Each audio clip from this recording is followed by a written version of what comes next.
guy, if he wasn't bringing all the money, bringing in the bigger bacon? I would. Yeah, I would. Well, I would.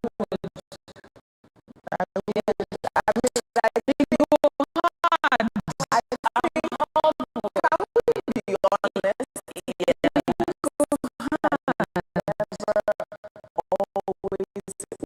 I mean, I don't know. We're in a relationship where the man and woman are both working hard. Things will not always be the same,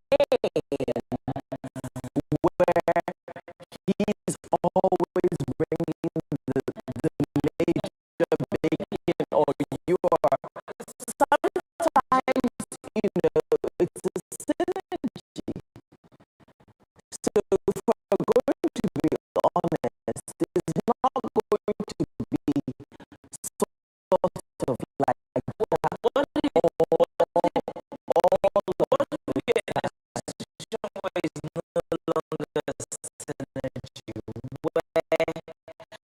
okay, things happen for him, he doesn't have it all,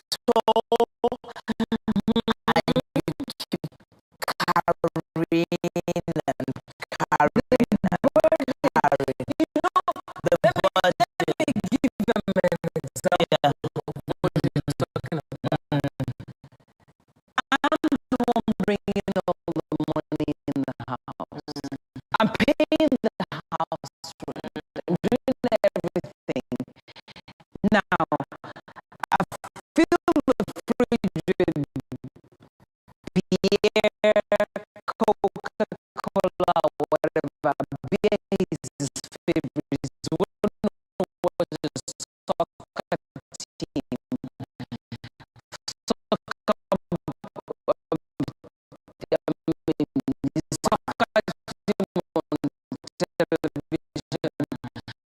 And he goes to the fridge and picks up, opens and takes up a beer. And I ask him a simple question like, is there ever a drink rich today? He can turn nasty. Yes.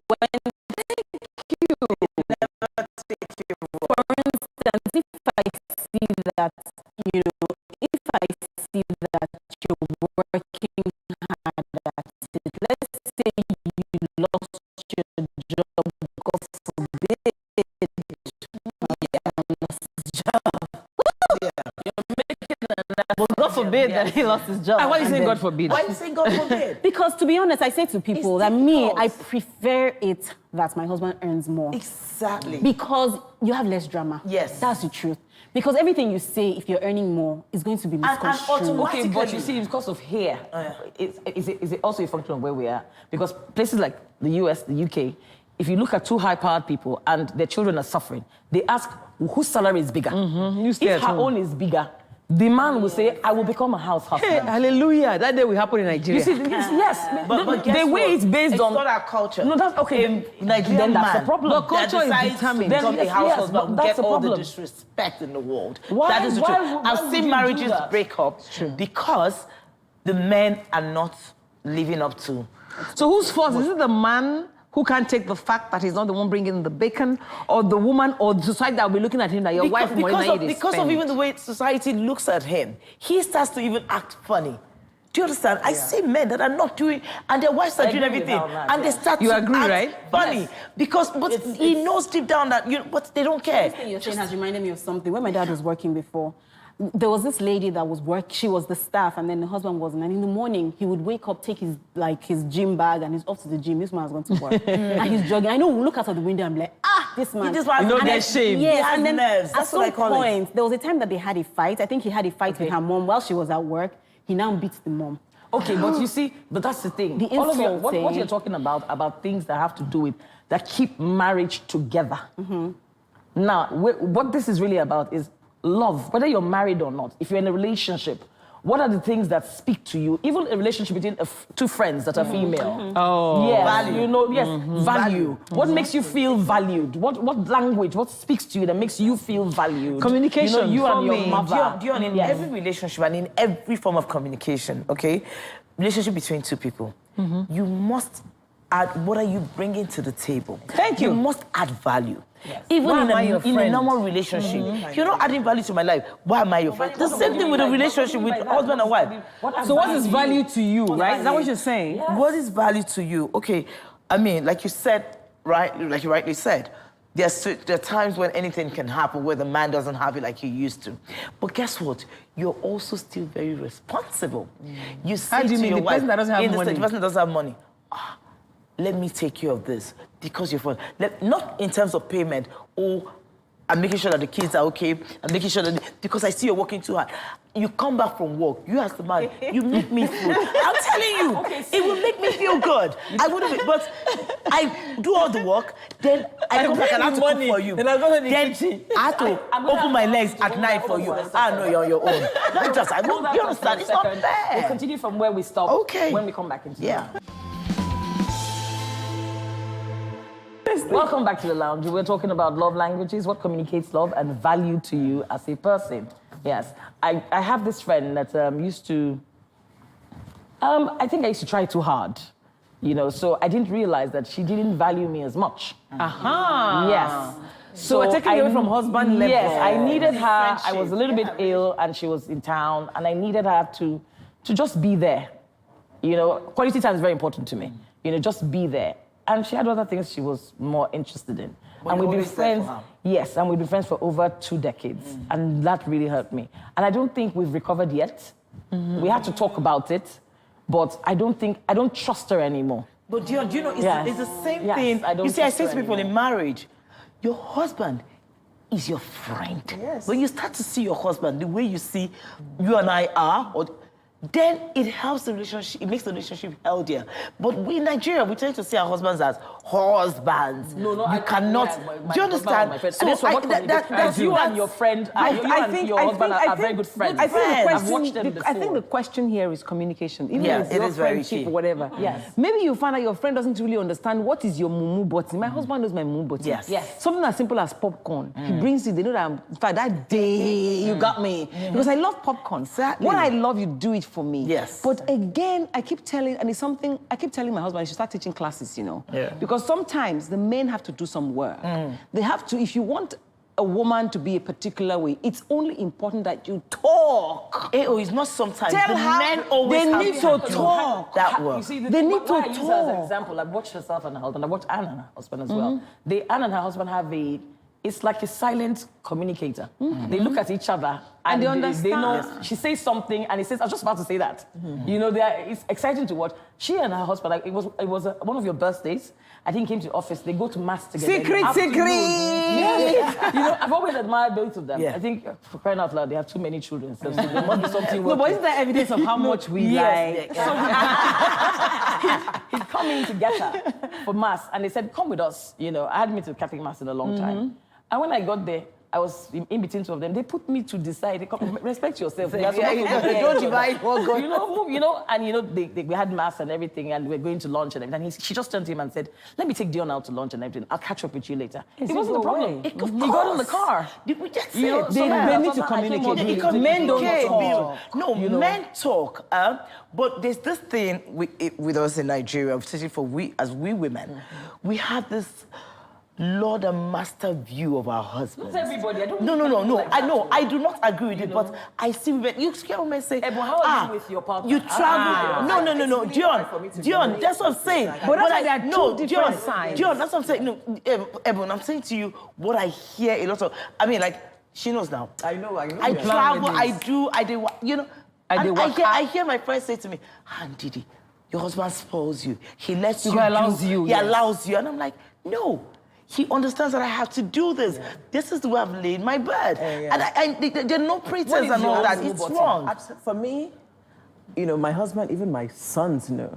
Flowers. Oh, I love We flowers. all kids in I'm our so easy. Yes. You're not Nigerian. I love flowers. I'm not, yeah. So if your flowers husband- and quality time, family Yes, time. family When I enter time. my house, it's really hard for me to. I mean, get out. when we were That's- recording one edition of the show, and she was like, it was like 4 p.m. Oh no, these boys have been without me all day. I said, come on, come on. No, but that's what works for us. that's- yeah. Quality time works for us. What's your love language? Words of affirmation. Your husband is physical hearing. touch. Oh, yes. Yes, girls. I'm one of those women that No, is like it okay? physical Come. touch. Is it physical touch in public or in private? Both. I'm very very tactile. Which one is more important? Both.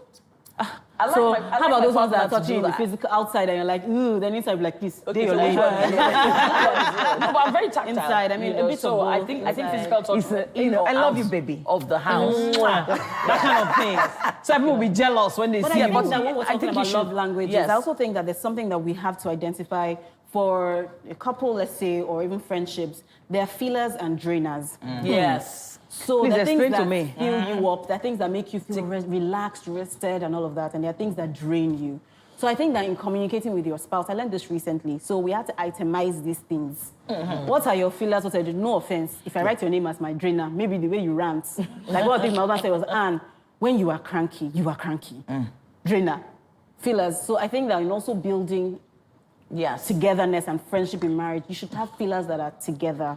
Because I realized that one of the things that we did was we had fillers on our own, independent fillers. As Okay, opposed so to you had to You together. didn't communicate them to each And other. then, yes, I never ever thought about it like So what what's we really say at the end of it is amazing. communication is what's key It to is all very of these key. things. It's not like- Whether it's husband and wife or boyfriend and Yes. girlfriend. Yes. To be able to talk to each other and say, this communicates this to me, value, this adds value to me, you know. But I also think that when a man understands that a woman should be able to express herself wholly, Yes. it totally helps the relationship. Yes. Don't hold back. You're angry, say it as it is. That, be yourself. I see a lot of relationships where women are afraid to express themselves Yes. for fear of, oh, my mother will not. No. Which mother? My husband will not take it. No. Be yourself. Voice out. Because you see, because when I can scream and shout and say, I don't feel like I'm holding back on anything. And healthy. it How long can you relieves hold me. on? It's It's healthy. funny. I think it's a training that we received there because even in sex, Training from who? the culture, even in sex, a lot of women my age Cannot and I'm almost express 50, exactly can't what they tell their want. husbands what to do with their This bodies. is my Their bodies. bodies. Yes. This is No, what let me excites. tell For me, I wanted to change that culture. I didn't believe that until you see a white man or you see a foreigner in the kitchen before you can believe that, good food is going to come out of that kitchen.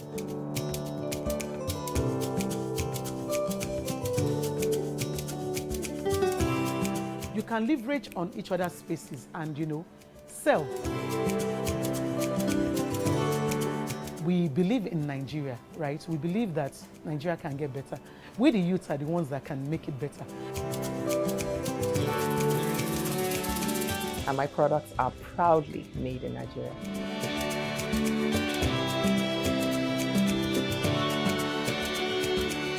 Made in Niger, showing every Tuesday at 10:30 p.m. and repeats on Saturday at 8:30 a.m.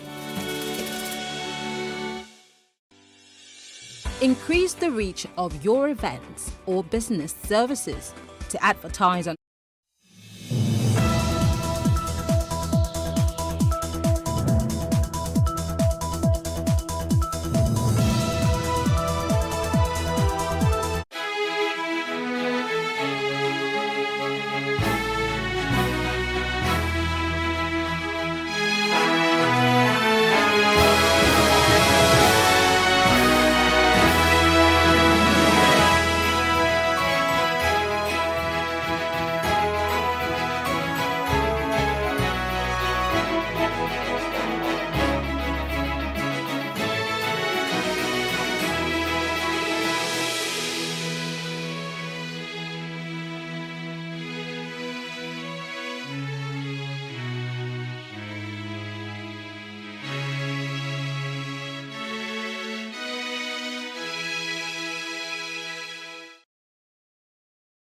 TV News Now. President Tinubu visits Akeredolu's family, Fasoranti in Ondo, says late governor's departure leaves difficult void to fill.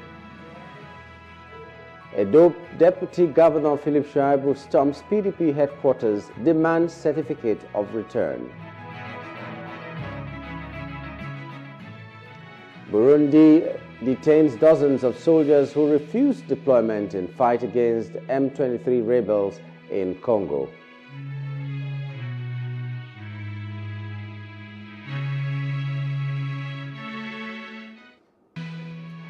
Navalny to be buried on Friday, wife fears possible arrests.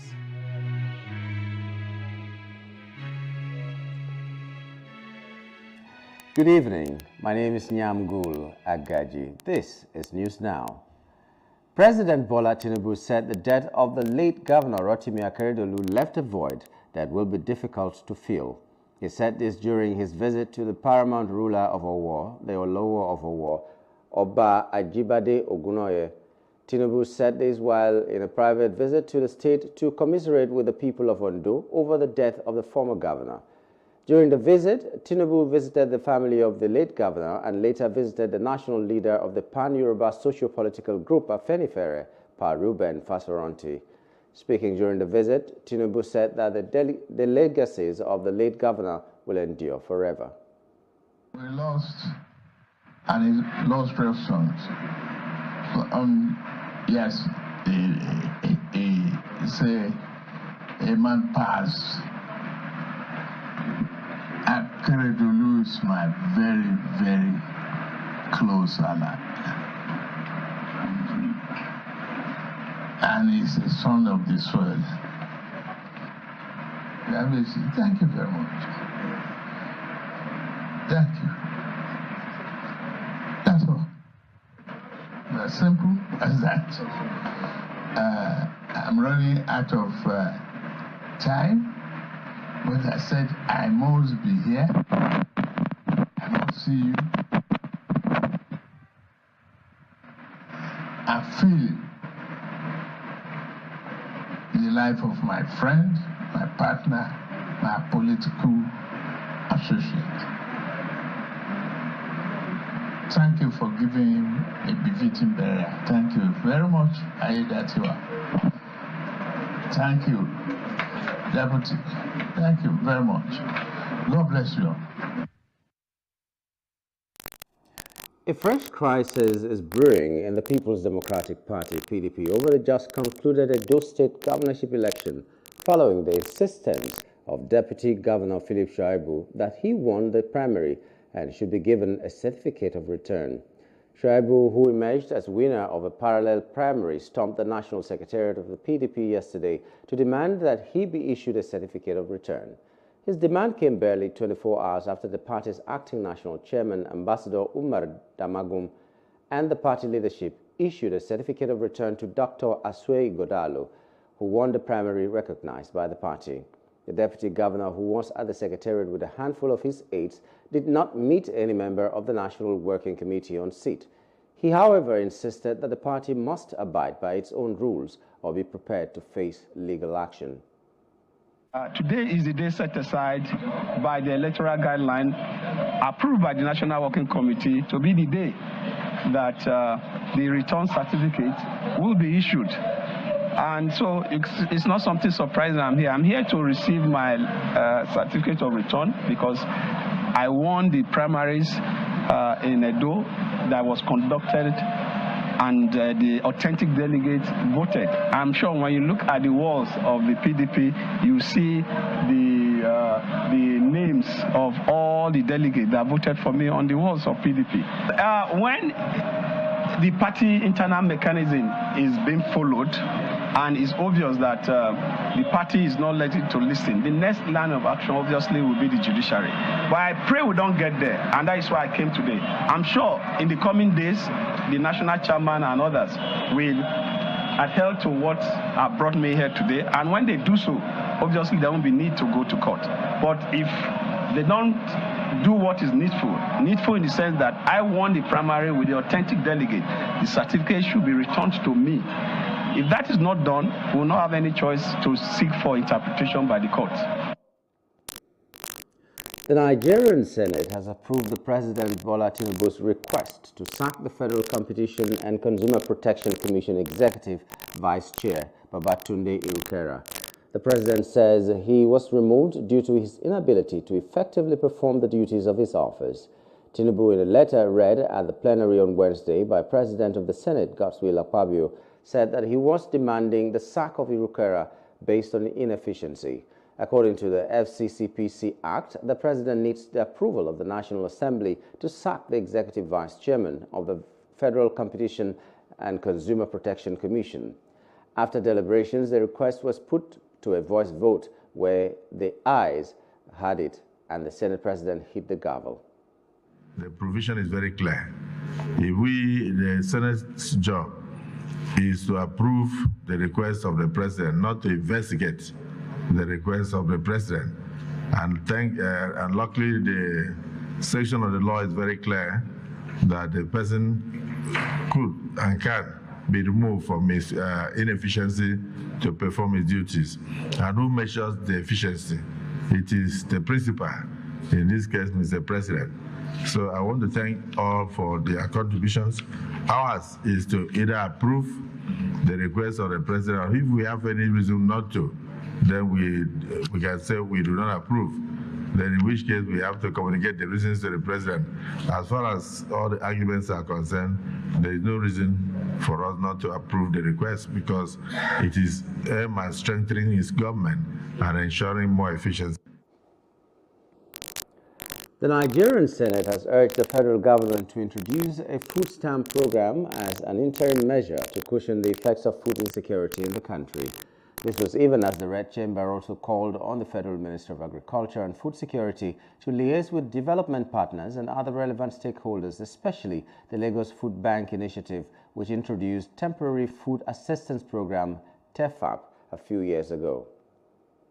You know that there is a dire need for us to develop a system that is near foolproof, that can provide for the ordinary Nigerian. Mr. President, you won't be surprised. And I told one of my colleagues recently, a constituent of mine begged me to send him 1,000 naira to be able to buy garri to drink. That is how bad our situation is. And so it will be a historical achievement of this administration if we find a foolproof arrangement to provide for the ordinary Nigerian. I have a motion here titled The Introduction of Food Stamps in Nigeria as an interim measure to address imminent food insecurity in the country. The Senate knows that the unveiling of October 23rd Cadet Harmonized Analysis on Food Security, it was projected that in 2024, Nigeria is expecting to see about 26.5 million people grappling with high level of food security. In his remarks, the Deputy Senate President, Senator Jibril Barau, who presided over plenary, also agreed that the program, if implemented, would help assuage the sufferings of Nigerians. It's well received by all and sundry and well contributed to. It's something that will help in dealing with our zeal to assist the poor of the poor in this country. Whatever measure that's brought forward to assist the poor, the vulnerable, should be welcome, and this is welcome. Those that need this food, it never gets to them. When those trucks comes out of the silos of that storage facility, only God knows where they go. But if this system is adopted, whereby I'm a beneficiary of this and I have my stamp, which I will present at every strategic location that have been identified for that purpose, and be able to be served. Still in the National Assembly, the House of Representatives has resolved to urge the federal government to improve on short-term food subsidies, assistance to farmers, especially those engaged in dry season farming, improve supply chain control to reduce wastage, and short-term price control. The resolution was passed by the House sequel to the adoption of a motion of urgent public importance sponsored by Honorable Chike Okafor, who frowned at the current state of food scarcity in the country. That nutrition and food is the most important existential challenge in Nigeria today, because 24.9 million Nigerians are presently in acute stage of hunger, and this is considered to be an emergency, while 85.8 million Nigerians have insufficient food consumption. And out of this number, 47.7 million Nigerians have a crisis or above crisis level in terms of food-based survival margin. Also worried that peaceful protests is already taking place in some states, with citizens groaning due to hunger and demanding immediate government intervention. In their submissions, federal lawmakers argued that the current state of food scarcity in Nigeria poses a grave threat to the health and livelihoods of millions of people.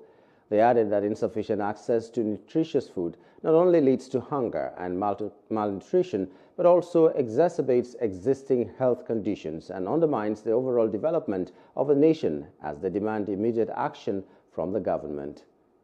Other governors, please, other issues in the nation is important, but it is high time you prioritize your policies and the mechanisms to achieve those policies towards agriculture and this food security, so that what the president is doing from this level of the federal government will be felt also at the local level.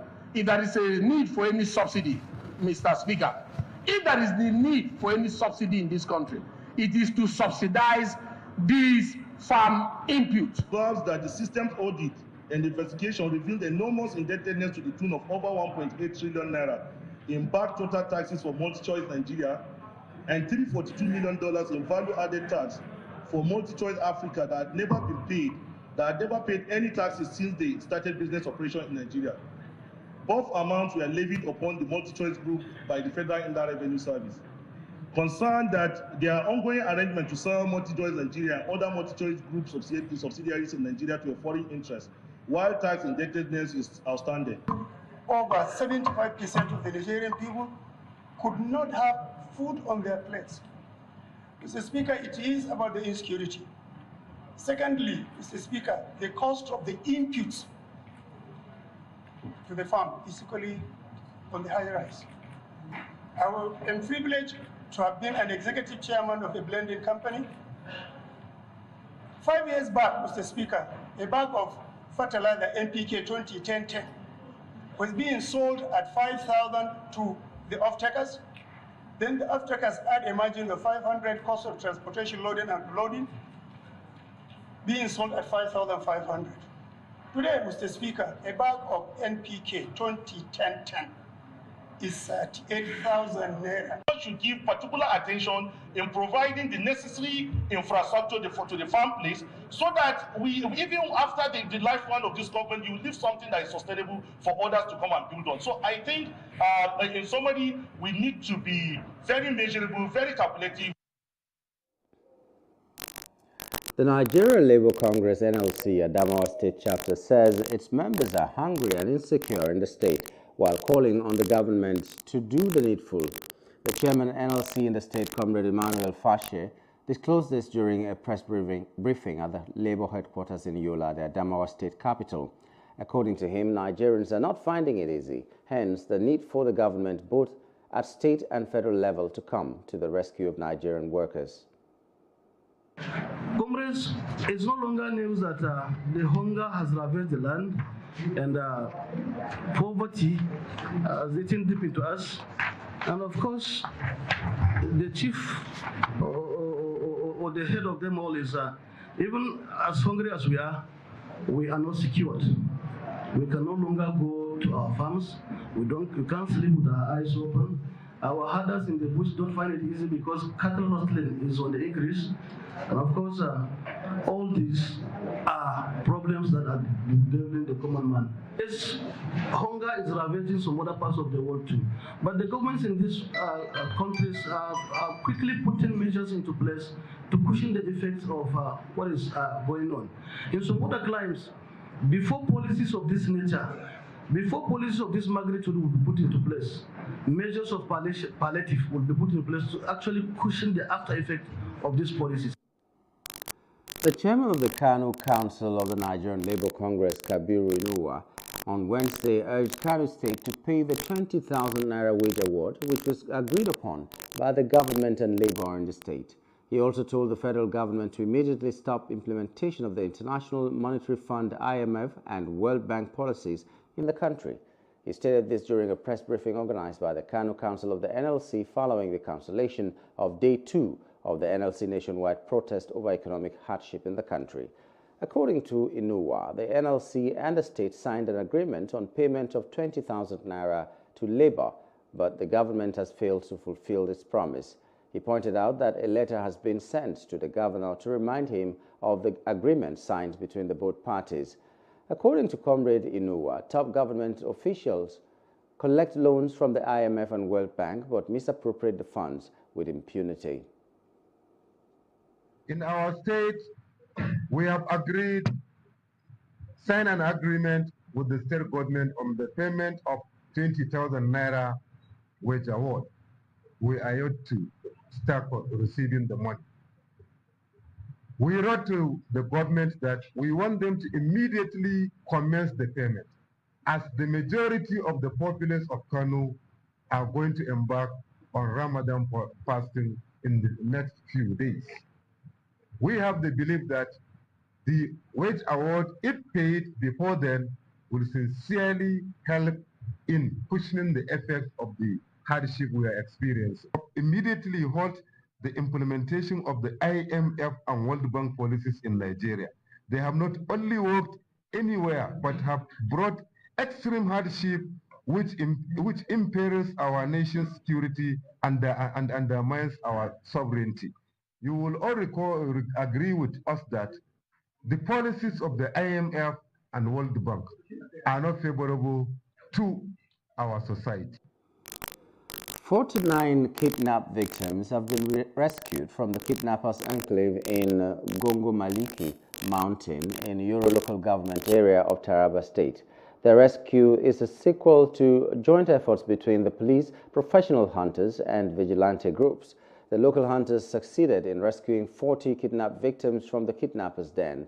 They have been taken to the police clinic for medical examinations, counseling, and treatment. Meanwhile, some of the kidnappers were arrested in the process of purchasing food items. Following alleged invasion of some unknown herdsmen of Orile Omo community in Obafemi Owode local government area of Ogun State, the government has allayed the residents' fear of breach of security. The local government chairman Lanre Ogunshola, while speaking to journalists shortly after a security stakeholders meeting held at the town, noted that the first priority of government was to protect lives and properties of the residents. Ogunshola stressed that the state government was on top of the matter, hence the need for the emergency meeting, saying there is no cause for alarm. The local government chairman, however, urged the community to continue to coexist peacefully, urging the residents of the community to always help the government, security agencies with necessary information. Tell our people to be calm, that the chief security officer of the state, who is our governor, we have been doing a lot in terms of security. That is why we are here today. We had the news yesterday and we are here today. That shows that even the state government is very, very, very, very, take the security matters very important to him. That's why we are here today. One, for calling government official and quickly response. We have told them already that they will be calm, and by His grace, there is no issue, there is no problem. With God, all things are possible. And with Almighty God, with the help of our government of the state, and there are able chairman that just left. That's it. The remains of late Herbert Wigwe, the former Group Chief Executive Officer, GCEO of Access Holding PLC, his wife Chizoba and son Chizi, will be buried on March 9 according to the burial arrangements announced by the family. Wigwe, with his wife and son, were involved in a chopper crash in the U.S. earlier in February. Abimbola Ogumbanjo, the former group chairman of Nigerian Exchange Group PLC NGX Group, was also on board the chopper, with all passengers confirmed dead hours later. In a program released by the family, the burial ceremony of the Wigwes will begin with a celebration of the professional legacy of the former GCEO of Access Holdings at the Eko Hotel in Lagos on March 4 and will end with an outing service at the Redeemed Christian Church of God, RCCG, Lion of Judah Parish, Isiokpo, Ikwere Local Government Area, Rivers State on March 10. Integrity and credibility are some of the words that resonated at the Punch photo exhibition in commemoration of the newspaper's 50th anniversary, which was held in Lagos. Correspondent Love Ikuku Oyedokun reports that the exhibition showcased images of hope and humanity of people and power brokers, activists, intellectuals, and many more. The report. These are some iconic photographs from the Punch newspaper's rich archives. The 3-day photo story exhibition is part of activities lined up to mark the Golden Jubilee. Titled Timeless Lenses, a newspaper's visual journey through Nigeria, the iconic photographs are reminiscent of the rich history of Nigeria and her people. Foremost journalist and former commissioner for tourism, arts and culture in Lagos State, Steve Ayorinde, is a curator. He takes everyone present on a breathtaking and memorable journey of the newspaper over the years. Of all the pictures that we have here, this is the only portrait. And then you may want to argue that this is the most, in quotes, ordinary of all the pictures. But it is probably the most intense and the most prophetic. The exhibition affords viewers ample opportunity to see some unique and striking photographs from the pictorial archive of the Punch newspaper. Adeyeye Joseph gives a brief insight into the selection process of the photographs. In our collection, we have different types of photographs, and we placed a specific particular premium on photographs that on their own, without the need for long stories and long or lengthy captions, are able to tell a story. And when you look around, you see that some of the photographs you see here tell very compelling stories that perhaps even you may not necessarily need, a caption, lengthy or short, to get the essence of the story. So we make that a priority. Wumi Tunde Obe and Angela Emua are children of the late founder of the Punch newspaper. Looking back, they are grateful to see how their late father's legacy has blossomed. I feel very, very, very happy, elated, a sense of pride, because I think we've managed to weather the storm, to ride with the punches, literally, because changes happen, and I think we've managed to ride with those changes. We are, I wouldn't say, I always say we can always do better. I will always say that, but I think that we have done well, and I'm very, very pleased with the way we've evolved. As the children of the late founding chairman of Punch newspapers, where we were able to achieve our aim and to live out his dream. His dream had always been for his children to continue his legacy and for the dream of the Punch to never die. He was always even up till his last moments, it was always like Punch must not die. And, so we thank God today.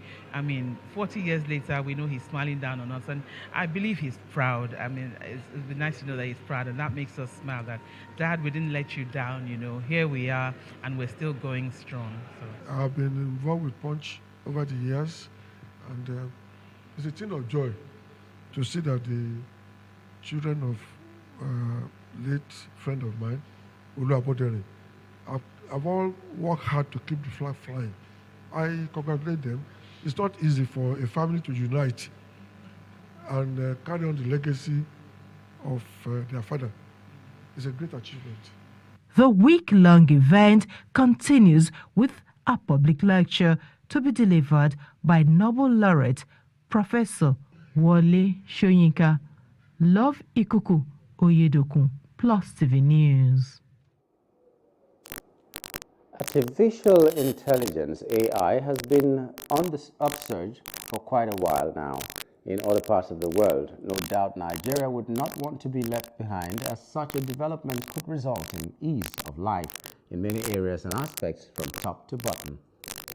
An event tagged Adopting AI for Nigeria, Crafting Intelligent Solutions for Our Unique Landscape, has created an opportunity for tech enthusiasts, entrepreneurs, students and investors, among others, to have better insight into how Nigeria could be ushered into an era of prosperity by using AI.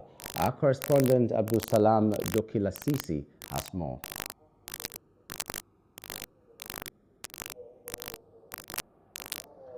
We'll bring you that report in subsequent bulletins. In the meantime, the Lagos State government says it acknowledges the important role played by private sector and non-state actors play in the socio-economic development of the state and the country. Deputy Governor of Lagos, Obafemi Hamzat, said these at the commissioning of the newly renovated Pediatric Center at Bagada General Hospital by Rotary Club of Bagada and the George Charitable Foundation. The Deputy Governor, who was represented by the Secretary to the State Governor, Abimbola Sali Hundeyin, says the government will continue to provide the enabling environment for such organizations to thrive. Details in this report.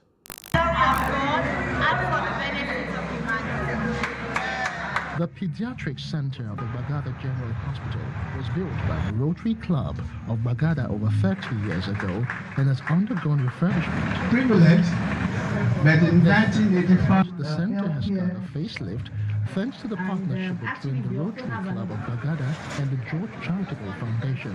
I hereby present this appreciation award to the George Charitable Foundation. Representatives of the Lagos State government, particularly the Health Ministry, are gathered here. The State Health Service Commission says the commissioning is a formality, as the center has been put to use since November last year. The commission also says it represents another milestone in their ongoing efforts to enhancing healthcare delivery in Lagos. This donation is much more than just a piece of a building or an equipment or an outfit within a department. It is indeed a symbol of compassion, solidarity, and a shared commitment to the well-being of our children and our community. As the SSG takes a tour around the facility, she is appreciative of the Rotary Club for its continued support in pushing the state forward with regular interventions.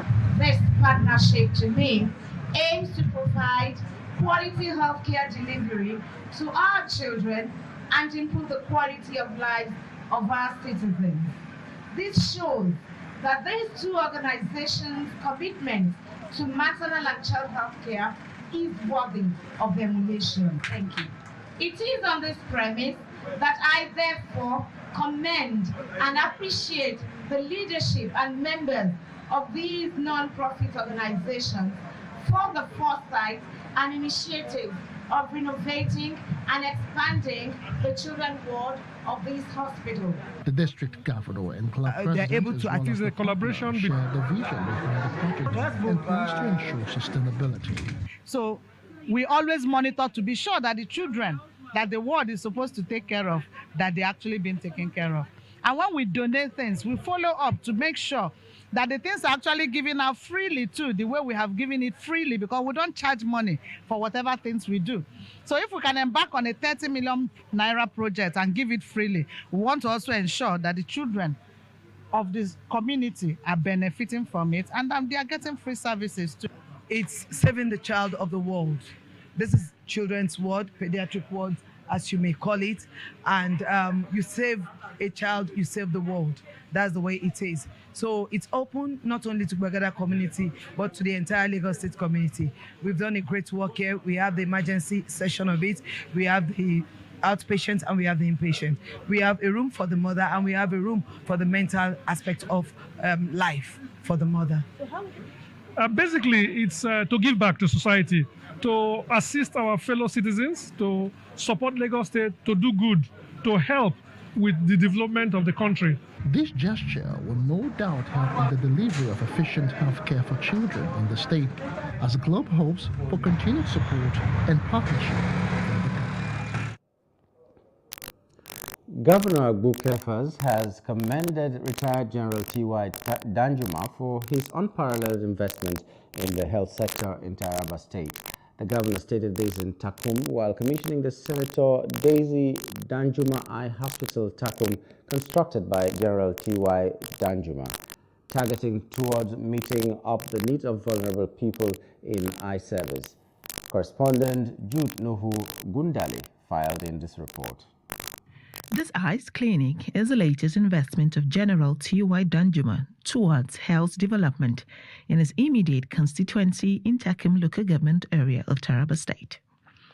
Speaking at the commission, Governor Agbu Kefas says that the contributions of General T.Y. Danjuma to the progress and development of Taraba State are numerous and impactful, stressing that General T.Y. Danjuma has touched the lives of many across Nigeria in a positive way and manner.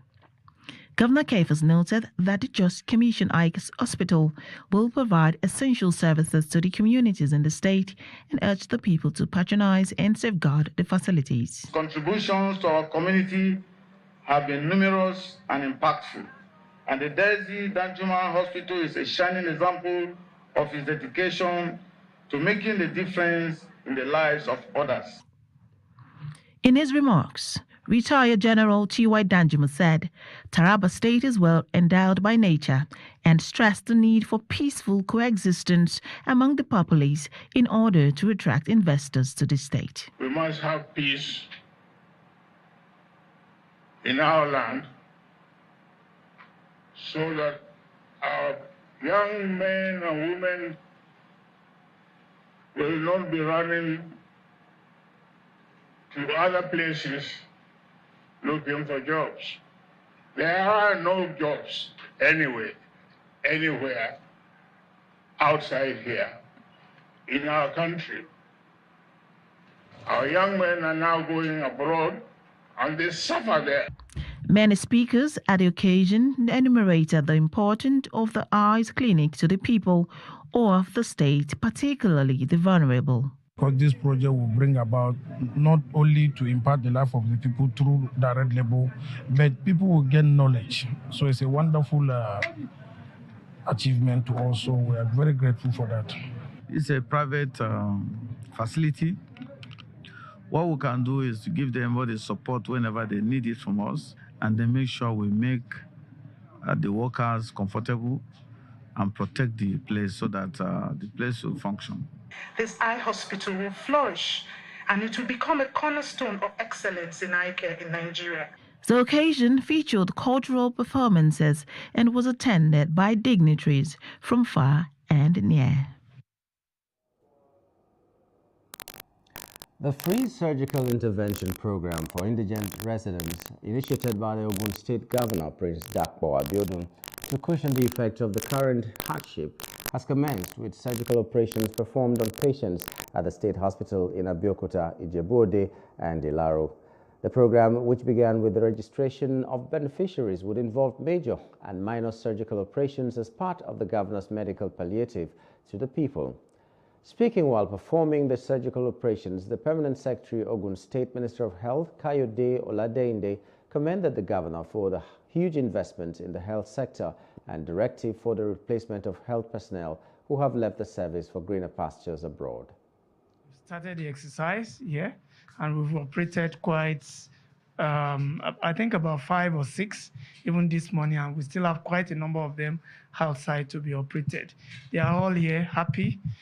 Our governor, Prince Dr. Dapo Abiodun, has brought as a succor to the good people of Ogun State, especially during this economic hard time. We quite appreciate His Excellency, Prince Dr. Abiodun, who has invested so much in the health sector in the past 5 years, and he continues to invest in the health sector.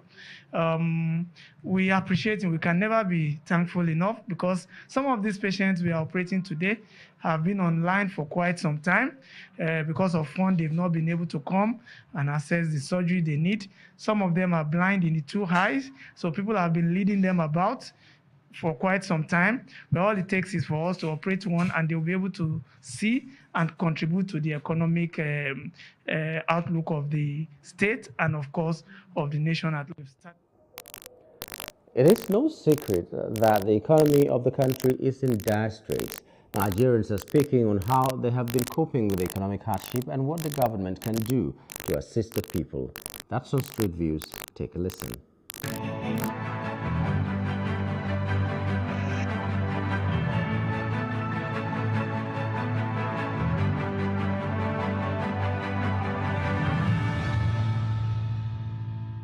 It's really sad, actually, because, I mean, the cost of things are very crazy. You know, you buy something for a particular amount on Monday, you go back to the market on Tuesday, just barely 24 hours after, and it's almost triple the price. And some people can barely afford, you know, that kind of lifestyle. So really the hardship presently is difficult. The country is almost impossible and unbearable for people to live. It has not been easy, you know. The way things are expensive, it has warranted us to be trekking. Like you see the way I'm sweating, because the cost of transportation is high. So I have to trek down here so that the cheap need to be cheap for me. Going to the market and things are expensive, you know. Cost of transportation, cost of living is high and all that. They are supposed to know what to do. They can improve on it. They should step up their game in their administration. Governments have a lot of things to do, and we personally as Nigerians, we have a lot of things to do. We know that governments are making policies that are not economically favorable for Nigerians, especially people at grassroots. That one, number one. Then number two is that we ourselves, we are doing ourselves. In what sense is that there are some commodities that we purchase in this country that are not dollar monetary value, but we just like once we hear there is a rise in dollar, sure you understand, everybody thanks to even local made products. People thanks to like, oh okay, even what you are not buying with dollar, people tends to like, okay, base the price of on dollar. It's about time for them to wake up, because this is not what they promised us. We suffer, we're in the sun, in the rain, voting for them. At the end of the day, this is what they are giving us. We don't like it. We don't like it. They should see to it.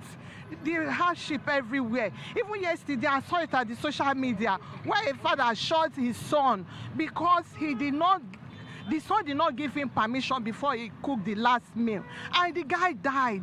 You understand? This is not good. The government, they are really treating us bad. Nigeria government, Baba Jagaban, this is not what you promised us. What is happening? Government have to do a lot of things. The migration issue is another thing, you know, because the economy is biting, and I think the government should look at it. Look at the economic performance of people, the purchasing power of individuals, that it is actually low. They have to do something on it. One, they should bring down prices of goods, open up the borders. Since our agricultural sector is zero, we are not farming as a result of Boko Haram, terrorism, and kidnapping. So I think they have to open up the border and allow people and allow the inflow of food. Let people eat first. When we eat, we can have the strength to do the next thing. But the basic things of life, food, shelter, and clothing. Food is lacking, shelter is even lacking. Is it clothing? Everything is very expensive. So they should open up the border. For now, that's one of the economic advices and advisories that will give the government. Forget about every other thing you're doing. Open the border and allow people to feed.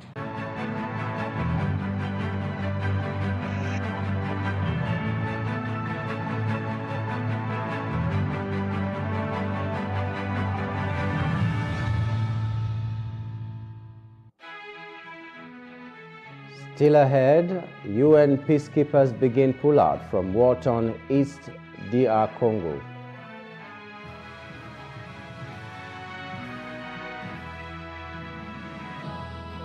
Details when we return.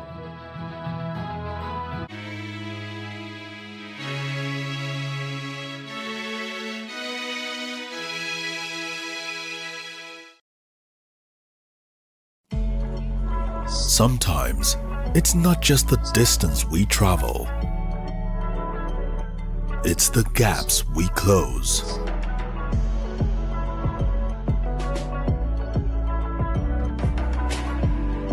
It's not the things we buy. It's the memories we create. Sometimes, it's beyond the places we go. It's the connections we make. Not just the things we taste. It's the taste of things to come. And it's never a question of if, but when. Because life is always just a bit better with American Express. Introducing the Access Bank American Express Gold Card and the Metal Platinum Card, now available through Access Bank. An African girl somewhere is sitting at home, accompanied by dreams that seem so far away. Africa is one of the continents with the highest out-of-school percentage in education, and girls are at an early disadvantage. The sub-Saharan Africa records about 18 million out-of-school girls. This gender gap extends to the tech space with a projection of only a 33% global female workforce representation in tech firms for 2022. Let us help change the stories and numbers. Africa Agility's Project Train a Girl campaign is working to help train African girls in tech. You can donate as little as $2 or 2,000 Naira to help a girl in tech get her heels in the door. Visit www.africaagility.rallyup.com/PTAG to donate.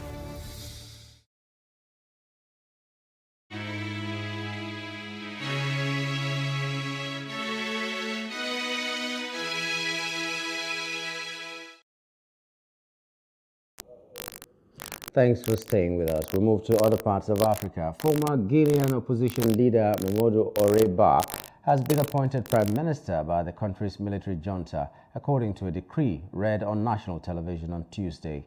This appointment follows a week after it abruptly dissolved the government. The political veteran faces a challenging task of setting up a government amid an indefinite general strike launched this week over deep economic hardship and the military authorities' allegedly repressive policies. 2 people were killed on Monday after police clashed with protesters during a nationwide workers' strike.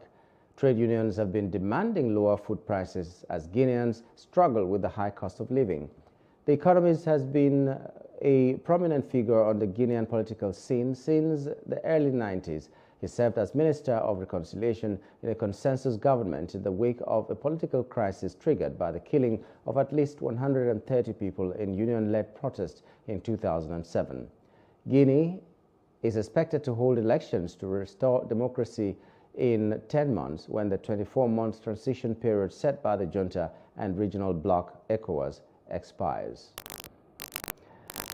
Mozambique's government confirmed on Tuesday, February 27, that tens of thousands have been driven from their homes by a wave of jihadist attacks in the restive north. The cabinet spokesman said 67,321 people had fled the armed attacks in recent weeks in Cabo Delgado province. Filimao Suaz stressed authorities are trying to improve the accommodation conditions of the displaced. The government has so far rejected calls for a state of emergency. In recent weeks, terror group Islamic State has claimed several attacks and fatalities, especially in the south of Cabo Delgado province, after several months of calm. According to an update published on Tuesday by the UN Office for the Coordination of Humanitarian Affairs, a total of 71,681 people have been displaced since 22 December due to attacks or fear of attacks by non-state armed groups, 69% of the displaced being women and children.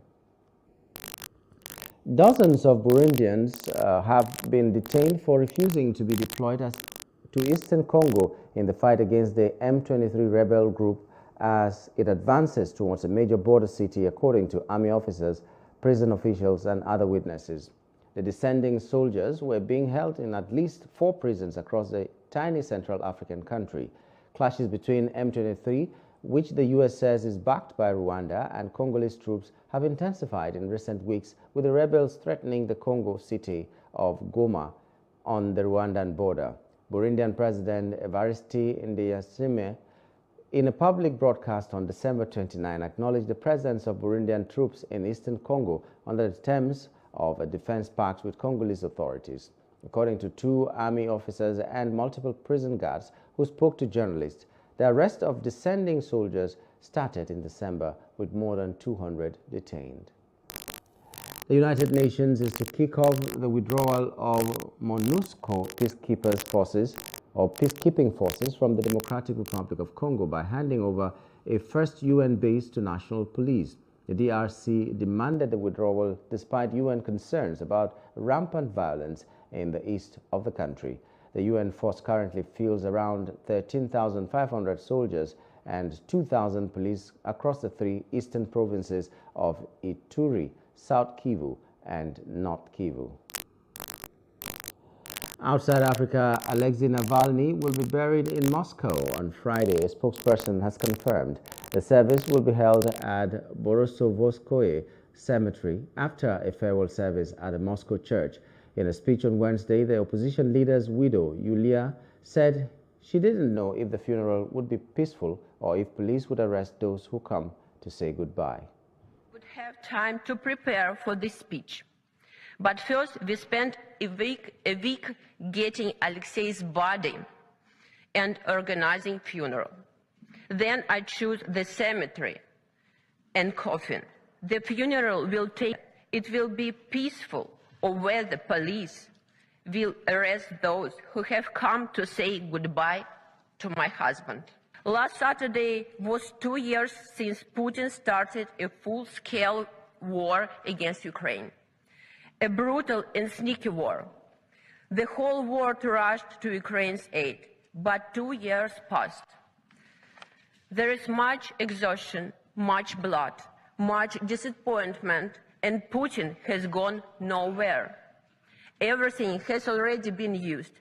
Weapons, money, sanctions, nothing is working.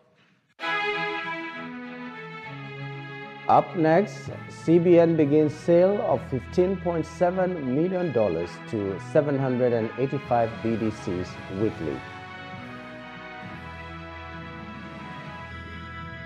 That's in business news after this short break.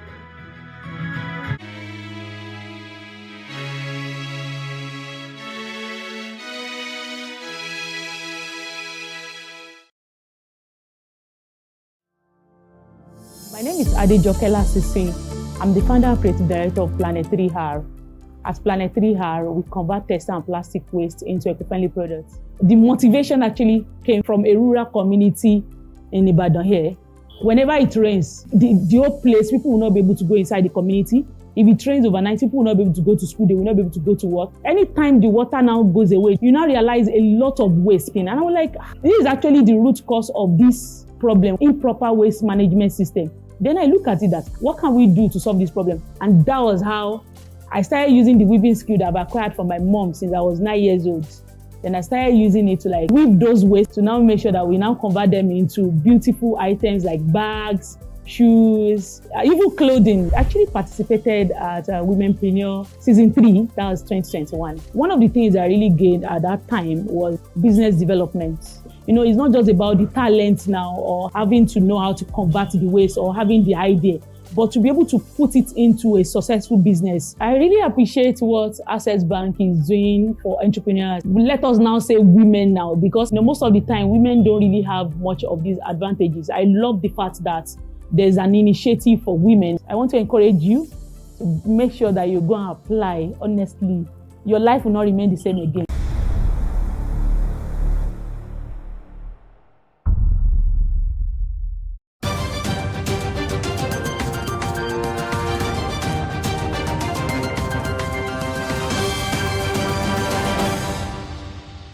Welcome to Business News.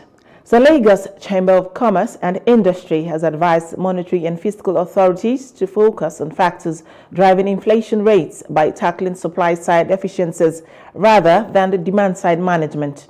Dr. Chinyere Almona, Director General LCCI, gave the advice on Wednesday in Lagos in reaction to the decision by the Central Bank of Nigeria to increase the monetary policy rate to 22.72%. Almona advised the CBN to follow its foreign exchange market reforms to a conclusive end, as the high exchange rate against the naira was a major culprit in the skyrocketing inflation rates. On the fiscal side, she stated that the government needed to subsidize some productive sectors like agriculture, transport, and healthcare, while keeping a stern eye on enhancing the country's security profile. The Central Bank of Nigeria has resumed dollar sales to Bureau de Change operators with sale of $15.7 million to 785 Bureau de Change operators across the country. According to the Apex Bank, $20,000 will be sold to each BDCs at $1,301 per dollar. The BDCs are to sell the dollars to the end users at a margin not more than 1% of the purchase price. Director Trade and Exchange Department, CBN, Dr. Hassan Mahmood, disclosed this in a circular titled "The Sale of Foreign Exchange to Bureau de Change Operators to Meet Retail Demand for Eligible Invisible Transactions." Among other things, the CBN also pegged the sale of personal travel allowance and business travel allowance by BDCs to $4,000 and $5,000 per individual. The Manufacturers Association of Nigeria has asked the Central Bank of Nigeria to work towards reducing the number of Bureau de Change operators and develop a sustainable framework to guide credit intervention to the manufacturing sector. The group made the call through its president, Otumba Francis Meshoye, who stated that the need to reduce the number of BDCs is premised upon the reduction of the excesses and ensuring the proper structure of the operations. Also, he called on the CBN to prioritize FX allocation to the sector and strategically guide remittances into the non-oil sectors like the manufacturing industry. The Nigerian National Petroleum Company Limited has assured Nigerians that the country's energy scarcity will be over in the next 10 years. The NNPCL Group Chief Executive Officer Mele Kyari disclosed this on Tuesday at the opening ceremony of the 7th edition of the Nigerian International Energy Summit held in Abuja. Kyari described the NNPCL as the largest partner to all the oil-producing companies in Nigeria, assuring that its role in the divestment of the international oil companies from onshore and shallow water assets in the country was that of a facilitator and not an obstacle. Kyari also disclosed the company's willingness to invest in the proposed African Energy Bank as a way of ensuring sustainable funding for energy projects in Africa to guarantee energy security. The African Export-Import Bank has disclosed that it has become the largest financier of oil and gas projects in Africa. The bank disclosed investing $30 billion in industry projects, with Nigeria receiving 60% despite reduced global funding for hydrocarbon ventures in Africa. President Afrexim Bank, Professor Benedict Orama, said Africa has to find innovative solutions to its huge energy deficit.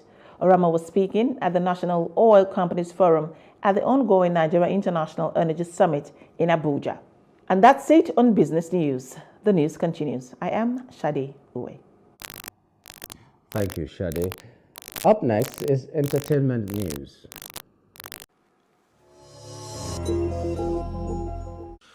Nigerian singer J1 has accused his colleague Idris Abdul Karim of bullying and physically assaulting him in the past. During a recent interview, J1 claimed that Abdul Karim verbally attacked and then beat him up on a bus, along with two other individuals. He alleged that the incident occurred after Abdul Karim insulted him and his mother. J1 also alleged that Abdul Karim threatened the bus driver and forced him to continue driving while the assault was taking place. Note that Abdul Karim has not yet commented on this matter publicly.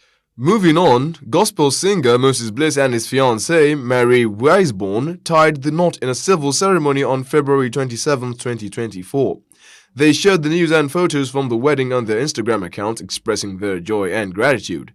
Their love story began on Instagram in January 2023 when Wiseborn tagged Bliss in a video of herself dancing to his song.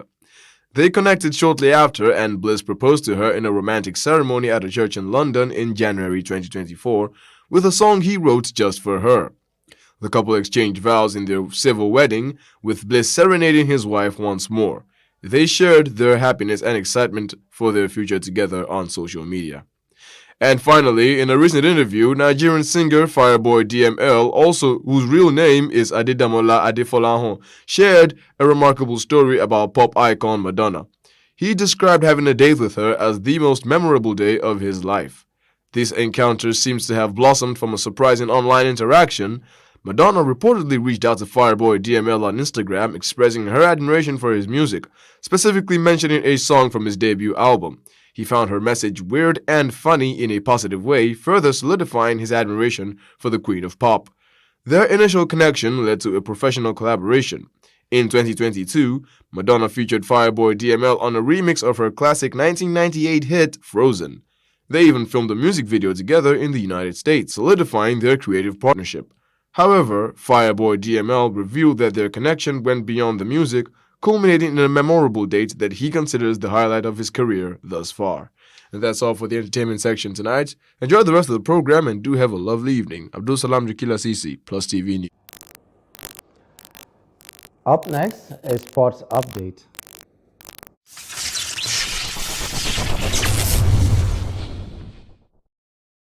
Super Eagles in Park defender William Troost-Ekong has undergone a successful surgery after suffering a ruptured biceps femoris in his right leg. The surgery took place in Finland on Tuesday, 27th of February 2024. He is now a huge doubt when the qualifiers for the 2026 FIFA World Cup resume in June. Troost-Ekong suffered the injury in the Super Eagles' second Group A game against AFCON 2023 hosts Côte d'Ivoire. Despite the injury, Troost-Ekong led the Eagles all the way to the final. Unfortunately, the team lost 2-1 to Côte d'Ivoire, with the defender scoring the opener for the Eagles. He ended the tournament with 3 goals and was named player of the tournament. The Super Eagles captain at the tournament was also named in the team of the tournament alongside Ademola Lookman and Olaina.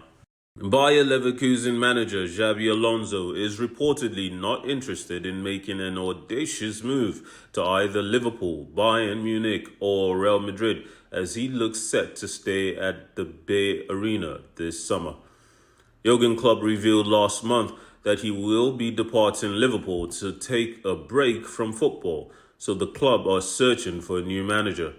In a similar situation, Bayern Munich's current manager Thomas Tuchel mutually agreed to leave the Allianz Arena in the summer due to the team's poor run of play.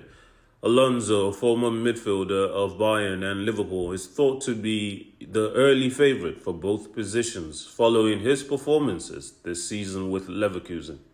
According to reports, legendary German Lothar Matthäus believes that Alonso will stay at Leverkusen for the upcoming season.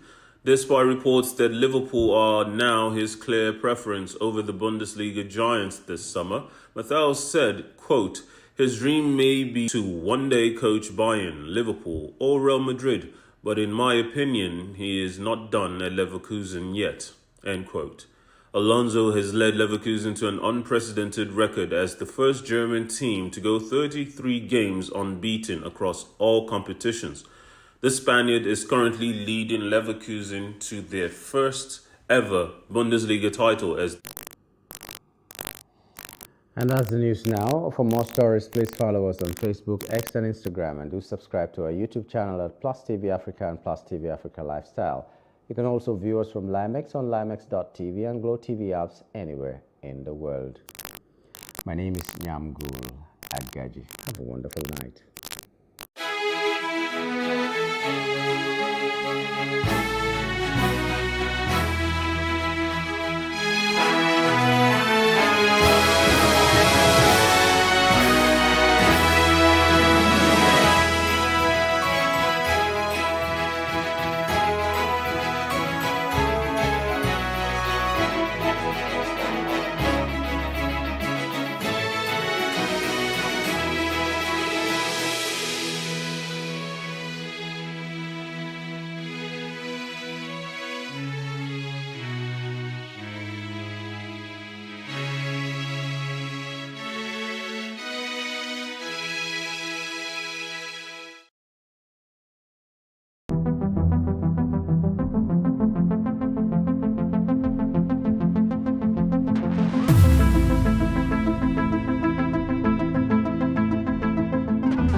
There are signs Afghanistan is emerging from the darkness.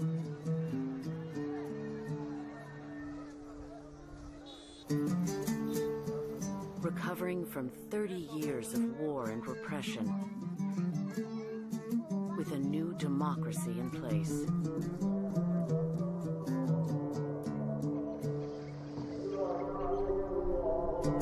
But the country is still under siege from within.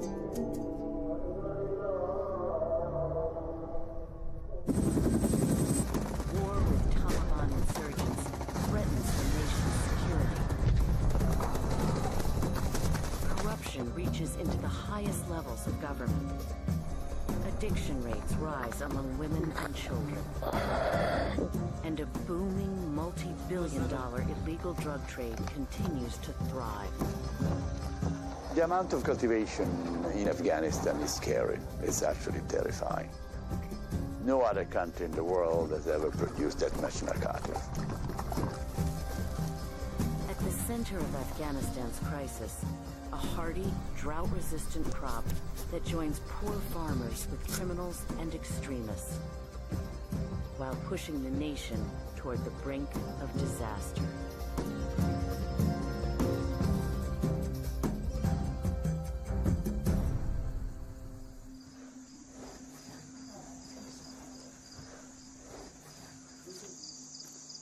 Under cover of darkness, somewhere along Afghanistan's eastern border with Pakistan, a farmer delivers his opium poppy crop to a local trafficker.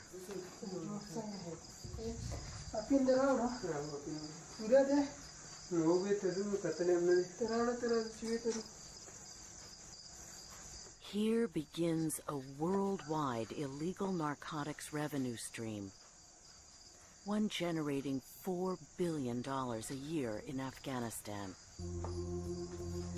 Prior to 2002, opium cultivation was legal and highly profitable for farmers, returning up to 10 times more money per acre than other crops. The source for heroin, poppy became Afghanistan's most lucrative export. And it still is today.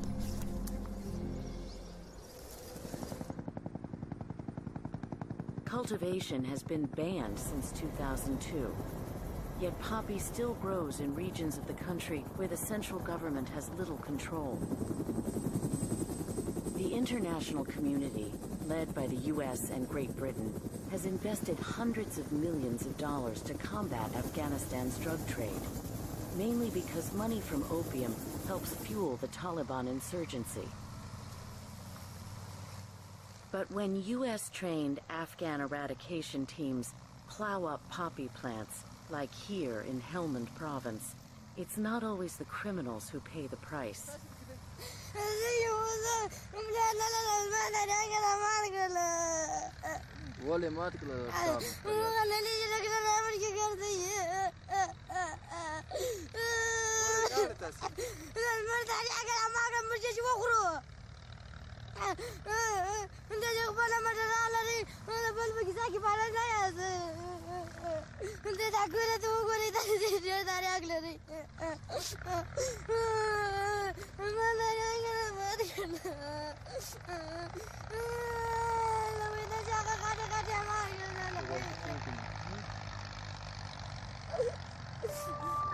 The United Nations sees Helmand as the center of the poppy trade, supplying over half the opium in the world.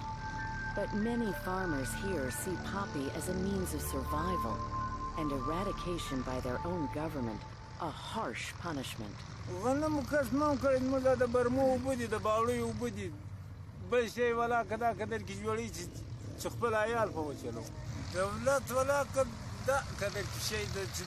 دولت راغلی ولای کې وستل را کړی یا ولا کده دور په خدمت راته کړی پر هر یو باندې لاکه سجیس لاکه 50 لاکه غواني قرباني سجیس 50 لاکه غواني تر دغه تیر په بشي جوړیږي دغه سجیس کاله کې چې افغانستان قرار شپه نه دی.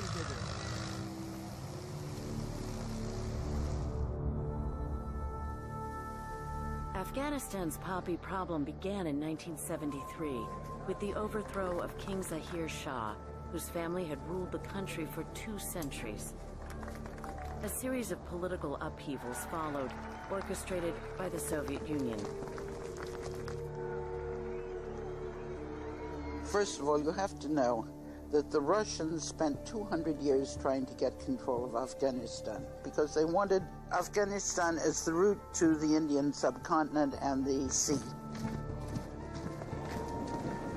The dreams of empire led the Soviets to invade Afghanistan in December 1979 and begin a brutal 10-year occupation. روسانو په افغانستان کې ډېر بد خاطرې موږ داغونه لرو. افغانان په شهادت ورسول او ډېر افغانان مهاجر کړل د خپل ملک نه، ډېر افغانان معیوب کړل، ډېر افغانان وزورول ورته چې ژوندي د خاورو د لاندې کړل. نو موږ داغه نه ډېرې سختې او بدې خاطرې لرو. ټول افغانان داغه نه بدې خاطرې لري. د وروس د راتګ نه او تر وتو پورې د افغانستان خلک د وروس نه ډېر بدې خاطرې لري. Throughout the 80s, Afghan fighters known as the Mujahideen battled endlessly to force a Soviet retreat. موږ صرف خپل د علاقو نه د اسلام په نوم موږ خپل عقیدې په لحاظ باندې دا جنګ کړی دی. موږ دوی سره کوم دغه نه لرو، نو خو دا چې ما درته مخکې ویلي چې دوی زموږ په اسلام باندې تعرض وکړ، دا خو داسې تعرض نه و چې دوی یوازې په خاوره وکړو. دوی خو زموږ اسلام نه مانه، دوی خو موږ باندې هغه خپل سوسیالیستي چې دی که نه منل. The Mujahideen resistance surprised the world. Soviet troops were forced out of Afghanistan in 1989, leaving a devastated land behind. They also left the country without a generation of leaders to move it forward. Many of them were executed. They were simply thrown into prison. Some were tortured to death. Others were driven into exile to save their lives, and they're gone. So a whole generation of experienced leadership has been lost. Lost, too, was the country's stable rural economy. 10 years of war left farmland ravaged or abandoned. Irrigation systems, livestock herds, roads, and markets were destroyed. Meanwhile, with few alternatives, desperate farmers turned to opium poppy cultivation for survival. Before the Soviet invasion, there was really no cultivation or consumption of opium in Afghanistan to any commercial extent. It is only at the beginning of the 80s that Afghanistan started to develop the cultivation and abuse of opium. The victory over the Soviet Union morphed during the 90s into a civil war among competing Mujahideen factions, each vying for control of the country.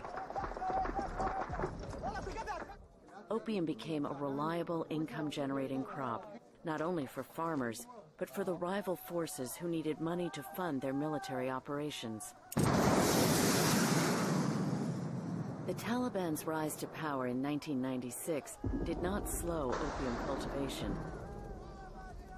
When the Taliban first appeared in Afghanistan, based on their religion, they took a stand against opium. But as they extended their control into more areas where opium poppy was grown, they found that it was not possible to retain control of the territory while attacking people's livelihoods. So instead, they ruled that while it was forbidden for Muslims to consume opium or to sell it to Muslims, in case of necessity, it was permissible to grow it or trade in it as long as it was not consumed by Muslims. The Taliban's permissive policy caused annual opium yields to double between 1997 and 2000. Its leaders even used a one-year ban against cultivation to boost worldwide prices on the illegal market. The Taliban is often credited with wiping out the poppy crop for 2001. That's well reported. What has not been well reported is that Mullah Omar stockpiled 300 tons of opium paste before eliminating the crop. And he was one of the #1 dealers in opium the entire time that he was posing for holy pictures with UN officials talking about the eradication effort.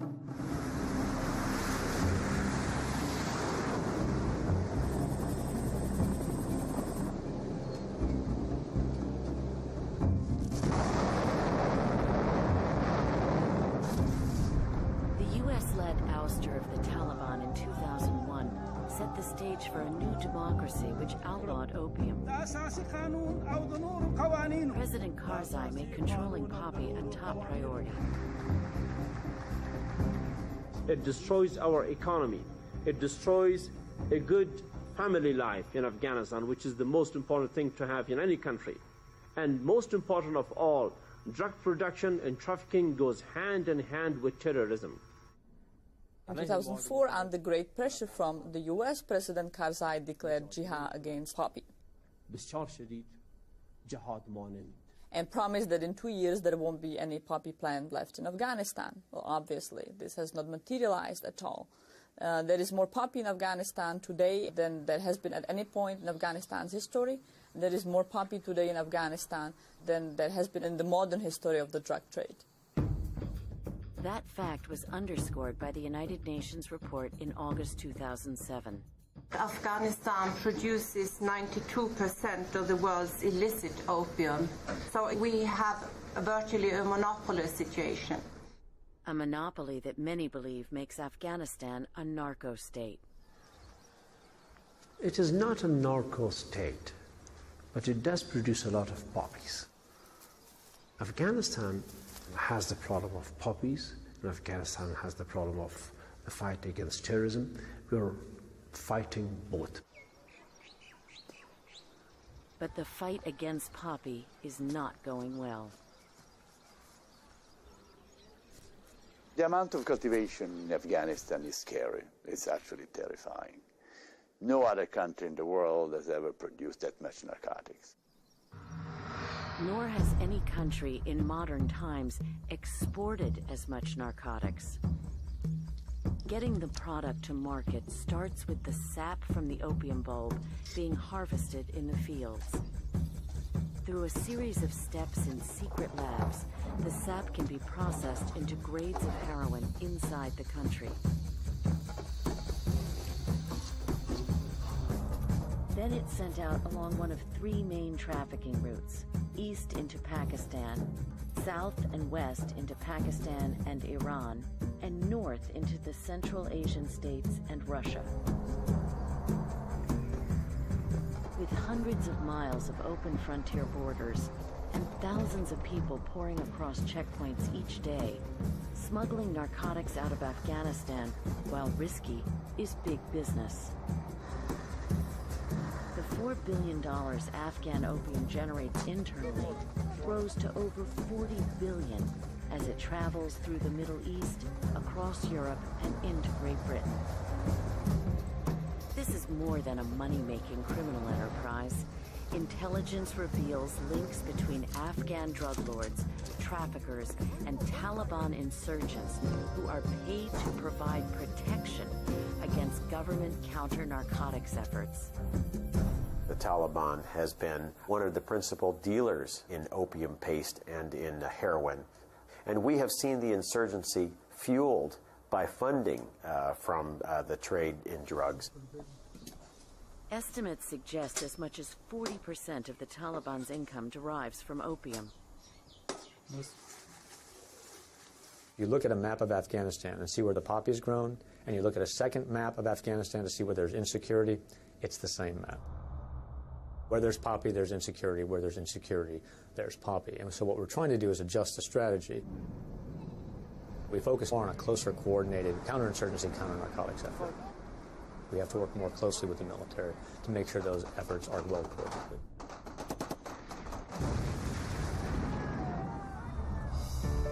Of Afghanistan's 32 provinces, 4 in the Taliban-controlled south produce 2/3 of the country's poppy crop. Signs of the Taliban are everywhere, like this abandoned compound in Kandahar province, where the plot for 9/11 was hatched. Today, it's a reminder of the tensions that still haunt this region. The U.S. military is in Afghanistan as part of a multinational NATO security force supporting the Karzai government and the Afghan National Army. Their mission is not rooting out drug dealers. Instead, they battle Taliban fighters funded in part by illegal narcotics. If you do get attacked, it's going to be coming from pretty much anywhere. U.S. Staff Sergeant Lucas Hearn is stationed here at Zabul Province Forward Observation Base in the south, the front lines where the fight against the Taliban is fiercest. They'll do small arms attacks on us every once in a while. More often than not, though, we just get mortared from up on these ridge lines. NATO soldiers aren't the only ones putting their lives on the line. Afghan National Police also provide backup by helping man the rugged hilltop posts overlooking the valley. It's dangerous work, trying to control a region that's known as a powder keg, but it's where the future of a nation may be decided. Combating the poppy trade requires a strong government capable of safeguarding its people and enforcing its laws. In 2004, the United States developed a 5-pillar counter-narcotics strategy to help Afghanistan's fledgling democracy rid the country of drugs. Well, the 5-pillar plan is a combination of incentives and disincentives, and that's the only way to defeat a narcotics problem anywhere in the world. You have to offer farmers an alternative crop for poppy. You have to make sure there's something else they can grow. You have to have an education campaign that explains what poppy does. It's not just a beautiful flower that brings them money. It causes misery and harm in Afghanistan, around Afghanistan. And then there have to be law enforcement. Poppy is illegal in Afghanistan. People have to know there are consequences to growing it and trafficking in it. Manual eradication is perhaps the most controversial part of the strategy.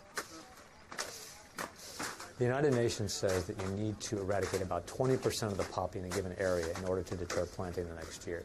The objective is not to lower the number of hectares under cultivation. The objective is to interject risk to the farmer. What keeps them from planting the next year is the fear of eradication. But eradication can also be risky business for the government. On a dusty plateau in Oruzgan province, a joint U.S.-Afghan team prepares for an eradication in Tiran Kot, a Taliban stronghold. This afternoon, explain some of your ideas. We agreed with the Dutch to start with, at least, we'd stay 67 west. The operation has been coordinated with village elders and local government officials who've helped select the fields to be destroyed. General Mohammed Daoud Deputy Minister of the Interior and a leader in the country's counter-narcotics effort, knows the Taliban threat here. در بعضی ولسوالی‌های مثل چوره و چارچینو مشکلات امنیتی وجود داره. روز گذشتم طالبان حمله کردند که از پوسته ها که دوباره پوسته امروز پس گرفته شد. Set for the mission, a convoy heads out, including a group of Americans who'll provide security.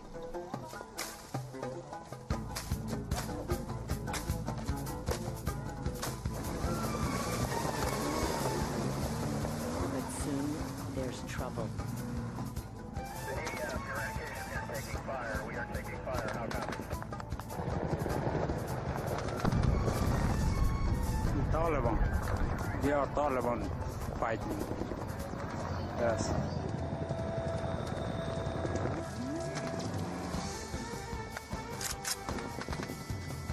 With gunfire on all sides, the eradication team flees to safety, leaving the mission unfinished. And the Taliban still in control.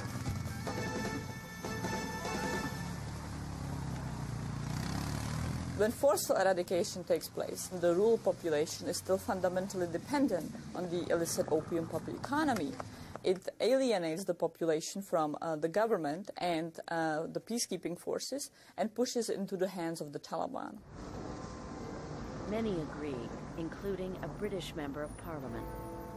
If we want to win in Afghanistan, we have to win over the farmers. And in the short term, you do not do that by corruptly destroying their opium crop.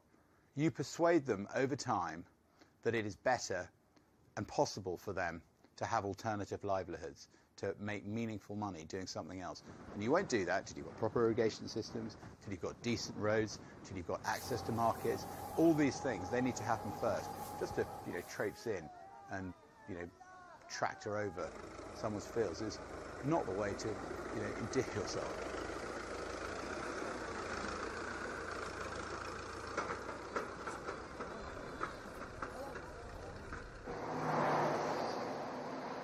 There's proof that alternative livelihood programs have worked to replace poppy cultivation. Projects for growing and exporting pomegranates and vegetables have been successful. But the challenge is making them profitable and sustainable for all farmers. Failing this can undermine the effort. Case in point, Nangarhar province near the Pakistan border. As late as 2004, Nangarhar was a top opium producer, second only to Helmand in the Taliban-controlled south. Then the government, with the help of the international community, declared war against poppy in the province.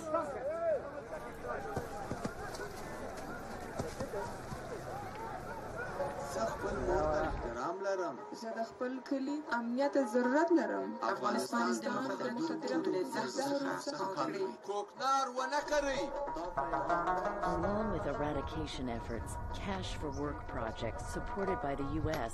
provided alternative sources of income for poppy farmers.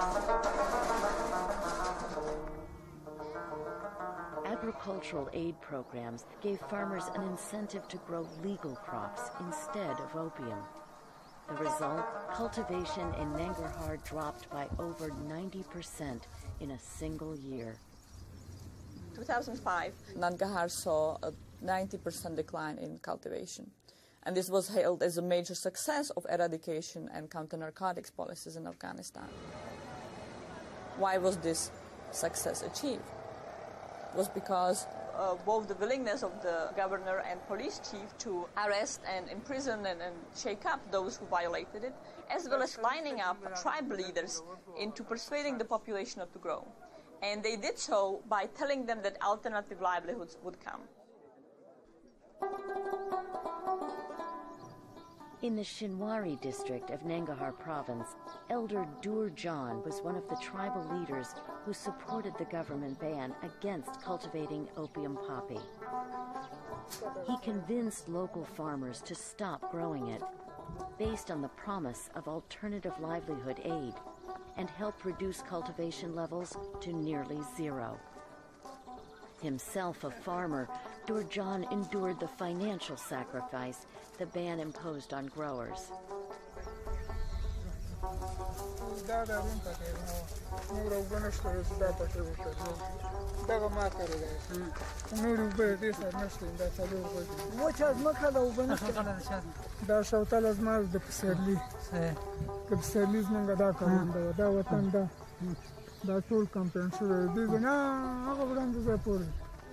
This year, Durjan must again persuade farmers to refrain from growing poppy. But it's getting harder. Despite complying with the ban, people have seen little help in return. Making matters worse, a prolonged drought has gripped the region, leaving those wanting to believe in Afghanistan's future with a sense of futility. ما خپل نظر دا دی چې دې ورونو ته مخکې ما ویلي چې افغانستان اوس په مثال د مریض دی مریض یو مرض نه وي زموږ یو مرض نه دی موږ کې ټول مرضونه موجود دي لوږه راکې موجود ده بیکاري راکې موجود ده مرستیاوې راکې موجود دي کلینیک نشته مکتبونه هم شاړ دي وطن هم شاړ دی کاریزونه هم وچ دي. Water for irrigation has been a particular problem in the district. Durjan sees proof of that everywhere.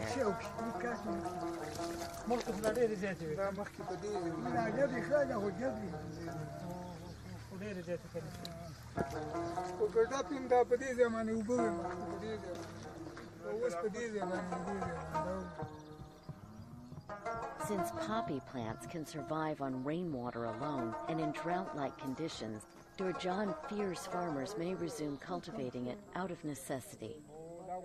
مشکلات خو زموږ همدغه مشکلات دي چې د خلک د نفس سره لاس په ګریوان دي که یو بوټی کوکنارې کېده هغې باندې یو مشکل راپکېده کوکنار د حکومت په ضد نه کوي او کوکنار د نفس د خاطره کوي چې دوی د دې سره په مشکل اخته دي خو موږ به بیا هم دا کوشش کوو چې زموږ رعیت زموږ عام خلک کوکنارو کروندونه ځانونه وساتي ویې نه کوي خو دا چې اوس حکومت خو هم دومره وکولی شي چې د دې خلکو سره خو هم یو څه وکړي او هغه داسې څه نه چې موږ ته دا وړي چې ماته ایښي دي دا اوس 4,600 کورونه زه تقسیمولی شم خو دا نه شم تقسیمولی نو که داسې کومکونه موږ سره کوي نه دي کوي.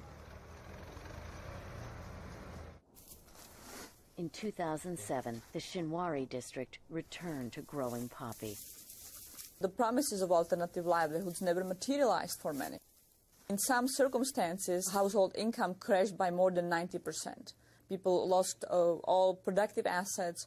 They were not able to meet basic subsistence. So it was not at all surprising, and in fact, arguably inevitable, that the population went back to cultivating poppy. The failure of the government to deliver on promises has another drawback. It undermines the authority of the elders, like Durjan, who speak on its behalf. Many of the tribal leaders who have participated in the eradication campaign have become discredited. The population is alienated from them, they no longer trust them, and this creates key opening for the Taliban to come into the province and to mobilize.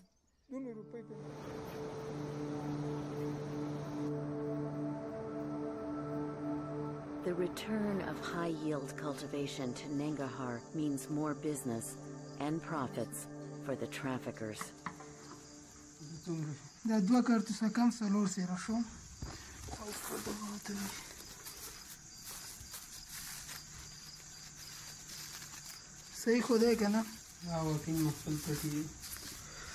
Six months earlier, the farmer got an advance from the trafficker toward his future poppy crop.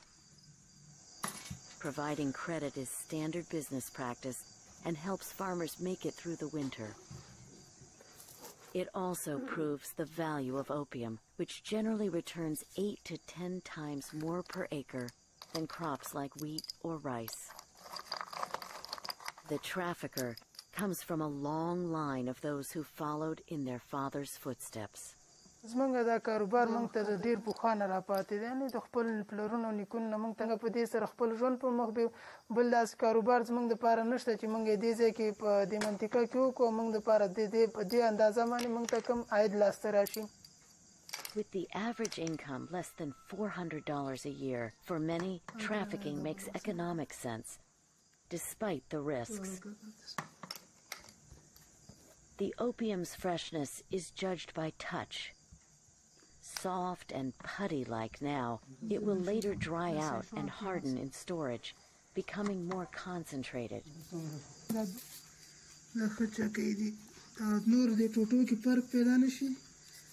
نه دا د اخیرو مخو پین دی او ښه دی لږ پوست دی که نه نور ښه پین دی.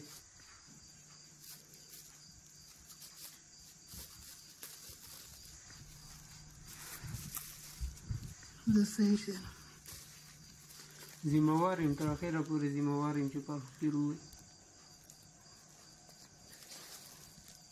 اړول خاتمه زمونږ په کاروبار باندې اغېزه لري ځکه چې څومره چې هلته کار کمیږي هومره زمونږ دپاره عاید هم کمیږي. موږ خو چېرته د قانون له حکومت د بدیل معاشیات ورکړي یعنې هغو دپاره داسې یو څه برابر کړي چې د دې کوکنارو او د دې اپین نه د هغو حاصل دې کې زیات شي او هغو ته زیاته ګټه پاتې شي. نو حتما دې کان په مجبوري کې چې د اپین په ځای باندې بل څه کاروبار یعنې بل کم فصل په خپله ځمکه باندې وکړي او هغې ته توجه وکړي. نو خپله قاچاقبر مجبور دی چې اپین چې د کان ونه کوي نو قاچاقبر به یې د کم ځای نه لاسته راوړي.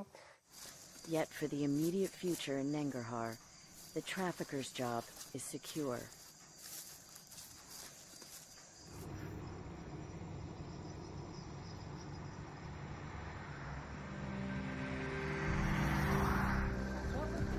(2 a.m. in Badakhshan province, and the anti-narcotics police begin their operation. With the morning light, they arrive in a remote village. They've lost time and possibly the element of surprise.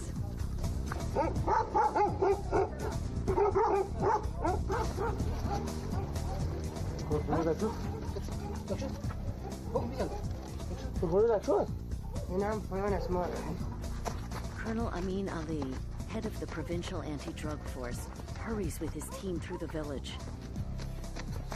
There's still far to go, and no certainty they'll find what they've come for. But the portable generator is a good sign. And further along the ravine, they find it.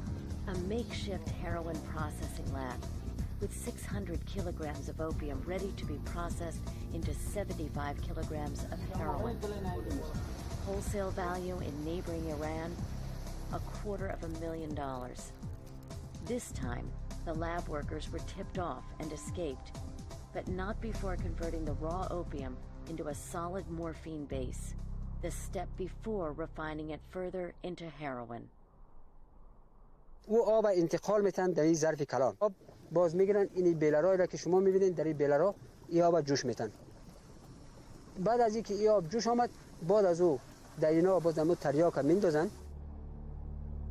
The opium dissolves into a brown liquid and ultimately becomes the morphine base.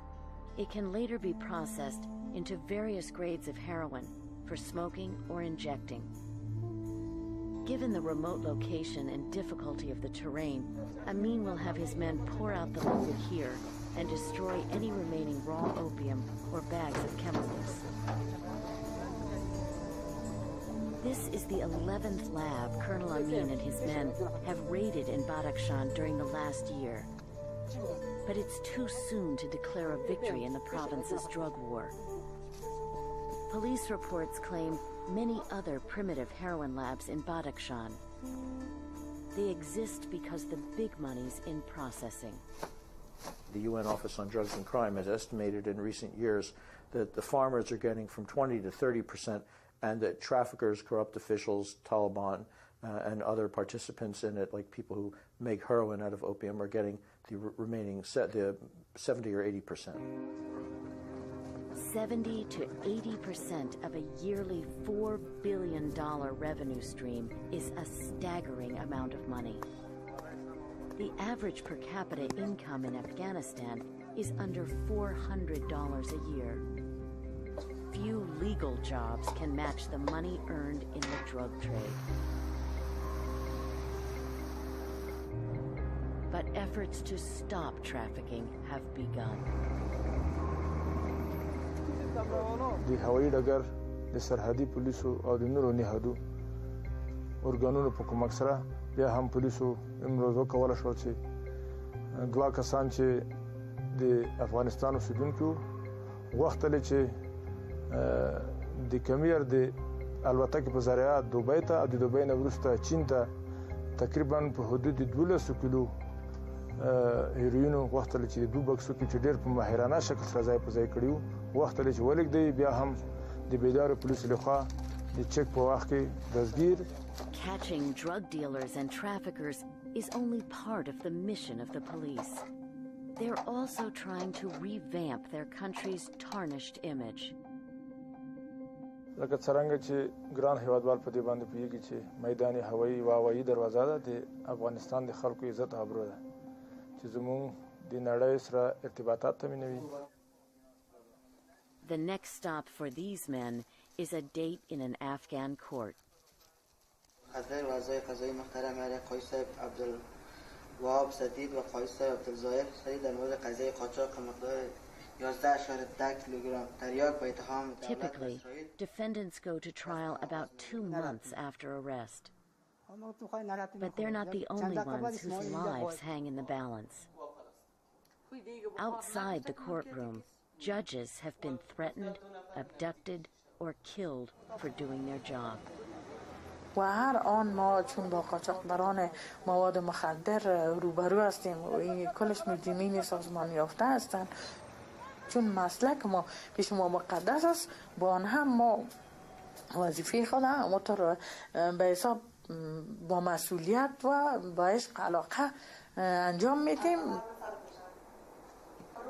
توقیفیت به مدت 10 سال حبس تنفیذی و به مبلغ 700,000 افغانی جریمه نقدی محکوم به مجازات نمودیم. While justice should be blind, it's often the small-time growers and dealers who are put in jail, caught up in the interdiction campaign. افغانان ټول په پوي دي موږ نه واخله تر تاسو پورې له تاسو واخله بیا تر حکومت دولت ریاست جمهوریت پورې ټول په خبر دي. هرغه کسان چې دوی د قانون تشویقي اوس هم موجود دي، په کابل کې موجود دي، اعلان کې په وزارتو کې موجود دي، په چارواکو کې، په پولیسو چارواکو کې یا په وزارتي چارواکو کې دا وجود لري. هم دا اوس هم ستا په پارلمان کې دا غړي دي د افغانستان، هغوی دا تشویقي ورکوي. خو هغه کسان دي چې هغوی لاسونه اوږده دي، لوی قاچاقبران په ظاهرا آزاد ګرځي. The problem with interdiction, the way it's been carried out, is that it has targeted small traders with little political clout who have not been able to prevent arrests, whereas big traffickers with important connections to the government have been able to avoid interdiction and arrests. At the end of the day, if you want to have success in Afghanistan or any country in getting a handle on drug trafficking, then it is very important that the cases are built against the management, against the traffickers, against the mid-level and the high-level individuals. Those people, you have to get evidence against them. They have to be arrested. They have to be formally charged in a court of law. They have to be prosecuted, convicted, and put in prison. One high-level drug lord that was arrested wasn't tried in Afghanistan. Instead, he was turned over to federal authorities in the United States. Haji Baz Mohammed, who was extradited Friday, is one of the world's most wanted, most powerful, and most dangerous drug kingpins. Baz Mohammed was the first defendant the Afghan government ever extradited for drug crimes. He pled guilty to being a manager of a heroin transportation organization through which he moved heroin from Pakistan and Afghanistan to the U.S. from 1990 through 2005. From 1994 forward, he and his organization used some of the money from the sales of the heroin in the U.S. to support the Taliban in Afghanistan. And in exchange, they received the protection of the Taliban. Mohammed was sentenced to over 15 years in a U.S. prison, a key judgment to Boyd Johnson. But I think it does make a difference when you take out a person the stature of Baz Mohammed. You send a message to the people of Afghanistan and to the traffickers themselves that they're not above the law. Johnson admits that Afghanistan's judicial system has a ways to go. I think that the corruption in Afghanistan is a significant issue. And it's not going to take a week or even a year. It's going to take a long time. Corruption is a serious, serious problem. The police are corrupted from time to time. Local government officials are corrupted. Provincial government officials sometimes are corrupted. So it's across the board. Unfortunately, this is becoming all too common in Afghanistan society in general, but it's certainly very much there in drugs. Newspaper editor Shukriya Barakzai is one of the members of Afghanistan's new parliament, frustrated by the all too common wrongdoing she sees. چون اگر فساد می‌بینین در اراکین دولتی موجود هست، قاچاق مواد مخدره می‌بینین موجود هست، گریز از حسابدهی موجود هست، گریز از عدالت موجود هست و از پشت میز محکمه خو معلوم داره که یادشم نامشان بگیرین اصلا امرایتان قبول نمیکنن. چطور من میتونم که پس همی توقع رو داشته باشم که خب بیا خیر است بیادر جان هرچی که بود تیر شو اما این دفعه بیا ما تو حساب میکنیم. نه. Afghanistan has a history of regional warlords controlling parts of the country and people having loyalty to their tribe. Barakzai believes this social and political structure hinders the growth of democracy in the country. امیدوارم مردم افغانستان هم از این مصلحت‌ها تیر شوند و از خیمه‌های کونه و تنگی که دیگه به درد این ملت و به درد خودشان نمیخوره و نام قوم و زبان و مذهب خود بیرون بکشن بیاین به عنوان یک کسی که در یک سرزمین زندگی میکنه به یک تصمیم برسه که او تصمیم حاکمیت قانون، رفاه، صلح، ثبات و امنیت باشه. معلوم دار راهی که اگر امی راه 6 ساله خود لااقل ما تعقیب کنیم بریم به هیچ جای نمیرسیم. Today, illegal processing in Afghanistan has made drugs cheaper and more available within the country. The result is that increasingly, Afghans themselves are succumbing to the dangers of the country's largest cash crop. A recent United Nations survey puts the number of heroin addicts throughout the country at 50,000. That's in addition to 150,000 people who use opium. Poverty and unemployment are two causes of drug abuse. But in Afghanistan, there's another reason.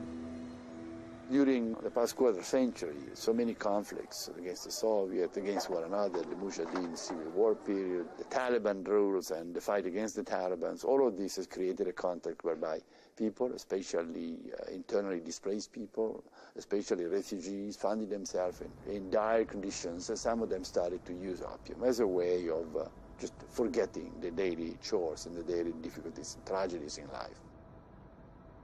Drug addiction, unfortunately, has come to Afghanistan, mainly as a consequence of our being refugees in our neighboring countries. It ruins families. It's something that worries me a lot. It's something that we have not yet done much, unfortunately. Many of the country's addicts picked up their habit elsewhere, in neighboring Pakistan or Iran, where per capita heroin use is the highest in the world.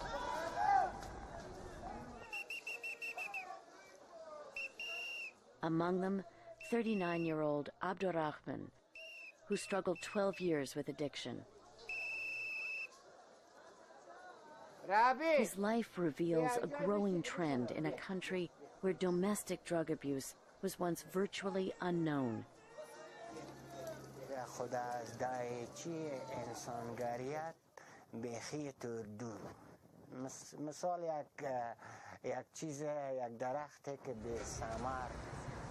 Realizing how his addiction affected his family, Abdurrahman quit using heroin. He is very firm about his outlook on those working in the illegal drug trade.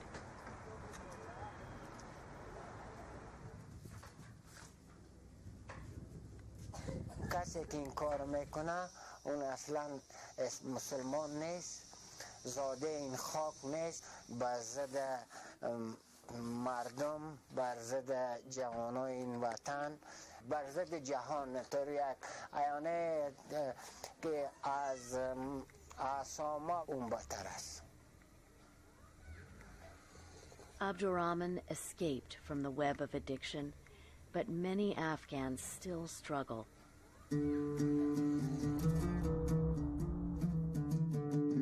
North of the Hindu Kush in Afghanistan is where the Central Asian steppes begin, a flat, grassy plain that stretches hundreds of miles into Russia. In Balkh province, farming and herding still prevail as a way of life. Today, the province is poppy-free, the result of the government's rigorous anti-narcotics campaign. But addiction rates are growing. And it's here where Dr. Mohammed Ehsan Hamra practices, serving some of the most remote parts of the country, where access to medical care is limited. Dr. Ehsan sees many addicts whose abuse resulted from war, displacement, or a society in chaos. However, he also encounters traditional communities where drug addiction is rampant. The UNODC estimates 1/3 of the people in this district, mostly Turkmen, are drug addicted. بیشتر قوم ترکمن به شکل قبیلوی زندگی میکنن و از سالهای بسیار زیاد یا مصروف استعمال مواد مخدر، آن هم به خاطر کاهش دردشان است و عدم دسترسی به خدمات صحی باعث ازی شده که سالهای زیاد این مردم از اوپیوم یا تریاک من حیث دوای ضد درد استفاده کنند و عامل اصلی هم من فکر میکنم که یا کارهای سنگینم مثل قالین بافی و چیزهای دیگه میکنن. In a traditional village, opium addiction may look different than an urban setting. 50-year-old Najiba, a mother of 5, is a carpet weaver whose rugs are sold in shops in the provincial capital of Mazar-e Sharif, 30 miles away.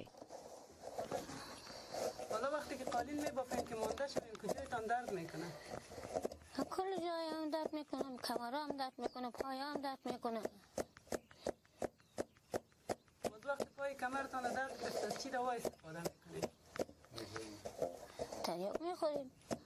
تریاک خوب میکنه؟ ها، کمتر جمع میکنه جانهای. Opium also serves another purpose for rug weavers needing to keep their hands free of child-caring duties. روزانه چند وقت دیوشتکتان تریاک میدین؟ 2 وقت.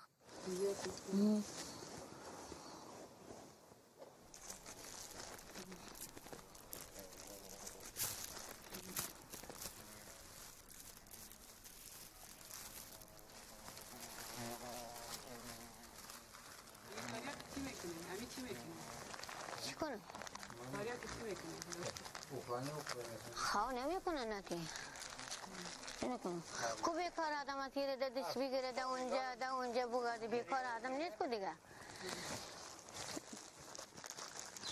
از نظر ما یک تراژدی است، یک تراژدی انسانی که یک طفل هیچ گناهی نداره که او معتاد شود، او احتیاط کسب کنه و تجربه که ما در این ساحه دارم و کارهایی که در این ساحه ما کردیم این برای من نشان داده که مادرات و عدم آگاهی از ضرر مواد مخدر یا از ضرر تریاک یا اوپیوم و اونمو هست که طفل که هیچ گناهی نداره و گناهی از این اونمو هست که جامعه فقیری مثل افغانستان، جامعه که سطح آگاهی مردم آنقدر بلند نیست که از ضرر مواد مخدر بفهمن که اولاد خود که بسیار دوست داشتنی می باشن و زندگی راحت داشته باشن، زندگی عاری از مواد مخدر داشته باشن.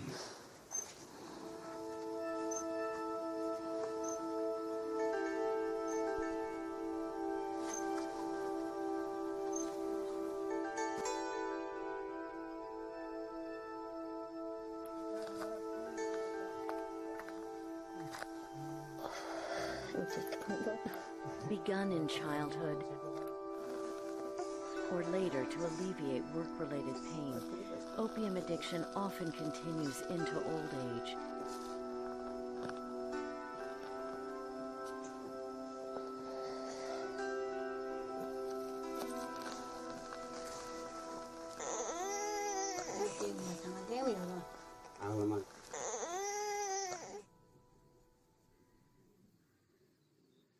While illegal opium is a threat within Afghanistan, it's also a threat to the world community, and solutions must extend beyond Afghanistan's borders. Reducing worldwide demand is one solution. If you eradicated every opium poppy in Afghanistan, you would still have drugs on the streets of my constituency and, you know, in small-town America.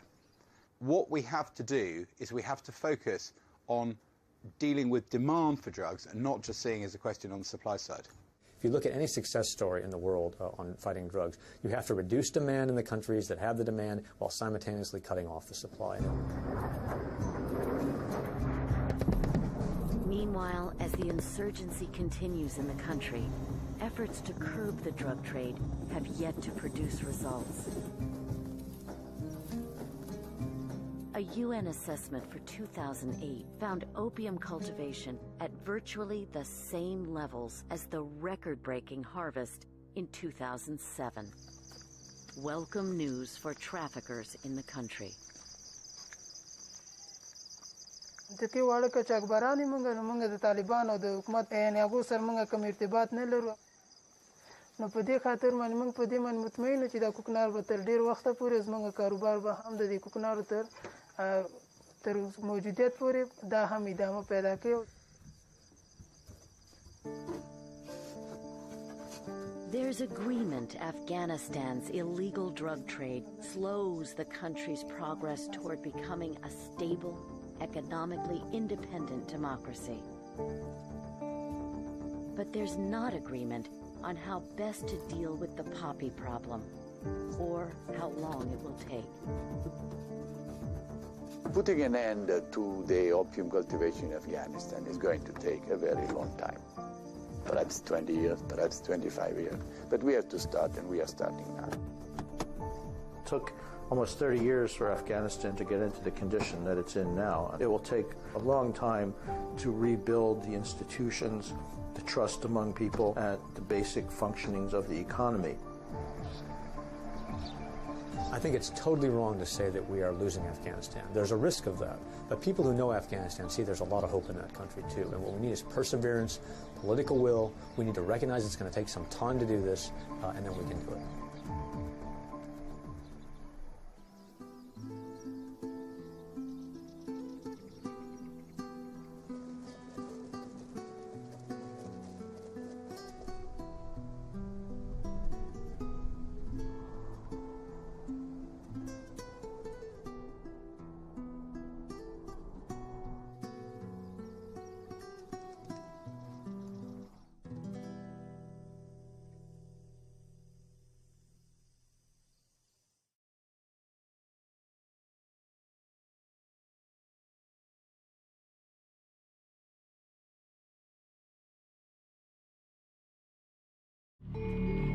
Tehran's Hafte-Tir Square is a hub of activity even at night.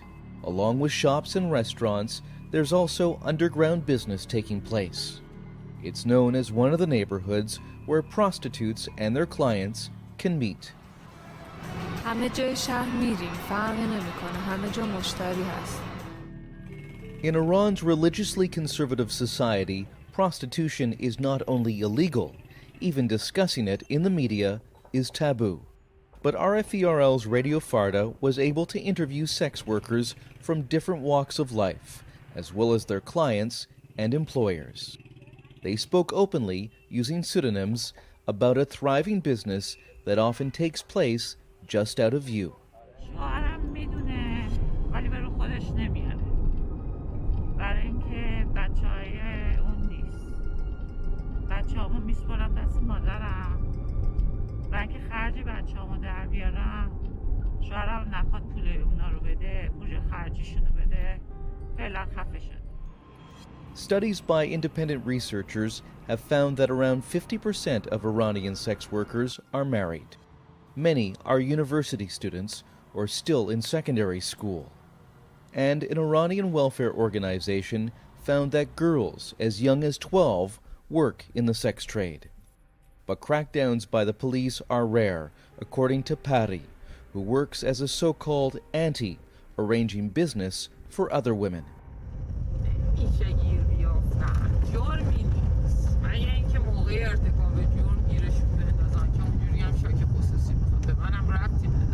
کلا مامورا خیلی به پرپاتون نمیپیچن؟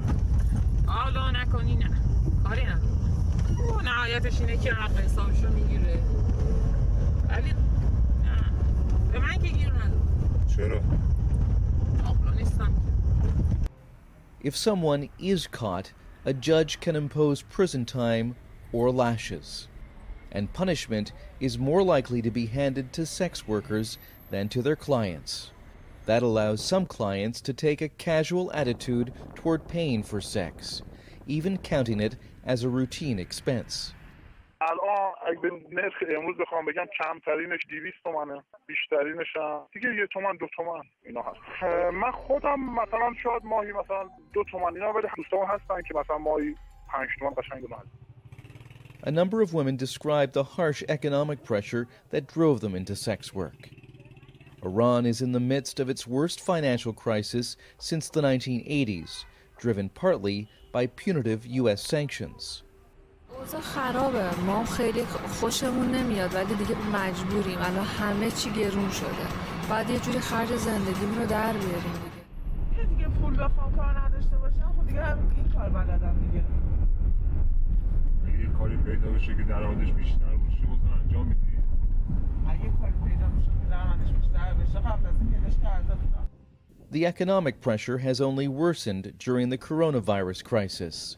Sex workers who can't afford to lose their incomes must add the threat of COVID-19 to the other risks they take. قضیه تکیه کنم دیگه من هیچ جا باید نباید برم دیگه یعنی دیگه باید گشنگی بمیرم بخوام از مریض بترسم انقدر واقعا نیاز دارم مجبورم برم بخوام خیلی هم رعایت کنم و خیلی Some women also spoke about being coerced into sex work, even by family members.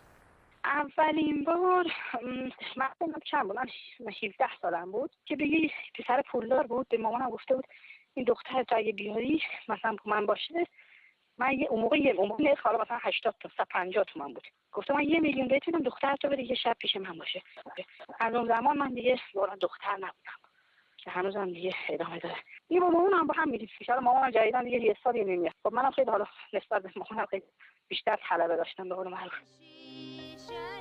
Sex work is shrouded in secrecy in contemporary Iran, but the situation was different before the 1979 Islamic Revolution. One Tehran neighborhood was a legal gray zone. Prostitution was tolerated there. But many women and girls were the victims of trafficking, as one woman explained in this 1966 documentary. اینا هم که 9 سال، 8 سال، 10 سال، 15 سال دارن اینا را توی جمشید شبا میبرن استفاده میکنن میبرن تو خیابونا میفروشن شبا به راننده ها به مثلا مردمی که میخرن به مردای مثلا عرق خورو فلان میبرن میفروشن. In the midst of the upheaval of 1979, the neighborhood was attacked by revolutionaries who set an apartment building on fire. An unknown number of residents died. Months later, 3 well-known madams were executed on the orders of a conservative judge. خدا می‌فرماید قاتلوا ائمة الکفر با سردمداران فساد پیکار کنید و حالا هم وقت اون رسیده است. Today, with prostitution driven underground, some sex workers are in favor of legalization. saying that would give them greater safety. اگه بتونیم کارمون رو قانونی انجام بدیم و بهداشتی باشه، هم برای خودمون بهتره، برای سلامت خودمون بهتره. همینی که دیگه آسیبی به جامعه نمیرسونه. But that seems impossible in an Islamic theocracy like Iran. The women who try to earn a living this way must do so in the shadows, with all the dangers that entails. Increase the reach of your events or business services. To advertise on Plus TV Africa, please call 0906 000 5719 or 0909 040 8408, or send an email to marketing@plustvafrica.com. Plus TV Africa. Big stories live here.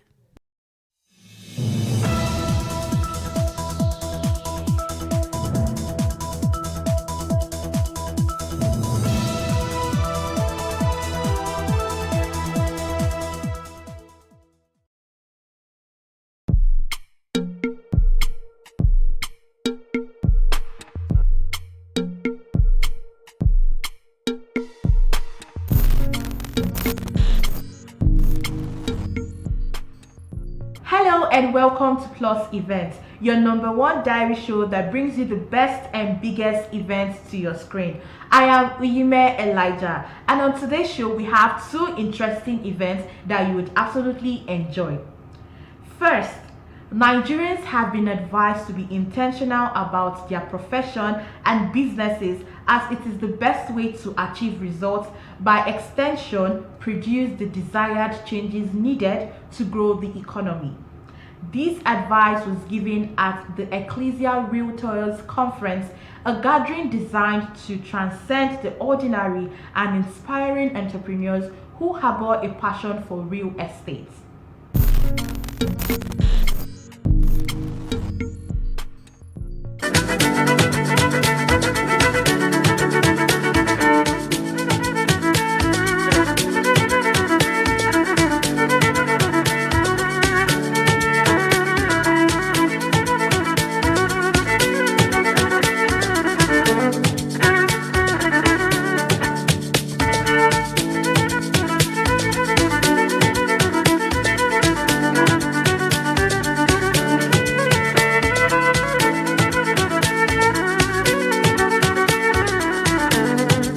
Over 350 entrepreneurs are gathered at the maiden edition of this conference, convened by Adozilian Home and Realty.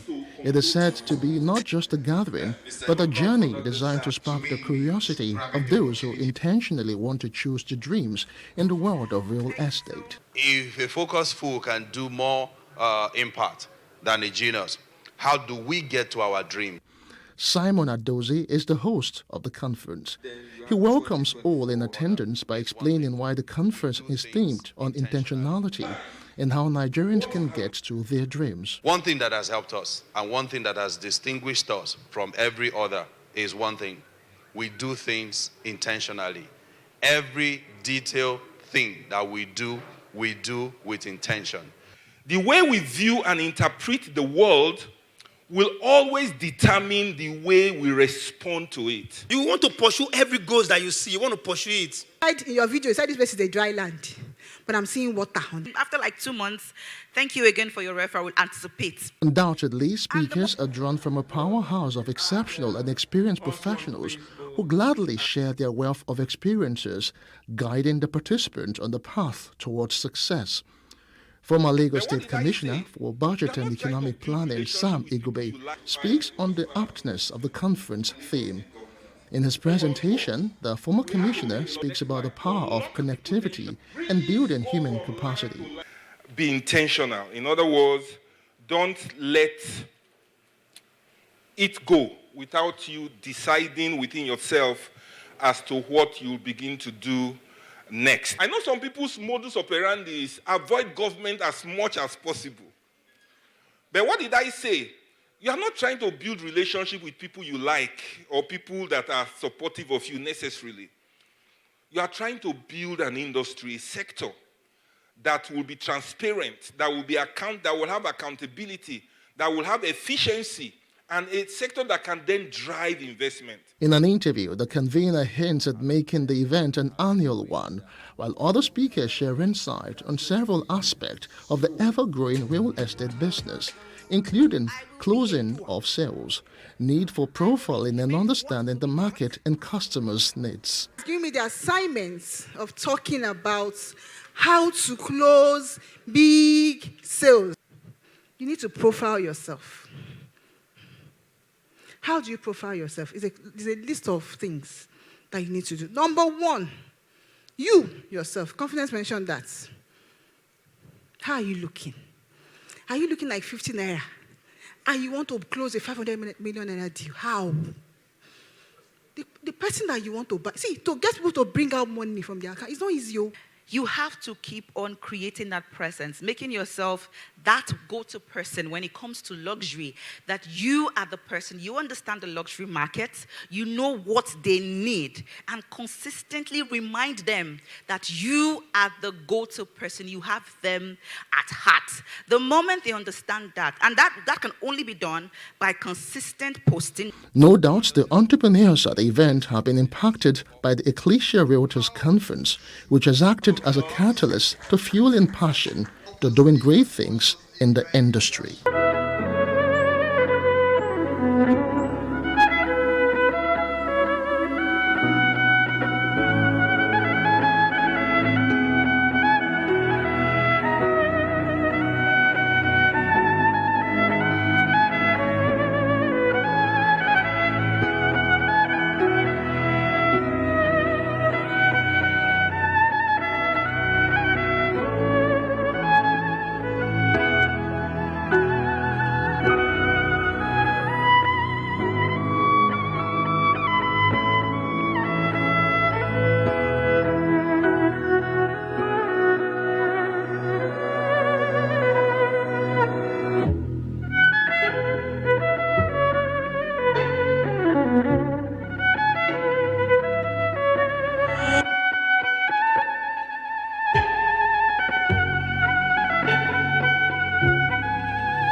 Family and friends have gathered to pay their last respect to one of Nigeria's producers, directors, and actor, Vincent Dejumo Louis, who was laid to rest. The event, which was held in Lagos, had popular filmmaker Tunde Kelani, a representative of Lagos State government, among others in attendance. Let's go look at this one. We'll be right back.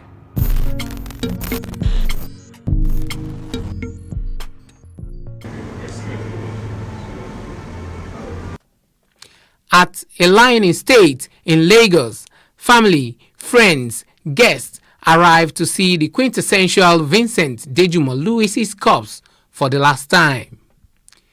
Tears cascaded down on the faces of some, while others were there to comfort them. From there, his remains were moved to Holy Cross Cathedral at Catholic Mission Street, Lagos Island. At the church, the officiating minister, Very Reverend Monsignor Bernard Okodua, offers prayers for the deceased as the congregation joins the choir to sing hymns.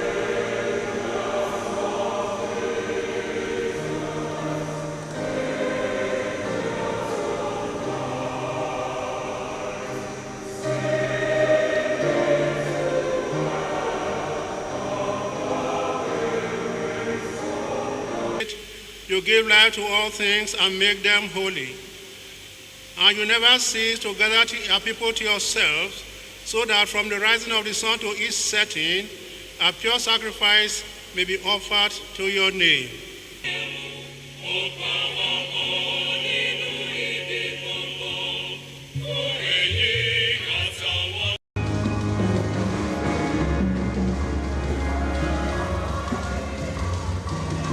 Popular Nigerian filmmaker Tunde Kelani shares his experience working with the late Dejumo Louis. I happened to have worked with him in NTA, where he played the pioneering role of the village headmaster, Oloja.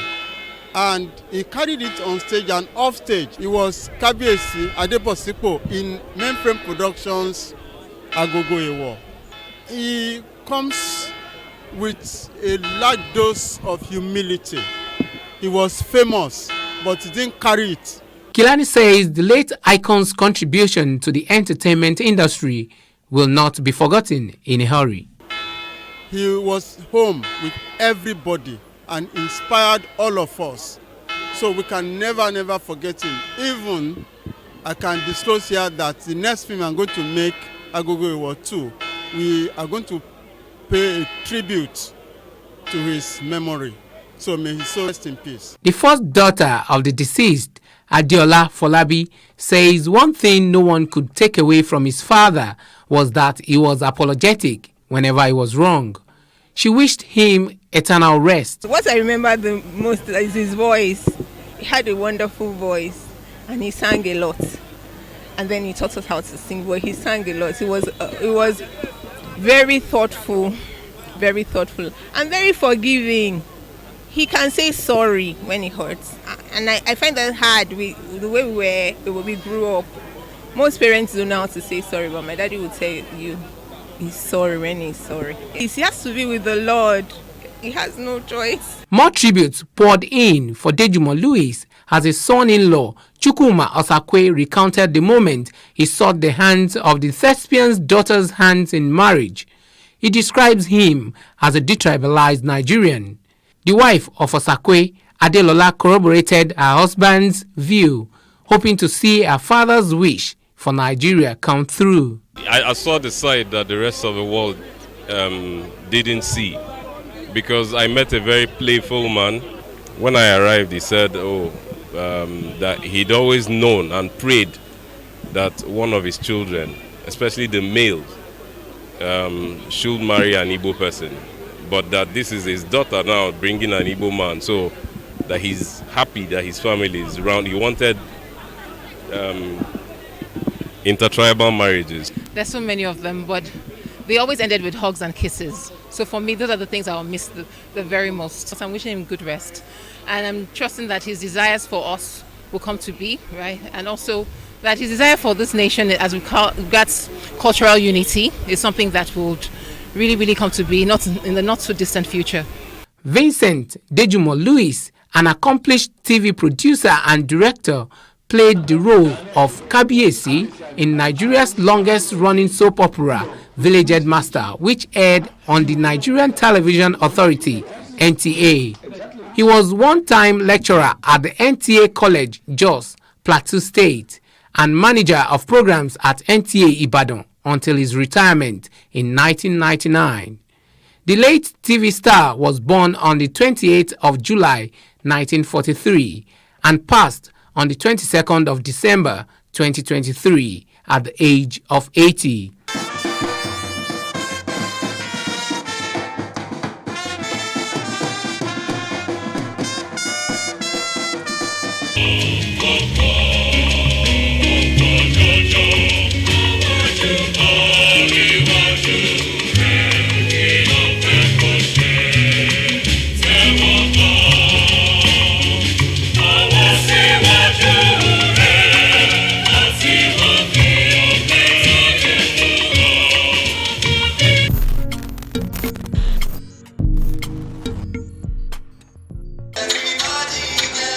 Young people have gathered here at the J.F. Ade Ajayi Auditorium, University of Lagos, UNILAG, to get useful insights at the third edition of the Gen Z Initiative in Nigeria, GINN 3.0.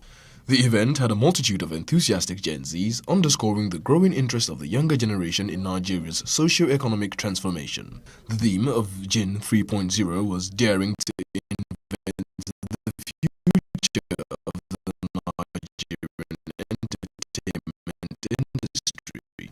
It featured nuggets from esteemed personalities within the Nigerian entertainment industry such as Charles Inoje, Hilda Dokubo, and Ali Baba, among others.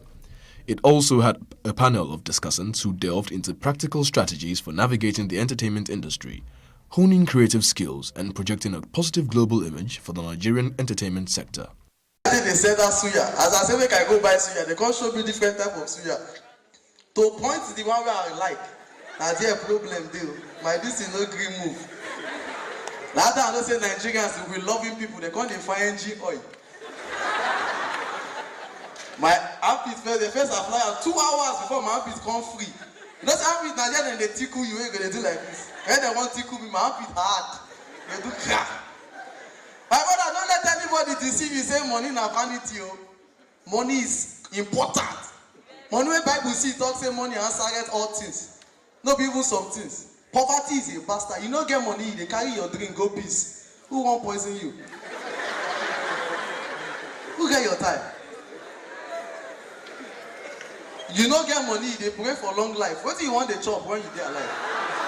It's important that young people are encouraged in the education, in the entertainment industry. It's important that we continue as government to encourage young people in the entertainment industry, and as also custodians of policy, we need to also, encourage them to always. Because the arts is very important in communicating to the citizens. So it's important to encourage them as custodians of our policy to embed as part of the message that they communicate our national heritage, our national history, culture, morals as well in the content that they communicate. Other notable personalities include the Deputy Vice-Chancellor, Management Services, Professor Lucian Chukwu, who represented the Vice-Chancellor of UNILAG, Professor Folashade Ogunshola, and past governorship candidate of Labour Party in Lagos State, Gbadebo Rhodes Viver, who was chairman of the day and graced the occasion. It's wonderful because every sort of reformation or positive movement that happens in a nation or country historically always starts from the academia and the academic institutions, from the thinkers, right? And assembling young people like this to sort of give them guidance and direct them is the way to go. In most developed countries in the world, this is what is done. And I'm very excited always to be part of anything that involves lifting up the youth in our country, because truly they are the future and they are the present. And the world is not like how it has ever been before, because now everybody is connected. And there's so much that can happen based on that connectivity. GIN stands for Gen Z Involvement in a New Nigeria. Now, when you're talking about a new Nigeria has to do with a lot of bodies or concepts coming together. It's not just one aspect. We're focusing on various aspects of a nation growth. And in order for a new Nigeria to be given birth to, we have to ensure that the Gen Z are actively carried along in developing what a new Nigeria.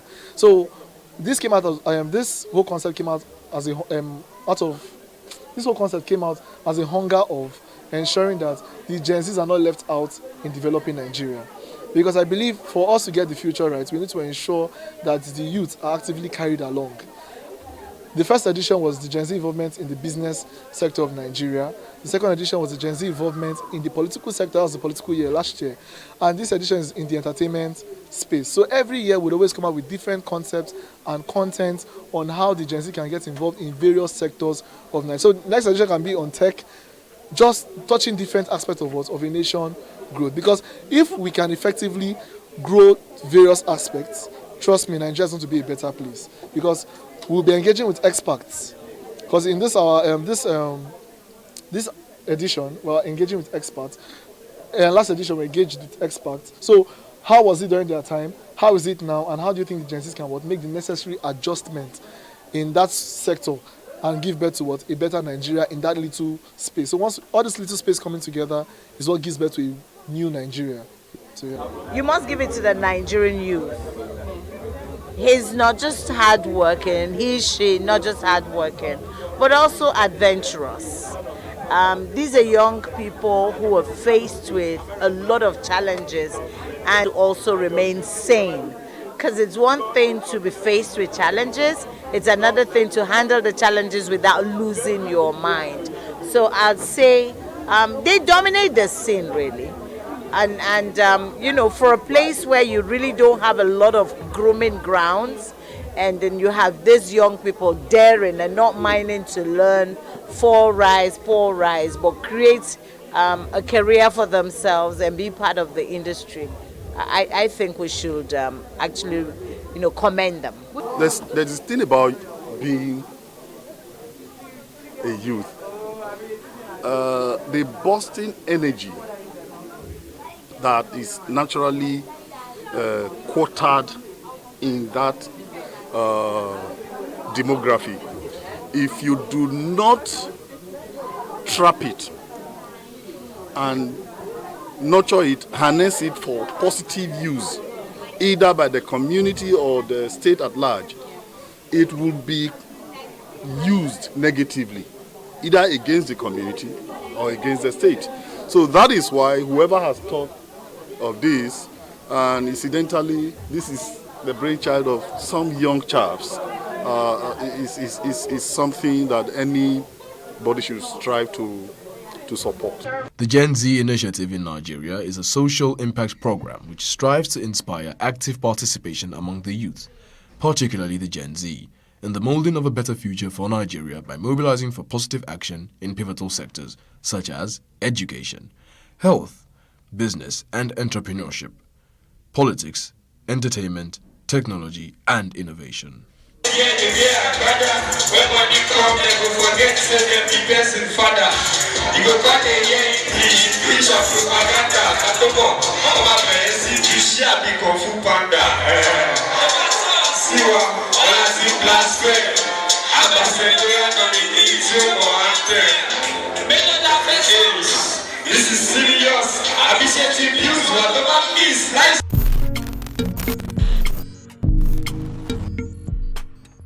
Well, that's a wrap for today. I hope you enjoyed the events on the show today. Remember, if you want to showcase your events to the world, Plus Events is the place for you. Subscribe to our YouTube channel at Plus TV Africa Lifestyle. I am Uyime Elijah. Enjoy.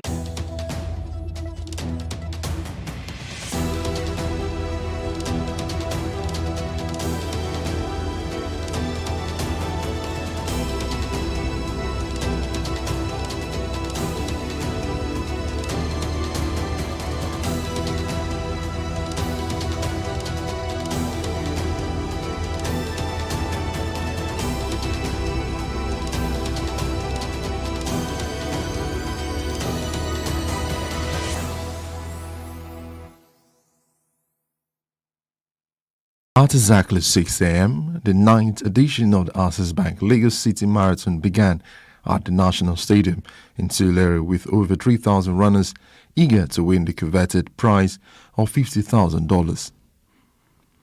Around an hour, few minutes later, at the Falomo Bridge in Ikoyi, Chaprats led a pack of Kenyan athletes to be the first set of runners to lead the contingent heading towards the finish line at the Eco Atlantic City. With enthusiastic display of spectators at the finishing line and lots of excitement in the air, thousands of non-participants and fun seekers were waiting eagerly to welcome the first athletes to cross the finish line.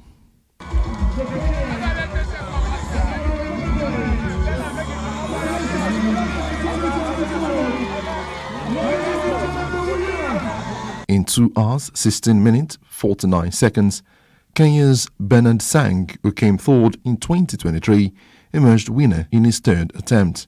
The 32-year-old expressed his desire for the city of Lagos and his next plan after the winning. I feel grateful because I have come 3 times and it is my first time winning. Last year it was number 3. Running in Lagos is motivating me to come back because it is a nice city. Lagos people are welcoming. I really enjoy running in Lagos. Yeah. So I'm looking forward to coming again next year. In the women's category, Charles Kebenin from Ethiopia came first with a time of 2 hours 41 minutes, while Kenya's Ruth Aga returned exactly 2 hours 41 minutes to place second. Ethiopia's Sharon Sharap coming forward in the time of 2 hours 42 minutes. Best Nigeria. Everyone that is showing their weight behind this, for giving shout out to one of the world's best airlines. We thank you so much for coming up all the way from the beautiful city of Nairobi, Kenya. Ladies and gentlemen, the one and only Kenya Airlines.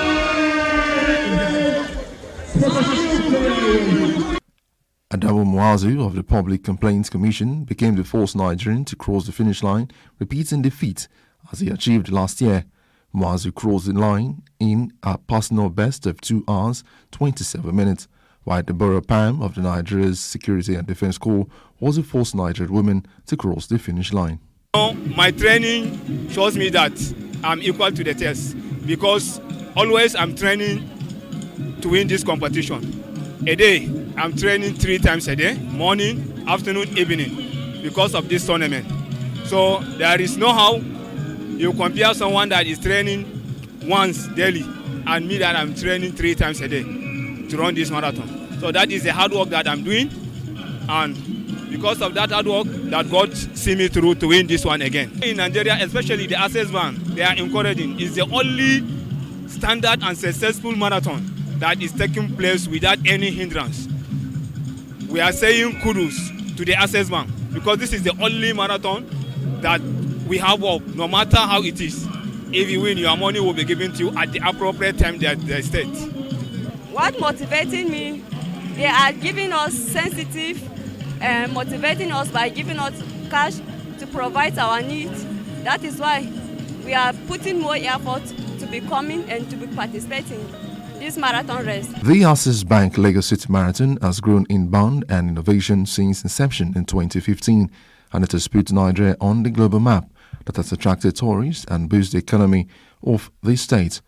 The Deputy Managing Director, Access Bank, Victor Toku, the major sponsor of the marathon, spoke about what made the race one of the best in Africa. The bank is the largest bank in Nigeria. As the largest bank in Nigeria, we have a role to play in driving the economy, in supporting people to live a healthy lifestyle.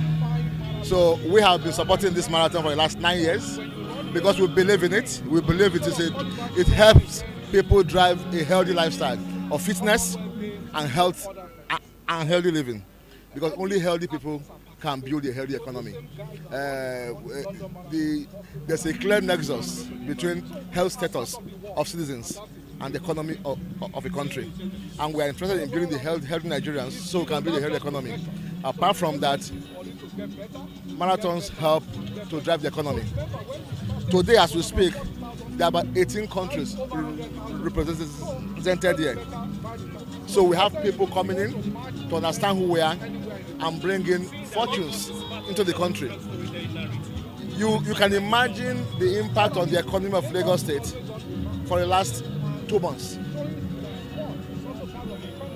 Food, restaurants, transport, hotels, and even sports infrastructure. All these things have been impacted by this marathon. And with this year in, year out, we are the fastest marathon in the world to get a gold status. And by next year, we'll be applying for a platinum status.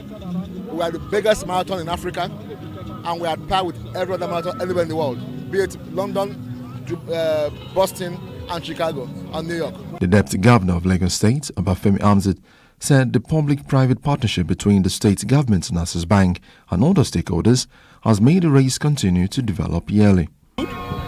We have a very healthy relationship with private sector, Access Bank, for example, and they've been fantastic. So we've been working together, Lagos State government, Access, and every stakeholder to make sure that this continues to grow. So I think credit must go to our citizens. So when we give instructions, people comply. We close roads. So various infrastructures are deployed to make sure that the athletes have a free. Remember, marathons around the world are the same. Okay, and the essence of this is to be one of the best marathons in the world. So the partnership between Lagos and Access Bank and all the stakeholders has been fantastic, and I think that's it. And credit must be given to private sector for coming up and working with our state to make sure this happens. In terms of economy, of course, it elevates it. People buy more goods. People understand our culture better. So it has many multiplying effects. It's not just about money, but it's also about relationship and then showcasing our state and our country so that it's not only negative narrative that people see. People see positive component, they see Nigerians at their best, and they see that we can organize the best event anywhere in the world. With the emergence of Access Bank Lagos City Marathon, there have been several races across the country.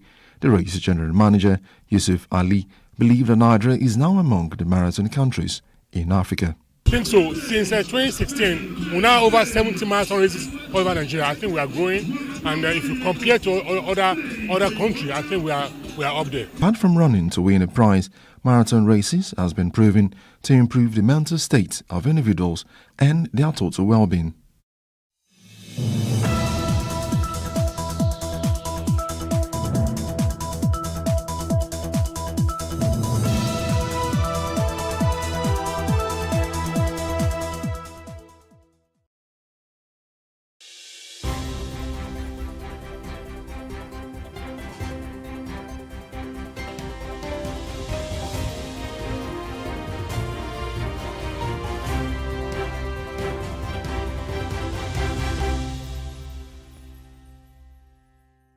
Very good morning to you, and thanks for joining us on The Breakfast. My name is Nyamgul Agaji. Today on The Breakfast, we'll be dealing with a lot of important issues that are making news headlines this morning.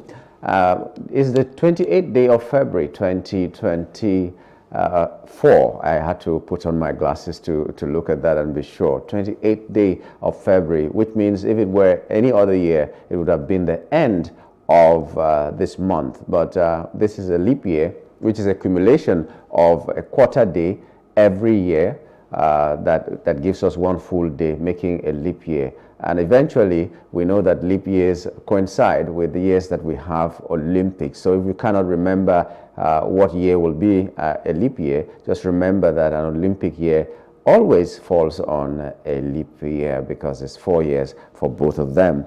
Well, today we'll be looking at securing your vehicle by knowing your car documentation needs. That's one of the topics we'll be looking at. And we also are going to be looking at the fact that the president has made some new announcements, expatriate employment. We are going to be looking at that. He has launched expatriate employment levy. Let's find out what that is and how it's going to affect our economy. Of course, we'll be looking at the papers on Off the Press, and right away before we go to what we call the top trending, let's just look at the traffic report. The report reaching us is that from 12 p.m. today till 12 p.m. tomorrow, the third mainland bridge is going to be totally closed. So if you're doing business on the island and you live in mainland, you have to come to mainland, know how to plan your schedule. If you're going from the island to the mainland, know how to plan your schedule. There are, of course, alternative routes to get to the mainland from island or vice versa. So whatever you're going to do, plan yourself well. The third mainland bridge will be locked totally for a very important adjustment, a very important repair for a full 24 hours. That is from midday of today to midday of tomorrow. In case you did not hear this, this is coming from the relevant authorities, so plan yourself really well. So we go straight to the top trending issues of this morning. The first one is that CBN increases interest rates to 22.75%. The Central Bank of Nigeria, CBN's Monetary Policy Committee, MPC, has raised the monetary policy rate, MPR, by 400 basis points to 22.75% from 18.75%. CBN Governor Yemi Cardoso announced this after the first MPC meeting for the year in Abuja on Tuesday. The MPR has been 18.75% since the last MPC meeting between 24th and 25th of July 2023. With inflation at 29.90%, he said the new MPR is part of moves to tackle the country's inflation. Cardoso, who chairs the MPC, said the cash reserve ratio, CRR, has been raised to 45%, while the liquidity ratio was left unchanged at 30%. The CBN chief also said over $26 billion has passed through the crypto app Binance Nigeria in the last 4 years from unidentified sources. Cardoso has exonerated himself and his team from the economic hardship that has gripped the country in the past months, leading to protests in several parts of Nigeria.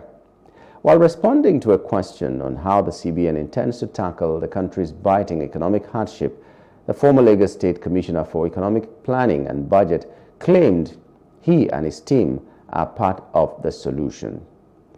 He explained that he and his team assumed responsibility in a time of crisis of confidence, but now believes that the efforts being taken are beginning to bring back confidence. And that is what he says. The second top trending is that the CBN begins sale of dollars to BDCs. The Central Bank of Nigeria has begun or announced its decision to sell foreign exchange worth $20,000 to each eligible Bureau de Change operator across the country. This is coming more than 2 years after the suspended former CBN Governor Godwin Emefiele stopped the sales of foreign exchange to BDC operators in that segment of the forex market. The Apex Bank disclosed this in a new circular issued and signed by the Director, Trade and Exchange Department, Hassan Mahmoud, on Tuesday. The circular titled Sale of Foreign Exchange to Bureau de Change Operators to Meet Retail Demand for Eligible Invisible Transactions said the move aimed to rectifying the persisting distortions in the retail segments of Nigeria's foreign exchange market and bridging the widening gap in the exchange rate. It is also the allocation. It said the allocation will be sold at the rate of 1,301 naira per dollar, reflecting the lower band rate of executed spot transactions at the Nigeria Autonomous Foreign Exchange Market as of the previous trading day, dated February 27, 2024. The CBN explained in the circular that following the ongoing reforms in the foreign exchange market aimed at achieving an appropriate market-determined exchange rate for the naira, it has observed the continued price distortions at the retail end of the market, which is feeding into the parallel market and further widening the exchange rate premium.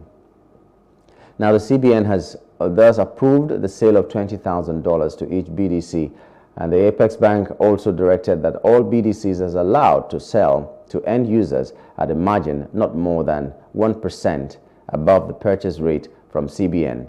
It further directed eligible BDCs to make naira payments to the designated CBN foreign currency deposit naira accounts and submit confirmations of payments with other necessary documents for disbursement at the appropriate CBN branches Abuja, Awka, Lagos, and Kano. The CBN, in frantic efforts to save the free fall of the naira, has made a number of significant reforms towards addressing naira depreciation, such as probing and clearing FX backlog, limiting forex for foreign education and medical tourism, increasing BDC's minimum share capital, and curbing FX speculators, among others. Okay, let's see how these reforms are going to turn out in the coming days. Let's see the naira crumble, or the dollar rather crash and the naira move up. That's what we're expecting, because everything is tied to the dollar, whether you are holding it, you're using it, you're spending it or not, because you have to get the things that are connected to the dollar. Even if you're a local farmer in the village that has never seen a dollar, you'll still have to purchase some things that are coming to the country through the dollar or with the dollar. Okay, so the NLC suspends protests, extends ultimatum to federal government. The Nigeria Labour Congress, NLC, on Tuesday night suspended its two-day protest all over the country. The Labour, in a communique at the end of its National Executive Council meeting, said the objectives of the protest were achieved on the first day of the demonstration. Nigeria is battling rising inflation, food inflation, forex crisis, economic hardship and high cost of living occasioned by the removal of petrol subsidy, attracting protest in parts of the country. The presidency has engaged labor leaders in last-minute talks on Monday, but the meeting ended in a stalemate as the NLC insisted that the protest was going to hold. Subsequently, the NLC grounded economic activities across the country on Tuesday, with Labour leader Joe Ajaero saying that the protest was about hunger and not just a clamor for a review of the minimum wage. However, nationwide action continued on Tuesday with simultaneous press conferences across all the states of the Federation by the State Council of the Congress, including the national headquarters. NLC will reaffirm and extend the 7 days ultimatum by another 7 days, which now expires on the 13th of March 2024, within which the government is expected to implement all the earlier agreements of the second day of October 2023 and other demands. Now, it is not enough to always say that the NLC has chickened out, NLC is afraid, NLC has been bribed, NLC this and that, but we also applaud the NLC at some points when they do the right thing. Everybody was afraid that a protest like this taking longer than necessary might degenerate into something else, and they have suspended it, saying that what they intended to achieve in 2 days, they achieved in 1 day. It was really heartwarming when we looked at how this protest went on in some states. In Lagos State, we saw even the police were buying water and biscuits and other snacks for the protesters. So there was that harmony. Everybody was going about doing this protest in a very peaceful way, and we liked it. We went to Oyo State, where we saw the governor of Oyo joining the protesters and also saying, yes, we know that there's hunger in the land, and so many other places. The politicians, the people in power identified with the people who were asking for a better Nigeria and better living conditions. That's the whole issue, that's the whole dream of everybody, that everybody comes to realize the fact that the suffering is not just for one man, and whoever is not even suffering acknowledges the fact that those who are suffering are really suffering, and something will be done about it. Now that 7 days have been added to the ultimatum, we are waiting for March 13. We are not waiting until March 13 before last-minute talks by the federal government. It always happens like that. On Monday, there were last-minute talks by the federal government with the labor leaders to make sure that things go well. And possibly it contributed to making the labor leaders change their minds and say, we are not continuing with the protest. Let's not wait till the 12th of March before we start to make the moves. We are hoping that the government will do well to address these issues. Maybe not 100%, but let us see that things are being done. It is not enough to just promise things and they are never done. For instance, the hardship in the country, federal government promised to release some grains so that the people can have some kind of a relief. But we've not seen those grains. The ones that customs were giving to the people, it led to a stampede and 7 people lost their lives and all that. So if there is hunger in the land, they always say that a hungry man is an angry man. We don't want this hungry man to get so angry that we will be blinded to the things that may cause the destruction of Nigeria eventually. So let the government do something. Let them be proactive about all this and make sure that people begin to see that they are concerned about the well-being of Nigerians. We'll take a short break, look at the weather, and when we return, we'll return with the papers and see what the headlines this morning are saying. Stay with us.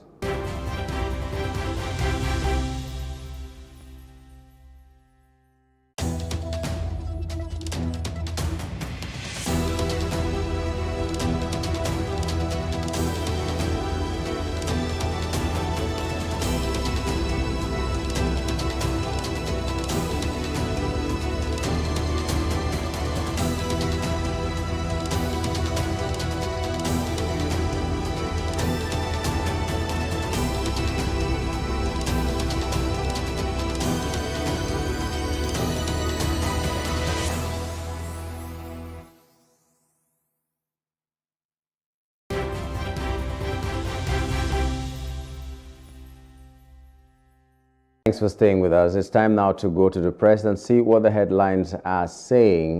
We are being joined by Mr. Tunde Kolawole, a legal practitioner here in Lagos State. Good morning and welcome to the program, Mr. Kolawole. Good morning. Thanks for having me. Okay. Hope you had a great night. Yes, I did. I did have a great night. Okay. I hope you did too. Thank God for that. Yeah. We're starting with business this morning. The Business NG.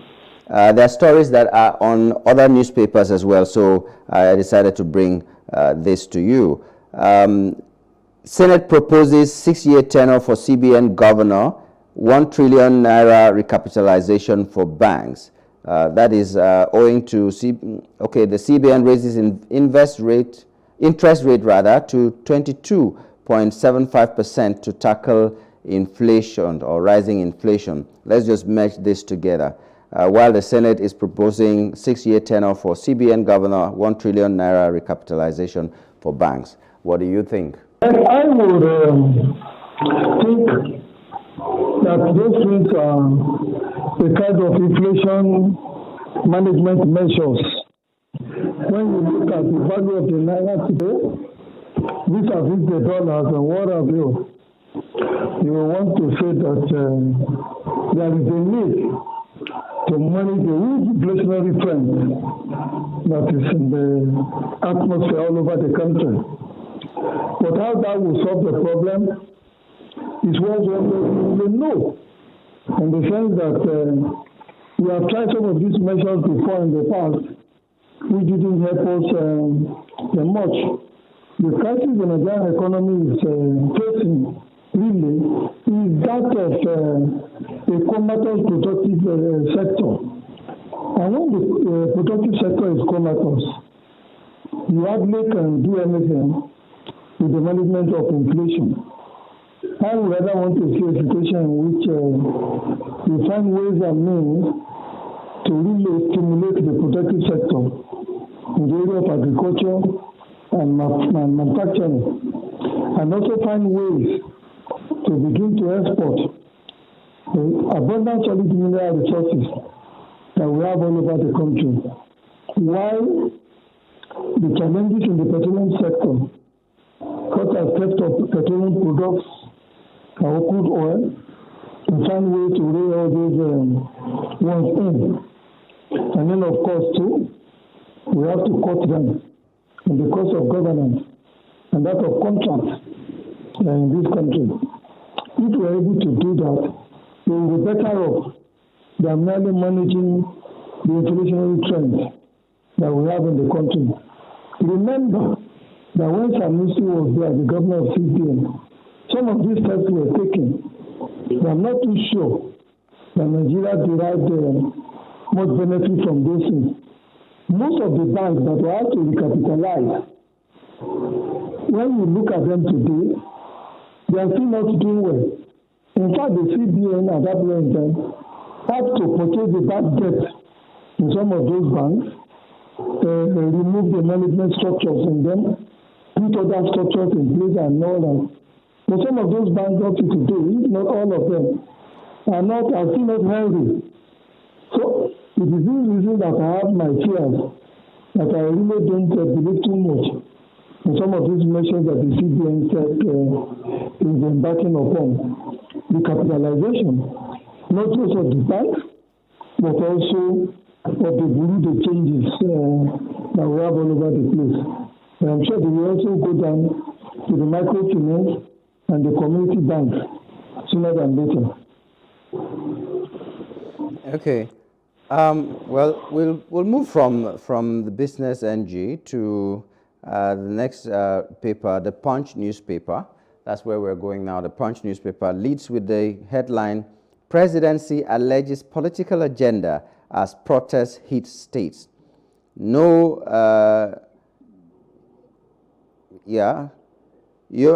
unanimity in protests. Some people leveraging current situation for political gains, says presidential aide. And then police shares biscuits, water at Lagos protests. And NLC urges Tinubu to end extreme hardship food crisis. Okay, those are just riders for the headline. Presidency alleges political agenda as protests hit states. What are your comments on that?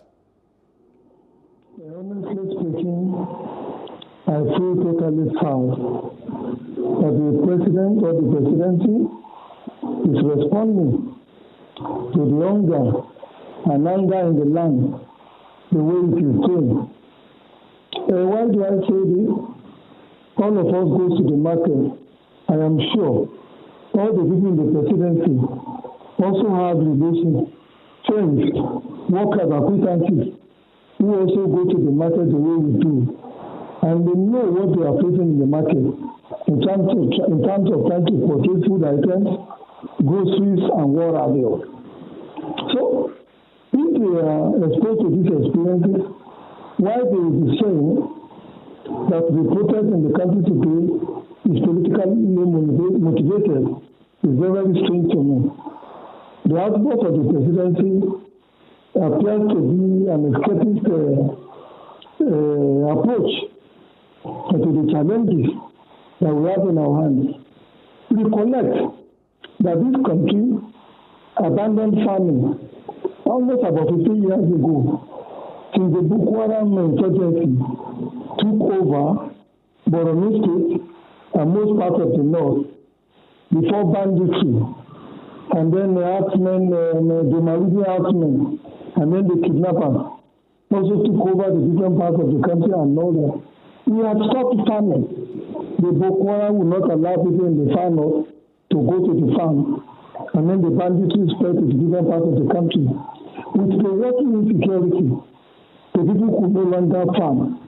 And when you no longer could farm, what is going to happen? Of course, there's going to be food scarcity.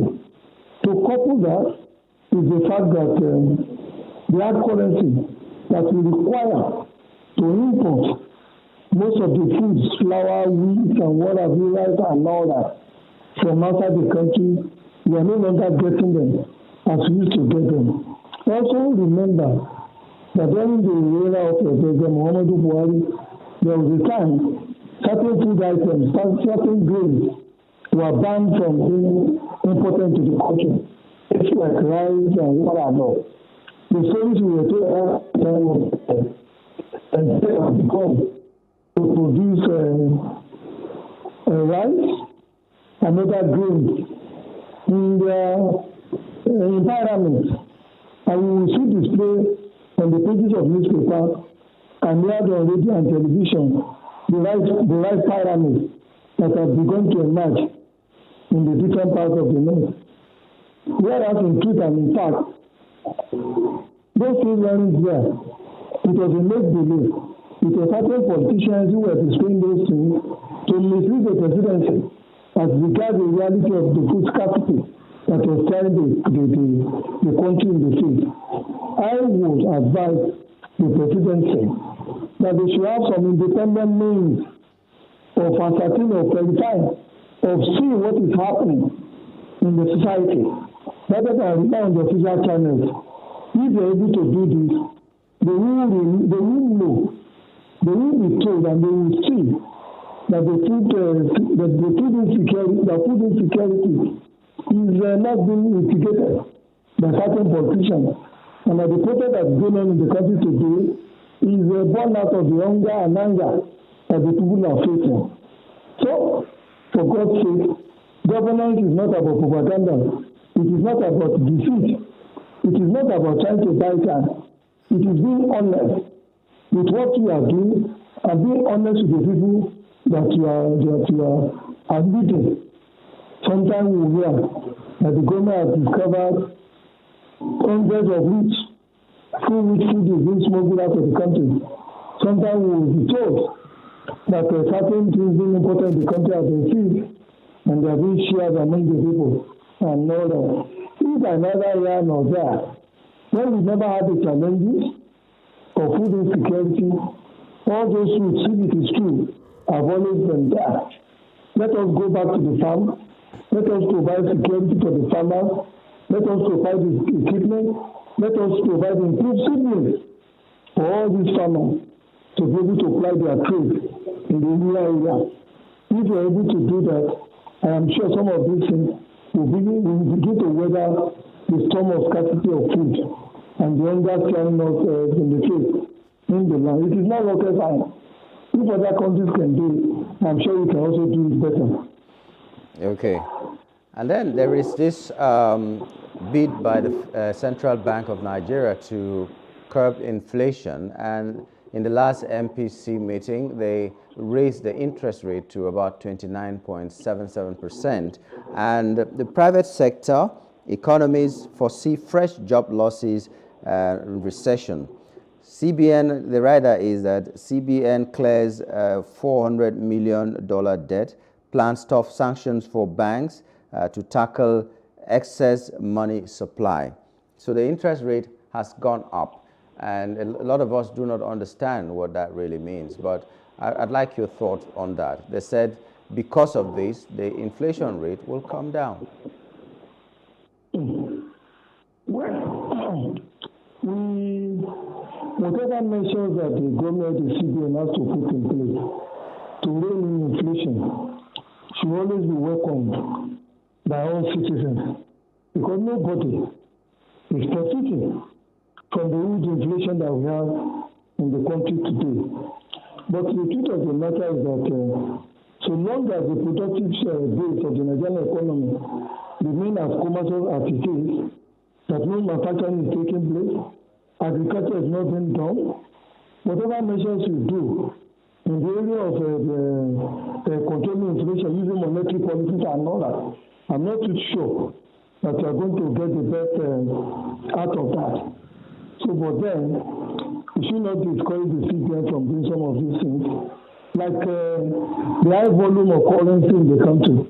You don't need to be an economist to know why that is there.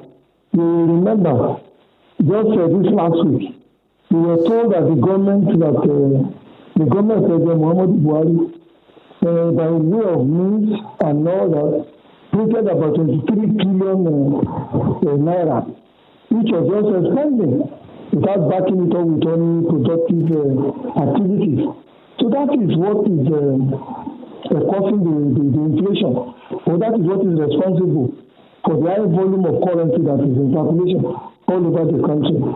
So what the government ought to do is to find ways and means to remove all this money from circulation. And you can only remove them by stimulating the productive base of the economy, by engaging in exports and all that, and then by reducing the cost of contract that we have all over the country, the cost of contract and also that of the governance.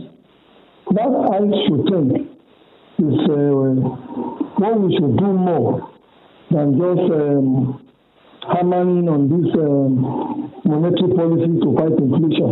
Those monetary policies will not be able to bring back to the fore, to bring back into the strong room of the banks the 23 trillion that were just printed and was spent, that is in circulation, which the CBN now wants to take back. Oh, well, we hope that the solutions will come as they keep changing policies upon policies. We'll move now to the Guardian newspaper. We already have the ones that we've spoken about, but let's just take this one that came a few days ago. Orosanya report. Mixed reactions trail Tinubu's implementation of Orosanya report. What is your own reaction? What's your take on this implementation, merging government agencies and all that, and saying that some of these things that duplicate functions, they are going to merge? But also, they said in a quick one that nobody is going to lose their job. So what do you think about this implementation of Orosanya report, so many, about a decade after it was proposed? When you look at this Orosanya report and what of you, and know that it meant well for the country, that report was able to identify there are so many places and so many ministries where organs of government were being duplicated. And some of these organs of government that are duplicated are working at cross purposes, so that the desired result will be difficult to achieve. But again, we must also remember, especially the municipalities are anything to to rely on. That the reference report, according to we were told, that most of the things contained in there have been implemented and during the regime of President Muhammadu Buhari, even though there may be one or two things that have not been done. So that may not be a strong point for this government with regards to cutting down on cost of governance and then reducing duplications that we have in most of the ministries and parastatals, and also the huge overhead costs for paying salaries and allowances of civil servants and politicians. But let me point this out, especially taking example from India. Somebody once told me that in India, they have more than 400 research institutes in different parts of the country. We don't have that, and not till now they haven't marked any of these research institutes. Because why have they done it? You find that when you are doing research, and it's just specialized in a very small aspect, a unit that requires to be investigated, and then concentrate your efforts on that in order to get the best out of it.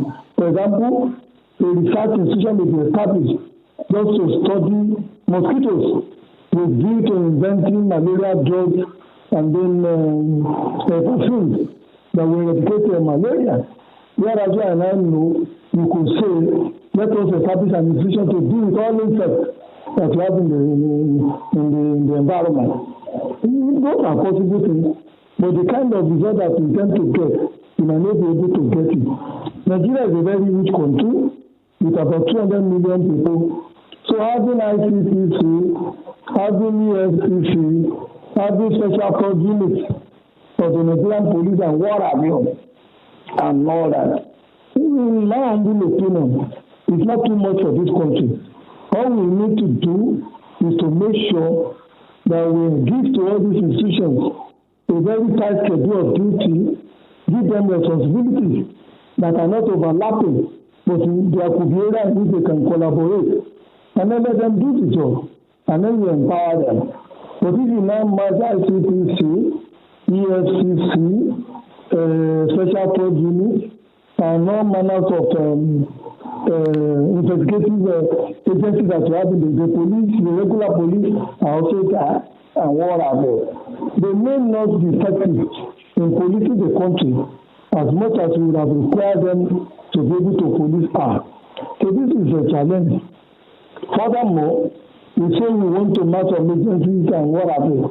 Again, we are proposing to establish a state police, to establish marine police, and then to establish the forest police and what have you. It means that as we are closing one gap or closing one hole, we are already opening another one. I'm not too sure that all these things are responsible for the challenges that we have in the economy today. And I know that because creating jobs for people shouldn't be a problem, shouldn't be a challenge. It is a responsibility that government should do, a good government that they should do, and know that. So when you match some of these agencies and what happens, and people begin to lose their jobs, it means that the government is shackling its responsibilities to its citizens, which a good government ordinarily should not do. In my humble opinion, the challenges we have is that the cost of governance in this country is very high. The cost of contract is also very high. We have not been prudent in some of these areas. For example, we could make the National Assembly a unicameral one, match both the House of Reps and then the Senate, and then reduce the numbers of people that will be sitting in those places. We can also begin to give mere sitting allowances to the legislators at the state level and at the government, the local government level, and what have you. And then streamline some other things, rely more, especially people in government, people in the civil service, that they should begin to use only things that are produced in Nigeria, not just for domestic purposes, but for also manufacturing purposes, and also for the building of our infrastructure. Look at bamboo. If you know and see the way the Chinese people deploy and use bamboo, you will be shocked. They use bamboo to make bridges. They use bamboo to build houses. They use bamboo to make furniture and what have you. Whereas in this country you find bamboos all over the places that are not being used. They also use bamboo to make mats and carpets. We are not doing all of that. Whereas if we do that, we are creating jobs, we're making use of those things. We are also encouraging farmers to go into planting of bamboo trees and what have you all over the country. The coconut is also there, pawpaw is there, cashew is there. We are not processing all those things the way other countries process again. So the government is advised to tread very softly on this so-called Oresanyere report and the margin of ministries and parastatals and all that. We have done that too many times in the past and we haven't gotten the desired results. Okay. Well, they did promise no jobs will be lost, but a lot of commentators have said that jobs will definitely be lost, and that's something that we are concerned about. Okay, now, still on the Guardian newspaper, Senate begins probe of Buhari government's 30 trillion naira loan at Jakarta Steel.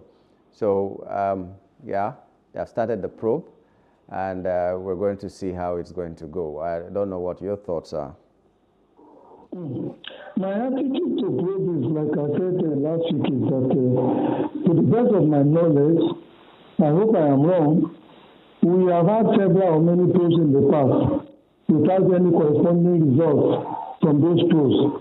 They are merely after the probes, just a dump in the National Archives. I will never get to hear about them again. Furthermore, the people in government today, Buhari is the mentor of the people in government today. They are benefactors of the Buhari regime and eras and what have you.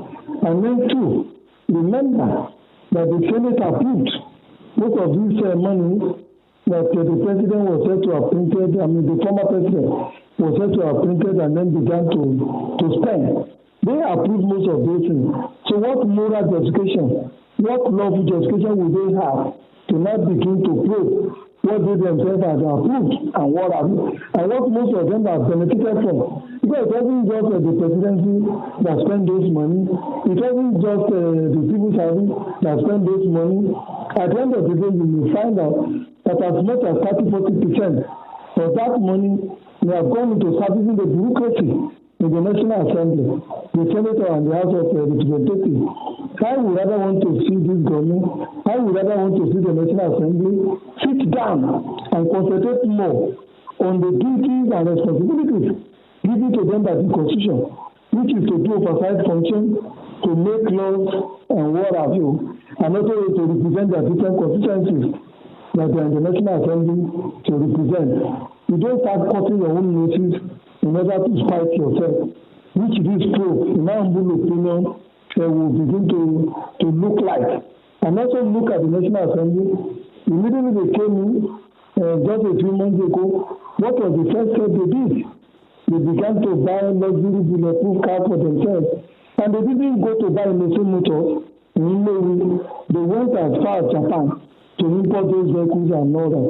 And when you import vehicles from Japan and what have you, you are putting food on the tables of the Japanese people and taking those foods away from people's mouths. So, honestly speaking, the National Assembly or the Senate, they are conducting this probe. In my humble opinion, it doesn't speak well. Not just for the Senate, but for the country as a whole. Even if they come out with any results and what have you, what would they do with it? President Buhari has said, look, everything that is due in government, he wrote them down, and he has challenged anybody to come and start disturbing him, to coming to give account for whatever he may have done. That whoever tries that is going to be in trouble. That is a very daring statement, and the former president may have been making that simply because he knew that whatever he did in power, he did it alongside those who are now making inquiry into his activities while he was the president. Okay, let's take a final headline here. NLC suspends protest, gives federal government 2 weeks ultimatum to address hardship others. Now the deadline is 13th of March, so we still have up to about 2 weeks for the federal government to do the needful. But the protest was supposed to be yesterday and today, and it happened yesterday, but they have suspended it now and given the federal government more time. So what do you think? Well, it is a good development. The precarious state of the Nigerian economy today will not support the strike that the NLC was planning to embark upon. Because when you shut down the economy, you might be creating more injuries to that economy. But again, we must remember that protests, petitions, and what have you, is a legitimate weapon in the hands of citizens to draw the attention of government to where the shoe is pinching them. So rather than shutting down, rather than discouraging people, or rather than threatening people not to engage in protests, rallies, and strikes, we should be encouraging them. Because when you beat a baby, you should expect it to cry. It is also a way by which government will know what is happening in the society. But they have done one-day protest now, and I'm sure government has had their voice. If they have now decided to give government a little more time, that is an hallmark of maturity. It means that the people in the labor movement are also very considerate. They care about the health of the Nigerian economy, and they will not want to do anything that will further jeopardize it. So it is for the government now to respect the gestures of labor so that they can sit down, negotiate, and come up with palliatives and come up with measures that will improve not just the well-being of the workforce in the country, but the entire Nigerian people. The country is difficult. The country is hard. I go to the market, my relations go, my friend goes, and I know what they come back with. And with what we are seeing now, like we say, we need to really move with alacrity to ensure that the Nigerian naira does not become another Venezuela currency, that the Nigerian naira does not become another Zimbabwe dollar, that we will not begin to pick people on the streets who are dying out of hunger. Just day before yesterday, a woman was alleged in the southeast of Nigeria to have taken one of children to the market to sell the child, the boy, to sell the child, so as to be able to raise money, to be able to feed the other people. So a few weeks back too, a man was also alleged to have taken his child to negotiating how to sell one of his child, so as to be able to use the money to be realized from the state to take care of the remaining ones. These are very, very strange developments. And we are seeing the Nigerian society, something we have never seen before. If those parents are not facing some serious action, they will be embarking on that kind of very extreme measures to alleviate their suffering. So, the presidency or the leading government today should not allow themselves to be misled. That is some politicians that are steering all these protests and rallies and agitation that we are in the country today. Hunger, scarcity, inflation is real. The government should sit down and tackle it. Okay, well, this is where we're going to draw the curtain on this segment. We'd like to thank you, Mr. Tunde Kolawole, for your time on the show this morning. I wish you a very pleasant day. You too. Thank you. Yeah. We've been talking with Mr. Tunde Kolawole, a legal practitioner here in Lagos State on Off the Press. We were looking at the headlines on our national dailies, and then he was telling us what his thoughts were. We're going to take a short break now before we return with our first hot topic. Stay with us.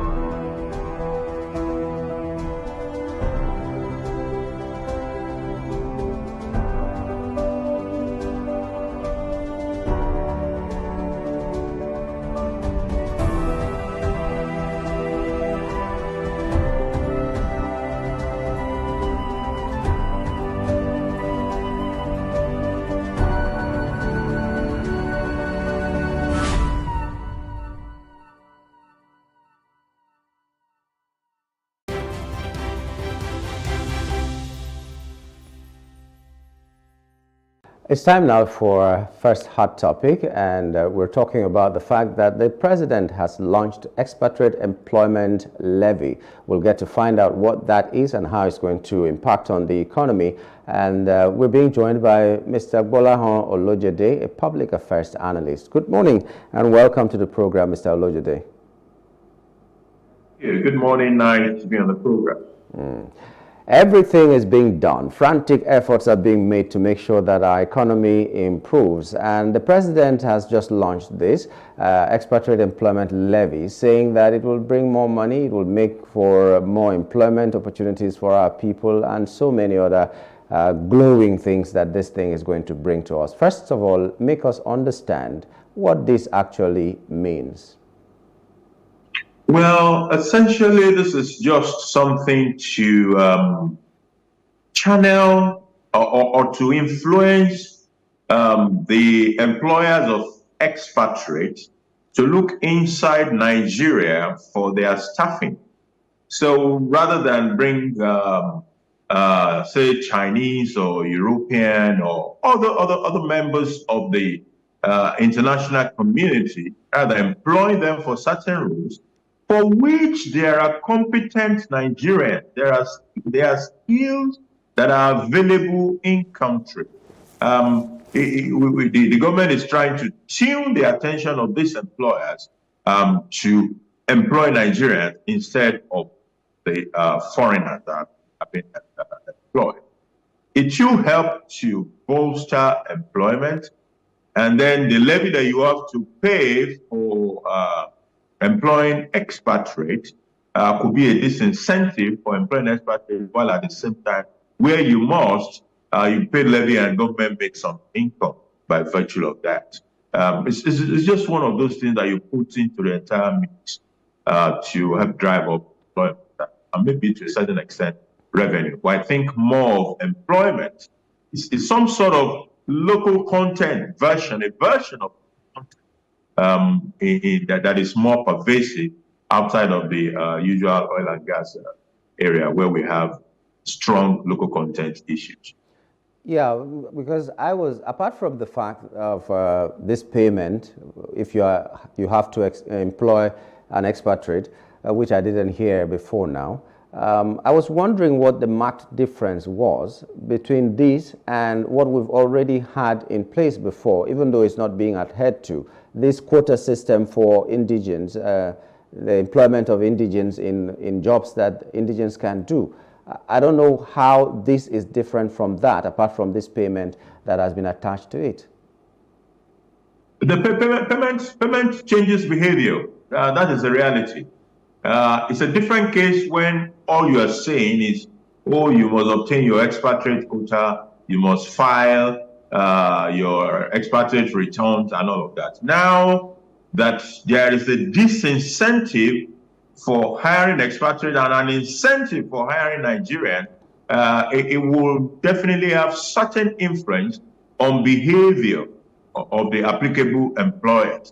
That right there, the difference, the levy. I'm just, I'm curious. Sometimes, let's say price of fuel goes up. The transporter will put the extra price on the passengers that take these buses or these cars and all that. Now, we've already found a situation where the government insists that jobs that can be taken by Nigerians should not be given to expatriates. That was the existing law. And a lot of these companies leave that, they ignore that and still bring their expatriates here and then pay them more, some of whom are even, we hear, prisoners in their countries serving a jail term here in Nigeria and all that. We've heard all those kind of things, but they still pay them more than they pay the Nigerian workers, maybe even of the same cadre as the ones they bring from overseas. Now, will this not be a situation where, because they are bringing people from their countries or anywhere else, they are still going to remove or reduce the price or the salaries of the Nigerian workers? I'm just being pessimistic here.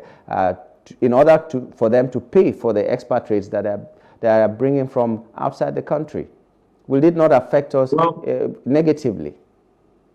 That would be something for the Nigerian Labour Congress, where they have a mandate for issues around employer, employee, and their relationship. But they've not been able to solve this problem all this while. They've not been able to solve this problem all this while. The disparity between the payments of the expatriates and the Nigerian people, I'm not sure they've been able to solve this. How do you think they can solve this now? Well, sorry. I still don't believe that you can truly legislate and effectively legislate that you can step into that place and say, this is how much you must pay. Beyond issues around minimum wage, how do you tell an employer of labor that you must pay this person, you must pay this other person? Where there are issues around disparity in treatment that are believed to be unfair labor practice, it either becomes an issue of litigation or something for Nigerian Labour Congress to step into. That is what that institution is set up to do. So your people are being cheated, and you sit back and you are expecting that it will be somebody in Abuja who will help you to solve that problem. I think Labour has to do a lot that we are currently seeing. But who are Labour? Because a lot of these people are casual workers, you go there, it's not as if they are staff, they are casual workers. They pay them a certain sum of money.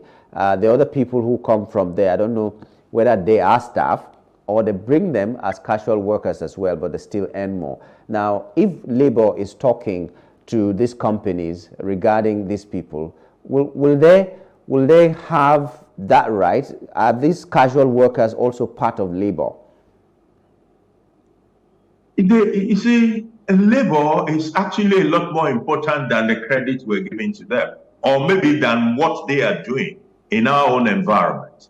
We've seen Labour shut down Canada, shut down some part of Europe. In fact, in the past couple of weeks, there have been certain farmers' union issues in some part of Europe.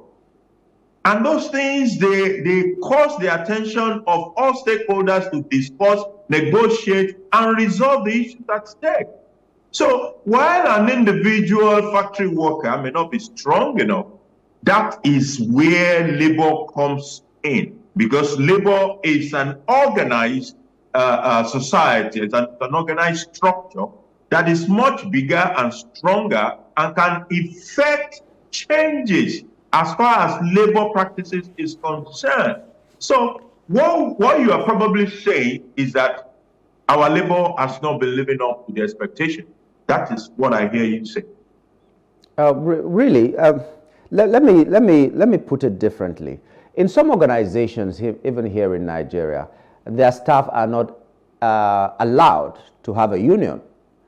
Now, if there's a problem in an organization like that, where there is no union, which is affiliated to Labour, officially, and there's a problem in that organization, can Labour intervene when these people are not actually their members, even though they are in the labour market? When they are not unionized, there are alternatives. There is an entire court whose purpose of being set up was to resolve labour matter. I have taken my own former employer to court for the industrial court, and I got justice for the injustice that was done to me. So there are structures within the system that are dedicated to what you're talking about. If you are not unionized and Labour cannot come to you, go to the industrial court and make your case. Okay, very good. Now, what of the impact on FDI? Some people have the fear that when you disincentivize, that's the word you used, this bringing of expatriates from other countries, some people might just be very reluctant to come and invest in Nigeria because they have faith in the people that they bring, but they know now that if they want to bring these people, they are going to bring those people at a huge cost to themselves. So they might be discouraged. Do you think that as well? Well, I will extend, in my response, I will extend that question. It does appear that Nigerians have like call it an over-bloated image of our capacity to deliver artisanship, especially. Our people are horrible with artisanship. And it is a call on us. It's not just that. It's a call on us that we must look at our education, the nature of our education, and see how we can infuse the necessary skills to be able to deliver at the level of competence that some of these people are delivering. People in construction in Lagos rather go to Cotonou to go and break tilers than to use Nigerian tilers. Why? The skills are not. We've just completed, I've been involved recently in a building project. The kind of finishing that I've seen are obscene to the end. So where you have a foreigner who has come, and where he is coming from, he has trained hands with capacity to deliver to the quality that he wants. The tendency is that they want to bring those people in, not beyond the issue of providing jobs for their own people. It's also guaranteeing the quality of the jobs that will be delivered by their own people better than what our people are capable of doing.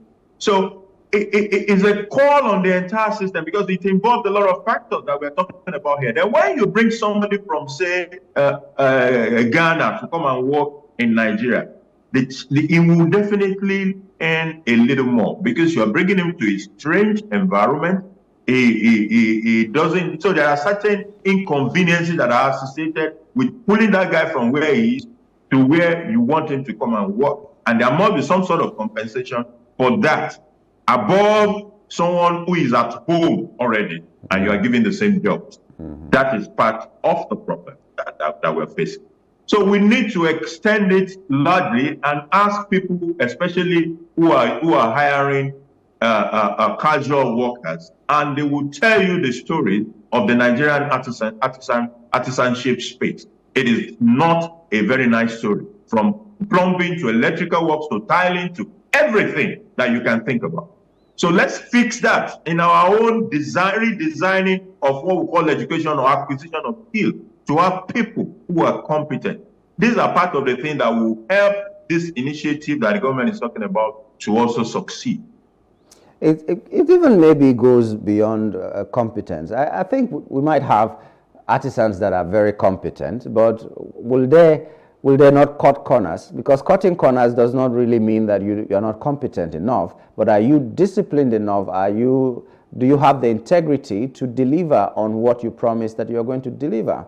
Because molding of blocks, for instance, you know how to mold blocks. You know the measure that you should use per bag of cement, but you want to use 1 bag of cement to mold like 100 blocks. That is not because you don't know how to mold blocks, but it's because you want to make more profit. And that is a place I think our people are most guilty. But the question I asked, and I'm going back to it, is that will this not discourage people who want to come and invest in Nigeria, people who believe that the kind of business they want to come and do here, the expertise they need and the integrity that they need will only come from outside? With this kind of law, will they not be discouraged coming to Nigeria? I don't think it's enough to discourage any investor who is sincere and sees an opportunity in an environment. You're talking about the skills you require to deliver on the returns on your investment. If those skills are available in the country where you are, then why can't you get them and use them? Why should that be a discouragement that they will not allow you to bring your skill from the other side? The only problem I see is where there are no such skills. I will give you an example. There was an oil company that where I used to have an office. My office used to be there. When they started business, they built an entire tower and it was filled with expatriates. But over time, all the expatriates have left and have been replaced by Nigerians. So once the labor that you require are available, it will not be a disincentive for you to come unless you have another motive. If the motive is investment, it's a different story. If you are a government person and you have a mandate to bring people from your country to come and employ in another person's country, that's a different story. But if your mandate is investment and what you're shooting at is return, and the skills that you need are available in the country, then you shoot for your investment and make your money and go away. Unless you have other agenda. Okay, so, but you made a comment that we need to look inward and talk to ourselves concerning artisanship in Nigeria. But now this pronouncement has been made, the law has been made, expatriates you'll have to pay for expatriates that you bring and all that. I don't want to ask whether it is premature to do this. We should have, is it the chicken before the egg or something? Should we have done that inward looking before we bring this kind of a law down or not? But I'm asking, now that this has come, what do we do to repair the wrong that possibly made it possible for for people to bring expatriates into the country in the first place? Like you said, we should look inward. So what do we do now when the law is already here? Well, it's never too late to look inward, to actually analyze that space properly. Maybe we put the cart before the horse, but then it is what it is today. So let's go look inward into that space. I have a live experience with me, a building project complete, and the snagging is something totally embarrassing in some of the area. So those skills, if you're going to be a plumber in Europe, you get some certification, certain training. If you're going to be whatever artisanship space you find yourself, you're properly trained to deliver on those things, and you're certified as such. But the quality of work we are seeing with our people should call us back to those days of those vocational schools, technical schools, and the skills that are required in all those places. Okay. It is not everybody that needs to be a university graduate to be able to earn a fair wage by virtue of the skill that they have learned and are able to deliver upon. So we need to go back and find out why all those institutions that used to produce those people, why they died. I was in a house sometime last week. It was built in the 60s. If you see the skills, the level of artisanship that is on ground in that building, marvelous. I was just comparing it to my own recent experience of a building built in 2023, 2024. And I'm asking myself, where were those skills people? Where were those artisans that worked on this 1960-something building and compare in 2024? Something happened. All those skills disappeared. We need to do something about it. Okay. We're done with this. Let's just digress a little bit, and our time is really short. But I'd like your comments on what has happened recently. The MPC raised the interest rate to 22.77% or something like that. And their excuse is that it's going to fight inflation. And a lot of us do not even understand. This is economics. This is money matters that we don't know how it works. Would like to know your comments on this. Raising interest rate and then fighting inflation, how does it relate? Yeah. One of the major problems that the CBN fight is inflation versus interest rate. Because most of the time, the two of them are pulling in opposite direction. So you need to now ask yourself, how do I find the delicate balance in between these? We have currently in Nigeria a case in which several trees are falling on top of one another. So when you have such a scenario, you want to ask yourself, which one is the topmost tree that I need to lift first, so that we can begin to deal with the other ones that are underneath. So there is the monetary tightening. What the government is trying to do is to tighten the monetary space so that the volume of naira that is available in the system, which are part of what is contributing to that slopey slide of the naira against the dollar. So many people, there's naira in the system, so people are using this naira to purchase the acquisition of dollars, not because they are importing anything, but because they want to stockpile it as a store of value. So we've seen a situation in which some weeks ago, via the treasury bill that was sold, government mopped up over 1 trillion naira. And that is in a 365 a day instrument alone was almost 1 trillion. So that amount is taken out of the system. It is not available for the next 1 year to be running after dollars that are not needed. Now, what we have seen with the interest rate hike is along the same direction. It will mop up the money that is available in circulation, and it will further constrain the capacity of people to deploy those naira to chase the wrong stuff, that especially in the foreign exchange space, which we have seen. Okay. It is a tested monetary policy. Okay. And it's been shown to be effective. Okay. However, there may be many distortions within our own monetary system right now that may fight against the efficacy of this policy. If you remember, we have been here before when the former governor gradually moved this same MPR from 12%, 13, 14, 15, 16, 17, 18, 18.5, 18.75. That is what we had in the past. But it did not succeed effectively in curtailing the inflation as we would have loved to see. So there are other distortions that we need to continue to deal with, but this is a tested step for curtailing inflation. Will it be effective enough? It's left to be seen. Okay, well, that's the thing. All the universal laws have been defied in the Nigerian context. You know, it works everywhere else. When it comes here, we don't see how it works. But good luck to the Central Bank of Nigeria. Good luck to Nigeria. Good luck to all of us. But we'd like to thank you at this point, Mr. Gbolahan Olojede, for coming and sharing your time with us and your thoughts as well. Thank you so much. Yeah, thanks for having me. Okay.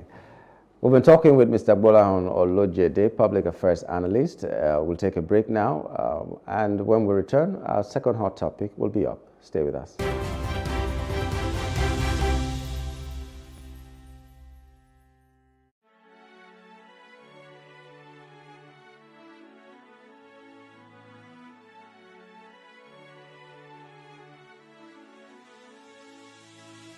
It is engagement we need to have. Those who suffer miscarriages are never taken into account. Members of the National Assembly are also influence peddlers. You are sitting on Nigerians' money. From the barbing, I pay my rent. From the barbing, I send my children to school. A consultative engagement. No any tangible notification before they ban us. It's one thing for people to be at your back and the heat of the moment, and another thing for them to still be with you when push comes to shove.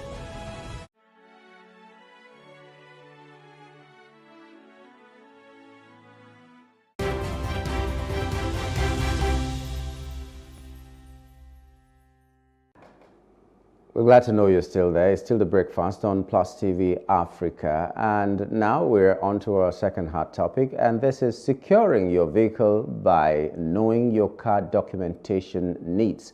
Our guest for this segment of the program is Timileyin Sanwo, Electronic Security and Automation Specialist. Timmy, good morning and welcome to the program. Okay. Good morning. Good morning. Good morning. Yes, so walk us through this. The topic is securing your vehicle by knowing your car documentation needs. Let's just have an intro to what we'll be talking about.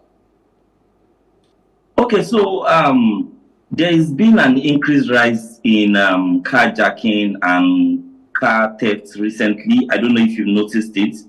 Based on, most of my reviews and based on our Instagram page, we've been getting so much requests of people and a lot of people are not aware about the new documentation from the Nigerian police that is called the ECMR. The ECMR document is like an electronic version of the CMR that used to be issued before now. And one of those things, one of the major reasons why the police is, one of the reasons why as a citizen I'm actually excited about this initiative is because this particular documentation is going to really help us curb a lot of car theft. Because this is what happens when vehicles are being stolen. There are sometimes, it's a two-way thing. Sometimes the car is always being dismantled, but a lot of times when it's a new vehicle, sometimes it's not dismantled. They just take it out of town and take it maybe from Lagos to Abuja, then re-register that vehicle again. I don't know how they do it, but they'll delete it from the chat. They'll delete the number, the details from the VIN number, and they'll re-register the vehicle again. So now with the new ECMR document, you cannot register a car more than twice. And once a car is being, once you are registered on the ECMR portal, you can flag your car stolen. And once it's flagged as stolen, even if it's in 10 years' time that someone tries to re-register a vehicle with that same VIN number, an alert will be called to the Nigerian police, and it's going to, an alert will be sent to signal the Nigerian police, and from there you get arrested for it. So I think this is a very good news, and it's one of those things that we should, as a security expert, I think it's a welcome innovation that we really need to see more of.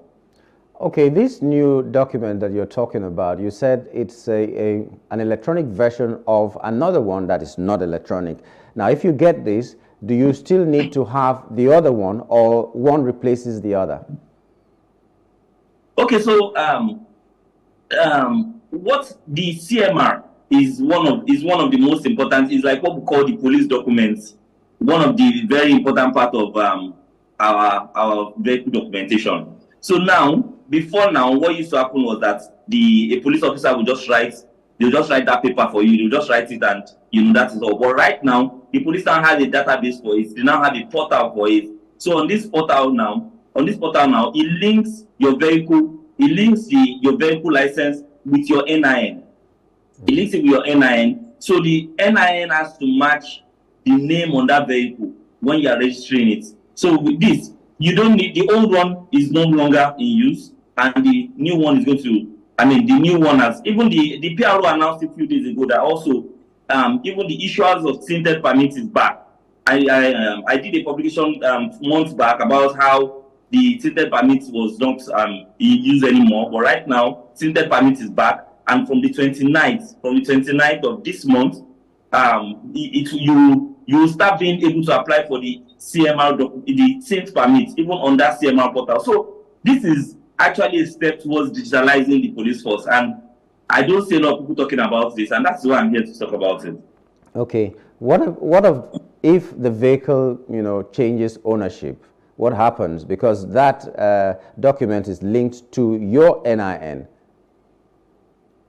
Okay, so when that normally what happens also when you have a change of ownership is that you have to go through series of processes to be able to get your change of ownership process done. And once the change of ownership process is done, then you have to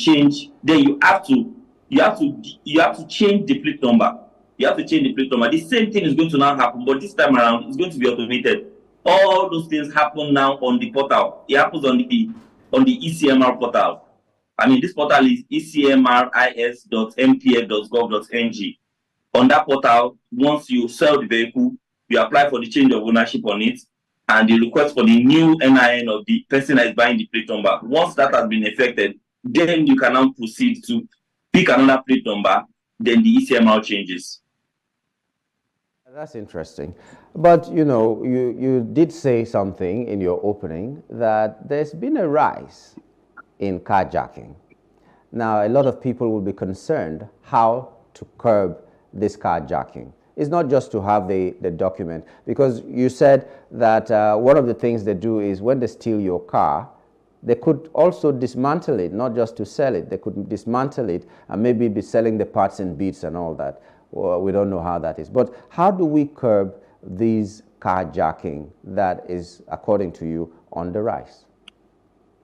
Okay, so it's actually a state of emergency, because a lot of complaints are about this carjacking and all.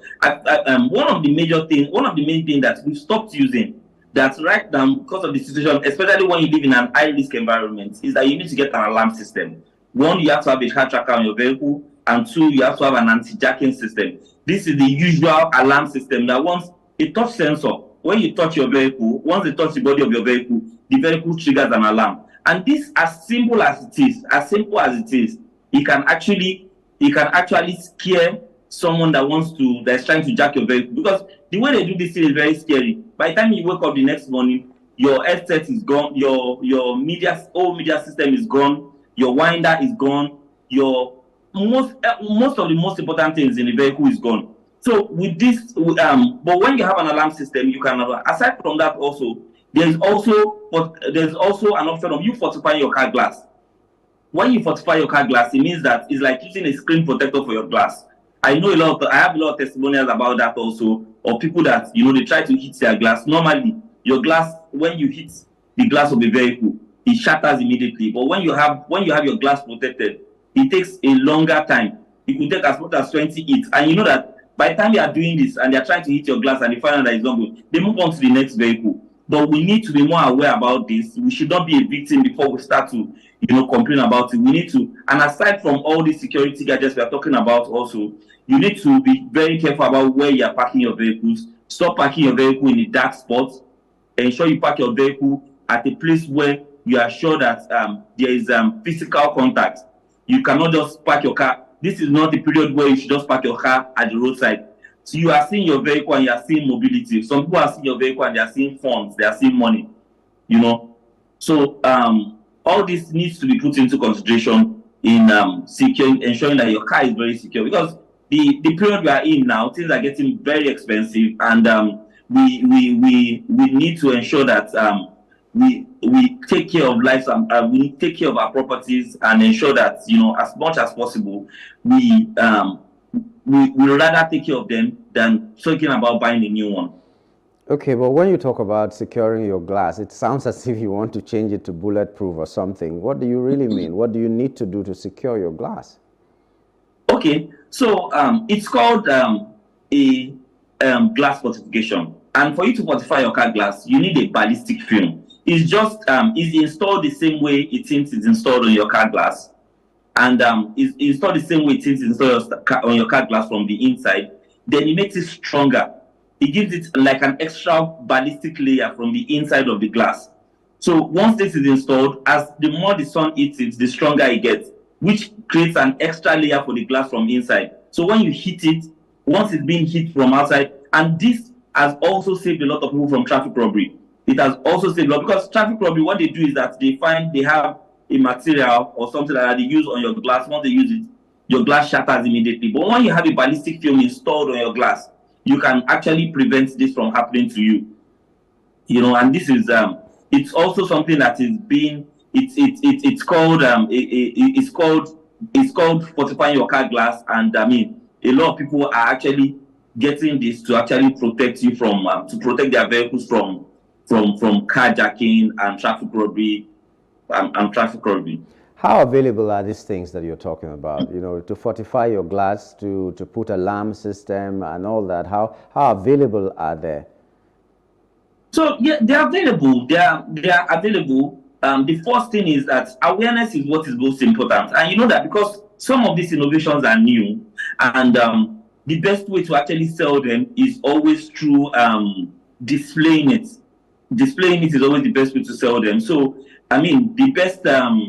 A lot of them are being sold on different platforms. They are being sold on different platforms, but it is the people that know about it, that know about this thing. But these are solutions that are peculiar to our environment. Mind you, the reason why glasses of vehicles don't come fortified from factory is because your glass is supposed to be like an emergency exit in case of an accident.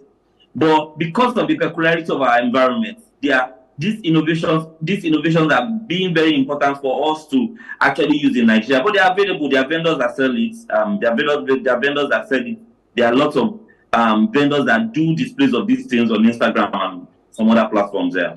Yeah, but what kind of vendors? What you said, or on Instagram, on social media, and all that. But if you want to go to a physical store, there are special people that sell special things. Do you just go to a shop of spare parts to get it, or what specialized shop can you go to get this, especially like the glass fortification that you're talking about? So thank you so much. So you see, this has to do with automobile security. And when it comes to automobile security, they are experts in this industry. There are a couple of them on Instagram. There are a couple of them online. There are a couple of them online, and there are shops where they focus mainly on automobile security.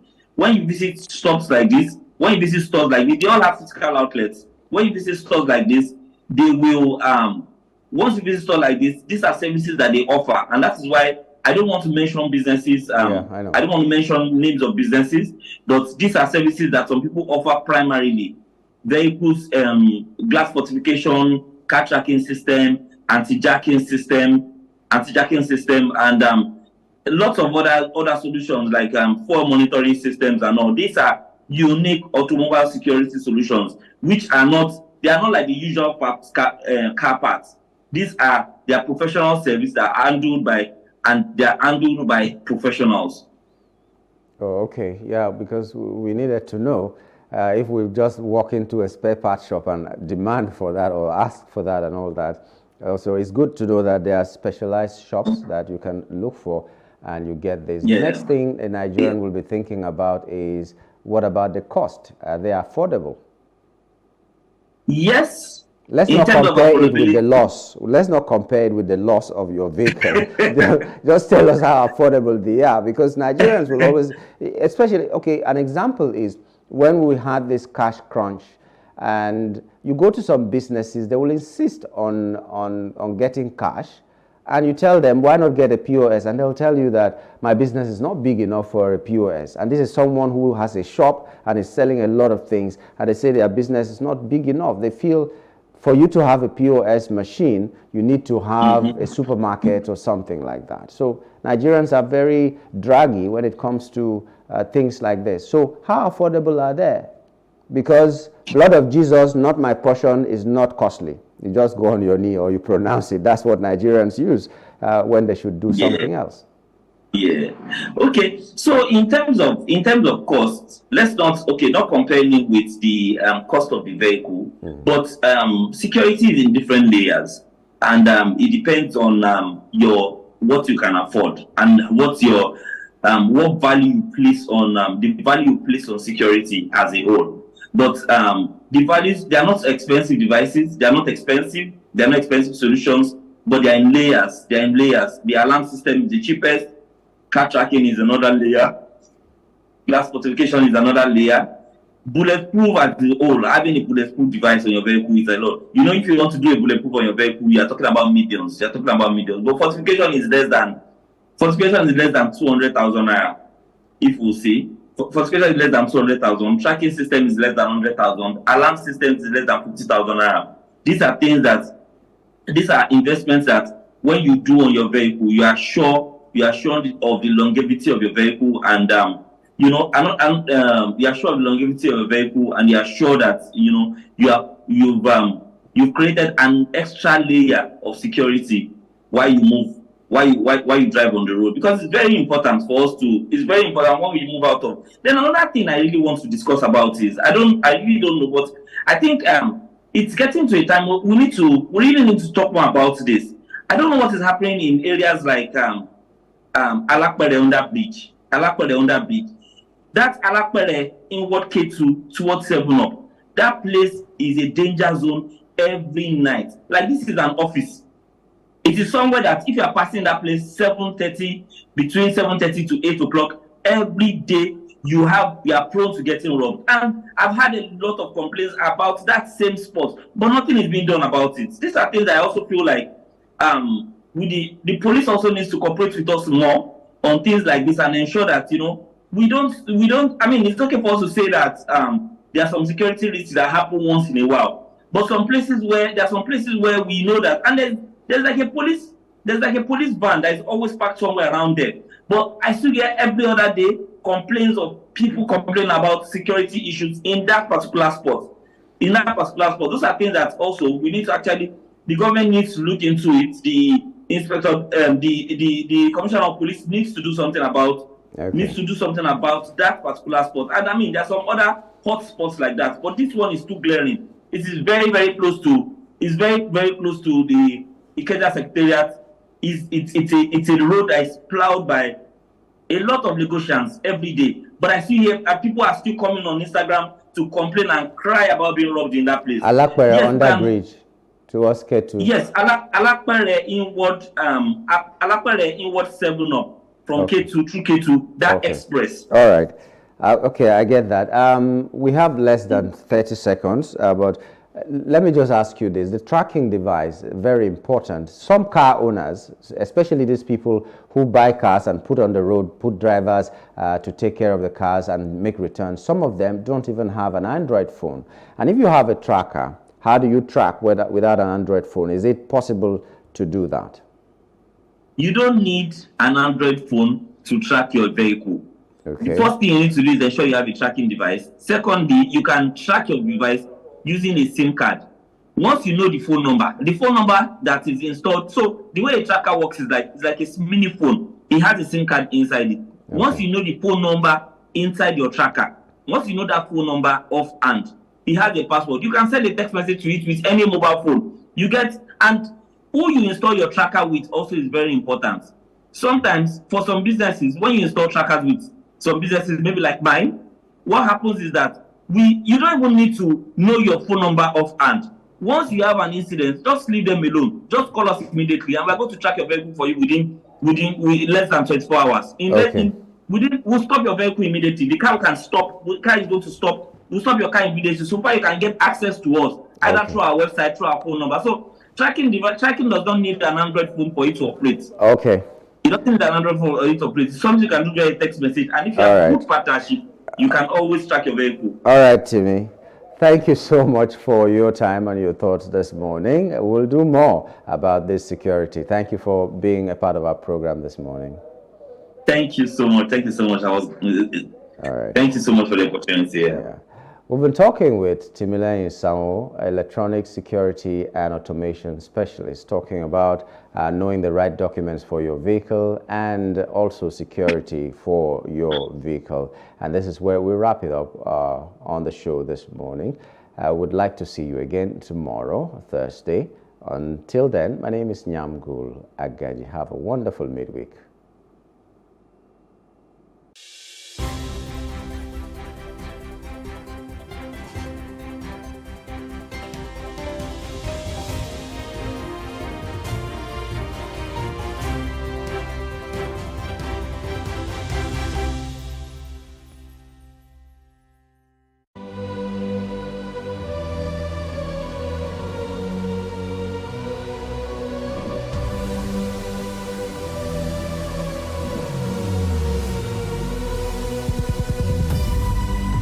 What we do not understand, we will stigmatize.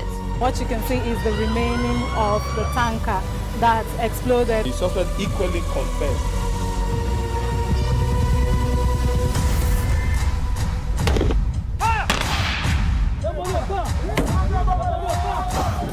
A 500 naira they collect them. If you no talk, then go beat you. Now 2,500 they pay.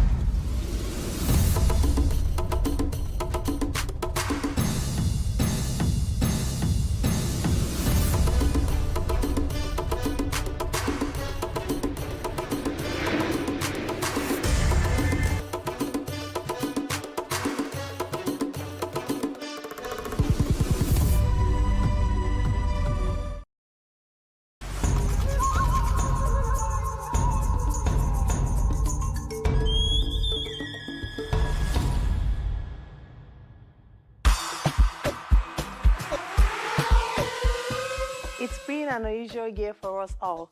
We've been forced to learn to adapt to the changes that COVID-19 has brought upon us. However the cards may have been dealt to us this year, we have remained resilient. The Afrima Fashion Show stems from the Afrima Award Show, which is the biggest African award show in the diaspora. Every year, we have showcased designers and we bring together people from all over the world.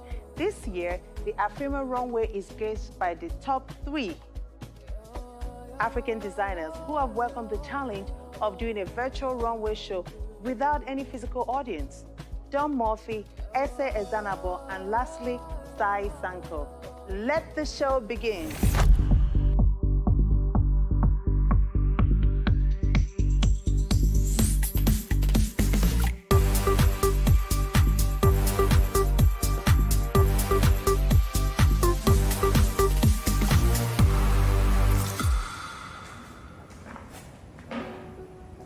Hi guys, my name is Sai Sanko and I am a luxury resort wear designer and I make the most amazing and fabulous kaftans and everything that you desire for traveling.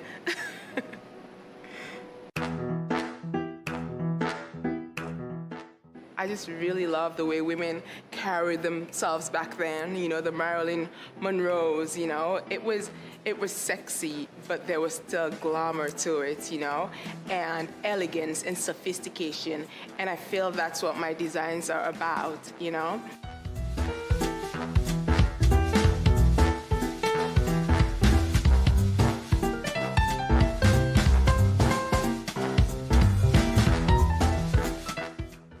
I've also been inspired just by my continent, the continent of Africa. Growing up in Sierra Leone, it's just this beautiful, bustling colors, you know, it's so vibrant, the marketplaces, you know, Christmas, it's just, everything about it is just so energetic and it's so powerful and colorful and it just makes me really happy. And so no matter what collection I do, it always goes back to that. And so that's why you see all this colorful prints and all these bold colors, you know. I feel women wearing it, it just makes them so extremely happy, you know, and they look absolutely gorgeous in it too.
My name is Ese Grambowski, and I am the designer and owner for Ese Ezanabo Atelier.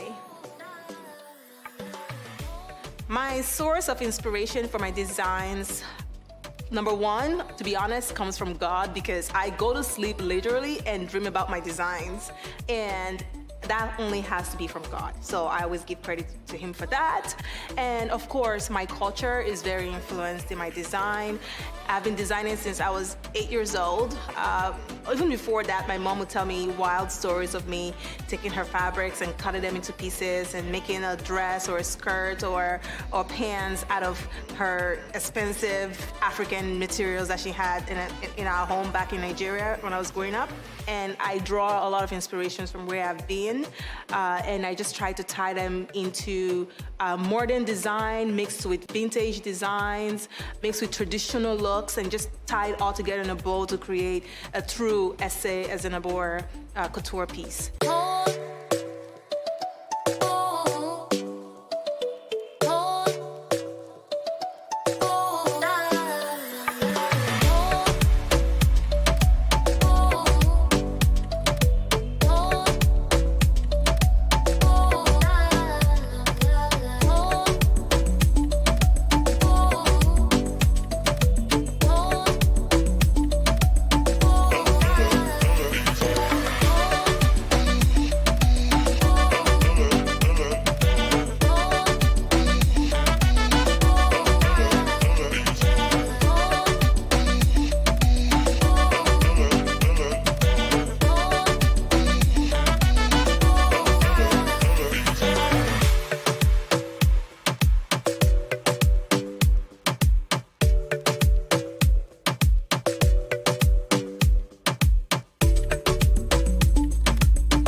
My name is Daniel Mofo.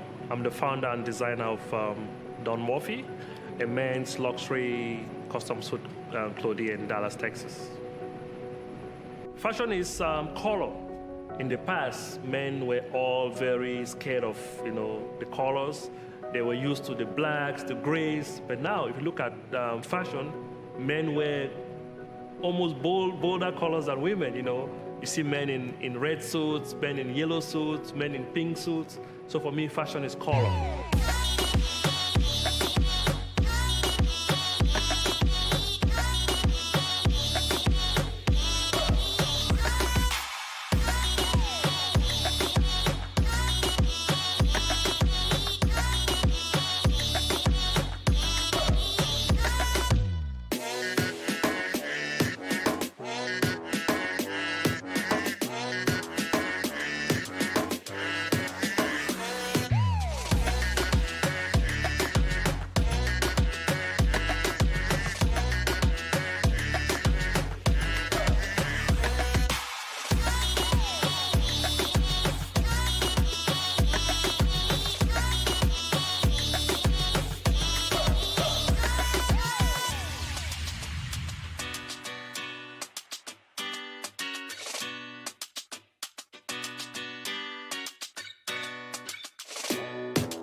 expressive.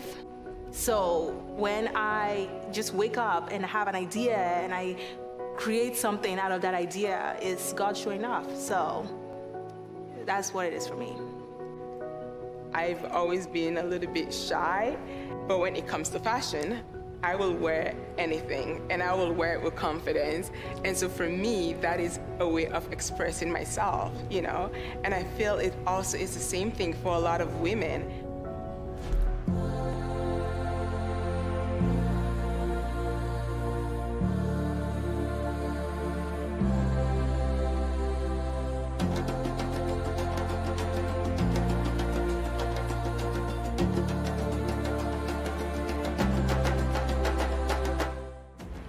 African for me means community. It means living together. If you look at Africans, they're all talking about the different countries in Africa. You know, it's all about our community. So for me, Africa means community. It means living together.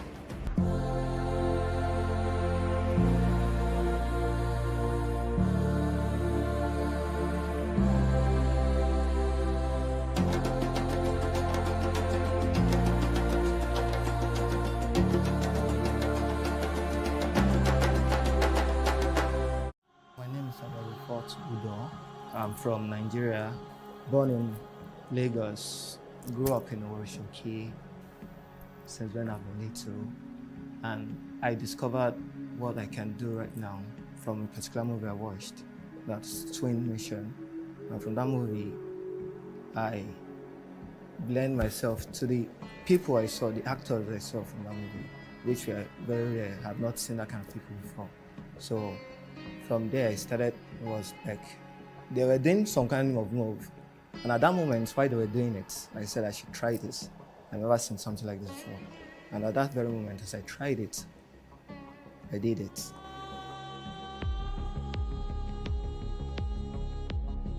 Contortion, sometimes referred to as contortionism, is an art that's not very popular in Nigeria.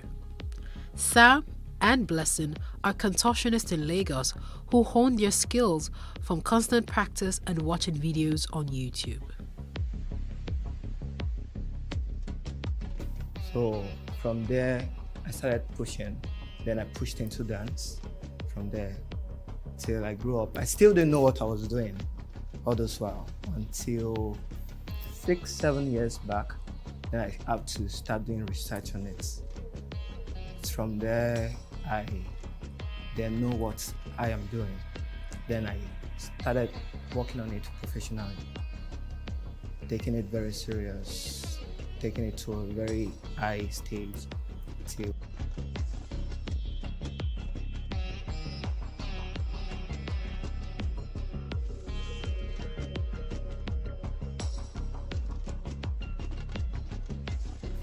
from what I've been doing from time come to now, I've been watching videos on YouTube and other ways I can actually learn from. So that way I've been learning. Then some of my friends, which I work with right now, they came to me that I should teach them. So for me teaching them, I have to go work more on myself. I have to go watch more videos to improve so I can teach them. So that way I've been learning by myself until when 2019, that was when I went for a yoga class, a yoga school, and I got satisfied from being a yoga teacher, yoga instructor. So aside from that school, there has been no other school. Once I come up on stage, I connect with the whole space entirely. I connect with everything around me, even the sun, the water, more or less a human being. Like, make sure I connect down to the hearts of anybody watching. Nigeria as a whole, it's me, number one. Like, I'm the best. So from there, I've made income from it. Then I build up a group whereby if I have a job, I don't even want to go for the job if the pay is not okay to me. Then I bring up the new generations, which are just starting, and I send them out to go for the job. most times if I fall sick, I fall very sick, typhoid, malaria, or I fall sick, I still make sure if nobody is at home, I put on my sound and I do movements in the room. With that way, I sweat everything out. I get better a bit and I probably go out, go laugh with some people. Then with that, I can beat off my sickness. Or if I have a job, I'm falling sick and I just hear about the job, I'll make sure, if they are paying me or not, I just make sure I go for the job, hit up the stage, connect with people. So that way, me connecting with people, I'm dragging more energy. So that one builds me up again. And if I'm sick at that moment, I don't get sick again. Or if I should have a particular injury, like presently I'm having an injury, which I'm not supposed to do anything at all. But when it comes to me performing, because I don't see myself as an entertainer, I don't entertain. I perform, I do act with my homework. But most contortionists, they want to entertain, they just want to make sure you say wow to what they are doing. But me, once I come up on stage, I don't want to, I don't even want to hear any noise. I just want a quiet space. I do my thing, then at the end, you can give me whatever comments you want to give me. Actually, I've not broken any bone before. Just not even, normally I dislocate my joints. So all I've been doing is dislocation. So the injury I can just get is from muscles. When I strain the muscle, like I go extremely out of the act. So I've only had just two. The first one was my shoulder, and the second one is the knee, which I'm having now. Because that's why I say when I'm on stage, the space I'm in, it can put so much energy in me, and I even want to take off my hand or take my head off my body. So if I'm performing and the stage where I'm at, the energy I'm picking from that stage is building me up, I want to do something very, very, very crazy, which I've not even practiced before. So it's more like I'm going into the spirit realm, into somewhere else that is just black. And I just do things extremely out of that. The most extreme I've done was twisting my neck to the back. Then I do this triple fold. That's the back bend. You have to triple fold. You fold like twice with your back bend. But I have to stop doing that because I've seen too many people doing it, and I want to create my own style. I don't want to come up on stage and I do something and they'll be like, this one can do it. This one can do it. Because it's still the same transition you use and going into it. So I want to do something that the transition, you barely see it around. If you watch multiple videos, you hardly see it. It's very rare to see. So that's why I have to cut off some moves from what I do. Like I do a whole lot of moves before to make sure I entertain people like then way back. Then when I had to now start noticing myself, what I can do, how more I can reach out with my skills, then I have to just cut out some moves and start working on my own moves, creating my own things for myself.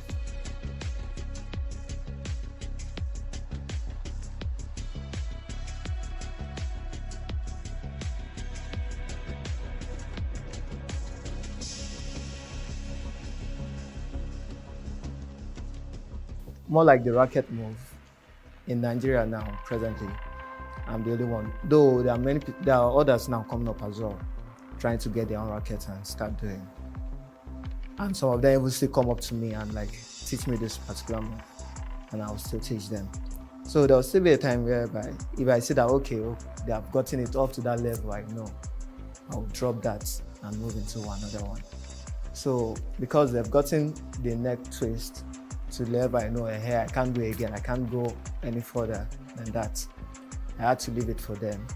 So it's only when I have this kind of audience, like if I have a performance for a particular program, and they'll ask me to perform like 5 times, 5 different times for one event, and I can't come up with another move for the next performance. I can't come up with another move for the third one, the fourth one. So that's how I just break down my moves. Then probably the last performance, that's where I can come up with the neck twist. And I have to work out for it. I can't just go up on stage and just twist my neck. So I have to do a 1-week neck stretch to stretch the muscle in my neck for 1 week straight. Then when I appear on stage, I'm ready to just twist it out. The goal for me is to build more like a circus in Nigeria. Bring that to Nigeria. There are people doing it, but it's not really like circus. It's just more like a show. They just do it and they call it a circus show. And circus show is not supposed to be something you just do once in a year. It's supposed to be something you do like every weekend in the year. So what I'm looking at from 5 to 10 years from now is that I bring circus into Nigeria.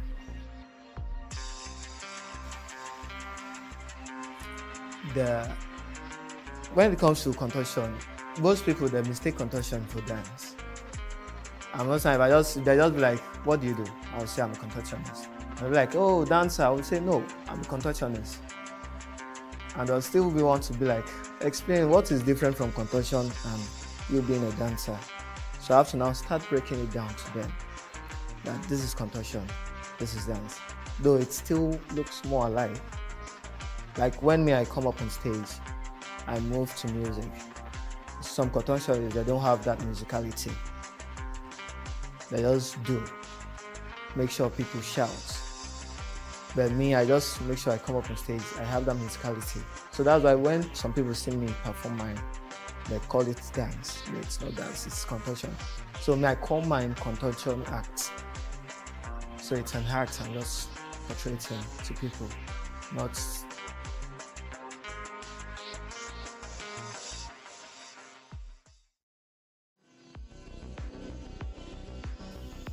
Before I met Blessing, I've just known 6-7 contortionists.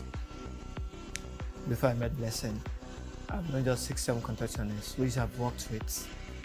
And I didn't work with all of them. I met a few of them in a competition, whereby if they see me, they just see that somewhere I've come, they will even want to leave the competition for me. But I'll be like, oh, what is it? Is it not the same thing we're doing? But they see me and they will still want to run away from me. Same thing to Blessing. We met at one show.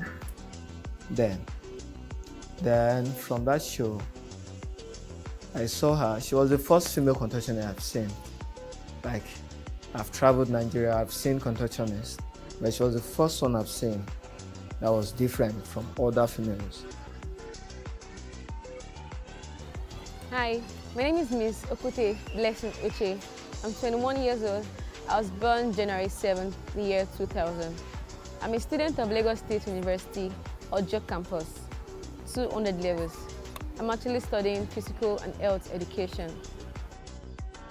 I started about 6 years ago when I was seeing this movie, Strength. It's about this teacher, a dance teacher actually. She was teaching her students how to split and then carry their legs up. I was very, very amazed at what these girls can do with their bodies. So I decided to start on my own too and to start stretching. I would always stretch in my parlor. It got to a point whereby my parlor wasn't spacious enough for me, so I had to go to this place opposite my compound. It was spacious, so I took this my dad's mirror because he used to be a barber. He had a salon, so I took his mirror there, and then I would always practice alone in that place. Will I say it's profitable?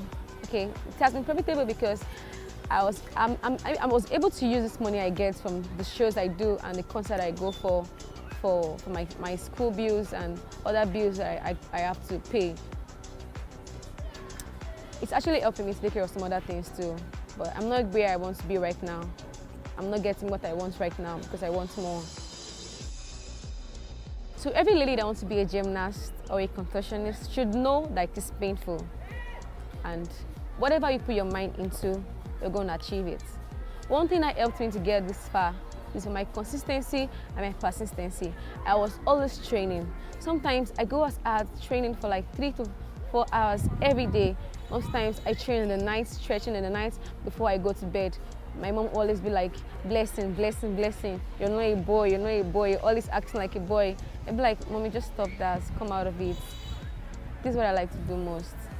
One of my biggest challenges in what I do is that whenever I go to the bar to perform or any concerts, men are always my challenges. Like they just keep coming at me because they feel because I stretch so well, because my hip flexors are very, very flexible, and because my backs are very flexible and I bend into some other shapes and some different kind of shape, they think because I'm very flexible like that on the stage, I'm going to be that flexible on the bed too with them. They even go as far as touching me, asking me stuff like, how much for a night, how much for a short time. I'd be like, sorry, I'm not a sex worker. Sometimes I fight them, sometimes I insult them, sometimes I talk to them anyhow, but I can't keep doing all that, so I just find a way to maneuver them. Where I see myself 5 years from now. Actually, in 3 years' time, I should be done with my school, my BSc certificate there in LASU. So I intend traveling after that. I intend going to the US, New Orleans, precisely. Actually, I'm actually mailing a mail to them to know if I can further more there and then to be a professional gymnast, competing and representing my country, Nigeria.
The hair industry is a multi-million naira business in Nigeria.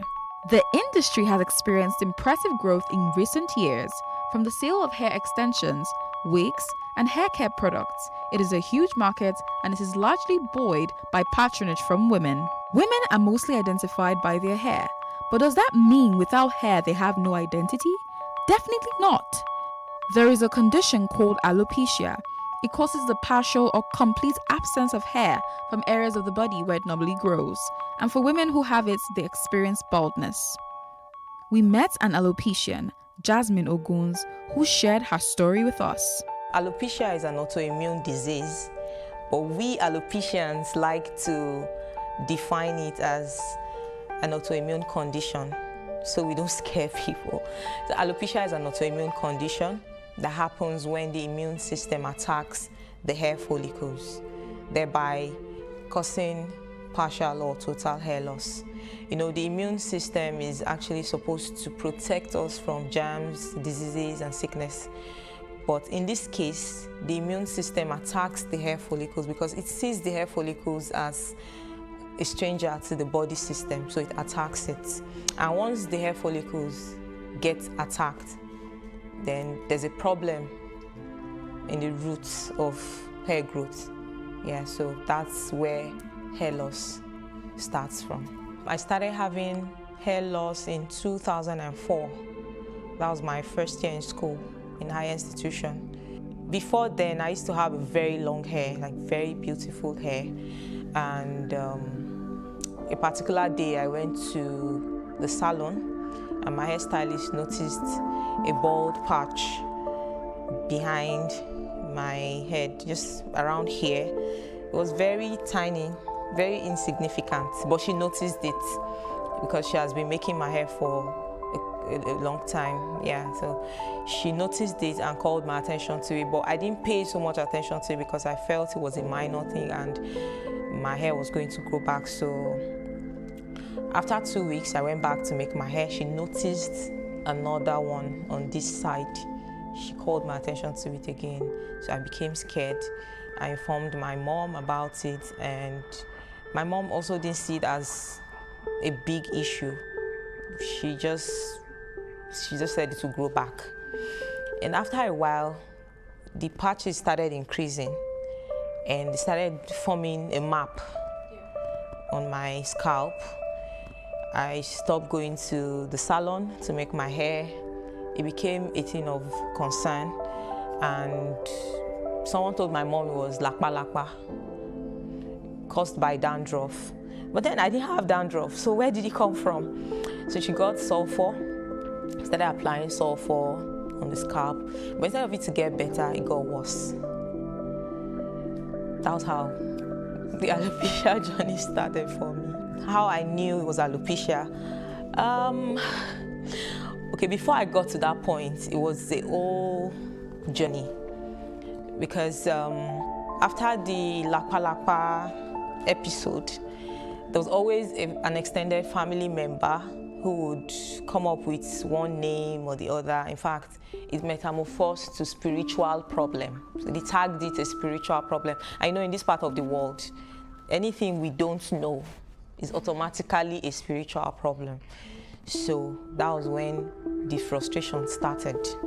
They started taking me from one pastor to another, and because most of these people, they're about what they can get into their pockets, they second, you know, and it was really traumatizing, you know, and I didn't know until after 10 years.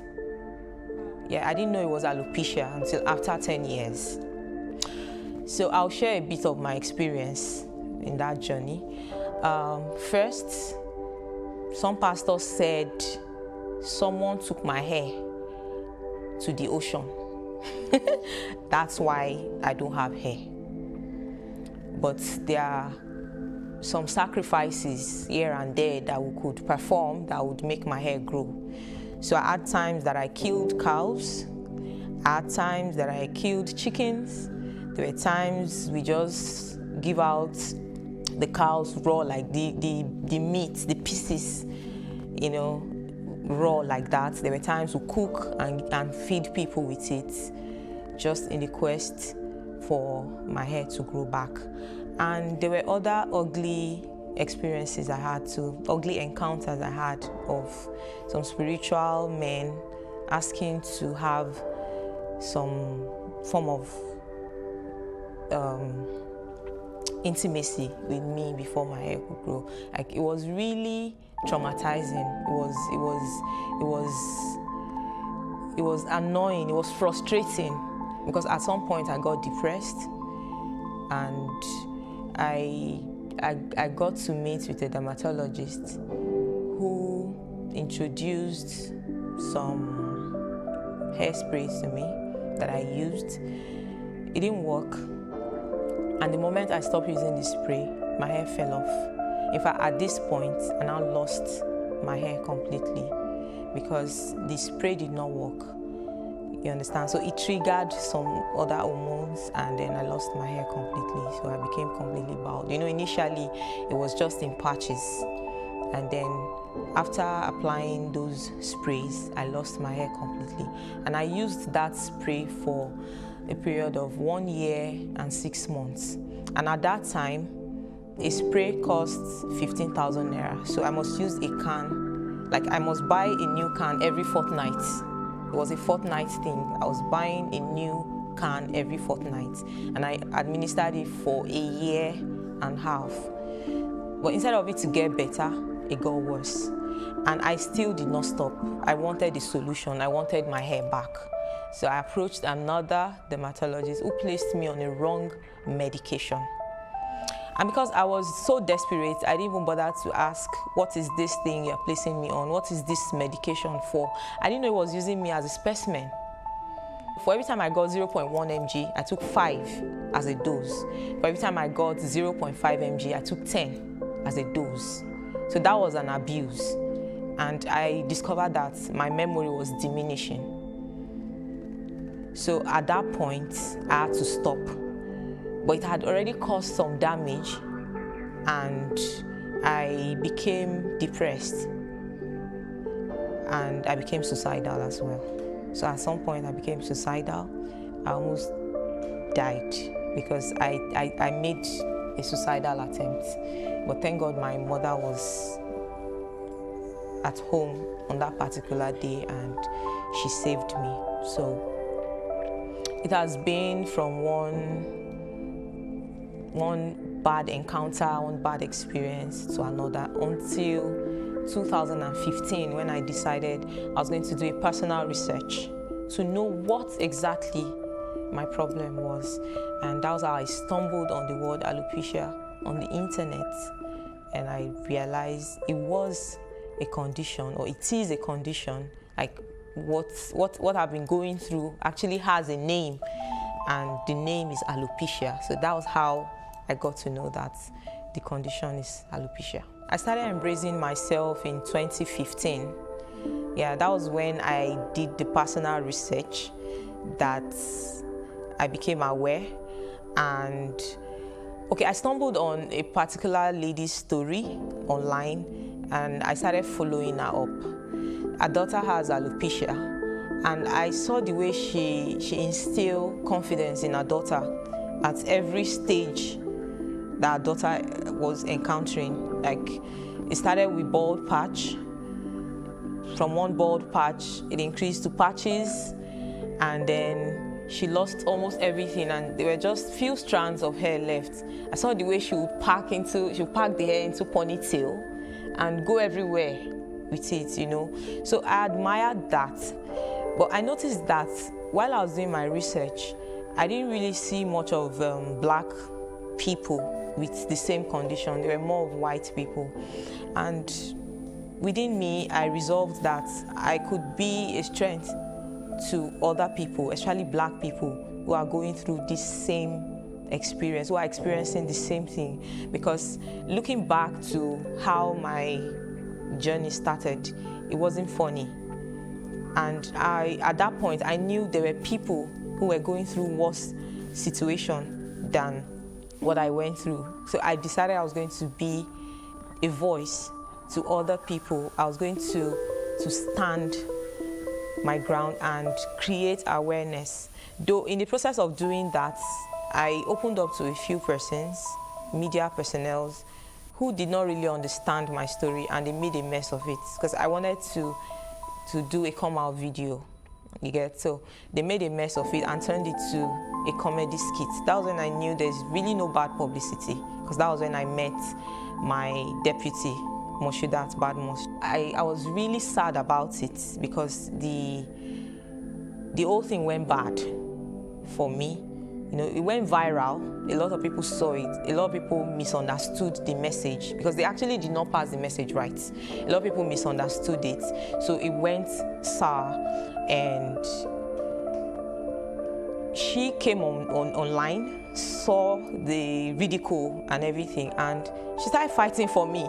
So she was like the voice I didn't have at that downtime, at that point in time. So I approached her and I was like, you seem to know about alopecia. Do you have alopecia? She said yes. He needed to see the joy that I felt that day. Like, I didn't feel that kind of joy in 10 years. I was so excited. I was so happy.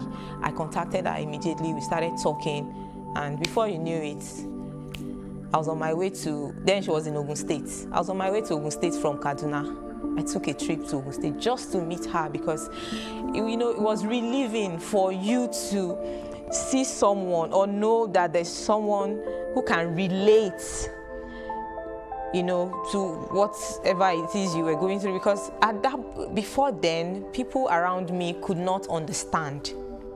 There were times I wanted to talk, I wanted to just, you know, explain how I was feeling, but I didn't have people to talk to, because even when I talk, they don't understand.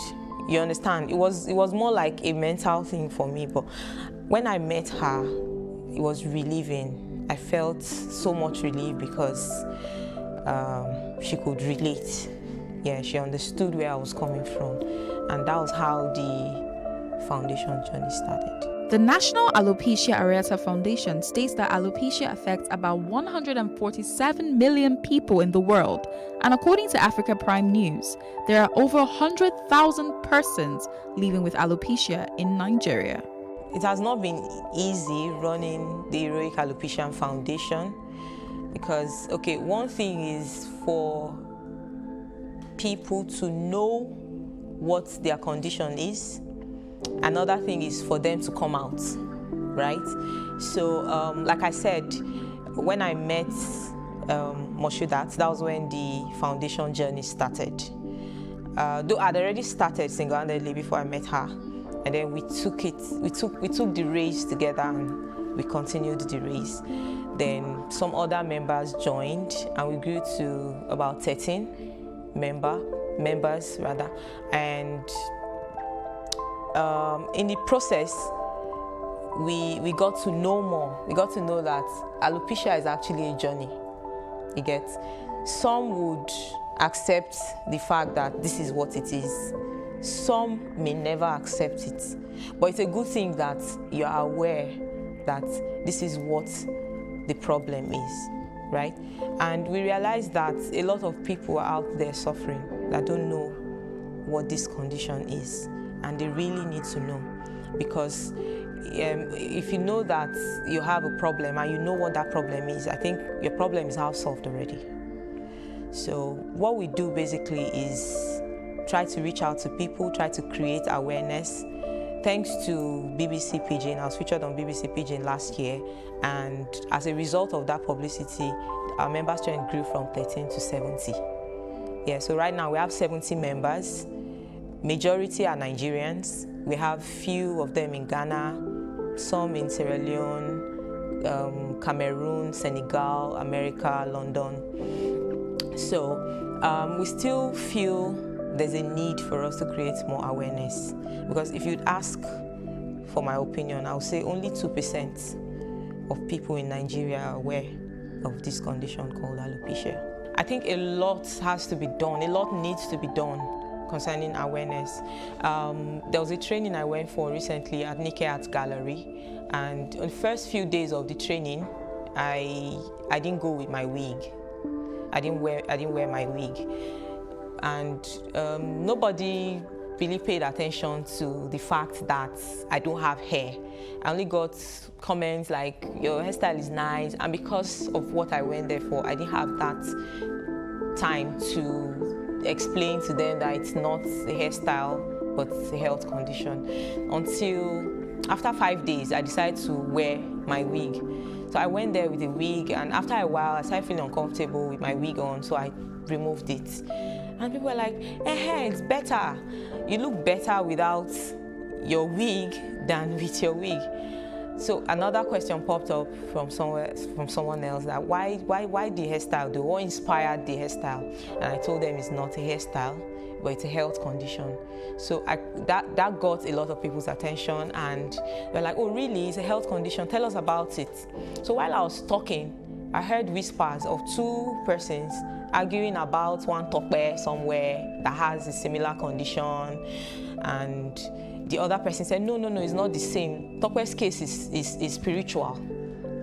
You know, they were arguing in their dialect in Kaba, actually. So I heard and I paused and asked, why did you say Tokpe's condition is spiritual? He said, because hers is not completely off like mine. She has patches and all. I said, yes, the patch is a form of alopecia, actually. Like, there are different types of alopecia. Hers is alopecia areata. That's the medical term for her condition. And they're like, oh, really? I said, yes. So I went as far as explaining to them that there's also a condition called alopecia totalis, where it's just limited to the head alone. You know, the hair loss is limited to the head alone.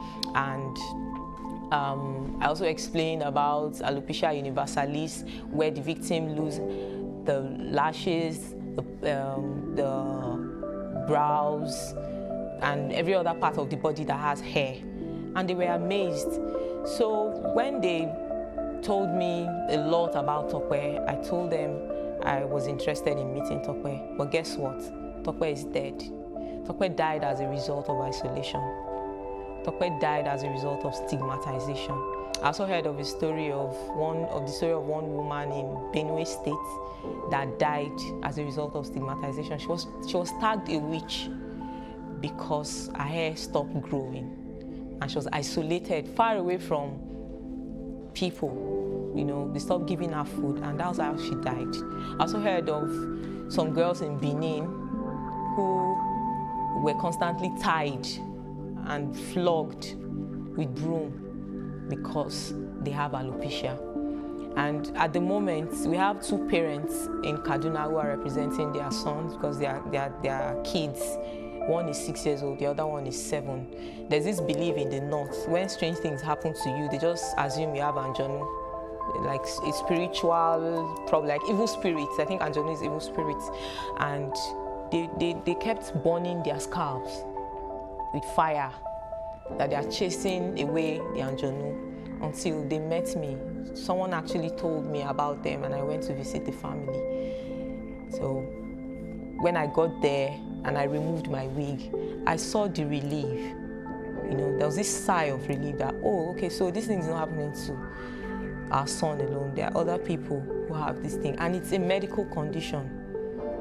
You understand? So a lot needs to be done concerning awareness. Alopecia can affect anyone regardless of age and gender, and in many cases, it takes a toll on their relationships. To an extent, alopecia has affected my relationship with people, because I remember back then in school, when it started at first, I didn't start covering it immediately. I still rocked it, and after a while, I started covering it with a scarf, and my friends were surprised, like, when did you start covering your hair? You were not like this, what's the problem? And some of them just tried to be naughty and they pulled the scarf off. And when they realized that there was something strange about my head, some gave space. The naughty ones tagged it a name. Some started calling me an alien. Like when I applied the spray and everything fell off, like I lost every strand of hair on my body. I'm talking about my lashes, my brows, every part of my body. I didn't have hair. I had a friend who was constantly calling me an alien, like to my face, and people would laugh about it. It became embarrassing at some point. And then relationship, yeah, I had a major relationship then that failed as a result of alopecia, because my supposed to-be mother-in-law called off the wedding introduction, 3 days to the wedding introduction, because of fear of the unknown. You know, she didn't want a situation whereby our grandchildren would have hair loss problems, so she called off the wedding introduction, not minding how far we had gone, and then the preparation for the event and all that. Then the last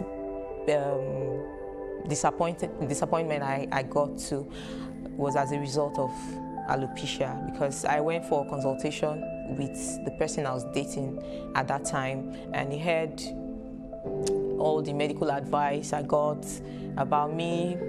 Like the dermatologist advised that I should not bother myself, because at this stage, at this point, the hair loss has really, it has gotten to an advanced stage where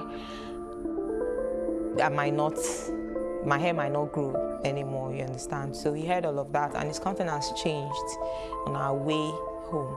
So out of curiosity, I tried to question him about his mood and everything, and he said he's scared, doesn't want to raise kids that would not have hair.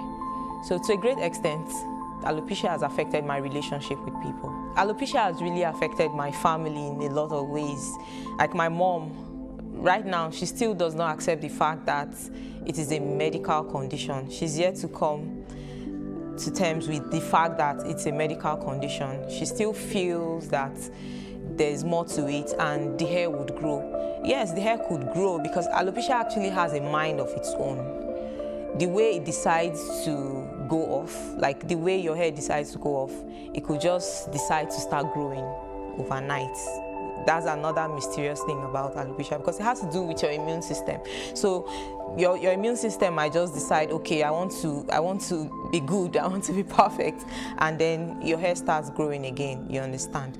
So it has really affected my family, because I remember when I didn't know what it was, I was constantly being stigmatized, because my mother would always have a scarf or a cap or something beside her, and the moment someone knocks at the door, she's throwing it at me to cover my head.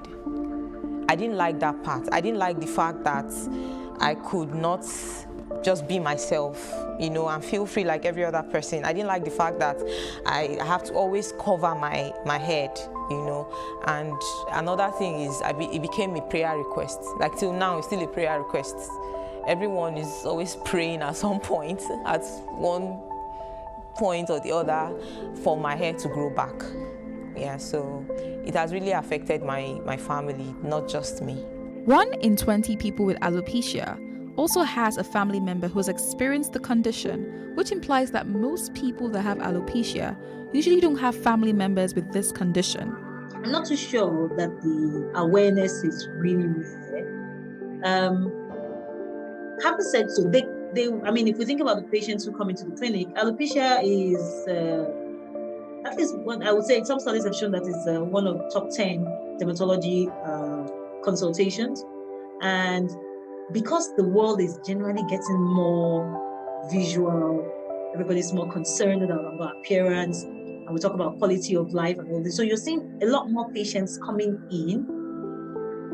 They're coming in. Areata in itself, a lot of people don't know. I don't think the awareness is really there.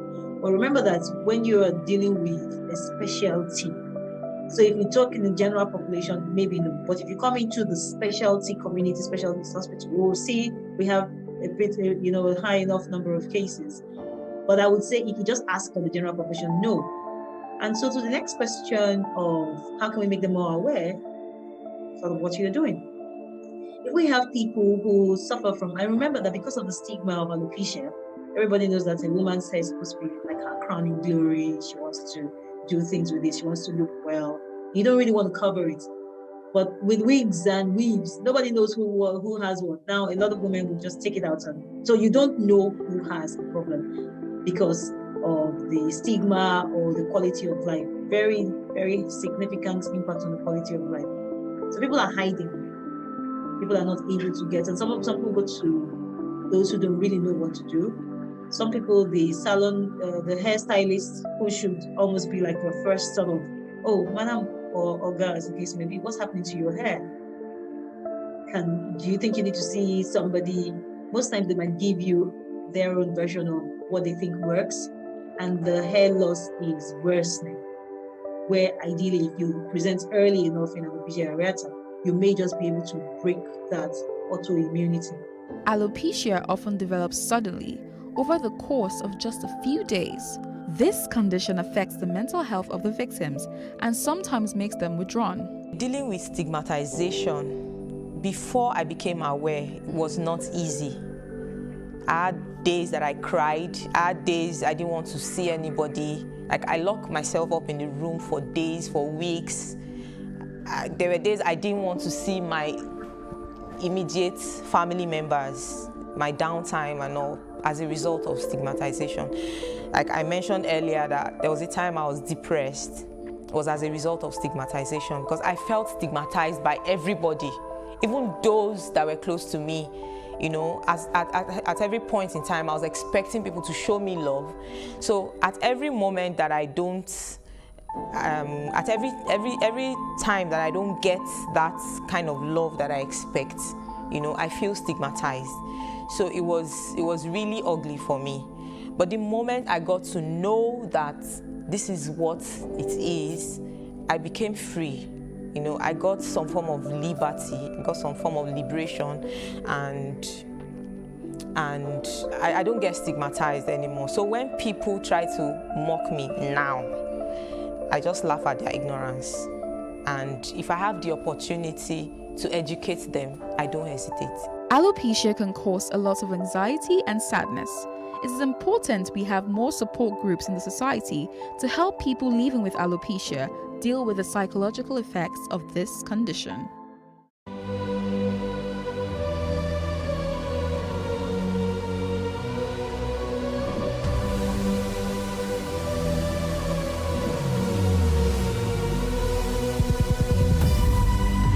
What we do not understand, we will stigmatize.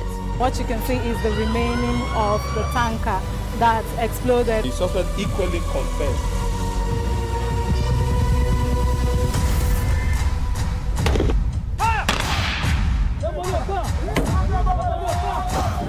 A 500 naira they collect them. If you no talk, then go beat you. Now 2,500 when they pay.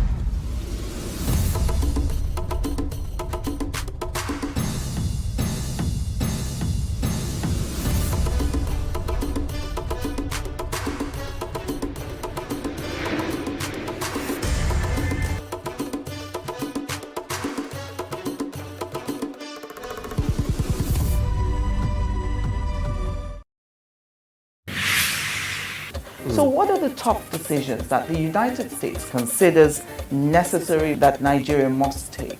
I like to think of my interactions as conversations, not interviews. And that's why I say asking questions is both an art and a science.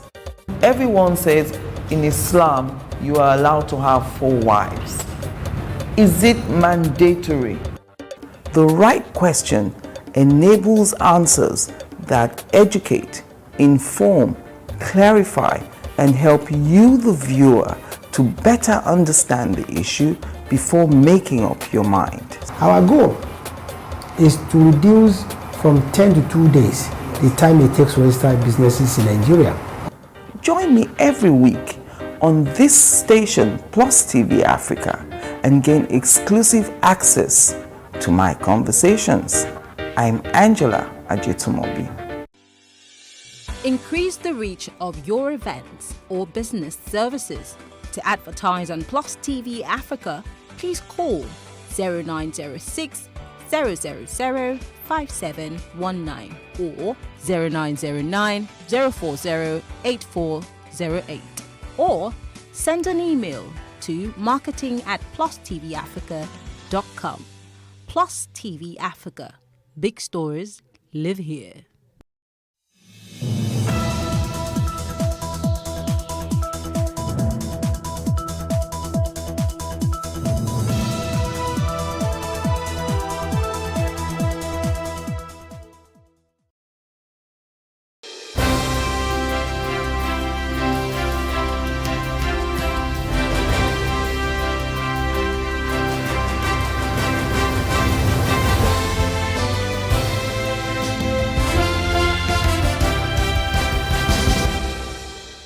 Hello, this is Plus Reports. It's where we bring you some of the stories and events which made the news recently. In case you missed out on some of these stories, don't worry, we've got you covered on this edition. Welcome, I am Uyime Elijah.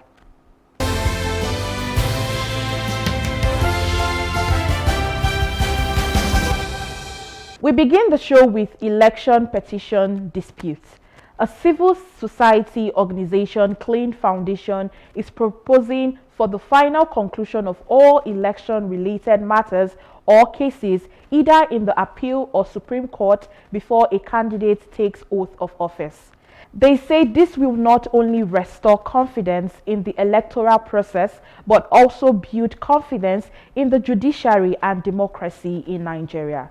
Plus TV News' Emmanuel Ehijene completes this report. The 2023 general elections may have come and gone, but its outcome raised questions with aggrieved losers rushing to the courts to seek redress and to claim perceived stolen mandates. In its efforts to ensure that the process is not only transparent and fair, the Clean Foundation took a painstaking effort by deploying 38 observers to 18 states of the country, including the Federal Capital Territory, to observe proceedings. It also came up with its policy brief on the outcome of the 2023 Election Petition Tribunal with some far-reaching recommendations for future elections. And we're hoping that as we move into a next cycle of election, the judiciary will be there for the people. They'll be able to be more assertive. But again, let me conclude by saying that beyond all the concern that people have, people equally think that the judiciary need to be protected, because we think there is overbearing influence of politicians on them. And you remember we heard of a politician that say, we know whom we know and who you know and all of this language. We think it shouldn't have been in the first instance. So these are kind of signals that we're worried about. And I'm happy that we hope that when we share this document, and I know a number of civil society have done review of the whole electoral circle, that the government will listen to us and together we'll be partners in reviewing the electoral process and make it more acceptable, and less persons will go to court. Because when you see people going to court, it's because people disagree. And virtually over 60% to 70 or 80% of members of the National Assembly had one court case or the other. And so in several other states. So these are some of the concerns that we hope this policy document will help address. We recruited about 38 election petition observers across 18 states. And just to let you know that we didn't cover all the states. And so to also let you know that our focus was more on presidential and gubernatorial tribunals or cases that were in court. Yes, there were instances where we also went a little bit outside this particular framework. So 18 states plus the FCT. And one of the things that we did was to use a platform that were very easy for us to collect data, and we call it the Clean Mobile app. It was on this platform that we scripted our questions, and then of course the data collectors used it to transmit data to the central database. That data collection has actually gone beyond the archaic or the very old-fashioned, and because we know too well that whatever information that we were going to harvest from the field, we're going to basically influence policies and will be used as tools for advocacy. So we were very much careful, one, with the selection of those who went, two, with our methodology, and thirdly, the integrity of the document and the data. A major take-home from the report is a call for an amendment to the Electoral Act 2022 by the National Assembly to ensure that all disputes before the court are concluded before the swearing-in of candidates. The group also recommended judicial independence, especially in the area of funding and the appointment of judicial officers, which they say should be done by the National Judicial Council without interference by the executive. In order to even lessen the burden on the judiciary, the legislature needs to look at some aspects of the law and mitigate some of these problems. When an election is conducted, before somebody is sworn in, either as a governor or as a member of House of Reps, National Assembly or State House of Assembly, even the presidents, they must finish with election matter. I don't know whether they have to shift the election process backward so that we look at about 6-month gap before the swearing. I don't know how it can be done, but we need to change that law, because the truth is that somebody who is already being elected is going to have access to so many things. When they are going to court, you go with retinue of your aides, you go with your community. They don't want to leave the place, so there will be pressure. whether we like it or not. But once you have not, been sworn in, you are just like ordinary citizen like the other person, and you are on a level playground.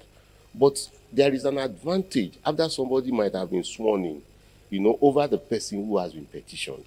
And it's really way down because you now have access to money, which the petitioner may not have access to. The Lagos State government has empowered another batch of beneficiaries, totaling 1,700 from her NG Cares Labor Intensive Public Workfare Program. Speaking during the sensitization ceremony, the Permanent Secretary Office of Sustainable Development Goals, Tolani Oshodi, stated that the state governor Babajide Sanwo-Olu is dedicated to providing opportunities to achieve a state of well-being and socially acceptable standards of living for all residents. Plus TV correspondent Love Ikuku Oyedokun was there and now reports. The NG Cares project is designed to enhance the socio-economic well-being of vulnerable members of society as well as alleviate their challenges. Drawn from various communities within Lagos State, the beneficiaries are predominantly unemployed and unskilled youth from vulnerable households aged between 18 and 45 years with educational qualification of senior secondary certificate or below. Dr. Oroluwa Fini is a special advisor to Governor Sanwo-Olu on Sustainable Development Goals, SDGs. She describes the NG Cares Social Impact Initiative as one of the driving forces in realizing the vision of the Things Plus development agenda. Dr. Fini also noted that the scheme provides opportunities for meaningful engagement and breaking the cycle of poverty across the state. The special advisor also encourages beneficiaries to see the program not only as a job but an opportunity to learn, grow, and contribute to the overall development of their communities. Permanent Secretary, Office of Sustainable Development Goals, Tolani Oshodi, was represented by the Director, Administrative and Human Resources, Office of the SDGs, Nike Akonji. Our primary objective is to provide immediate employment opportunities in social sector, thereby addressing the emergency constraint caused by this loss of labor income in poor and vulnerable households due to COVID-19 pandemic. She highlighted more on the significance of the project. The main reason why government is doing this is to restore the impact of this COVID that we experienced some years back. And some people, they have lost the means of their livelihood. So in order for them to have food on their table, in order to encourage them, many of them, they have their own small scale businesses that they do. Many of them have lost it. So they are doing this program to restore them back. Beneficiaries commended the state governor for the initiative. I have a barbing salon that when I do get my stipend, I bought some clippers that we can use to barb. And since then, I've been gathering some money for my new glass. So I thank God, I thank Lagos State for the NCare program. It has been a benefit, and I really appreciate it. I work with NCare Loma at Badagry. So when I started doing this job, I felt like, what am I doing? But by the time they gave us our money, I was so happy. I used it for to start up my little business. We have so many of them, and they are expected to work for 4 hours in a day. So far, we have success stories of beneficiaries. Some people will say, oh, 50,000, what can 15,000 do? But trust me, 15,000 goes a long way in the life of the vulnerable people. You have success story of those that have started businesses, those that the business also, boost their businesses and also.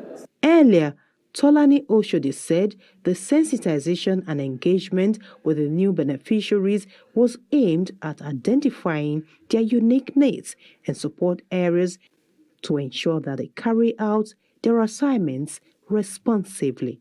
Love Ikuku Oyedokun, Plus TV News. Nigerians have been advised to be intentional about their profession and businesses, as it is the best way to achieve results, by extension produce the desired changes needed to grow the economy. This advice was given at the Ecclesia Realtors Conference, a gathering designed to transcend the ordinary and inspiring entrepreneurs who harbor a passion for real estate. Details in this report.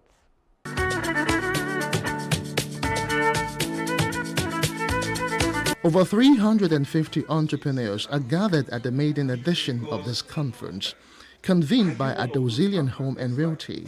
It is said to be not just a gathering, but a journey designed to spark the curiosity of those who intentionally want to choose their dreams in the world of real estate. If a focused fool can do more impact than a genius, how do we get to our dream? Simon Adozi is the host of the conference.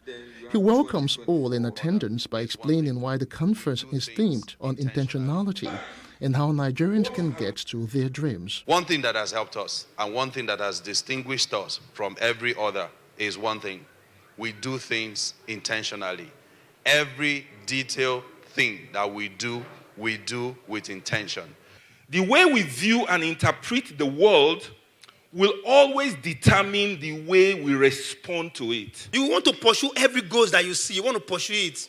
In your video, you said this place is a dry land, but I'm seeing water on it. After like 2 months, thank you again for your referral. We'll anticipate. Undoubtedly, speakers are drawn from a powerhouse of exceptional and experienced professionals who gladly share their wealth of experiences, guiding the participant on the path towards success.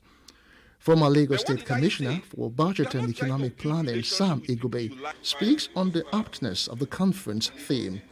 In his presentation, the former commissioner speaks about the power of connectivity and building human capacity.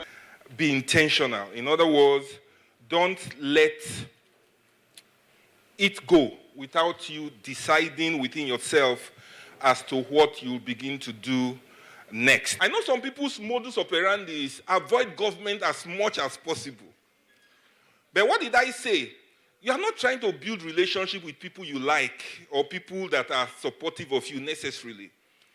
You are trying to build an industry, a sector that will be transparent, that will have accountability, that will have efficiency, and a sector that can then drive investment. In an interview, the convener hints at making the event an annual one, while other speakers share insight on several aspects of the ever-growing real estate business, including closing of sales, need for profiling and understanding the market and customers' needs. Give me the assignments of talking about how to close big sales. You need to profile yourself. How do you profile yourself? It's a list of things that you need to do. Number one, you yourself. Confidence mentioned that. How are you looking? Are you looking like 50 naira? And you want to close a 500 million naira deal? How? The person that you want to buy. See, to get people to bring out money from their account, it's not easy.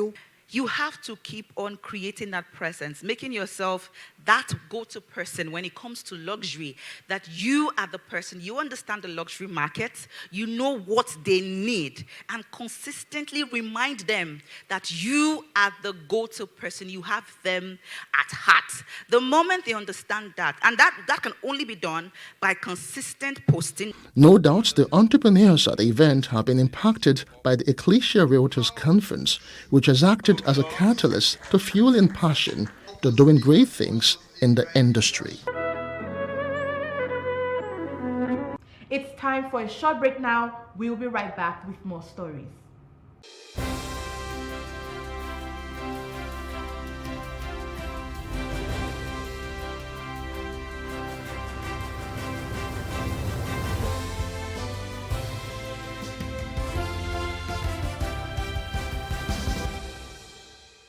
Family and friends have gathered to pay their last respect to one of Nigeria's producers, directors, and actors, Vincent Dejumo Louis, who was laid to rest. The event, which was held in Lagos, had popular filmmaker Tunde Kelani, a representative of Lagos State government, among others, in attendance. Our correspondent Paul George was there. At a line estate in Lagos, family, friends, guests arrived to see the quintessential Vincent Dejumo Louis's corpse for the last time. Tears cascaded down on the faces of some, while others were there to comfort them. From there, his remains were moved to Holy Cross Cathedral at Catholic Mission Street, Lagos Island. At the church, the officiating minister, Very Reverend Monsignor Bernard Okodua, offers prayers for the deceased as the congregation joins the choir to sing hymns. You give life to all things and make them holy. And you never cease to gather your people to yourselves, so that from the rising of the sun to its setting, a pure sacrifice may be offered to your name.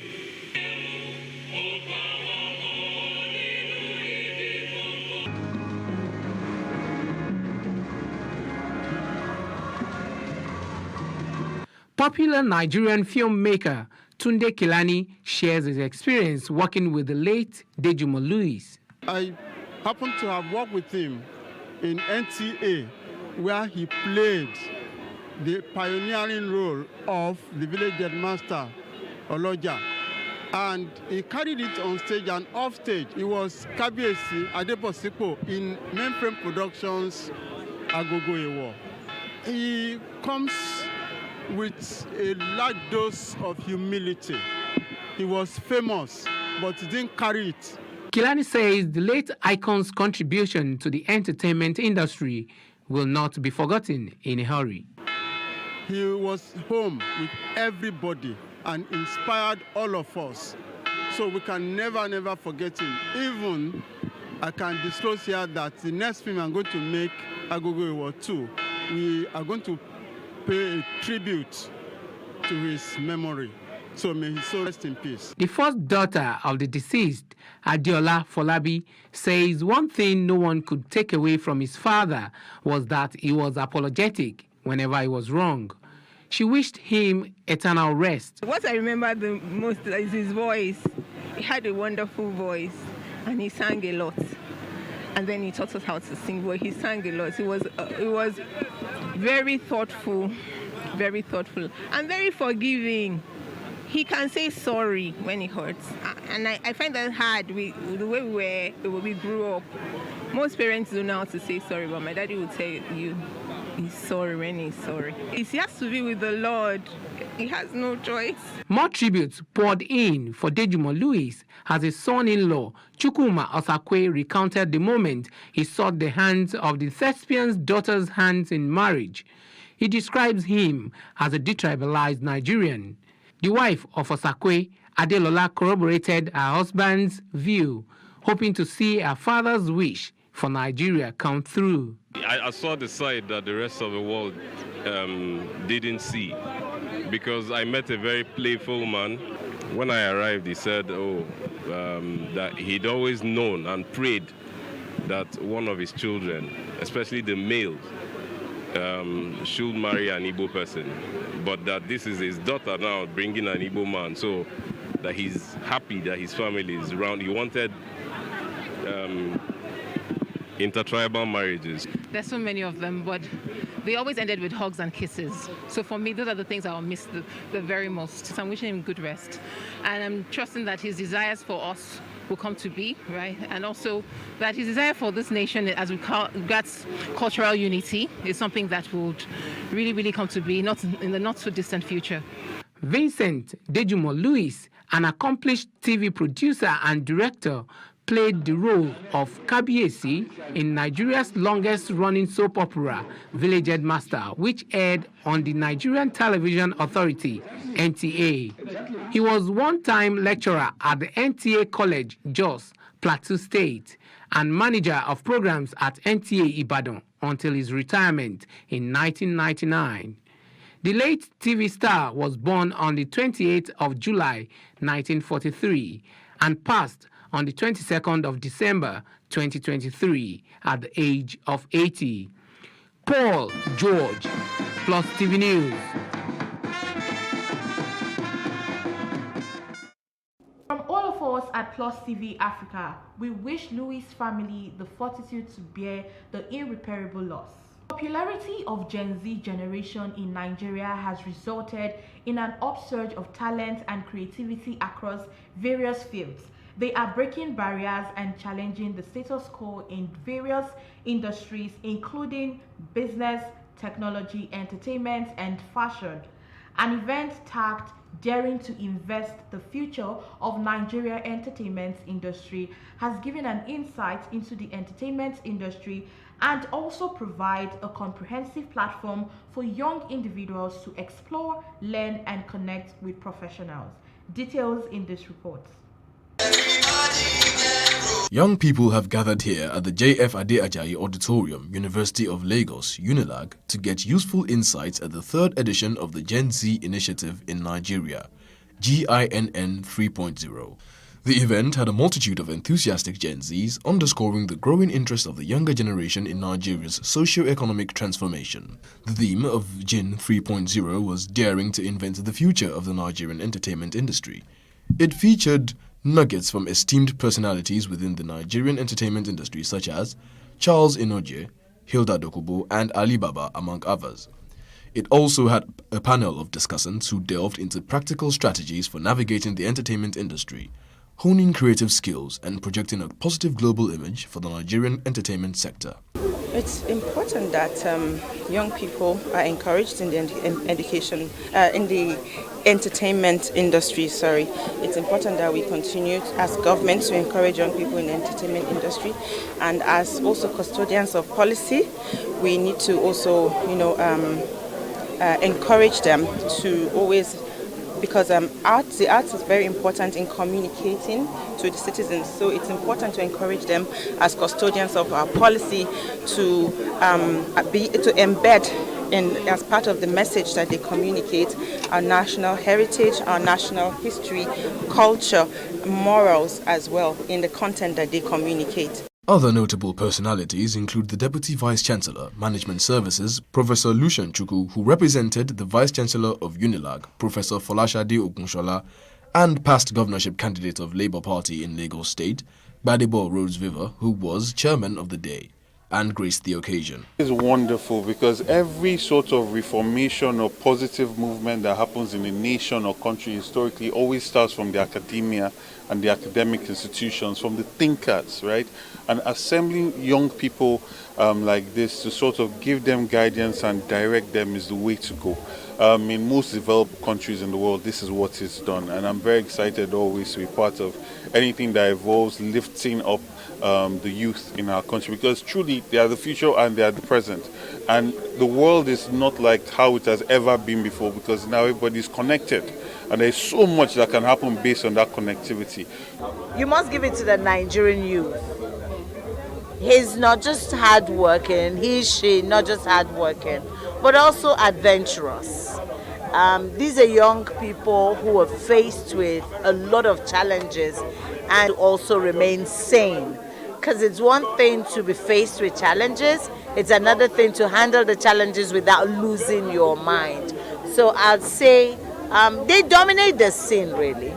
And for a place where you really don't have a lot of grooming grounds, and then you have these young people daring and not minding to learn, poor rise, but create a career for themselves and be part of the industry. I think we should actually, commend them. There's this thing about being a youth. The bursting energy that is naturally quartered in that demography. If you do not trap it and nurture it, harness it for positive use, either by the community or the state at large, it will be used negatively, either against the community or against the state. So that is why whoever has thought of this, and incidentally, this is the brainchild of some young chaps, is something that anybody should strive to support. The Gen Z initiative in Nigeria is a social impact program which strives to inspire active participation among the youth, particularly the Gen Z, in the molding of a better future for Nigeria by mobilizing for positive action in pivotal sectors such as education, health, business and entrepreneurship, politics, entertainment, technology and innovation. And that's all on this edition of Plus Reports. But before we go, let's remind you to follow us at Plus TV Africa on Facebook, Instagram, and X. Also do subscribe to our YouTube channel at Plus TV Africa and Plus TV Africa Lifestyle. I am Uime Elijah. Thanks for watching.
So what are the top decisions that the United States considers necessary that Nigeria must take? I like to think of my interactions as conversations, not interviews. And that's why I say asking questions is both an art and a science. Everyone says in Islam you are allowed to have 4 wives. Is it mandatory?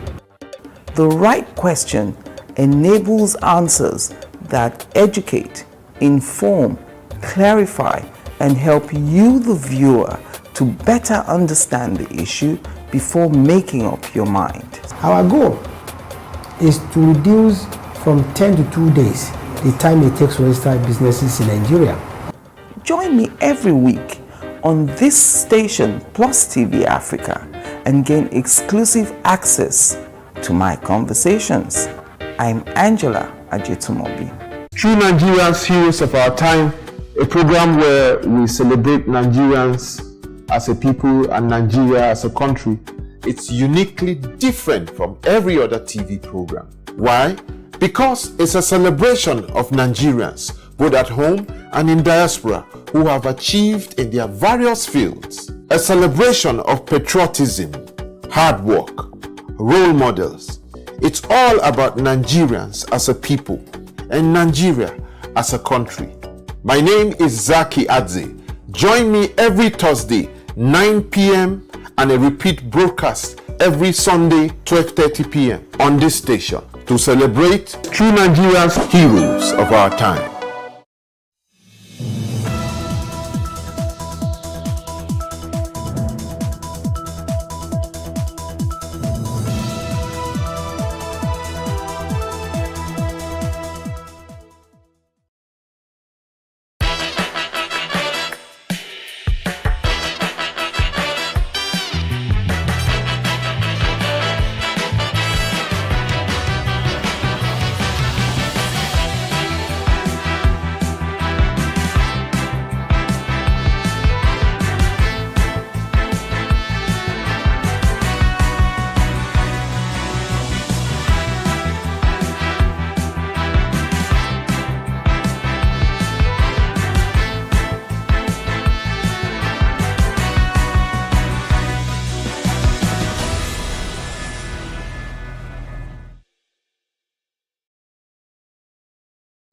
Hello and welcome to What Are You Saying #Ways, where we talk about topics in the news as it affects us all. I am Nwaja Gomero and I'm joined by my amazing co-anchors.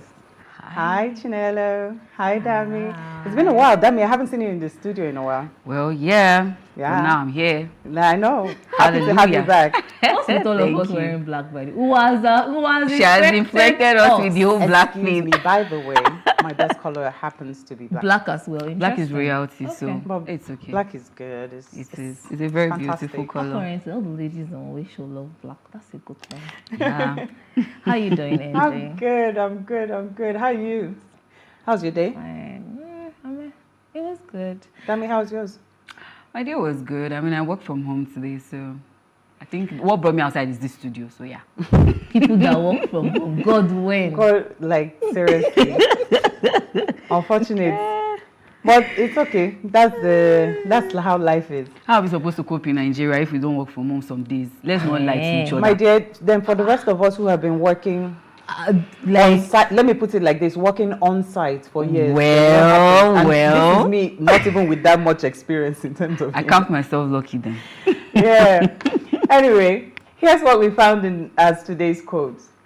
It's got me thinking, what extraordinary opportunities are our friends from Lebanon and China seeing in Nigeria that perhaps some of us haven't noticed? This is a quote by Uchenna Uzo. Well, as it pertains to our topics, ladies, what do you think?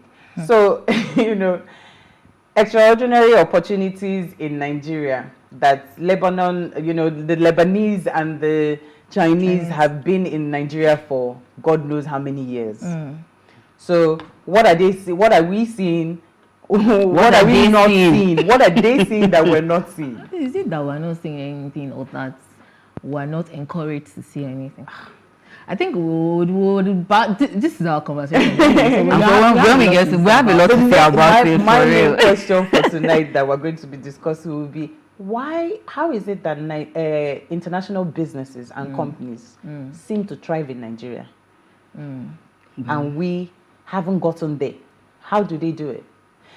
Anyway,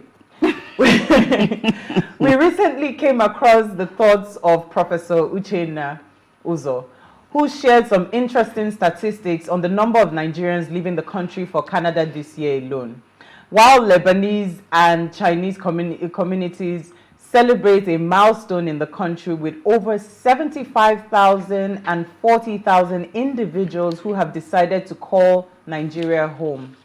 It's Our Ladies' Night, and Chinelo, Dami, and myself are here to discuss the topic, are there real opportunities for Nigerians to thrive in Nigeria? And when we open our phone lines, we would love to hear what you have to say. But first, let's take a break and see what we found in the news.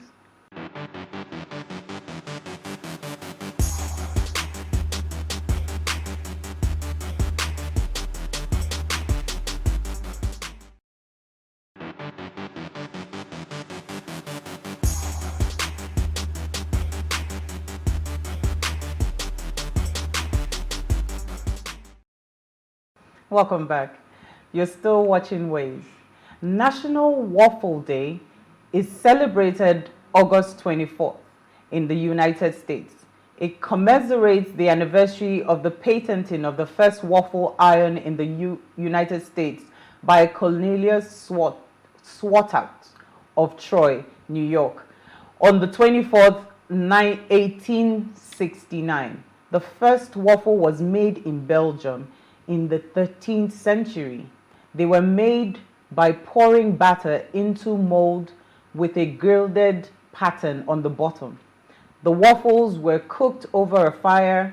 Over time, the waffles spread out into other parts of Europe and eventually to the United States. Waffle Day. Happy Waffle Day. Happy National Waffle Day. Happy National Waffle Day. I think the person that created waffle is actually a genius. Why? They should stop all those akara waffles and all those. That one is Nigerians that are just trying to be extra. Vanilla waffle. I don't understand it when I start to see pink waffle, green waffle. I don't The latest one I saw is akara waffle. I'm like, this is creativity if you ask me. Well, maybe for children, because you need to make their food. Yeah, you know, very for children, for some of them, Yeah. it has to look good to taste good. If it doesn't look good, they're not eating it. But I love waffles in ice cream, eating it like that with whipped cream. I don't know. And Anyway, to it goes believe well. that waffles started, I think, you know, some of these things for us in Nigeria, waffles started with like toast. Yeah, that's true. That's what we used to think was waffles. Like toast bread, they now put honey on it, or you put butter on it, garnishing and you put something, and then you cut it up. But well, now is Waffles Day, and I wish all of you happy National Waffles Day. Have a waffle today. At this time of the night. Oh Guys, my goodness. what did you find in the news? Okay. My guy, Nyesom Wiki, is about to give them hot in FCT. I love it actually. When I saw he was Here for Minister of ST, I'm like, this guy is about to bring in some serious discipline into the FCT. Because the truth is, the FCT is slowly becoming like Lagos. Yeah. Again, you know, all that nonsense, mannerism, people driving anyhow. You know, they have these very wide roads, and then you just see people doing all sorts, you know. And Sure. he says there now to bring the sanity back. Unfortunately, I don't live in Abuja. Maybe this is it. This is the time to move to the So this is him what? He so arrested. there was a collapsed building, Yeah. I think yesterday, and he said now he has ordered the arrest of the landlord of the building. Let me just take the story very quickly, and this was by Daily Post, and it was said that the Minister of the Federal Capital Territory has ordered the arrest of landlord of the collapsed two-story building. He reports Daily Post also reported that the FCT police announced on Thursday in a statement that there were 2 people that died, while 20 others have been evacuated to the hospitals as the rescue operation continues. I mean, it's not today we started hearing about collapsed buildings. Yeah. And you know why I love this? Usually in Lagos, I'm sorry to say, but what we would usually hear is, oh, we commiserate with the families family of of the the lost deceased. lives Yeah. and blah, blah, blah, blah. But this is a man of action, in as much as we're all saying, yes, is this, is that. He has now said that this man, the owner of this building, will be brought to law because there are certain approvals that this person probably did not get. Yeah. Meaning that So some investigation will be done be at least to carried find out, yes. because a lot of people over time, And they you know, they avoid all these supposed guidelines that help them to make sure they put like the people's building lives and the at risk. construction is done properly. Yeah. So that's it. Wow. Dami. Okay, so what I found in the news was, so Ketensha said, stop putting young lives at risk. She called for the scrap of NYSC. I don't know, I think that I low-key agree.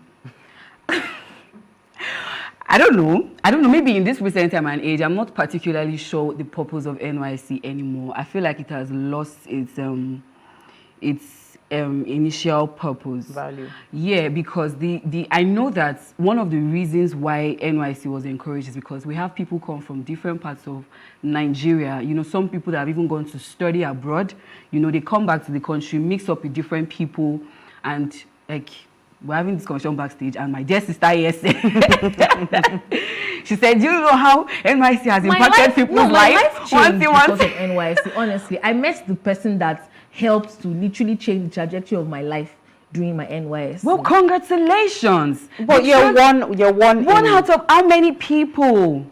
Look, the major reason why she was even calling for this grade. I'm not disputing the fact that NYSC hasn't helped a lot of people. It has. You know, for a lot of people who you either didn't go to boarding house, so you didn't know how to take care of yourself and your environment, how to mingle, so there are different things you can pick up. A lot of people, they had like pageants and all that in camp. Then for some other people, it was when maybe they first had their first exercise, because you used to have like some people made their parades. Some people met their spouses. We have to put and that. all that. But then again, the main reason why she, urged the government to actually scrap this NYSC is because of the insecurity in the country right now. I don't think any parents would love their children to go and willingly serve in the north when they are not going by air. Going by road is not so safe right now. That's the major reason why she asked for the scrap of NYSC. On that note, I agree because there is if they're not kidnapping you, they're always in the forefront. I mean, there's one thing or the other. So until Nigeria is safe enough, actually, and can be accountable. Will we ever be safe enough? My dear sister, how do I want to answer that question now? So that's another side of it. Will it ever be safe enough for us to say, okay, let's put back NYSC? So there was a way forward. Off the table is off the table. Because I don't even see the use at this point. Well, that's you.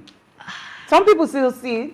Some people think that that's some people that stipend that is given to them. There are different reasons why people stick to it. Angie, I saw one tweet and the girl was like, "You see this whole NYSC thing? It can be 2 or 3 mail max. I don't know why we're doing NYSC. It can come in as an email because the I think it's more about the experience, to be honest. The experience has been dented because the truth is, if you go to some NYSC camp, you will not want to be there. So imagine when you're supposed to have an experience and then you go there and you are have an suffering. Experience all the same. Well, true, Sha. The experience can be either good or bad. Nobody ever said you were going to get a 5-star luxury. Gen Z, they don't want to suffer. We're not even asking for 5-star luxury or anything, but at least the basics. What are the basics?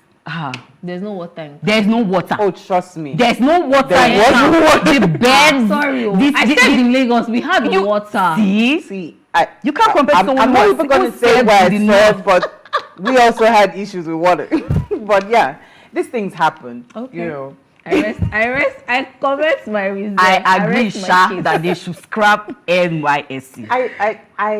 That one year of our lives, you can. So on that note, I'm indecisive because I still see some of the good that it brings for certain people. So if you have a generation of, if you have 1,000 people and is able to help 500 people to become better in their lives, whatever area of life, whether social skills, personal hygiene, what have you, if it helps them, then that's good. Now, the other side about the insecurity.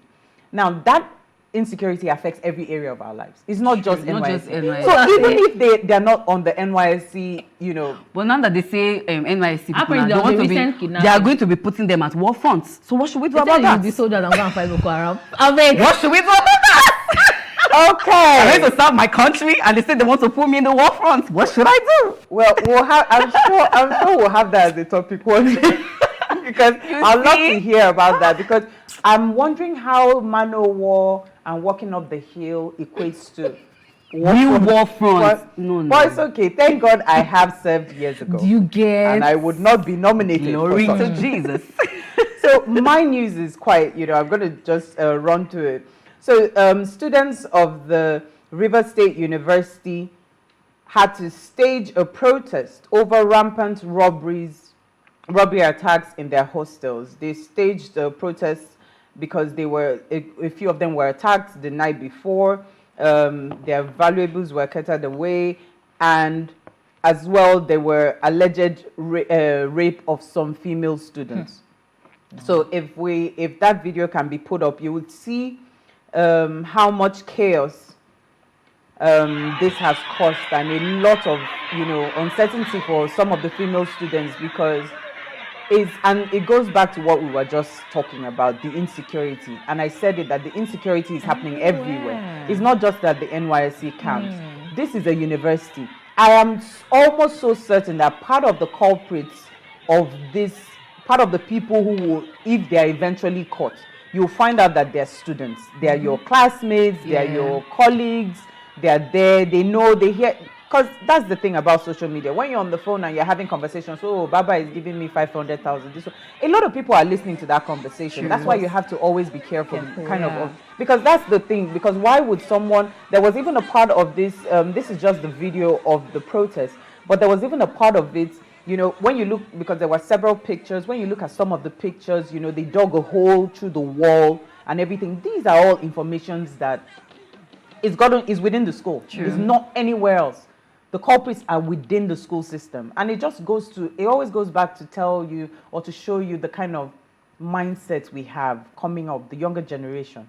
It's a we thought our Make money generation fast. was a make money fast, This one is make money quick. swiftly. This one is make money Make money now. as in now.com. That's what it is. Because when you hear some of the things that they voice and they say, you are just looking at them like, you are foul. Very, very. Like you're I don't know if you can be redeemed with this line of thinking. And well, anyway, it is well. Thoughts for another day. So we'll go on a short break. See you after the break.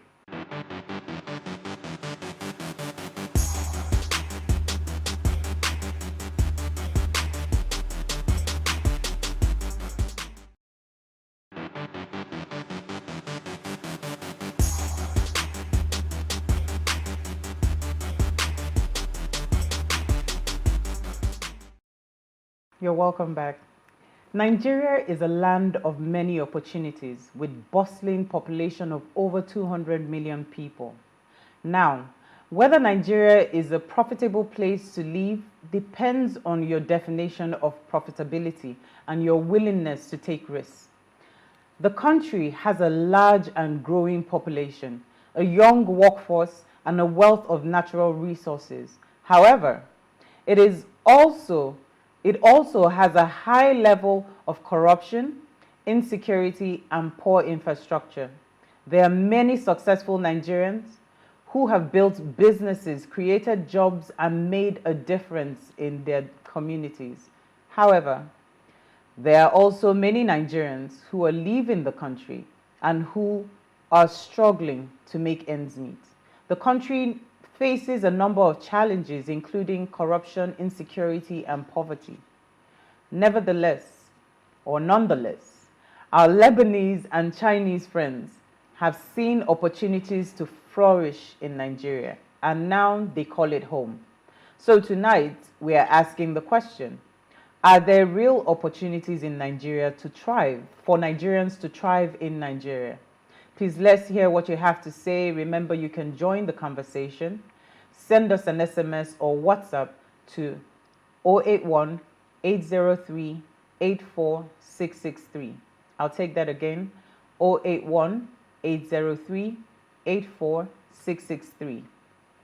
So, guys, what do we say about this?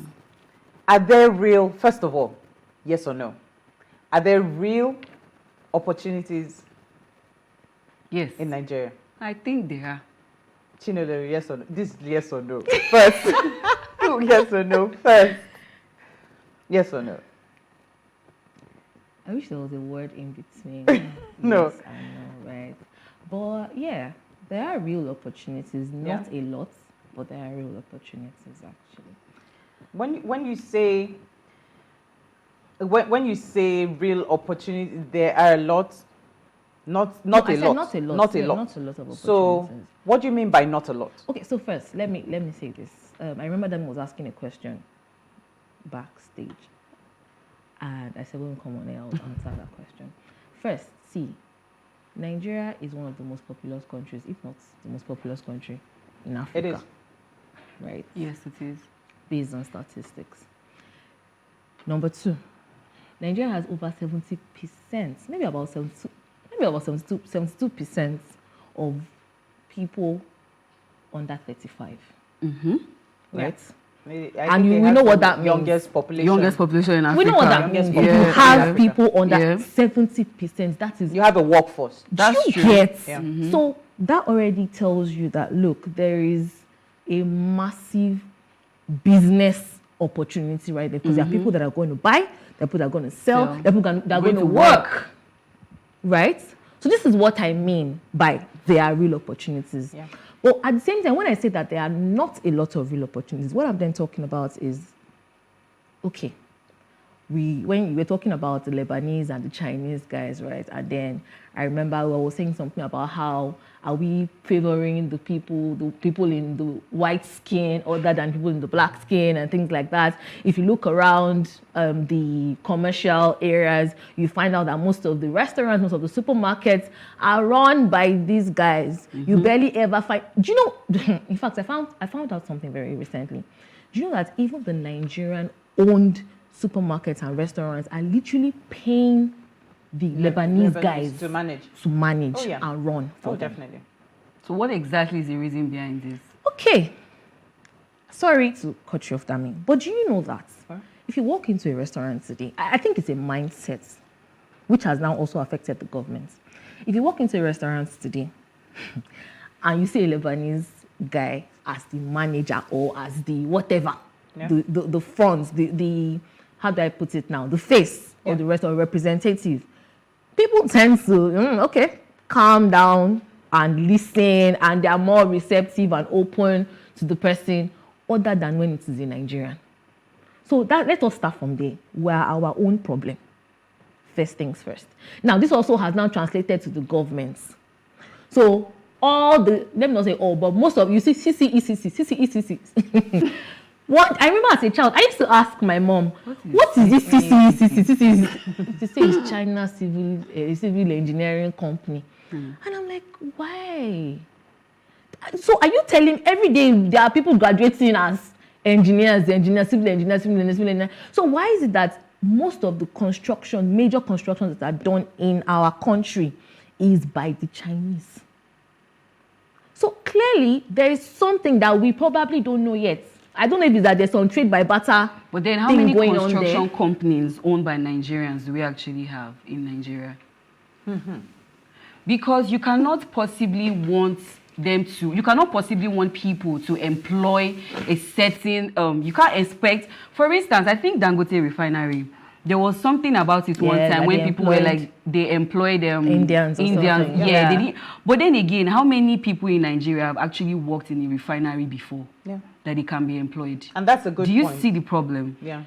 Are we even employing people first? So it's more about experience. And the thing about it, dragging it back, one of the reasons would be, I'll answer your question, would be because they are better managers.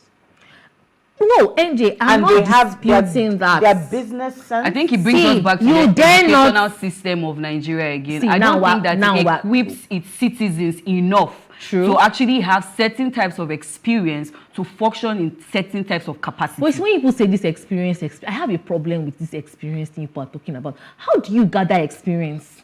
Fine, you gather experience by actually working. You start from But then again, are there even people to do the work enough to gain the experience? There are people, what are you saying? Go and bring in all those Igbo boys from Onitsha. But do we really need the Igbo boys, or we actually need the people that know what they are supposed to do? You're still not. So now, we're saying we don't have people, and I'm telling you that we have people. Okay, you've then brought up another point that these people, how do they know what to do? They will learn. That is how. You cannot just keep sitting down and saying that you don't have the experience. How do you start? It's not from one day. You start before you gather 0, 1, 2, 3 years experience, 5 years, 10 years experience. With time. That's how it works. But we are not even willing. Now, that's even talking about manpower now, right? Okay, now let's talk about infrastructure. No, infrastructure is bad. That's another problem. That's one of the things that is even killing businesses in That's Nigeria. another problem. Imagine you want to start a water manufacturing company, for example. I'm not even talking about regulatory bodies. I've not gone to policies. I'm still just talking about now infrastructure. Yeah. Maybe I decide to start manufacturing bread, a bakery, or chicken pie, or something like that. Do you know what the cost of power will do to me? Now, okay, I start, maybe somehow I'm able to get grants. That's by local. Because the truth is that these grants exist, but we are not very aware of them, and they're not particularly. They're not even open to the public. They're not open to the public. It's usually by chance that you get to even hear about them. Okay, somehow, some way you even get this money, then you start to pay for power. Then NAFDAC will come knocking on your door. You have to get NAFDAC number, NAFDAC license and approval. You do that. Tax, you come, you pay that one. Then you now have to employ people to pay. So they're like a whole lot of things. These other white guys, on the other hand, have access to foreign exchange. And we know what it is. The rate of foreign exchange to Naira. Naira, yes. So it's sort of easier for them to pump in a certain amount of money to do these businesses. So that is one angle. Okay. That is one angle. Because trust me, Chinelo, there are a lot of angles to this. If we start here on all the angles, we won't end this conversation. But like I said earlier when we started, there's a conversation that I need us to have. And that is a conversation about how international companies are thriving in Nigeria. And then we'll look at a few of the opportunities we think are currently that people can actually look into, because we can't, as much as we say that there are no opportunities, there are, because there are people, there are companies thriving. So we have to be able to direct our audience to where those opportunities are and how they can key into it. Well, we'll take a short break at this point, and then we'll see you shortly.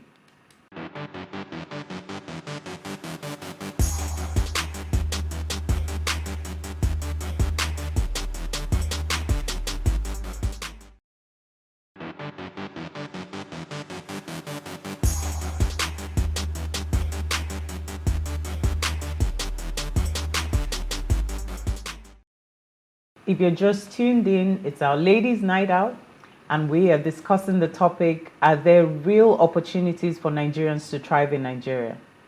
Please, let's hear what you have to say. Remember, you can join the conversation, send us an SMS or WhatsApp to 081-803-84663. Our phone lines are now open. Please call us on 070-2500 7749. I'll take that again, 070-2500 7749. So, back to our conversation. How do international businesses thrive in Nigeria? What are they doing that we are not looking into? What are the opportunities, if any? What are the opportunities that they're giving? Maybe there's some kickback or something. I'm trying to understand. Are they giving, is there something that they're paying that other businesses need to pay so that we are treated the same way, or do we have to bleach our skin? Is it all about the skin? And I don't think it's all about the skin. I don't think so. I think, you know, when a foreign business, I say foreign now because it could be a Nigerian trying to establish a business overseas. When a foreign business is trying to establish in a country, I feel, you know, the government of that country sees it as pumping into the economy of that country, because whether you like it or not, you're going to pay tax. So I don't know how many Nigerian businesses pay tax in Nigeria. So a foreign company coming into Nigeria will definitely pay tax, and that's going to do something to the economy of Nigeria. So I think we can look at it from that angle. And like you also said, they are very, they have access to FX, you know. So because if you bring, for instance, dollars into Nigeria, by the time you change it, it's going to be a lot more than when it just remains in dollars. So it enables them have excess access to funds to actually do business. That's what I think. If there are some other benefits that are being gotten from this, I would also like to learn at this point. But I'm going to come from the angle of opportunities, if there are really opportunities in Nigeria. I like to believe that Nigeria is a fertile ground and is very marketable. It's just quite unfortunate that it feels like our government and economy is working against us. But then it doesn't take away the fact that there are real opportunities in Nigeria. One opportunity I like to say is agriculture. I have always said agriculture. I have always been a fan of agriculture because even Nigeria as a country is depending on agriculture. So, I don't see why anybody does not see that that's actually a business idea. Do you get? There are, you can see renewable power. I get that there are certain types of business that are very capital intensive, and not anybody can just go into this business. But it doesn't take away the fact that it is actually a business opportunity that can thrive in Nigeria, because we don't even have constant power supply in Nigeria. So imagine if you go into renewable energy. I mean, you have a target market clearly, and then you're going to make your money from there. So there are Nigerian government as a whole can even buy into tourism rather, because I believe that there are places in Nigeria and even culture in Nigeria that foreigners can come into the country to learn about, and it's going to fetch a lot of money into Nigeria economy. But then again, since Nigerian government is not willing to, I don't know, maybe go that route. Can we hold that thought? We have a caller on the line. We have Pastor Oladipo from Igomu. Pastor Ladipo, are you on the line? Yes. Oh, good evening. Can I go ahead now? Yes, please go ahead. Yeah. Hello? Can I go ahead now? Yes, Pastor Ladipo, please go ahead. Good evening, ladies. Good evening. Hello, good evening. I greet all of you. Now, my take is this. Okay. There are great opportunities in Nigeria, but there is only one bottleneck. And that bottleneck is what Delos talked about. It's just that she didn't go deep into it. Our mentality and our mindset. Do you know that in our football team or sport as a whole, nobody will give you chance if you are not carrying a different skin? Are you getting me? Even when we have local coaches that can do well, once anything that involves any other color, we tend to jump at it. So my take this evening is that let's change our orientation, let's change our mindset. There are great opportunities in this nation, and we'll go far with it. Thank you. Thank you so much. Thank you for your comments. So, yes. I feel like we're not addressing the issue, Sha. I mean, I don't think it's about skin color. Are there opportunities in Nigeria? Yes. Yes, Do we there have are a opportunities problem in with Nigeria. actually grabbing this opportunity and thriving in it? Yes. Yes. Because there's the we part of it. Yeah? But I don't think it's about color, Sha. No, well, are it's there an opportunities opinion. for Nigerians. Yeah, for Nigerians. Yes, there are opportunities for Nigerians. So, but then we were just sort of identifying what the stumbling blocks are to those for the opportunities, Nigerians. or And to you see, you this thing thriving. about mentality and mindset is a very real thing. Yeah. And I'll give you an example. Right now, where I work, I've realized that a lot of people, because I mean, we have different races. Let me put it like that. And do you know that in most cases, even the black people, we just have that thing at the back of our heads that the other people that have other skin color are superior. Thank you. Yeah, I get Meanwhile, that. for example, my team lead is a Nigerian. I have someone else who is superior to me, of course, but she has a different skin color. But you know that most of the guys on the team respect and regard her more than my team lead. Well, absolutely. I get Do you that. understand? Yeah. Today, we literally had to address that, saying that, no, look, this person is actually the team lead. She actually answers to this other person as her line manager. So you might as well want to fix that in your head. But why did that happen? Because of skin. So already. So I'm gonna give an example of that, a live example. One of my previous places of work, I had a marketing manager who was working out of the UK. And I was leading the team, sales and marketing team in Nigeria. So she's the regional marketing manager because we had an office in Kenya. So it's a case of she manages the marketing, but in my opinion, because it's sales and marketing, she has to, the normal thing is for her to report to me so that we can work together, since I headed the team in Nigeria, and Nigeria is our head office. But because of, like you said, skin color and a few other things. Okay, I'll come back to that. Okay. So we have Dexter from Lekki on the line. Hi, Dexter. Yeah, good evening. Good evening. Please, let's hear your comment. Let's hear your comment. Please go ahead. Okay. So what I'd like to comment on is the influx of Lebanese people into Nigeria. And I would concentrate more on Lebanese because I have an experience. I work with some of them. Sorry, Dexter. Please, could you speak up a bit so that we can hear you clearly? Okay. Is it better now? Yes, way better. Thank you. Yeah. So I said I'll focus on the Lebanese people influxing into the country. And this is just my personal opinion. Okay. Right? I mean, it's just like you guys said, it's surprising that we have more Lebanese investment in Nigeria, even while the Western and Caucasian people are leaving the country and taking their investment out of Nigeria. And what I think is actually because Lebanon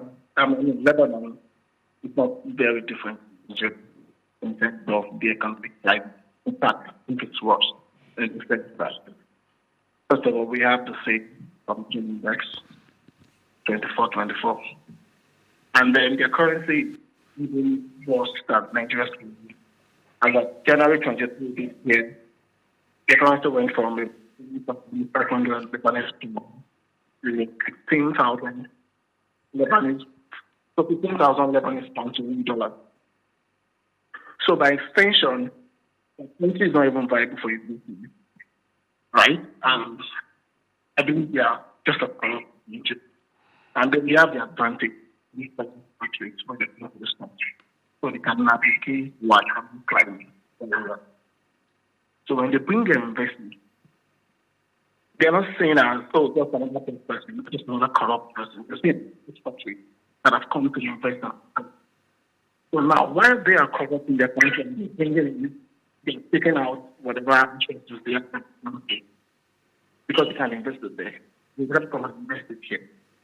The U.S. economy is still okay. We have a policy that if you really try to do what you have to do to make headway, the fact that we can make headway because we have some people or some powers that be that just frustrate your head. But if you don't get, they don't have the same experience with this product. But those people can be independent that they are white. So they get to do things white. In fact, the outrageous in Nigeria is laced with corruption. I mean, I don't say too much. In the terms of how the people to work in Nigeria and to even like, for example, what they have on their payroll, what to pay, particular strategy. I know this, but I'm not too much.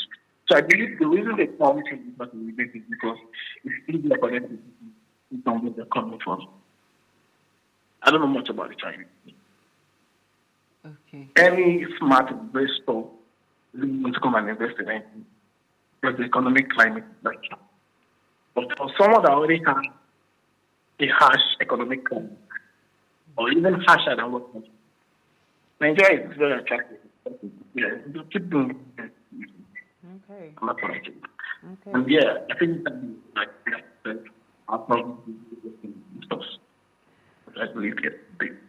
Okay. Okay. Thank you. Thank you very much, Dexter.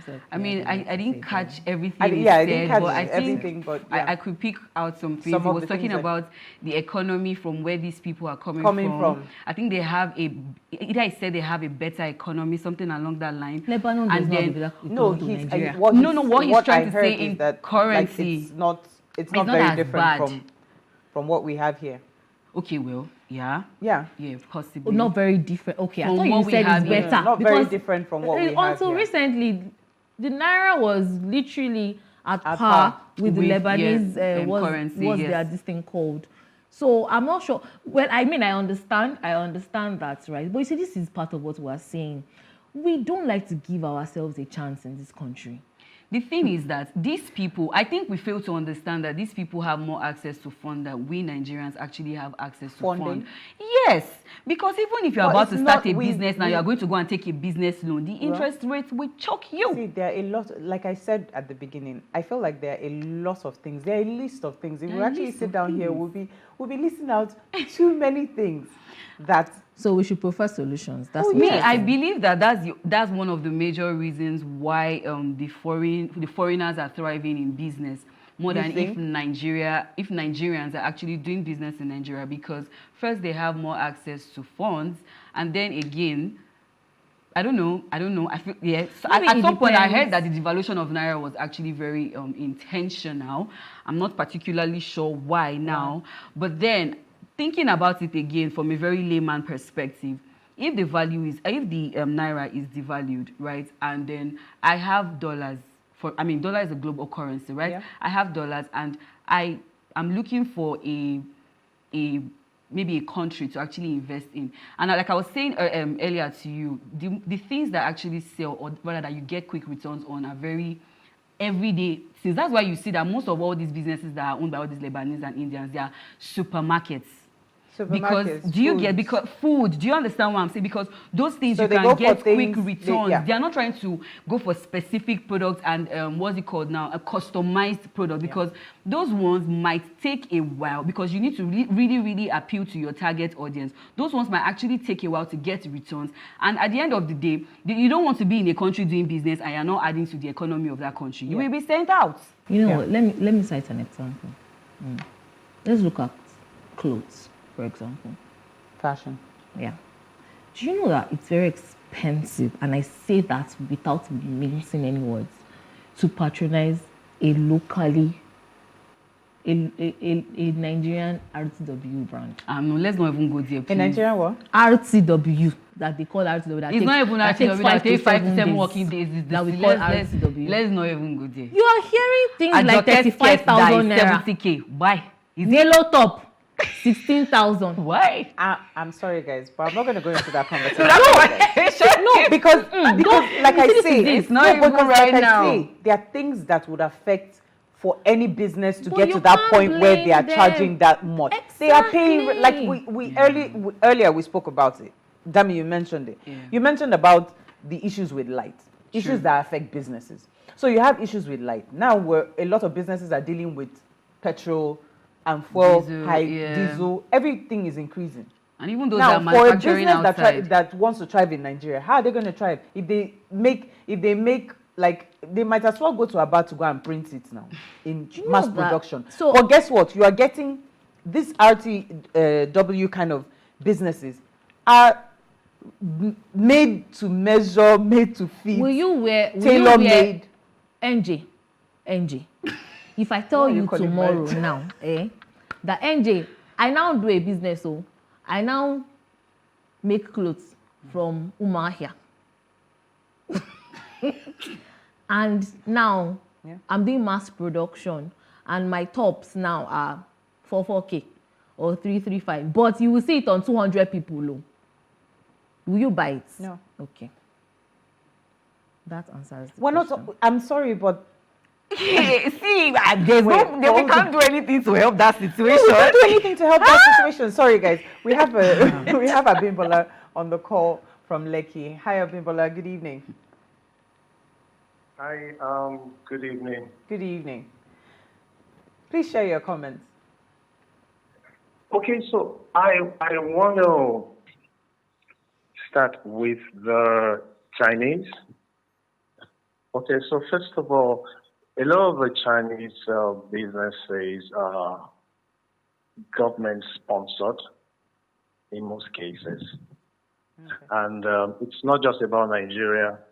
If you go to most of the developing African countries, the Chinese are strongly represented there. As a matter of fact, a lot of African countries are indebted to the Chinese government. In fact, if you look at it critically well, we should be afraid of a second colonization if the African governments, if they are not careful. Now, the Chinese, the Lebanese guys are very skilled when it comes to managing businesses.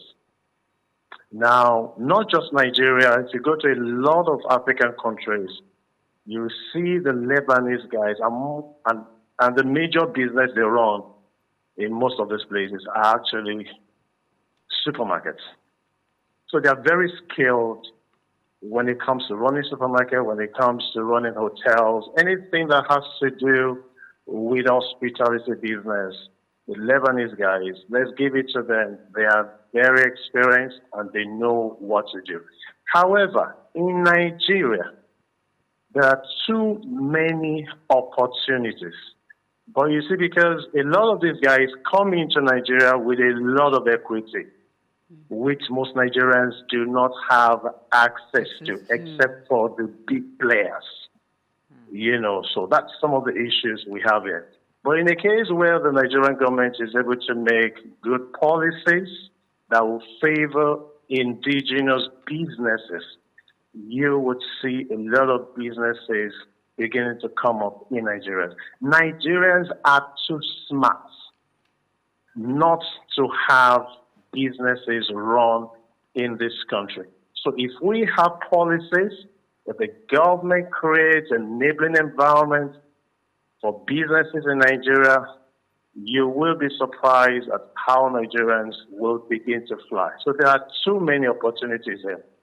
But a lot of Nigerians are handicapped because the policies favor a few and not just everyone. You guys are doing a great job. Thank you. Thank you so much, Abimbola. Thank you. And I love what Abimbola said about strong, bringing up that top phrase there, and he just dropped it in there, strong government backing. Yeah. So which means that most of the time when, there's a contract out or they need to put out a contract for something, maybe like road construction or something like that,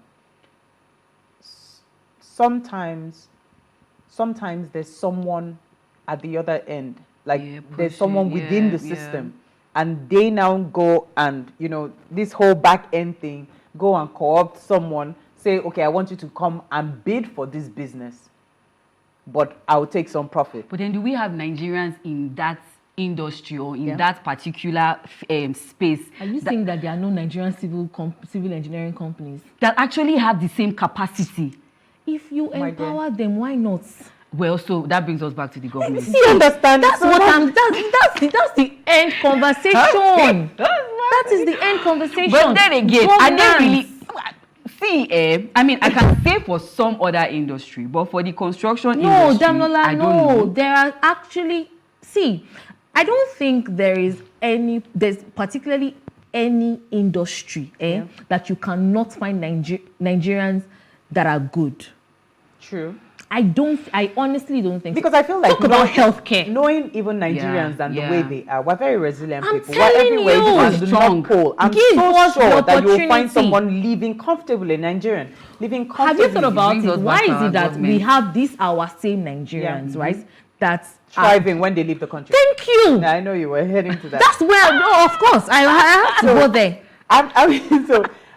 Just like you said, I'm going to continue from where Chinelo stopped. Chinelo was mentioning a few of the opportunities that are currently, or areas that, I said that we're going to look at areas. There's tech. Look at tech. Tech just started. See how many Nigerians, if I tell you how many Nigerians are out of this country on if I can say tech visas, if you understand what I mean, on tech visas, like every day, right now, if you see someone who is good with, if you see a solutions architect in Nigeria, see, they have to be paid. Where he is, it's just that he has either not woken up to the power that he has and what he can, or he's that kind of person who is closed-minded and just wants to live in Nigeria. Or he's doing remote work. Maybe earning in dollars and living and enjoying here in Nigeria. Earning in another currency. So I think everything actually boils down to the government. So the government is not even helping its people. So I think that the reason why the government is seemingly, that it looks like they're seemingly helping the foreigners thrive in Nigeria in terms of business, is just because they want them to pour into the economy of the country. And also they're going to they always get something on the side. Of course, they're going to pay tax. If I'm being, they are going to pay tax. I was not talking about that. No, they will pay tax. It's Nigerian companies that can be doing like that. No, international companies, they will pay tax. It's not even just about they will pay tax. There's more. There is definitely more than I would like to know. I would like to know the more. I feel like there are a lot of industries that Nigerians can thrive in. True. We mentioned fashion, we mentioned tech, there's beauty, even beauty, natural beauty. A lot of beauty products are out there now. A lot of people are doing natural beauty products, and it's not really organic. No, let's just. I'm not there. I'm not part of this. Yeah. Like organic. NJ and Dami left the room. So, and even Nigerians have carpentry work. These have also been opened in Canada. Welders and carpenters. We do a lot of home and office furniture and equipment and stuff. And Nigerians would rather import from Turkey than to actually do it in Nigeria. Then there's even computing, just computer work. Because we're very good and we're very skilled in a whole lot of things. See, Nigerians thrive when they leave this country. I don't know why. So for the longest time, I just thought that it's almost like, when they say, let's go traditional, when they say somebody swore for your grandfathers. So there's a hedge of one of our I don't know callers what talked word about to use it. enabling environment. I think that's That's like the worst thing. so that's There's why I no would say enabling that's why I went environment. from the traditional. You know, we're very traditional in Nigeria. So I would say, if for the longest time you almost think that there's this covering on Nigeria that there's nothing profitable that can happen. The moment you step out of that circle, good you can come people, a lot of people go out of the country and oh wow, you see some of them and you're like, what happened? In 1 year, their life is transformed. One second. We have another caller on the phone. We have Kennedy from Port Harcourt. Hi, Kennedy. Good evening.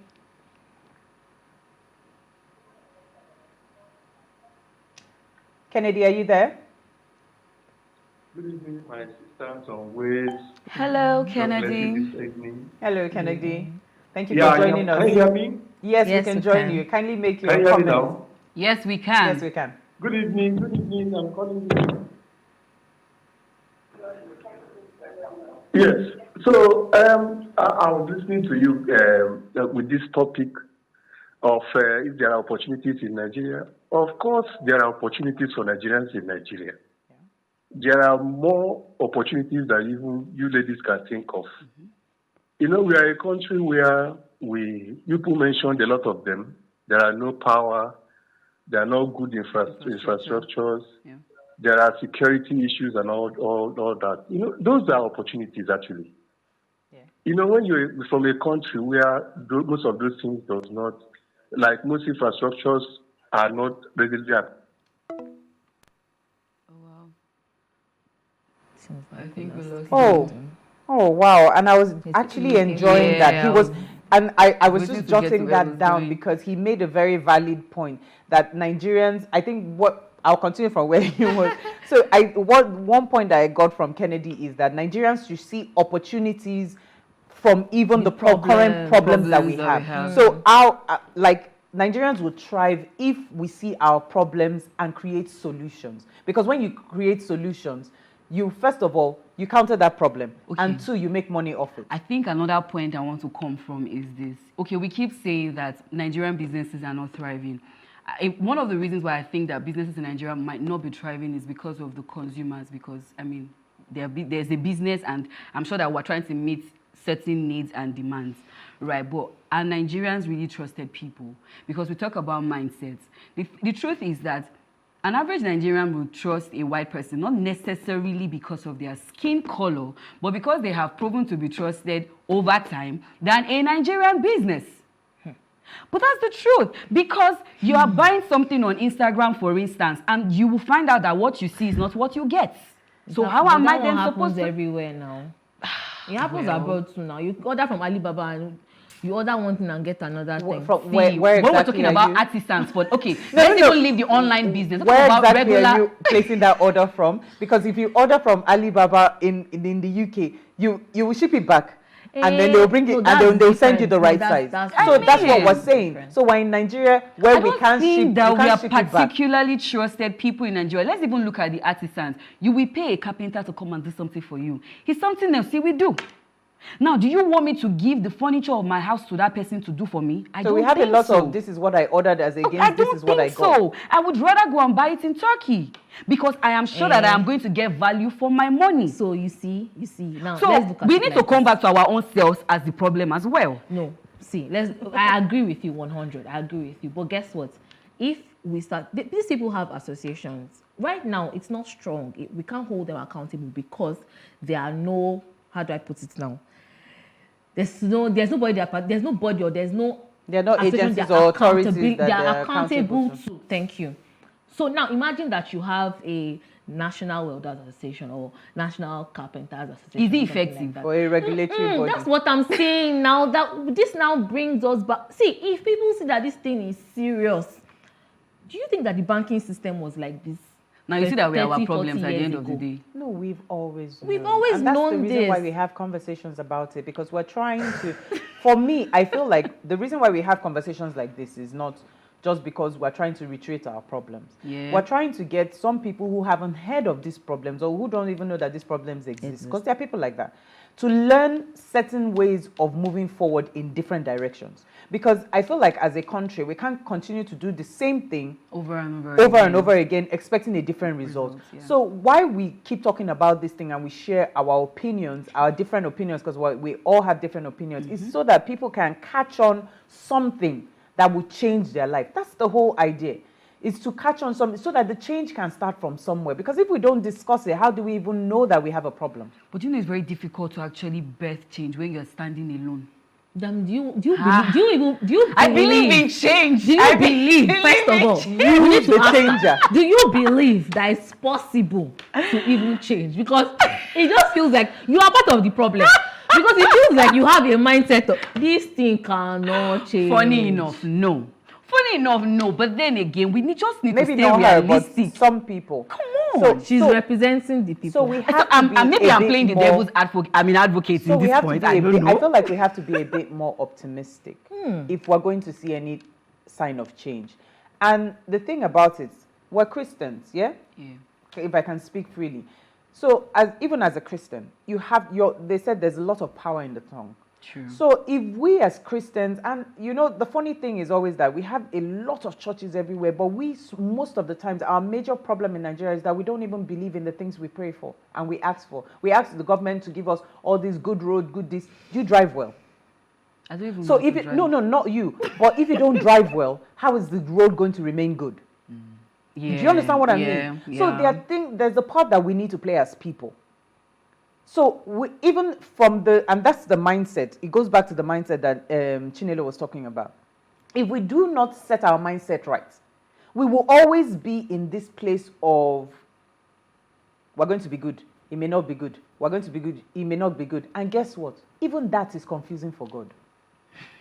Because stay one place. No, let's just think about it. If you want this, say you want this. And so half of the time, I feel like half of the time, sorry, I'm going spiritual, but it's sometimes it's a good way to explain it. Half of the time, I feel like, it's like your problem is, your solution to your problem is on its way to you.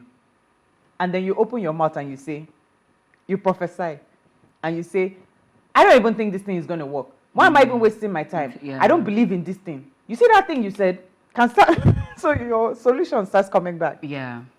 And then you pray again and it starts coming. So that's why even the Christian race is a journey. Because half of the time we're the cause of our own problems. True. Guy is just sitting down there waiting to bless you. You are the one holding it back. Because each time you say something, and they've told you that you have power, but you do not even believe that you have that power. Even as Nigerians, we say we have power, but we do not believe in our power. It was until this last election, before Nigerians started to believe in the power of the youth or in the power of the population, irrespective of what the results were. Do you understand? So I understand, and I'm coming from the point, I think however we're going to go about it will be from the point of we have to have the right mindset in order for us to even move forward. Yeah? For us, for any change to happen, we have to want the change to happen and believe that the change can even happen. And the government needs to do better.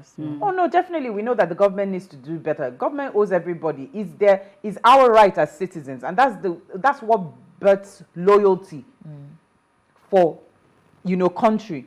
You go to the US, the reason why a basic US citizen would say God bless America and always would stand by God bless America is because America at least gives them food, clothing, shelter. They don't have to think about it. They don't have to pray about it. And they don't even have to pray about it. It's not a prayer topic because it's not a spiritual attack. It's something that the government is supposed to give to you. So if the government is not doing that, then how do you do yours? People in the government, they are the one backing all these foreign people up to come and be collecting contract from you Nigerians. Looking. Let me take your last word. So, Chinelo, what do you have to say? What are your last words? We've said it all already. I don't think there's anything more to say. Right? The government needs to do better, provide an enabling environment, provide the right tools, give us good regulatory bodies and policies, and stop changing policies every now and then. And the exchange rate should stay in one place. It should stop going up and down. That won't save the effect. So it's a bit tricky, but well, we've had a great conversation today, and I'm sure if we were given another hour, we'll keep at it, because the thing about this conversation is that it has different angles to it. Do we have a comment? Yeah, I have a comment. Please take the comment. All right, good evening, ladies. Most of them in their country travel hundreds of kilometers, and all they see are stretch of farmlands. They come here, all they see are stretch of bush and forests, and they wonder why we are not using the fertile lands to make money. Well, this person is Benson. Chinelo, do you have comment? No, I don't. Okay, I have a comment here. Good evening, my adorable sisters. The problem with most Nigerians about businesses is that they are scared to lose their money, not knowing that most of the time, from one's failure, the experience for you to do better, especially if you are resilient. We prefer to do business with quick money. This can be seen, especially among some of our youths today. They prefer to be Okada riders than to learn work that can't even take them any further in their education. This is from Mrs. Adeniji from Aja. So before we go, do ensure you follow us on Instagram at Ways Show Africa. You can interact with us further, drop a comment, and most importantly, follow all our social media engagements. And remember to like, share, comment, and invite your friends and family to watch us and follow us. If you've missed today's quote, here it is again. It's got me thinking, what extraordinary opportunities are our friends from Lebanon and China seeing in Nigeria that perhaps some of us haven't noticed? This is a comment from Uchenna Uzo. See you tomorrow at 8 p.m. as we bring another great conversation to your screens. Good night. Bye.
Is a Greater Lagos Vision, and I'm your host, Love Ikuku Oyedokun.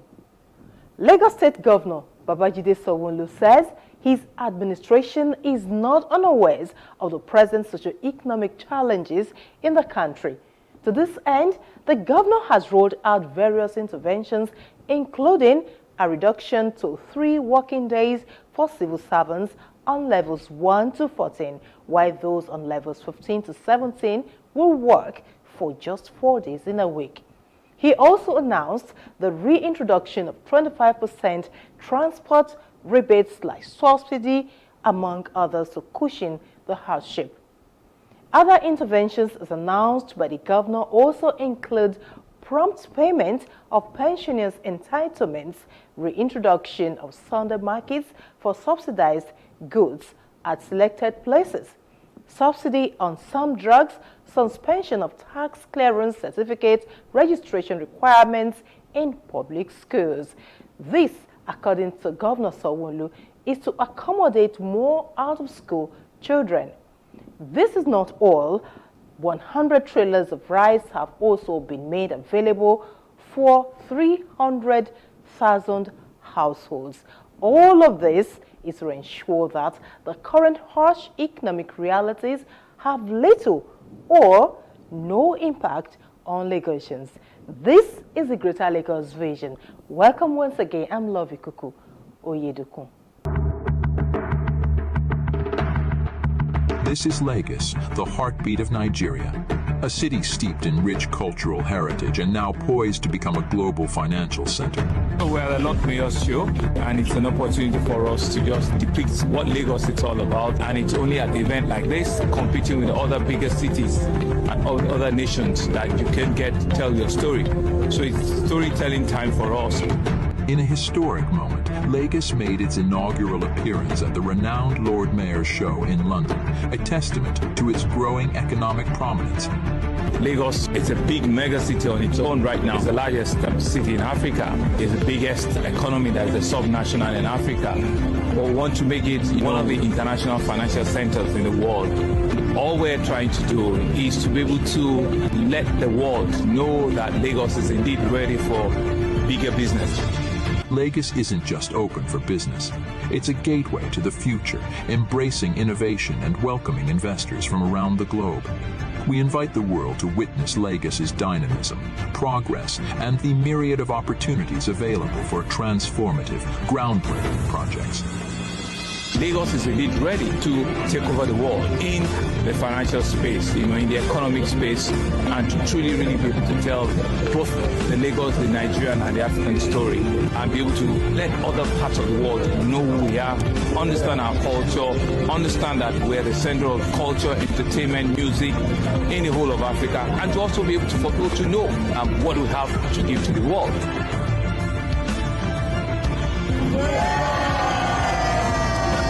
So the whole idea, right, is for us to be able to let the world, get them to know what is happening in Lagos. But GDP of Lagos is actually bigger than the GDP of Kenya, it's bigger than Ghana, it's bigger than Rwanda, and it's bigger than Senegal. As a little sub-national, it's very big in how it stands, in how it sits, and it's all of that conversation that we think a lot of people need to know what is happening in Lagos, and how we can use the Lagos story, to sort of like tell the African story.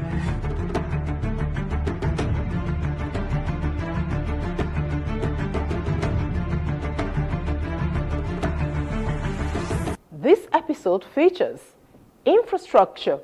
President Bola Tinubu commissions Red Rail Line project in Lagos. Hardship. Governor Sanwo-Olu rolls out relief measures. Pension. Sanwo-Olu pays 3.149 billion naira to 1,014 retirees. These and many more when we return. Please stay with us.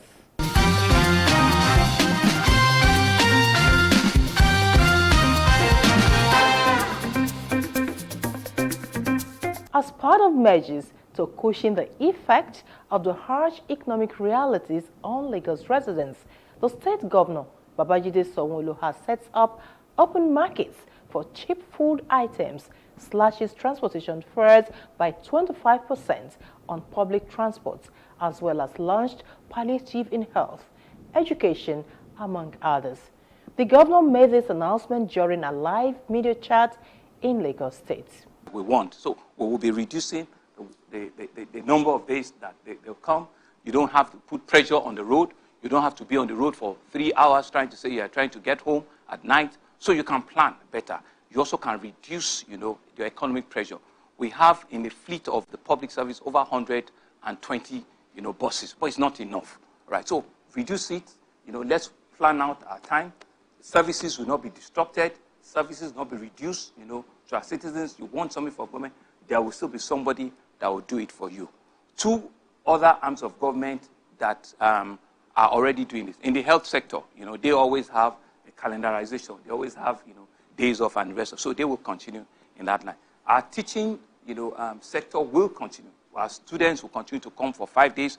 We'll work out an additional transport support for our classroom teachers to ensure that, they keep the 5 days, because we know that these pupils have exam time and the rest of it. So we will continue, to keep that. So that will be the first baseline, for us to be able to reduce the pressure and the tension that we have amongst ourselves. We have brought succor to people that have worked, for 10 years, 20 years, 30 years in the service of Lagos State to ensure that they will earn, their pensions, as at when due, and they can do whatever they want, with their resources. That's on our public sector side, and it's across the civil service, the local government, the health sector, the teaching service. Is across board. I write and ensure that nobody is left behind. Now going to our public, to our citizens, we started something last year from August, where we had a 50% reduction on all public transportation, right? It was reduced, and stopped towards the end of the year when, things resumed back, But now I think transport cost is also a major pain that our citizens are. So almost immediately from this weekend, we're throwing back a 25% reduction on all public transportation. On the food palliatives, which is one of the ways in which we also can intervene, right? As we speak, I'm expecting over 100 trailers of rice coming, up north. And I will explain what is happening to our own, meal in a short while, And so we're doing this at 3 levels. Food, purchase, and redistribution that will cover about 300,000 households, not just individual household, that will have 10 kg rice, 5 kg gari, 5 kg beans, and have other small things like tomato and the rest of it in a combo bag, right? The procurement of that started. It will just be a logistics of how to package and distribution that will follow. The next level will be utilizing our experience during COVID. We're going to be opening, what we call Sunday markets in about 42 markets in Lagos.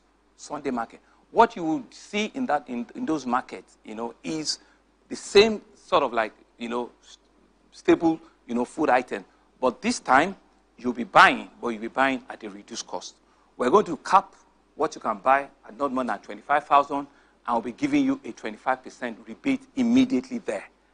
So we have started that at our middle market in Idioro, which you have all seen, but we're taking it to 42 identified markets in Lagos.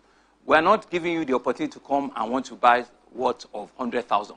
That means you are Ruben, you have the capacity. But somebody that wants to buy 10,000, 15,000, which are the people that want to take out of the poverty line, we will give you a discount, an immediate discount of about 25. You will get that rebate. The third level will be that we are now going to do what we call, the soup bowl, the soup kitchen. We did it also during COVID. We want to identify Mama Put, caterers that are in your look, and we want to be able to feed between 1,000 and 1,500 in every local government per day, at the first instance for the next, 30 to 60 days. So let's watch out the logistics. We are identifying, the caterers already. Funds will be sent to them, and they will have vouchers to show that just people just walk in, and just give them something, to eat, one a day, and let's just continue, on that. The whole idea around this is that one of the verticals will reach you in one form or the other. So that's regarding food. No, I've not finished. On the health sector, right, we also realize that. So some people's, their problem is not the gari or the rice. There's just some problem. I mean, I told you a woman gave birth on the road yesterday. Why should that, be a case? Because it could be pressure, right? So immediately, where all our 31 general hospitals will be given free child delivery, either during normal birth or cesarean birth. We will take up the cost so that we reduce the pressure, on our people almost immediately. We are also working with them to reduce the cost of some particular types of drugs, hypertension, diabetes, and we can give a rebate at our hospitals. We can give a rebate. So we don't want that to be thrown out, So we're planning to give, to work that with the hospital and give, a rebate on that. That's number 2. Number 3 is that our 6 health districts, we have 6, we are the only ones that have that in the country, by the way. We have 6 health districts, which are headed by permanent secretary. Over the next 3 months, they'll be doing what we call the health mission, twice a week. On an health mission, they'll put up the canopy, doctors will be there, nurses will be there. People will just come in, about 1,000 people, 2,000 people will come and get an health check. Maybe you're diabetic, you're hypertensive, they check your blood pressure, and they will give you medicines, based on what it is that they realize, is wrong with them. And maybe some eye, testing. I'll check if we have, enough of that to go around. So All that will also go around concurrently, in the health sector. So you will see that in any form, if the food or if the transport, if the hospital doesn't touch you, one thing will touch you. We looked at education as well. Out-of-school children, what are some of the challenges? They said they asked parents to show evidence of a tax payment of about 8,000 naira. Let's remove that. Let's get parents to bring their pupils back to school without necessarily needing that burden. That's on the education sector to enter, and to ensure that they can bring, their kids, back to school. So you can see that, we're cutting the interventions, across various sectors. This is Lagos, the heartbeat of Nigeria, a city steeped in rich cultural heritage and now poised to become a global financial center. We're at the Lord Mayor's show, and it's an opportunity for us to just depict what Lagos is all about. And it's only at an event like this, competing with other bigger cities and other nations, that you can get to tell your story. So it's storytelling time for us. In a historic moment, Lagos made its inaugural appearance at the renowned Lord Mayor's show in London, a testament to its growing economic prominence. Lagos is a big mega city on its own right now. It's the largest city in Africa. It's the biggest economy that is a sub-national in Africa. But we want to make it one of the international financial centers in the world. All we're trying to do is to be able to let the world know that Lagos is indeed ready for bigger business. Lagos isn't just open for business. It's a gateway to the future, embracing innovation and welcoming investors from around the globe. We invite the world to witness Lagos's dynamism, progress, and the myriad of opportunities available for transformative, groundbreaking projects. Lagos is indeed ready to take over the world in the financial space, in the economic space, and to truly really be able to tell both the Lagos, the Nigerian, and the African story, and be able to let other parts of the world know who we are, understand our culture, understand that we're the center of culture, entertainment, music in the whole of Africa, and to also be able for people to know what we have to give to the world.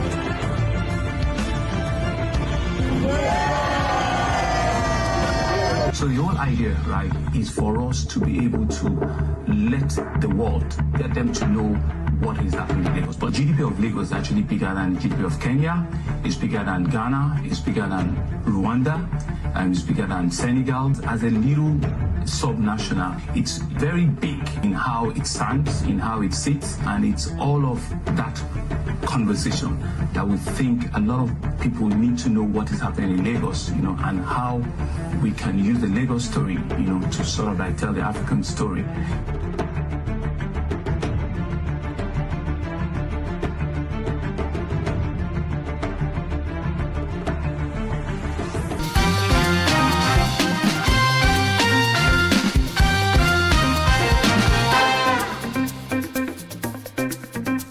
Lagos State Governor Babajide Sanwo-Olu has paid the accrued pension rights to the tune of 3.149 billion naira into the retirement savings accounts of 1,013 retirees from the state public service.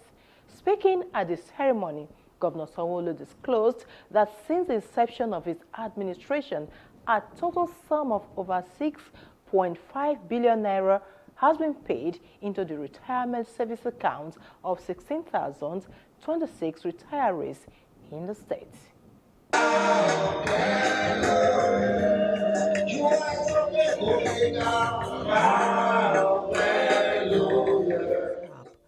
Gathered in this hall are mainly retirees from Lagos State Civil Service.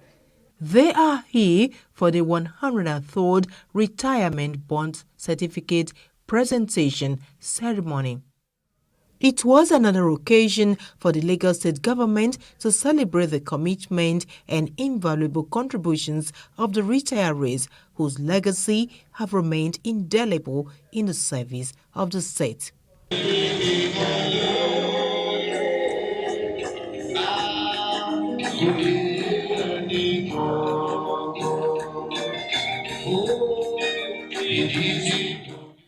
The arrival of Governor Sanwo-Olu to the venue further ignited the whole, as in its nature, moved around, acknowledging pleasantries from the crowd.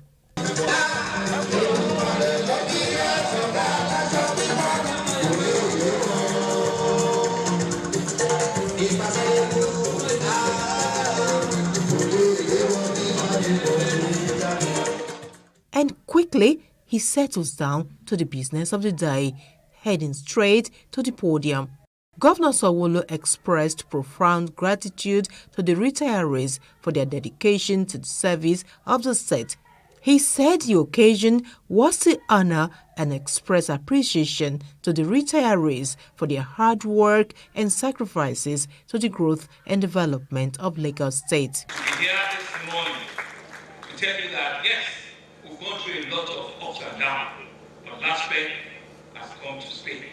And I'm indeed happy with the leadership that we have at the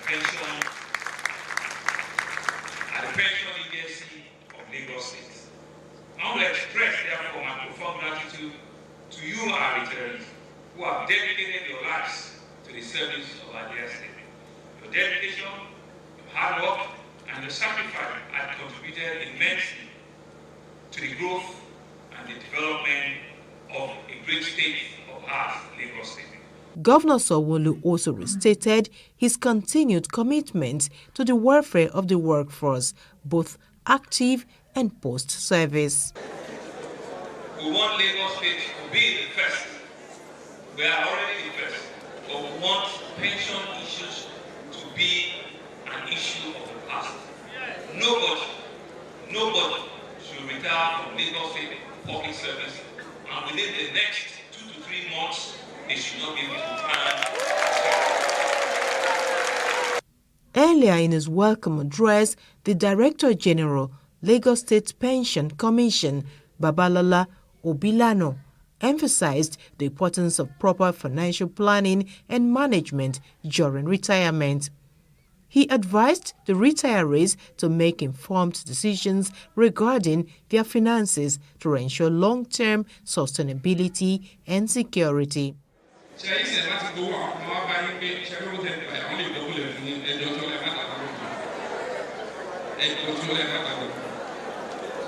In his goodwill message, the state head of service, Olabode Aguru, noted that the occasion is a demonstration of the relentless commitment of Governor Sanwo-Olu to staff's welfare. The state government is grateful for your service, and we will forever be committed to implementing policies that will keep supporting the well-being of our senior citizens. I congratulate the beneficiaries while urging you all to endeavor to utilize this money judiciously as it has been advised. Earlier, Governor Sanwo-Olu acknowledged the backlog in the payment of accrued rights and promised on systematically eliminating this backlog. He also told them that before the end of his tenure, the aspiration for a pay-as-you-go model would be realized.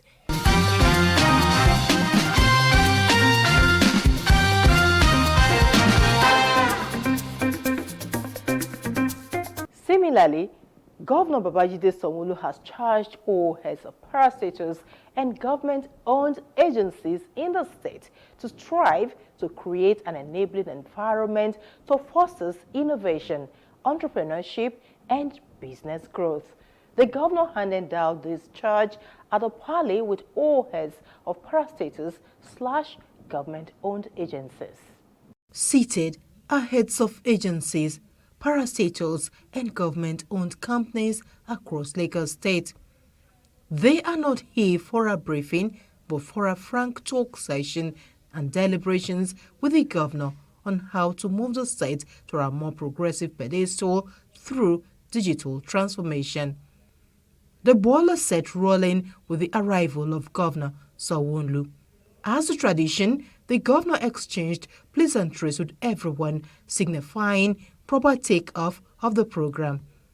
This was followed by a welcome address by the head of service, Bode Aguru.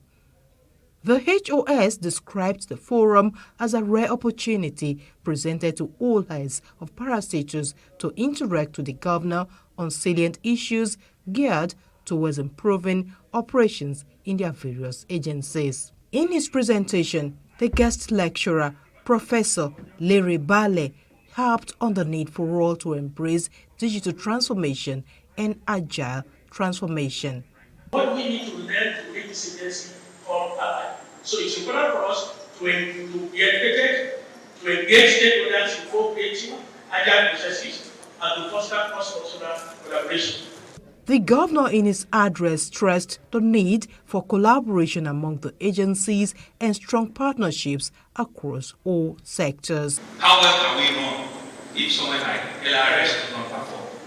So you can see truly really that the agencies and all of you that are sitting in front here are critical and so strategic for all of us that are on this side for us to even be able to perform. The Lagos State Hemsman also urged the heads of the various parastatals agencies to explore new avenues and cutting-edge innovations to create an enabling environment that will foster investments and growth. This is Lagos, the heartbeat of Nigeria, a city steeped in rich cultural heritage and now poised to become a global financial center. We're at the Lord Mayor's Show, and it's an opportunity for us to just depict what Lagos is all about. And it's only at an event like this, competing with other bigger cities and other nations, that you can get to tell your story. So it's storytelling time for us. In a historic moment, Lagos made its inaugural appearance at the renowned Lord Mayor's Show in London, a testament to its growing economic prominence. Lagos is a big mega city on its own right now. It's the largest city in Africa. It's the biggest economy that is a sub-national in Africa. But we want to make it one of the international financial centers in the world. All we're trying to do is to be able to let the world know that Lagos is indeed ready for bigger business. Lagos isn't just open for business. It's a gateway to the future, embracing innovation and welcoming investors from around the globe. We invite the world to witness Lagos's dynamism, progress, and the myriad of opportunities available for transformative, groundbreaking projects. Lagos is indeed ready to take over the world in the financial space, in the economic space, and to truly really be able to tell both the Lagos, the Nigerian, and the African story, and be able to let other parts of the world know who we are, understand our culture, understand that we're the center of culture, entertainment, music in the whole of Africa, and to also be able to, for people to know what we have to give to the world.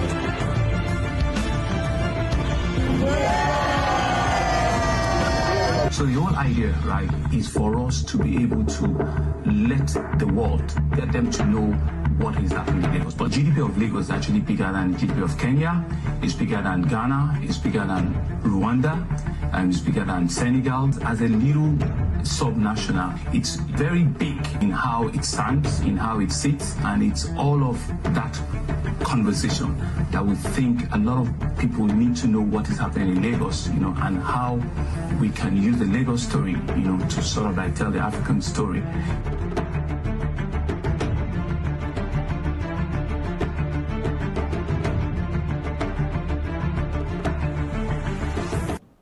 That's all we have for you on this episode of the Greater Lagos Vision on Plus TV Africa. I'm Love Ikuku Oyedoku. Bye for now.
human rights are women's rights, and women's rights are human rights once and for all. There was no question that that was the most important moment and sentence that was being said and became central to the whole Beijing Women's Conference. I remember it felt very exciting, almost like a Woodstock for women or something. It was breaking new ground. It was the biggest gathering of governments which committed to gender equality. It was just completely transformational for me. It was this sort of pivot point where all of a sudden the path appeared.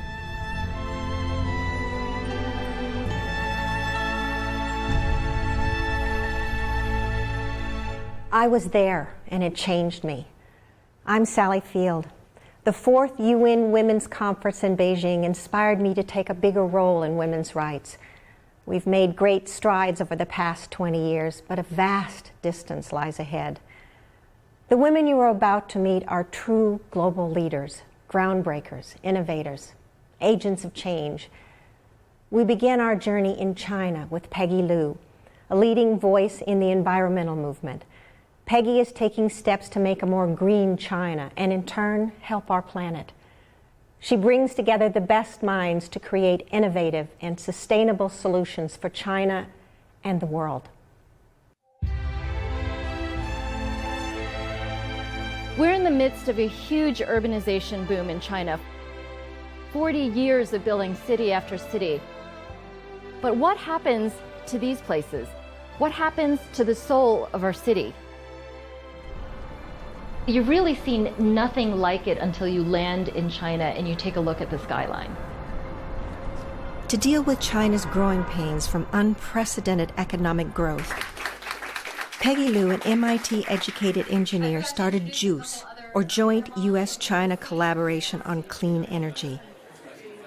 JUICE is a nonprofit organization, really a volunteer organization of some of the top experts around the world who want to help China go green as fast as possible. Peggy brings together top international experts and Chinese officials to discuss new ideas and technologies to solve China's environmental problems. Peggy's upbringing and heritage helped her move seamlessly across cultures. Just being born Chinese in America has helped me figure out how to be a cultural bridge. Her first major accomplishment was to accelerate the adoption of smart grid in China. Because it allows us to put more solar and wind energy onto a traditional grid.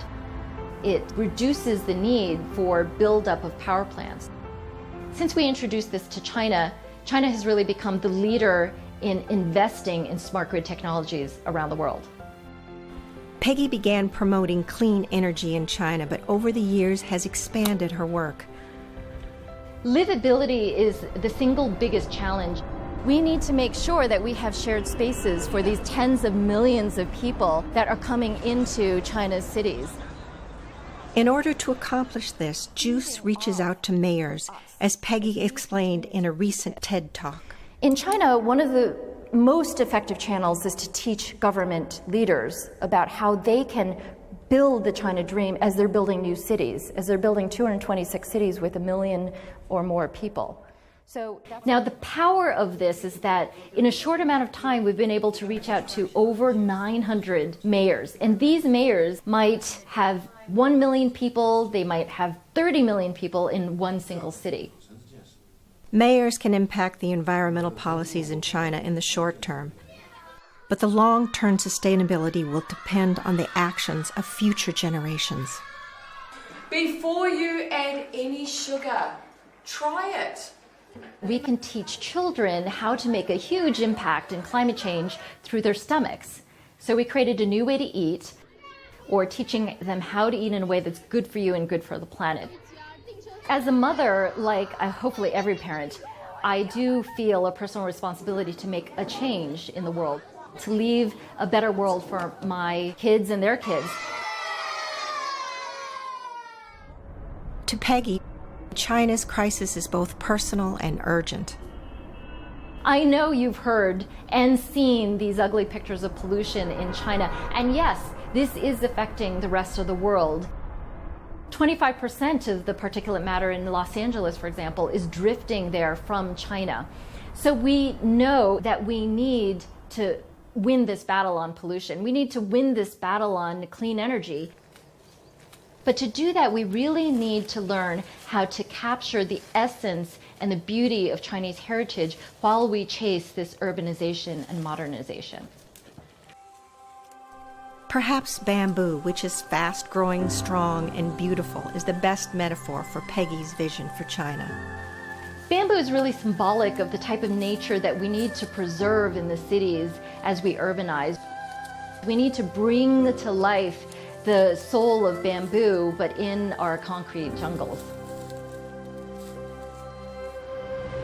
The single step that led me on this journey was actually an accidental one. Chinese have this saying, it's called 缘分 or fate, and I really feel like juice has been my calling. Katie Myler founded Liberia's first tuition-free school for underprivileged girls. Building educational infrastructure in Liberia was challenge enough, but she soon faced something more formidable: Ebola. A great leader presses on in even the most difficult of situations. That's exactly what Katie did during the epidemic. Fighting on the front lines against Ebola was worth the risk because it meant protecting her girls. I think that no matter where you go in the world, we are humanity and we're all the same. Each of us has a calling in our life, and for whatever reason, I was brought to Liberia when I was 23 and I saw a need that I knew that I could do something about, and I couldn't turn my back on it. Liberia is a beautiful place, but it's full of struggle. It was a country that has been devastated by war. In post-war Liberia, 2/3 of the country lives in poverty. Only 35% of children are in school, and 42% suffer chronic malnutrition. You know, I think I do see myself oftentimes in these kids, and whether that's right or wrong, it's the truth. I think that's empathy has a lot to do with, what drives me. And I grew up poor in America, but despite the poverty that we lived in, there were safety nets. Katie started the More Than Me organization in Liberia to provide some of the support she had. It's about living for something bigger than just yourself. You studying hard? Yeah. I want to see you people reading plenty. It's important you can read well. If you read, you can teach yourself anything you want. We focus on the most vulnerable young girls in Liberia, specifically in a slum called West Point. It has one of the highest rates of child exploitation, sexual exploitation in West Africa. We have our own academy for these young girls. Our mission was really to make sure that when they graduate that they have real choices. They can decide what comes next for their own lives. We believe that no young girl should be on the streets, when her biggest dream is to go to school. As More Than Me Academy wrapped up its inaugural school year, the Ebola outbreak hit and shut it down. There's a baby on the verge of death. Katie turned her school into a first response unit to aid Ebola victims at Ground Zero. I had spent 6 months on the front lines fighting in the community. People were afraid. Businesses shut down. International organizations left. It was scary. I was afraid for the lives of our students.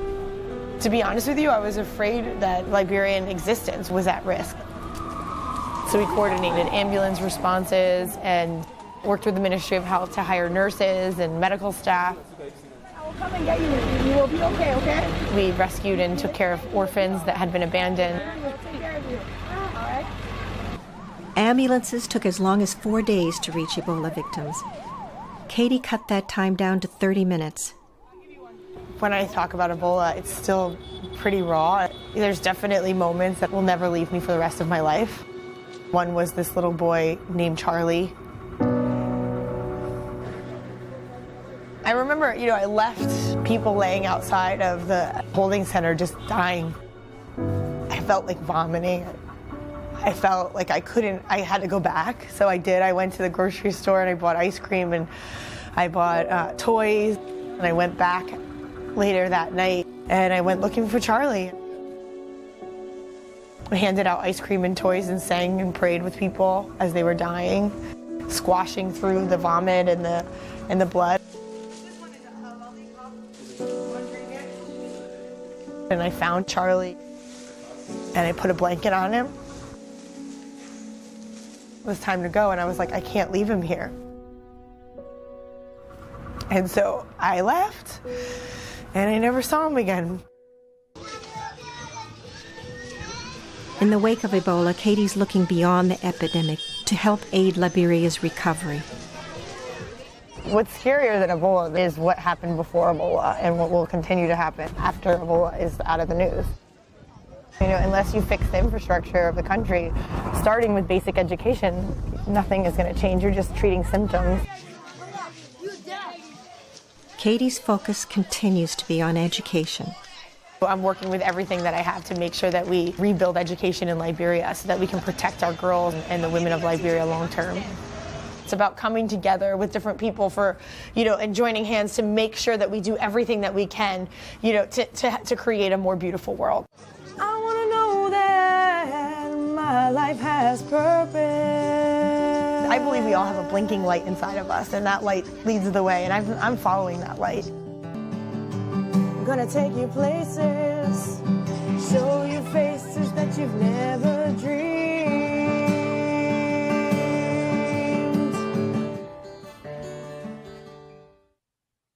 Sharon Bhagwan Rolls was in Beijing in 1995. Galvanized by the experience, she has made it her life's mission to give the women of Fiji a voice.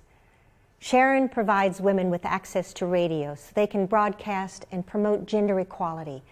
She empowers women and girls to make decisions so they can be heard on the island and around the world. Sharon is an agent of change.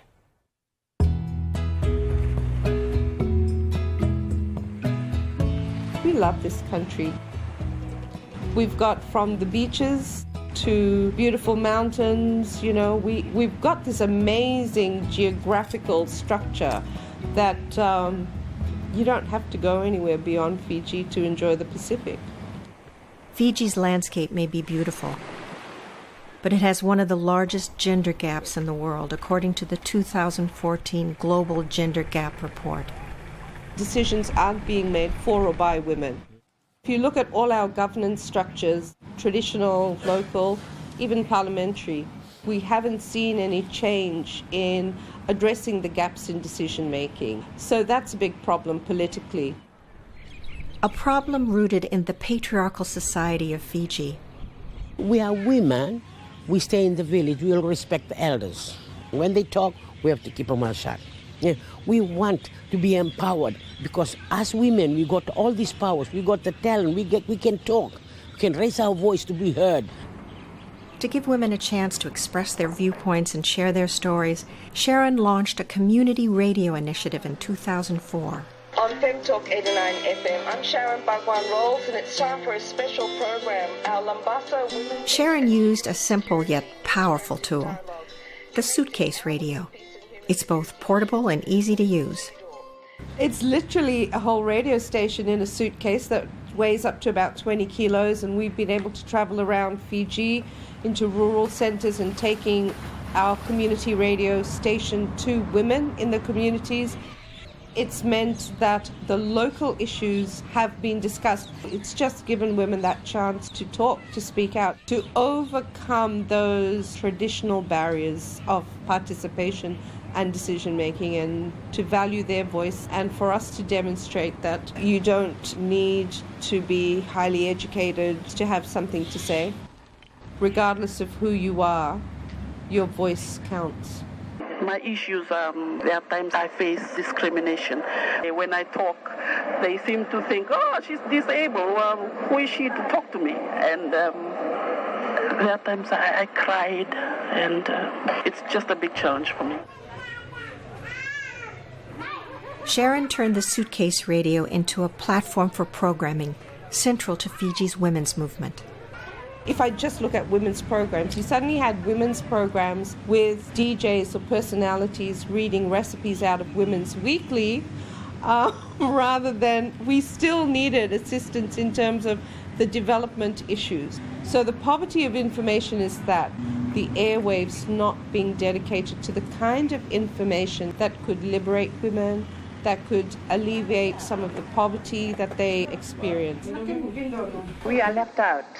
We need more workshops whereby women to be taught how to live in a society where issues like budget to live on a $20 to $30 a week, to live on what they can produce, right? To share one another's burden. Thank you. And you have been listening to Fem Talk 89 FM, coming to you live from Nandi.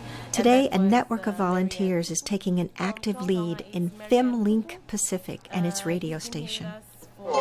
This week, 32 women leaders, all And it's been bridging the divide between what's in the capital city and not being heard, and that opportunity for women within their communities from where they live to talk about issues of local priority, but when you connect it all, is a national agenda. I firmly believe that the more women are participating, not just in decision making within the women's movement, but in broader civil society, in all government structures, we can have a more peaceful country and a more peaceful world. From her earliest days in Japan, Dr. Sachiko Kuno has trailblazed her own path and created her own opportunities.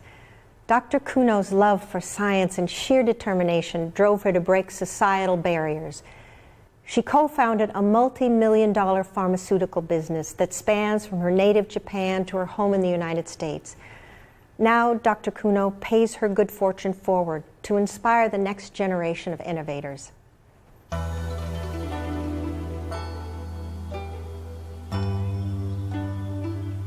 My journey started in Kyoto. I think Kyoto is a traditional city, but at the same time, very innovative, creative city. Kyoto has some sort of power to inspire people to think about something new. Dr. Sachiko Kuno infuses Kyoto's power into everything that she does. Trained as a biochemist, Sachiko and her husband, Dr. Yu Ueno, discovered life-changing glaucoma drugs. She defied the expectations of her times, beginning at Kyoto University. I entered into the Faculty of Engineering and Technology, so that I was only one female among the class, and the 50 people. Expectation in the 1970s for the girl or the women in Japan is definitely to grow as a good woman and to be the good wife and to be the good mother. I felt there's some sort of loneliness or that to be isolated from the other people. After relocating to the United States, Sachiko and her husband established successful biotech companies. What began as a way to express their love for art and science grew into the creation of the S&R Foundation. The S&R Foundation in Washington, D.C. inspires innovation and empowers excellence in arts, science, and social entrepreneurship. So that is the ecosystem which can be given to the young social entrepreneur to think about and how they can achieve the challenges and to solve 21st century problem. We are supporting fearless social entrepreneurs and who are thinking to change the world. Diana Sierra is one of these fearless social entrepreneurs. She is a fellow of the Foundation's Halcyon Incubator, helping those looking to change the world for the better. Diana created the social enterprise Be Girl to overcome menstruation stigma and empower women and girls. Be Girl designs affordable and reusable sanitary products for women and girls everywhere, including these students in Ethiopia. Menstruation can be a very simple thing for some people who have access to proper management materials, but if you don't have them, it could be a burden, a huge burden. So we want to have a better understanding of the type of challenges the girls face and make things better. I had a dream, I had a vision. I wanted to keep girls in school. You said that you miss class, right? When you have your menstruation. Tell me how many days you miss and how and why. Some people, I always miss like 3 days. Sachiko's S&R Foundation is helping make dreams, like Diana's, a reality. Here you have an infrastructure. You have the business plan, you have the chance to pitch to other people and show them your project, get advice. It's an amazing platform for entrepreneurs to really take their ideas to the next level. I was supported by many people when I was young, and many people who believe in my talent and capability and potential. So I just want to do the same thing to the next generation. India's infant mortality rate is among the world's highest. As a child in Mumbai's public housing, Dr. Aparna Hegde saw firsthand how a woman's health declines if she can't get access to information. Her novel approach turns the universal mobile phone into a prenatal care device for expectant mothers. Dr. Hegde's use of modern technology is closing the gaps in India's healthcare system so that women and children can thrive. This is my favorite spot in Mumbai. You know why that is? It's a great equalizer. It is a spot that gives both the rich and the poor solace. You'll have the biggest millionaire sitting next to the poorest person from the slum of Dharavi, and they'll be sitting in silent communion. But the rest of Mumbai is marred by inequality. Dr. Aparna Hegde realized this early in life, growing up in a lower middle-class neighborhood as a daughter of migrant parents. The one striking part of Mumbai city is extreme disparity of the human existence. However, it's a city where every dream is possible. The only thing you need to do is to keep going. If you stop, you're mowed down. Despite the odds, Aparna kept moving and became a doctor specializing in urogynecology. The city of Mumbai gave me everything, and I really want to give back. Aparna decided to give back to Mumbai by addressing the huge divide in healthcare information available to the haves and have-nots. While working in an overcrowded public hospital, she realized that information can be a lifesaver for pregnant women living in the slums. When we were sitting in these antenatal OPDs and they were extremely crowded, 200 women waiting outside for us, and I had no time to counsel them. And I would see that because of lack of access to counseling, women would not come back for antenatal care and only come back to die in labor. The lack of information to India's urban poor is a major reason the country has high rates of maternal and infant mortality. A woman dies in childbirth every 10 minutes in India. 2 newborns die every 3 minutes in India. More than 300,000 infants do not live for more than 1 day after birth.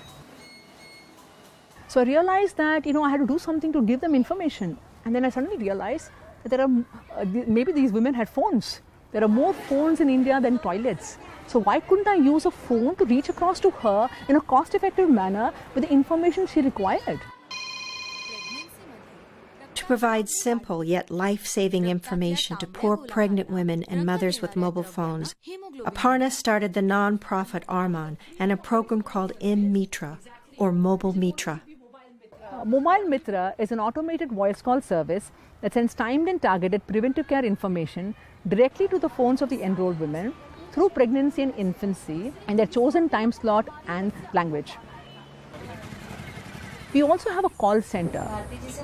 If a phone number has changed or a time slot has changed, a woman can give a call to our call center and a call center personnel calls her back. Phone से मुझे पता चलता है कि क्या होने वाला है क्या नहीं, तो इससे टेंशन नहीं आता। यम मित्रा से हमको मतलब मेरे वाइफ को तो बड़ा बेनिफिट हुआ है, मतलब उसको पता चलता है कि क्या क्या होने वाला है, क्या क्या केयर करना पड़ता है। Access to preventive care information and access to health care is a fundamental right that I would like every woman and child of India to have access to. To realize her dreams, Aparna has expanded the program to rural India. So we are going right now to Solapur. Solapur is a small town in rural Maharashtra. It is around 450 kilometers from Mumbai. The need for our services is more in rural India. The hospitals are very far. Transportation to the hospitals is very difficult. And when you go to the hospital, care is apathetic. So we convert village women into health entrepreneurs. So they go home to home and provide this care after work hours. And these health entrepreneurs are taught to do antenatal and infancy care, along with performing diagnostic investigations like blood pressure, hemoglobin, urine test. In rural India, in addition to voice calls, we've also added animations because animations help to involve the whole family in the healthcare of the mother and child. In just 6 months, Mitra has reached over 80,000 women. Aparna plans to reach 1 million women in the next 3 years. And when I went back to Maharashtra this time, and some Arogya Sakhi came and told me that she had named her child Maitra because she knew that Mobile Mitra had actually ensured that her child was healthy at the time of birth. It really inspires me and makes me feel hopeful for what is possible, because for all India's problems, things are possible here. These women from around the world are leading the way to challenge the status quo and motivate the next generation.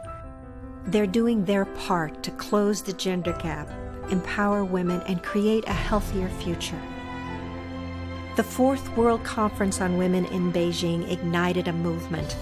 These women embody the progress made over the last 20 years and continue to be part of that journey.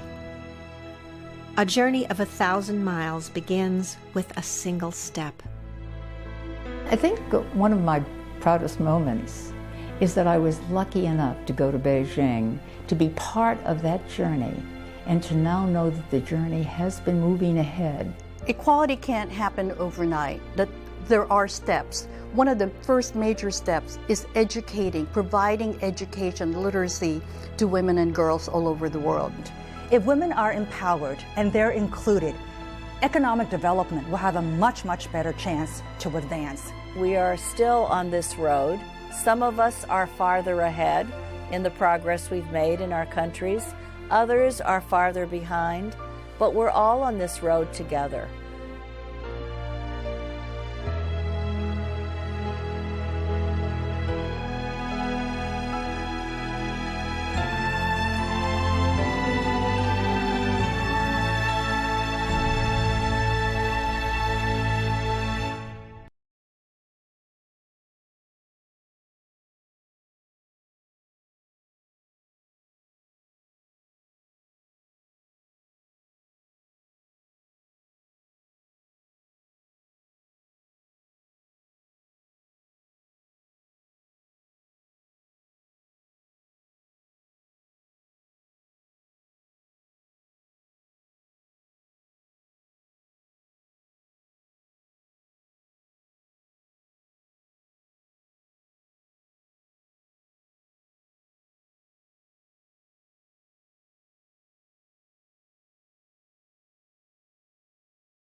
It is engagement we need to have. Those who suffer miscarriages are never taken into account. Members of the National Assembly are also influence peddlers.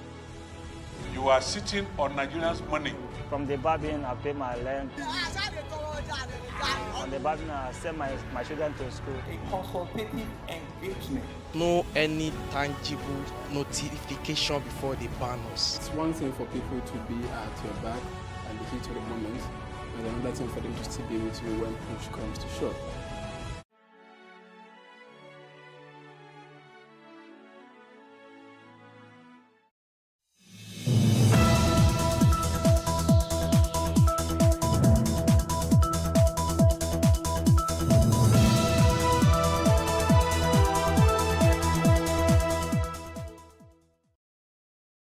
Economic hardship NLC protest hunger, poverty, insecurity amidst government plea for understanding. I am Bola Oba, and this is Plus Politics.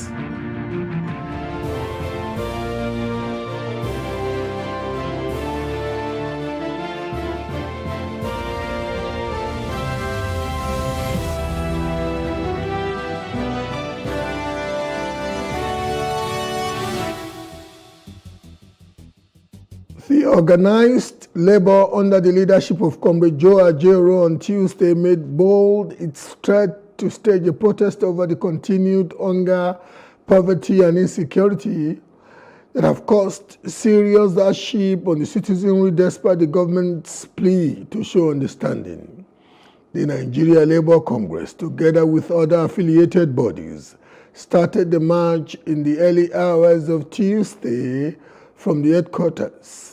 If will not forgive us, if with the level of hunger in this country, we refuse to protest, to tell the government of the world that there is hunger.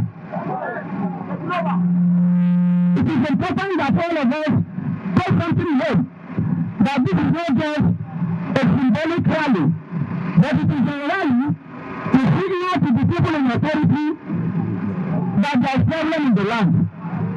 People are dying of hunger. People are dying of banditry.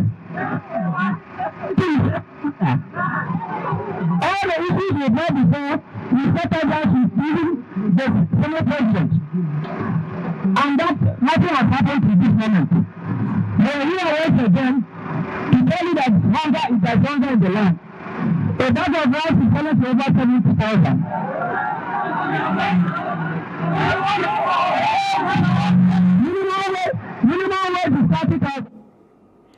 The Labour leader, on behalf of Nigerians, also made some demands, which included the full implementation of the welfare provisions as contained in Chapter 2 of the Constitution as amended, by making the provisions justiciable.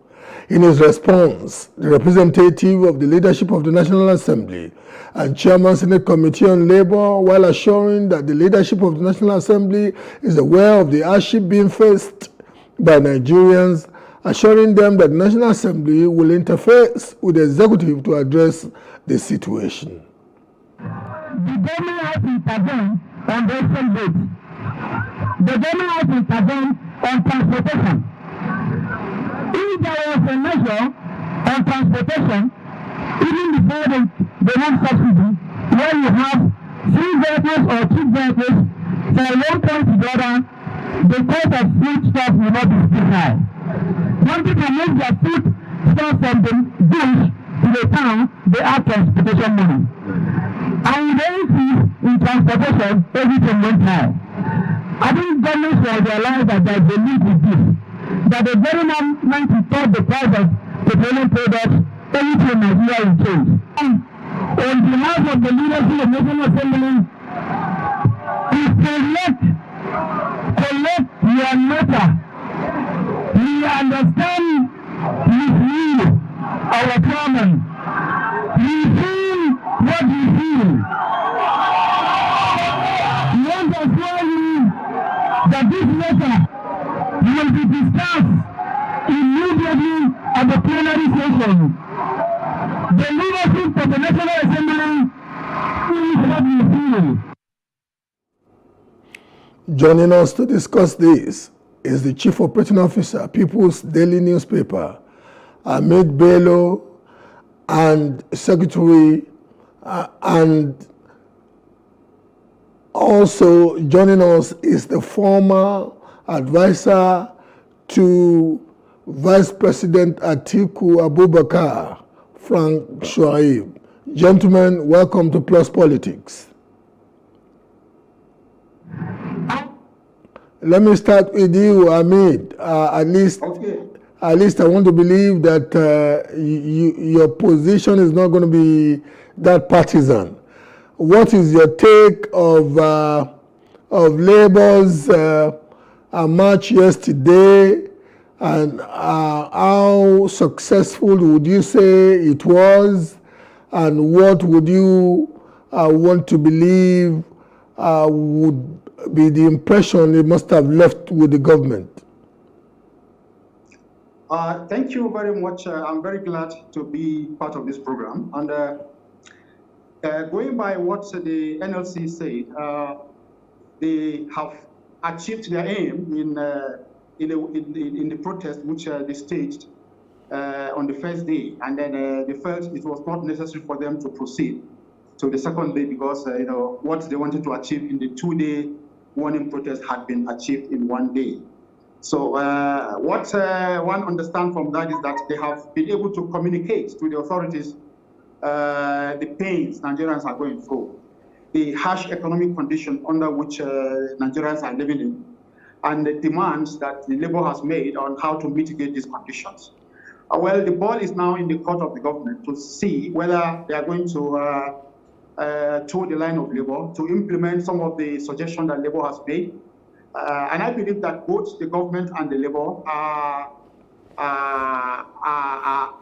both Nigerians, and then they want to see a situation where the country thrives.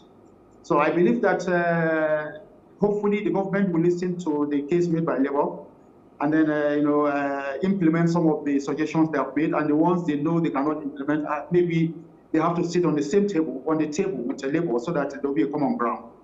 But so far, from what we have seen in the reports of newspapers and television and radio, Labour has driven home its demands, and then the government has listened to them. So we now look forward to what action the government is going to take on the demands made by Labour. But so far, so good. Dr. Shuaib, I know it is natural for you to have a partisan slant to it, but it's almost inevitable to also want to know how you people are thinking in your camp. What's your take of not only Labour's protestation, but the general circumstance that the country is in now, socioeconomically? Dr. Shuaib. Hello?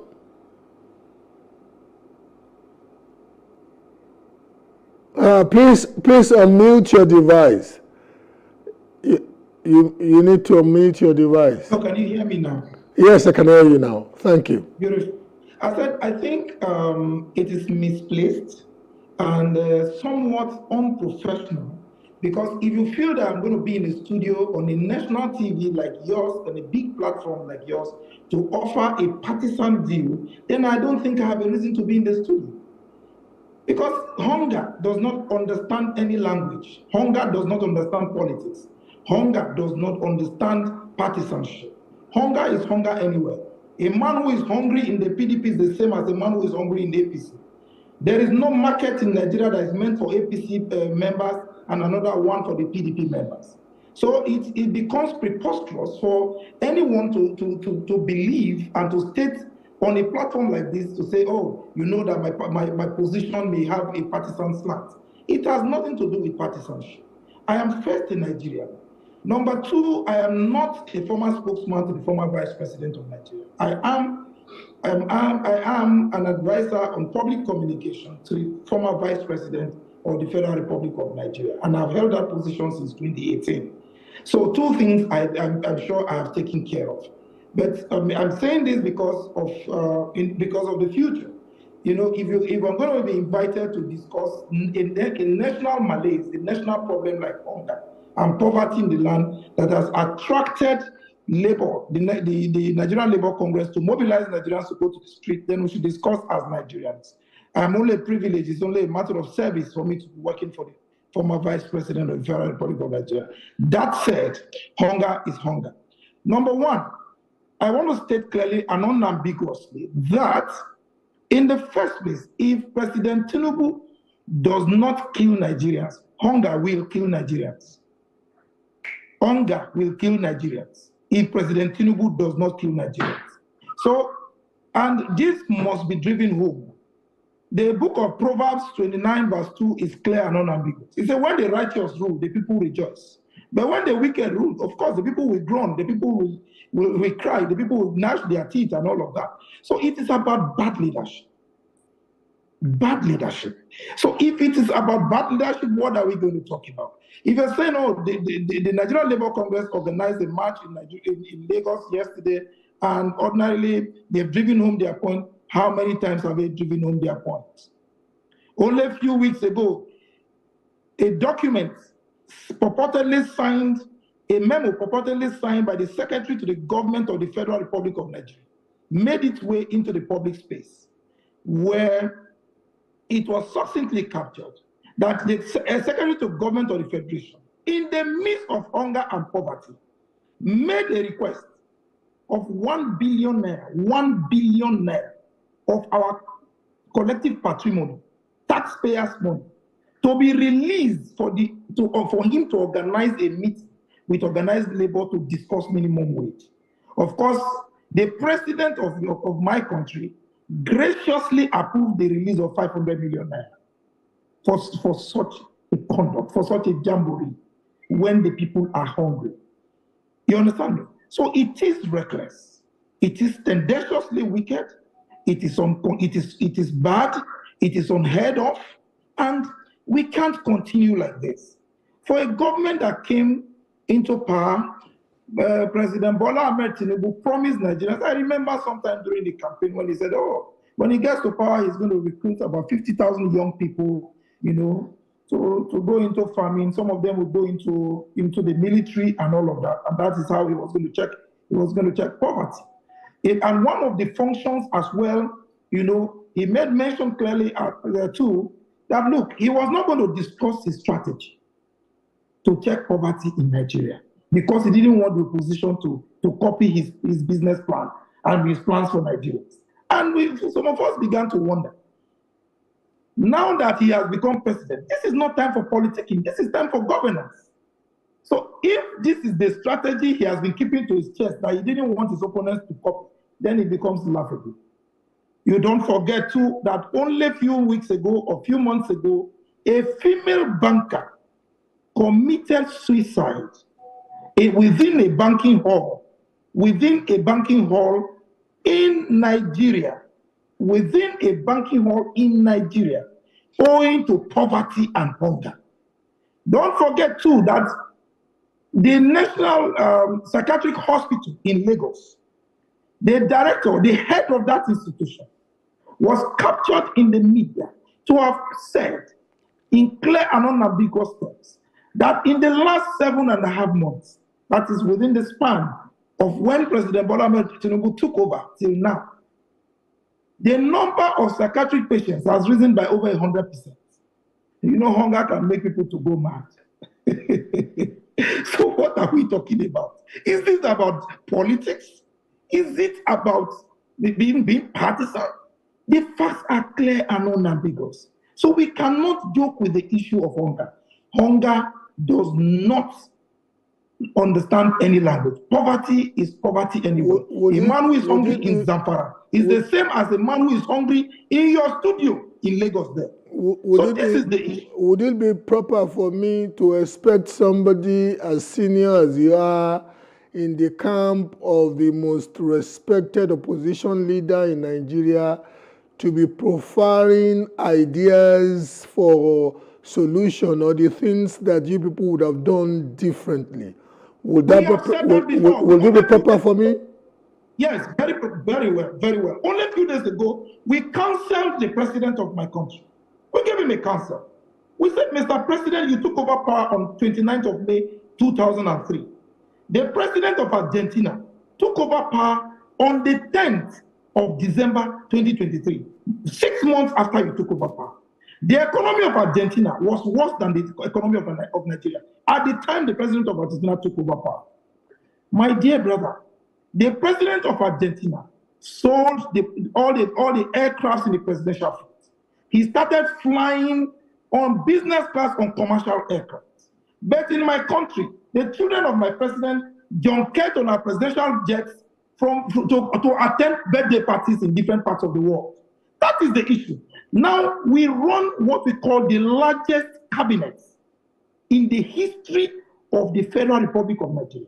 He has created more ministries, he has more ministers in office, and for God's sake, you cannot say that, hold on. Okay, Dr. Frank Shoaib. Shoaib. No. Dr. Frank Shoaib, I'll come back to you. I want you to be thinking through these 2 points before I come back to you.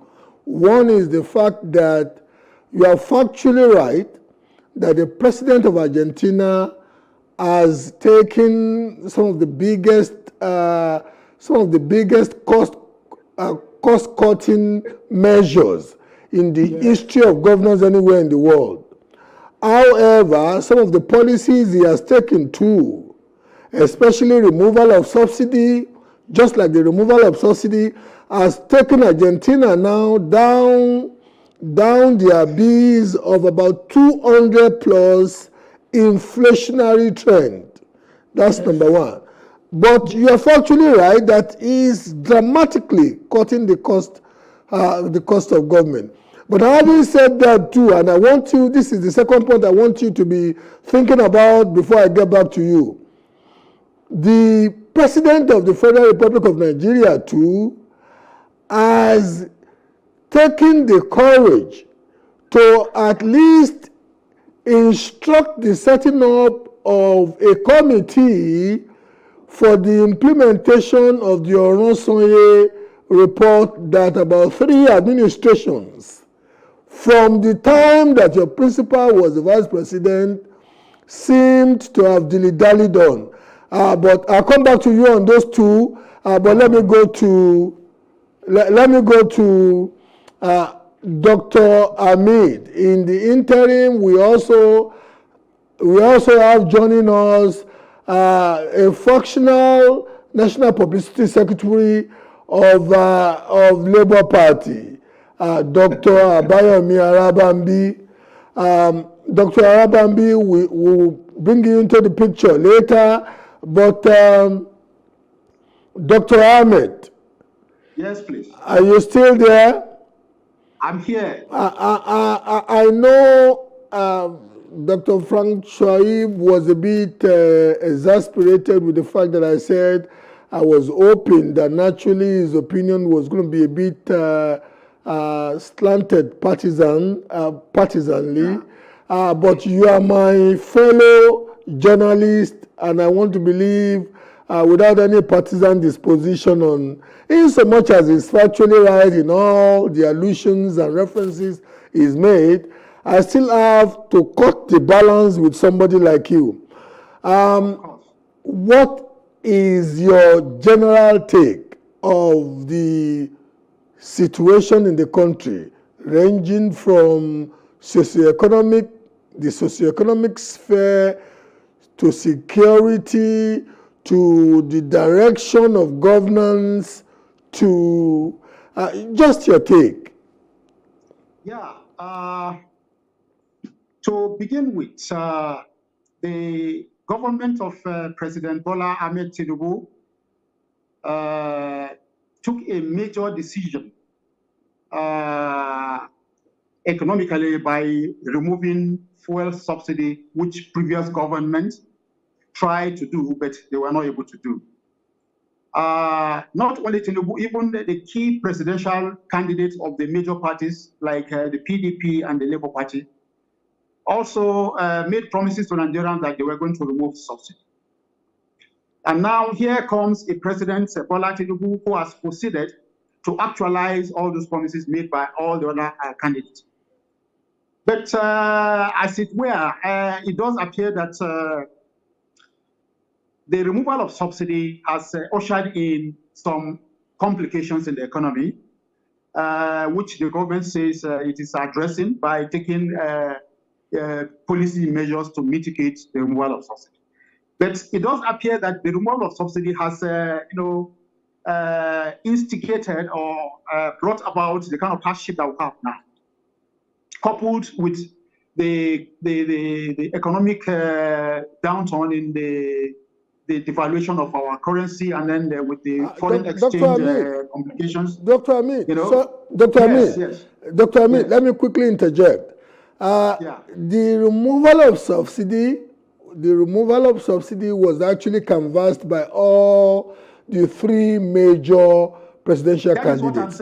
But having said that, I agree with you. But having said that, on assumption of power coming to office, the incumbent president, President Bola Ahmed Tinubu, did not only remove subsidy, he also floated the currency. And the two policies, the two dramatic, structurally fundamental policies came into being at the same time. Would you think that the two other principal candidates in the last presidential elections would have done it the dramatic way and the seemingly, let me just say the dramatic way he did it? Would you want to believe they would have done it the same way? Well, what we do not know is that we don't know the strategy that the PDP candidate Atiku and then the Labour Party candidate Peter Obi, the strategy that they will have adopted to address the removal of subsidy. But it does appear that Tinubu is taking his time, but that time that he's taking somehow is not giving Nigerians commensurate relief as a result of the removal of the fuel subsidy. Removal of subsidy. So what people are saying is that, in fact, you under hush tone, people are saying that government is even contemplating bringing back fuel subsidy to mitigate the harsh economic conditions that Nigerians are experiencing currently. But that does not seem to be credible because government has not spoken, on that. So it's as it is. Subsidy is gone for good. Subsidy is gone for good. You think subsidy is gone? We are hoping that Dr. in the Ahmed, coming days, the Dr. Ahmed, I'll come back to you, but I want you to be thinking about what the submission you've just made. How can subsidy be said to have gone for good when, as a result of the depreciation of the naira, it is now obvious that the landing cost per liter of fuel is not what we are paying at the pump, because the landing cost, as we speak, for a liter of fuel is about 1,200 naira, and we are paying about 620 naira. Worst case scenario, in places like Maiduguri and some other things, they're paying about 750 naira. So the difference between 750 naira and 1,200 naira speaks to subsidy. How can you, as enlightened as you are, be telling the public that the subsidy has been removed for good? We are back where we were when this president came in. Be thinking about that. Let me bring in the third gentleman. I'll come to you to give me your retort on that. Okay. Dr. Arabambi. Hello, Dr. Arabambi. Are you there? Please unmute your device. Dr. Arabambi. Can you hear me now? I can hear you well enough now. Thank you very much for coming on. Dr. Arabambi, I really don't know if you are competent to speak on behalf of the candidate of the Labour Party in the last presidential elections because of the factional, the seeming condemnation of your faction by the candidate and the people loyal to him in the other faction. But what is your general take of Labour's protestation yesterday regarding the fact that they claim that Nigerians are hungry? And what is your position on the socioeconomic situation of the country, inclusive of security? your take, your opening salvo. Well, thank you very much. Ab initio, President Bola Ahmed Tinubu came with these acronyms of a renewed hope, agenda for a renewed hope. And all of us know that a feeling of expectation or desire for a particular thing to happen is what we call hope. So he knew he's coming to renew our hope that has been damaged by the previous administration. Because nobody gave the APC that slogan, nobody gave them the acronym, but they just said, agenda for a renewed hope. So he knew ab initio that we are very hopeless, economically, financially, security-wise. Nigeria is a hopeless situation. And he came around now to say, oh, I want to renew that hope, for Nigeria. But like I said, other than what you said, regarding our issues with NLC or Peter Obi, the point is, Labour is not just laying claim, they are saying what is factual. Because Nigeria, presently, we are at the crossroads. And that renewed hope, seems to be fading away, and the president must now come out and be decisive. Even if it means to probe the Buhari administration, who was using Nigeria income, 95% of our income to service the debt, not payment. A president who chooses to produce naira, and all of them were stashing dollar. I think the president must be decisive, because where you have, just like my brother said there, that a banker did, it was in this country that we were told it was the cousin of Mr. President that ordered the signing of naira. It was this country that a particular woman in the CBN took $300 million of Nigerian money to go and invest in a bank so that they can take over, Union Bank. We are in a very hopeless situation, even though not caused by him, but it must be decisive. Everyone that brought us to this level needs to be brought to book. This is not politics. So my brother in the PDP has said the right thing, even hello, Dr. Arabambi, you are, putting your hand on your chest. You are telling Nigerians that you believe that is not the cause of the seemingly extenuating circumstance that we find ourselves in the backdrop of the fact that it was the one that brought into place the dramatic removal of subsidy and the dramatic floating of the naira, which spurred the lack of confidence in the market that is making the naira to be losing value as we speak. For you, it has no fault for those two policies.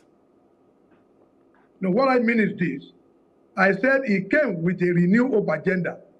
He knew ab initio that Nigeria doesn't have any hope when he came in. And he said he wants to come and renew it. So he needs to now get back to the drawing board and do the needful about it. It was in their own administration. President Bola Ahmed Tinubu single-handedly sponsored President Muhammadu Buhari during their primary. Single-handedly sponsored that man into governance. And look at how President Buhari battered our economy. And he now came and said, don't worry, trust me, I can renew that hope for we Nigeria. But like I said, the hope is fading away. But Nigeria thank you very much. Let me go back to Dr. Frank Shuaib.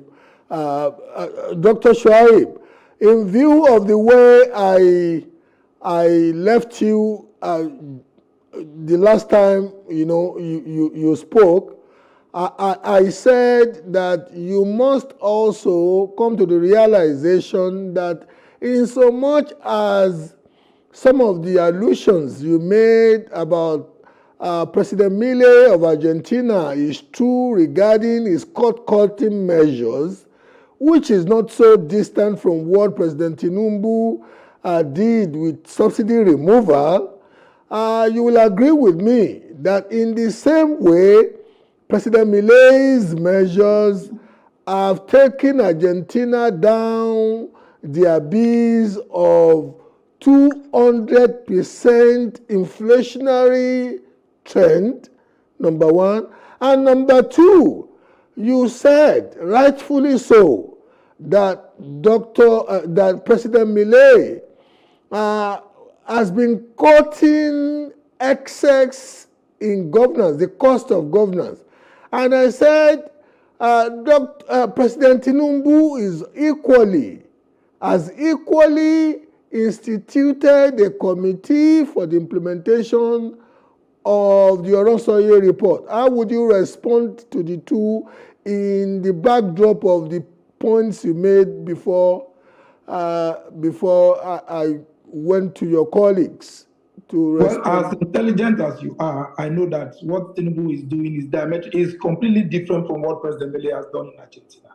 Number one, what he's doing is putting the cart before the horse.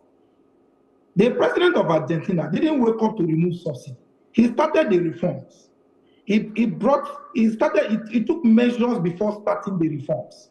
In our own case in Nigeria, we started reforms. He woke up one day, single-handed, announced removal of fuel subsidy. But the issue is this: has the fuel subsidy been removed? On your own, you answered that question. There is an opaque and secret diversion of monies, all in the name of removal of fuel subsidy by the present leadership of Nigeria.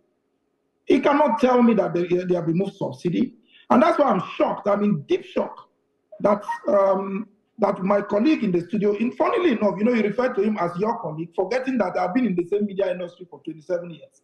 But that notwithstanding, of course, I agree with you that I should have a bias because I work for Atiku Abubakar. But the issue is simple. Like I said, hunger is hunger anywhere in the world. Question is this: has subsidy been removed? The answer is no. It smacks of wretched illiteracy for anybody to contemplate that the subsidy has been removed by President Bola Ahmed Tinubu and that he removed it. In one moment, you on your own, you said that, look, a man cannot say he removed subsidy on petroleum products and petrol sells at a stagnated figure or oscillates between 640 and 680 naira per liter. While diesel, as I speak to you, as at yesterday, in my house, I sent monies to my team at home, and I know that they bought diesel at 1,700 naira per liter. Now, if they are buying diesel, how do you explain a situation where petrol remains at a constant or a near constant figure while the cost of diesel keeps rising? It smacks of, it's illiteracy. That is balabonomics or bulabanomics. You understand? Because I don't understand that kind of economic terminology. The CBN governor, as well as the Minister of Finance, claimed that, it was based on their sterling performance in their various fields that they were so appointed as minister and governor of the central bank, respectively.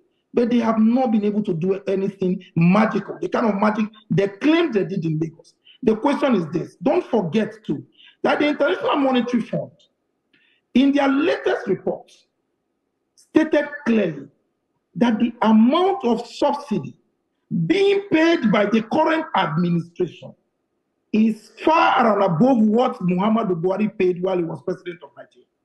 Bola Ahmed Tinubu, who is president of my country, cannot divorce himself from the administration of Muhammadu Buhari. He was the leader of that political party. He was the leader of the party. Dr. Shoaib.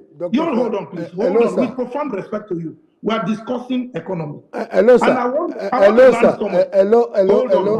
Hello. We are discussing. We are discussing economics, but the facts too must be put out rightly.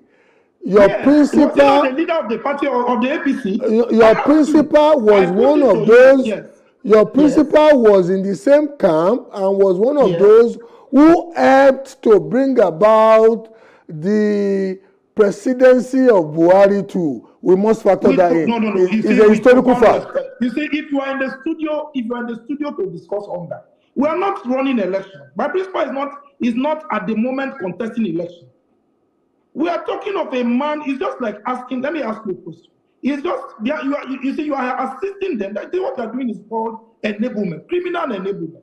Enablement in the sense that an Okada rider, a man who has an expertise in riding a motorcycle, decided to seize a car at gunpoint, and he doesn't know how to drive a car.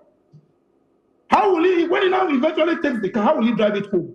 That is the point we are.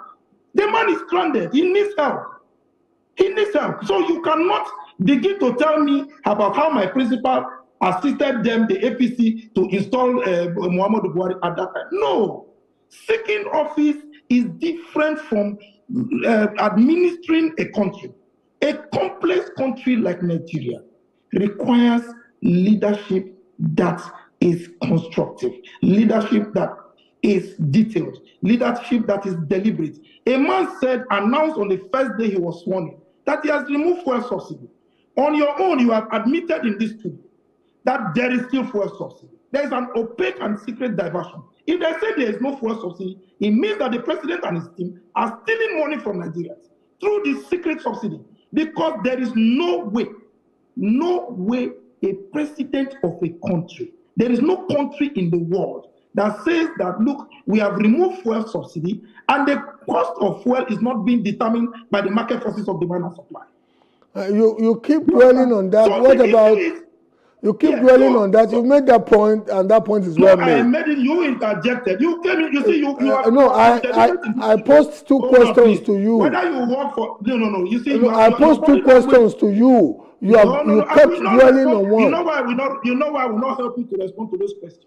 I will not help you because you are practically doing the job of the APC in the studio.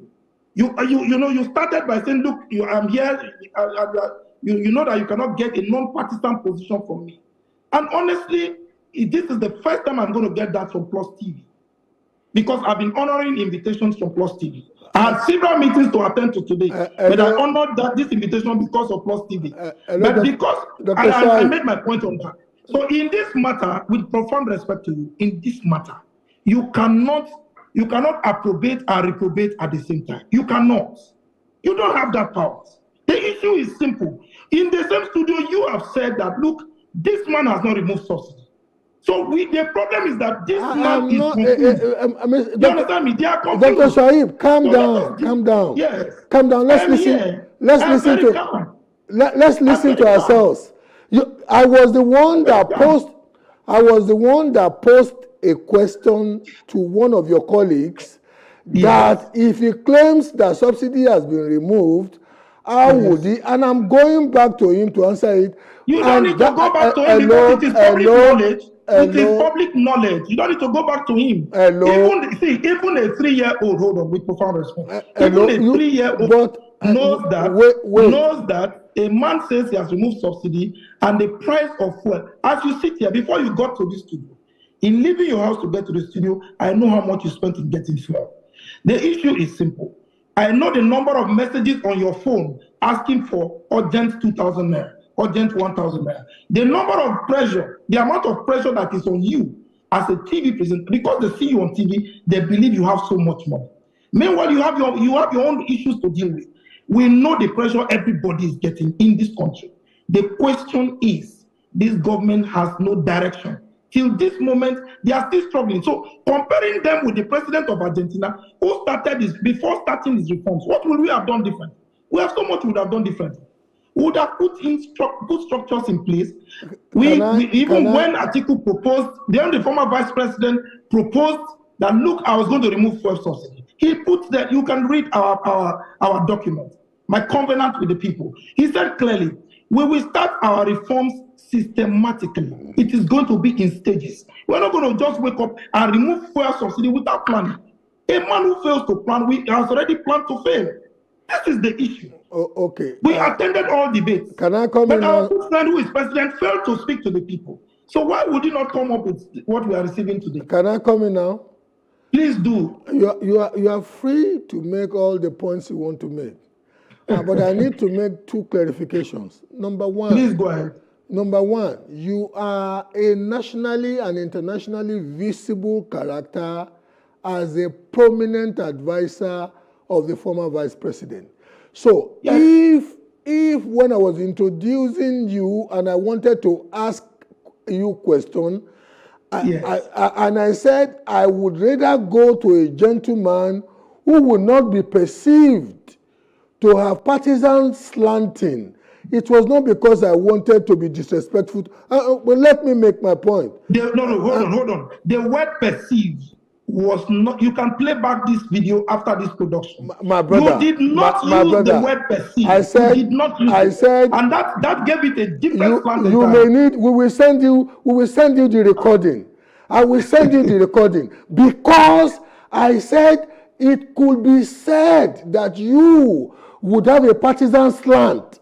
And it does not take anything away from you because you are proud of your support of Atiku, you believe in him. So how could that be an insult? Or why are you? You seem to be emotional about it as though it was said condescendingly or disrespectfully. It was not meant to be that. That's number one. Number two is that when I was trying to tell you a while ago that the point you were making regarding subsidy was logical and that you have made that point along, I said I asked you two questions. One was the issue regarding the inconsistency in the logic of removal of subsidy and the fact that the landing cost relative to the pump price these days speaks to subsidy. But having said that, I also asked you that three previous administrations, including the one that your principal served in, toyed around the Oronsoye report. But like President Milei of Argentina, he has now instituted a committee with the view to implementing reducing the cost of governance. I said I wanted you to approach that. My dear brother. You went ahead to call me an APC apologist in the studio. No, my dear brother, the question has answers on its own. You don't even need the services of a clairvoyant to hazard a guess to what the answers to that question should be. Here is a man. Okay, let me come back to you on that. Let me come back to you on that because you've got colleagues and I have to give them equal opportunity. I will come back to you, my word of honor. I will come back to you. You took too much on the subsidy. You dwell too much on that subsidy issue. That I will come back. Dr. Hamid, you see the problem you put me into now. You see the problem you put me into with Dr. Frank Shuaib, who is now, lacerating me emotionally and intellectually because Frank Shaibu is playing politics without playing politics. Okay, Dr. Frank Shaibu reasonably believes that you've been too generous in your submission that the president has removed subsidy in the backdrop of the reality that on the one hand, the measure, the ill judgment that brought about the measure, supposedly, I want to believe that was the point he was making, that the ill judgment that brought about the measure seemed to have caused the economic trauma that people are facing now, but that ironically and paradoxically, subsidy, according to IMF, which he rightly referred to, is the cost of subsidy is even higher. How would you want to respond to that point? Well, the point I was making initially, I was beginning from a fundamental premise, which is that the three key presidential candidates of the major parties, the APC, the PDP, and the Labour Party, each one of them, adopted a position to remove fuel subsidy if they were elected. But since they were not elected, we don't have an opportunity to see how they were going to implement the aftermath of fuel subsidy. Now, we have a case in our hand now. The current president has succeeded in removing the subsidy. But we are beginning to see some complications that are playing out. But the hunger that is being talked about is affecting everybody in the country. But I am not too sure whether the hunger we're experiencing now is solely as a result of the removal of fuel subsidy. Because we have a major problem of insecurity. Farmers cannot go to their farms to produce food as a result of insecurity. We have the foreign exchange complication, which is affecting our monetary policies and are also affecting the spending power of Nigerians. And then we have a whole lot of factors that are really giving rise to the economic condition which we find ourselves, which is why Nigerians are getting hungry every day. So this is the point I was trying to make, actually. Dr. Hamid. Maybe perhaps if Atiku had become president, we would have had an opportunity to see the pragmatic approach he was going to make to address fuel subsidy if he eventually removes it. That was the point I was trying to make. Dr. Hamid, yes, I'll come back to you, but before I go to Dr. Arabambi, I want you to be thinking through the fact that, and I agree with you, that insecurity may have also complicated the cost of food because farmers have been encumbered from easily accessing their farmsteads. What I also would like, when I come back to you, for you to think through on whose table does the buck stop when it comes to fighting insecurity. However, Dr. Arabambi, I'll come back to you on that. Don't worry. Okay, that's fine. Right. Dr. Arabambi, we have a confluence of the many ugly factors. Dr. Frank Shuaib rightfully believes that removal of subsidy and the ill judgment in the pronouncement of the floating of the currency may have been the primary causes that have led us down this abyss. Dr.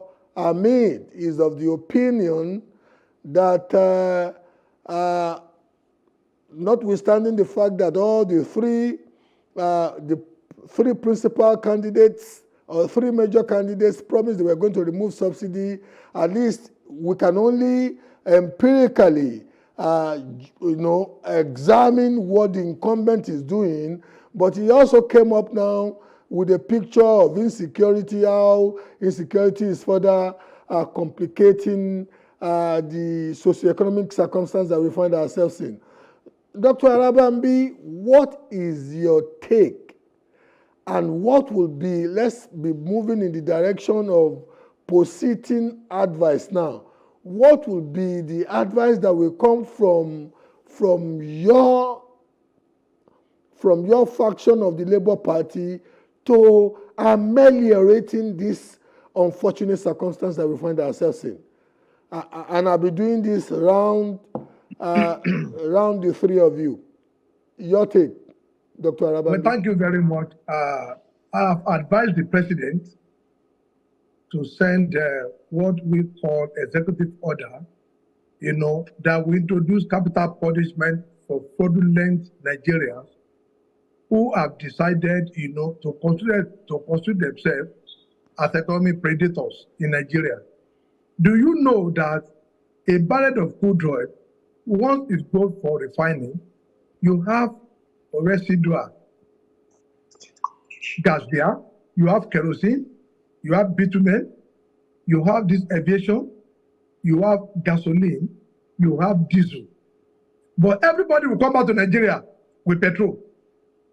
Now, a vessel laden with maybe 50,000 liters of crude oil will now come back to Nigeria. The question is, where are the other components? And the cheapest, do you know that diesel is very cheap to refine because at their boiling point? Asphalt and bitumen where do they deposit them to? People will just take our crude oil and they will not come back with this their narrative. Oh, the landing cost to this thing is higher than how much you gave me. It is not fraud. I agree with my two brothers in the house, but the point remains there is endemic corruption in Nigeria that must be caught. How will people be buying rice at 75,000 naira? Dr. Arambi, Nigeria will be committing suicide. And a government will sit down to give 1 billion to some individual to determine how much Nigeria will have. Ordinarily, the person that wrote that letter ought to have been executed in a single country. For you to ask that 1 billion be given to some people? Dr. Arabambi, no, Dr. Arabambi, you have asked for honest opinion, please. No, you are a Democrat. No, you are a Democrat. I want to believe that as the spokesperson of a Democratic Party. With due respect to you, the way we are part of democracy, we are not deceiving ourselves. Except we take the bombardment, we have a disproportional, a constitution where a man that thief goat in Nigeria will go to civil imprisonment. But go and steal 11 billion. The judge will ask you to pay 1 million or 20 million as fine. The person will be convicted, but you are going to pay 20 million. And you go scot-free. But somebody that stole a mudu of Gary will go to 6 months imprisonment. Okay. Except let me give your colleagues the opportunity. Let me give your colleagues the opportunity to wrap up too. Thank you, Dr. Arabambi. Dr. Frank Chouaib, you know, you are free with your opinion. I hope to you, I'm an APC apologist, but having said that, I still have a duty. I have a duty to let you, you have tagged me as an APC apologist, but you know what? I still have a duty to let you respond to the comparison I did between the likely implementation of the Olasanye report and the measure of President Milei, and whatever suggestion you may have, because at the end of the day, this is the only country that we can claim to be ours, and we all want solution. How would you want to wrap it up in about 1 minute, please? Well, the truth of the matter is that you are the one who has canonized yourself as an apologist of the APC. No, you called me. Don't worry. It comes with the territory. It does happen. My brother, and I will not offer an apology on TV. You understand? The truth is this, with profound respect to you as always. You know, I commend very strongly the language of my brother from People's Daily as well as the Labour Party. But the truth is this.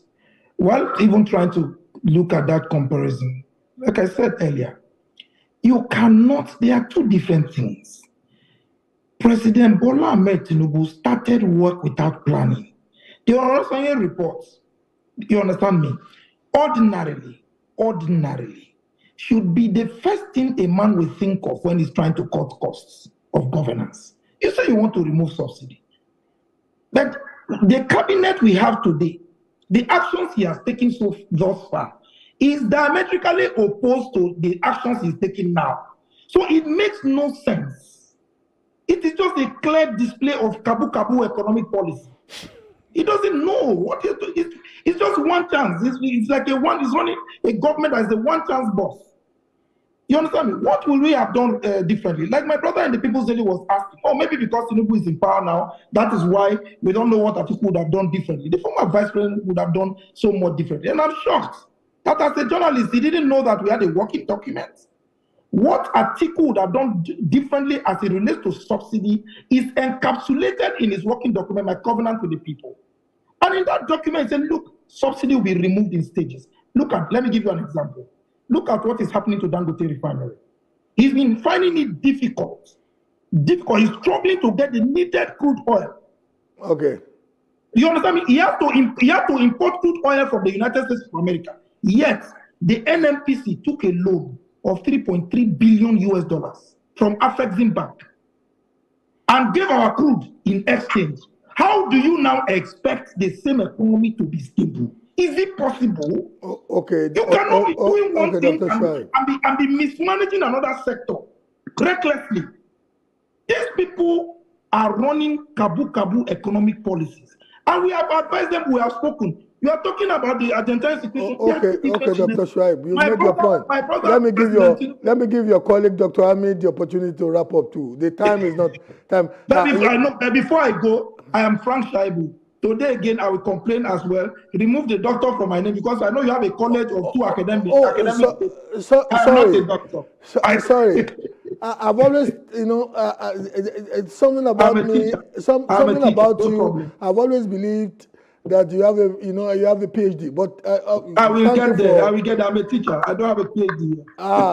Thank you very much. Because I know at some point you were lecturing at the tertiary institution. But thank you very much for the correction. Far back as 1996, I've been teaching. Well taken, Dr. Hamid. You took some body shots from Shuaib, who believes that because he has left our fold as a practicing journalist, we are now his punching bag. He comes with the territory. We take it with equanimity. But how would you want to wrap it up? The two doctors today, they are really dealing us. The two politicians, they are really dealing us. But let me give you the opportunity to wrap it up in about 30 seconds. You spoke earlier about responsibility for insecurity in the country, and then you were expecting me to run one or two comments on that. I think the security matter is principally responsibility of the federal government of Nigeria. Except now we have an opportunity where the government is trying to come up with a state police, where each of the states of the country can have a police that is run by the state government. If that comes on board, we're likely to see a synergy between police in the state and police at the center. So that perhaps may, contribute to mitigating or bringing down the level of insecurity in Nigeria. Dr. Hamid, I think that is what I would Dr. Hamid, the backroom boys are really hard on me. I want to say thank you to you. Dr. Arabambi, I want to say thank you for a good show. I'm a bit shocked that a Democrat could be calling for a military-like firing squad or execution, but it's your opinion. You are free to hold yours. And Frank Shuaib, one of the prominent advisors of the former Vice President Atiku Abubakar, and I don't think that is anything disgraceful. I say thank you for gracing the show. Thank you. I'm honored to be here, and I would love to return again because we left so many things unsaid. Nigeria belongs to all of us. You will always have more opportunities. Everywhere. You will always have more opportunities. Any one of you will always have more opportunities here. Thank you. This is where we wrap it up for today. Thank you for keeping watch with us. I am Bola Oba. Have a good evening.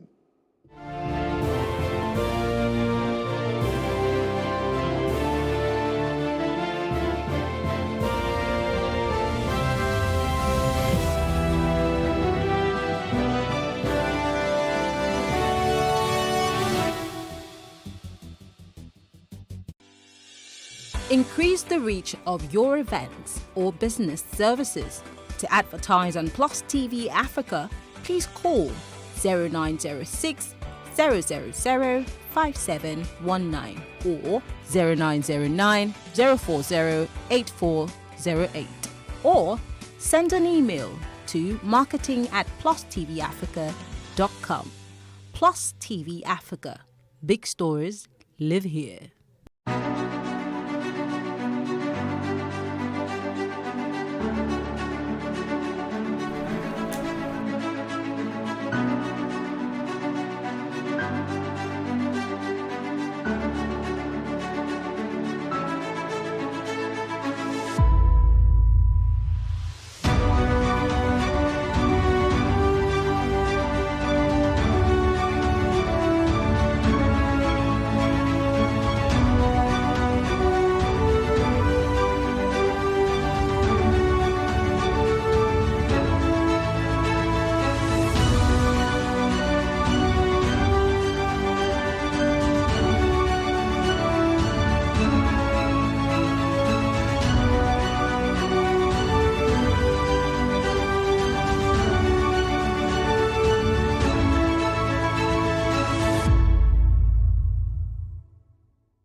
to this edition of Timeless Conversations. My guest today is a person, I don't want to say a young man. I believe when you say a young man, you are just saying know your space too. But is a man I met about 15 years ago. It was a chance encounter. He's a very serious entrepreneur. He has a lot of energy, and if he loves anywhere, he loves the country, Nigeria. Alfred Okoro, you're welcome. Thank you, sir. Nice to see you. Yes, sir. You're looking all sharp, sharp, sharp. Well, welcome. I asked you to come on this conversation set because whenever we sit down to talk, the passion I see in you about development, about Nigeria, about getting things right, I feel should be shared with more people than just in our small talk session. So let's meet who Alfred Okoro is. Wow, okay. That's a summary, right? Yeah. My name is Alfred Okoro, and was born and raised here, and luckily migrated to the States at 18, did my college, and came back in 2005 to start a business going into the broadcast media. Fast forward to that, which is when we met, and moved back in 2016 when I got married. And since then, still have this itch that I can't scratch that is bringing me back. There's still that itch. The Yes. itch is called Nigeria. Yes. Why Nigeria? It's home. I don't know how else to explain it. To me, Nigeria is home, regardless of where you go. And I feel that when you consider a place home, everything else is temporary. So, being in diaspora is temporary. Your home is Nigeria, wherever you go. Okay, but as someone who has tasted both sides now and you're back in the States, yet you still want to come to Nigeria, don't people ask you, what do they do you? Every day, my mom does, my wife does, and my kids are not grown up enough to ask me, but I'm sure they will someday. But the fact remains that this country is filled with possibilities. It's just mismanaged. Mismanaged in what sense? No direction. And by no direction, I simply mean that the whole entity, I'm not sure we know what Nigeria is. I think it's just being called a name, Nigeria. We're divided, a nation divided. That's my perspective of it. And from that angle, I look at possibilities. There is nothing that is not here. Absolutely not. The Nigerians here seem frustrated. Everybody wants to leave.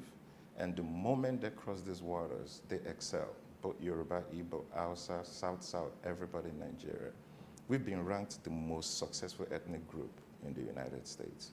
Why is it that we excel there, but not at home? It can only lead to the direction. But what do you think can be done to fix that misdirection or lack of direction? What? Well, for me, just like when you speak with everybody, everybody identifies problem. It's easy to identify a problem. A little kid today can identify the problem with Nigeria. I just don't think we have gotten to the point where we're fed up to say, you know what, let us make this place a home. Let us call it a home, not just a place that we find ourselves in. You know, something that has been curious about you is that all the while that I've known you, I've never heard you say something like, let's go our separate ways. No, I do not believe that. I completely believe we are better together. The beauty of this country is the diversity. Can you throw more light on that? Absolutely. If you ask the normal person, the greatest country in the world, it's called the United States. Who's an American? There's the Indian, there's the Chinese, there's the Asian, there's the African, there's everybody. Our diversity makes us the better. I believe so. I will be one of those to tell you I do not believe this country was designed to succeed. But so what? This is the card we're dealt, and we have to play that card. But then, even if it was not designed to succeed, can't those who found themselves in there with the benefit of education and vision make it succeed? Well, education is not knowledge. I feel that we, so far, are individualistic. And that still comes to nobody has defined this entity called home. By we, do you mean all of us as Nigerians or particular ethnic groupings? Every single one of us. I do not believe we call this place home. And I say that because where in Nigeria would you say is world standard, despite all the resources? You look at the South with all the oil there, it's like a dump, unfortunately polluted. You look at the North with the massive land up there, what are we producing out of it? You look at the Southwest with the waters, what are we doing with the marine technology? So for me, I always use the we so as not to isolate everybody else. And I strongly believe that the problem with Nigeria is psychological. I think what we just need is a psychological reorientation. We have the ability, we have the knowledge, we have the talent. We're just not being harnessed and directed properly. I always share with people the thought that what we need is a psychic orientation in Nigeria.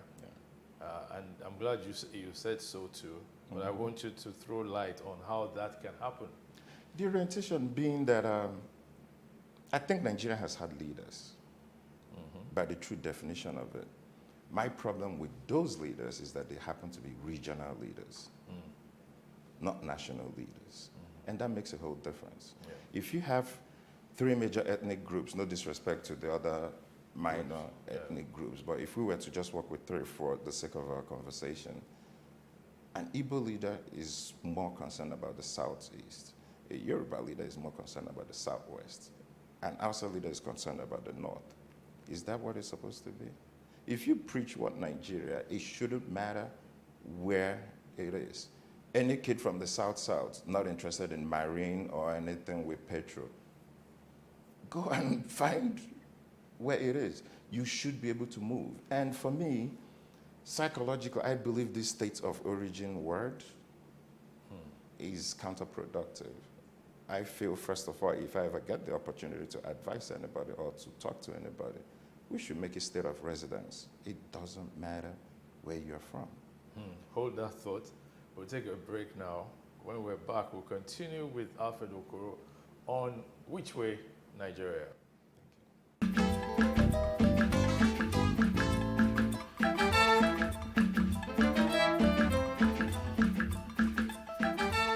Welcome back to Timeless Conversations. Alfred Okoro is my guest. Now, Alfred, you were saying something about changing the state of origin to state of residence, right? Yes. But that brings something to my mind. There is the National Youth Service Corps. There's a compulsory 1-year service that every graduate of a higher institution must undertake.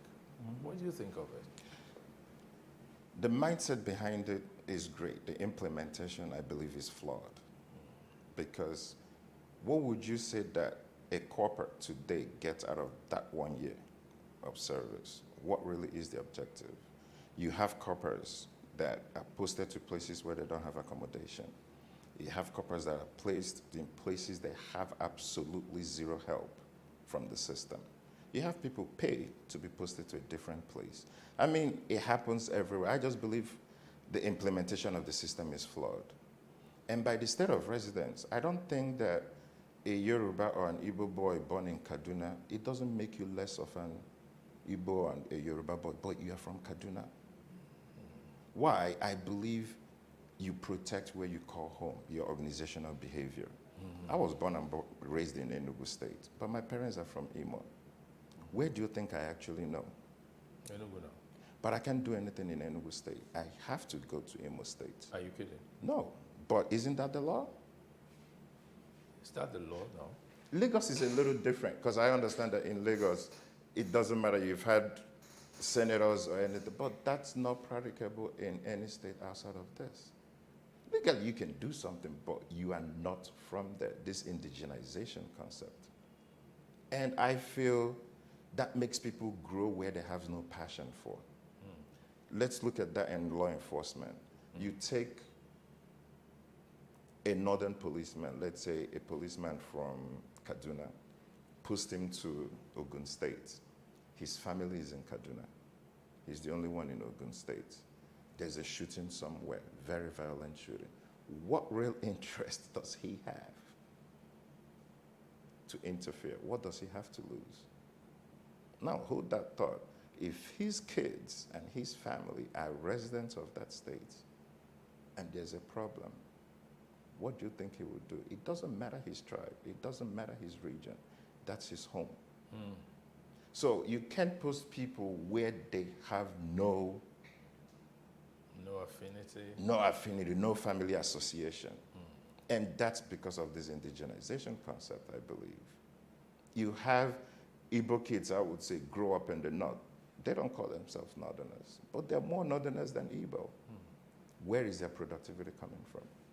For me, I simply believe that if we are able to do so, then you can see Igbos, you can see Yorubas that are in the north say, this is where I'm from.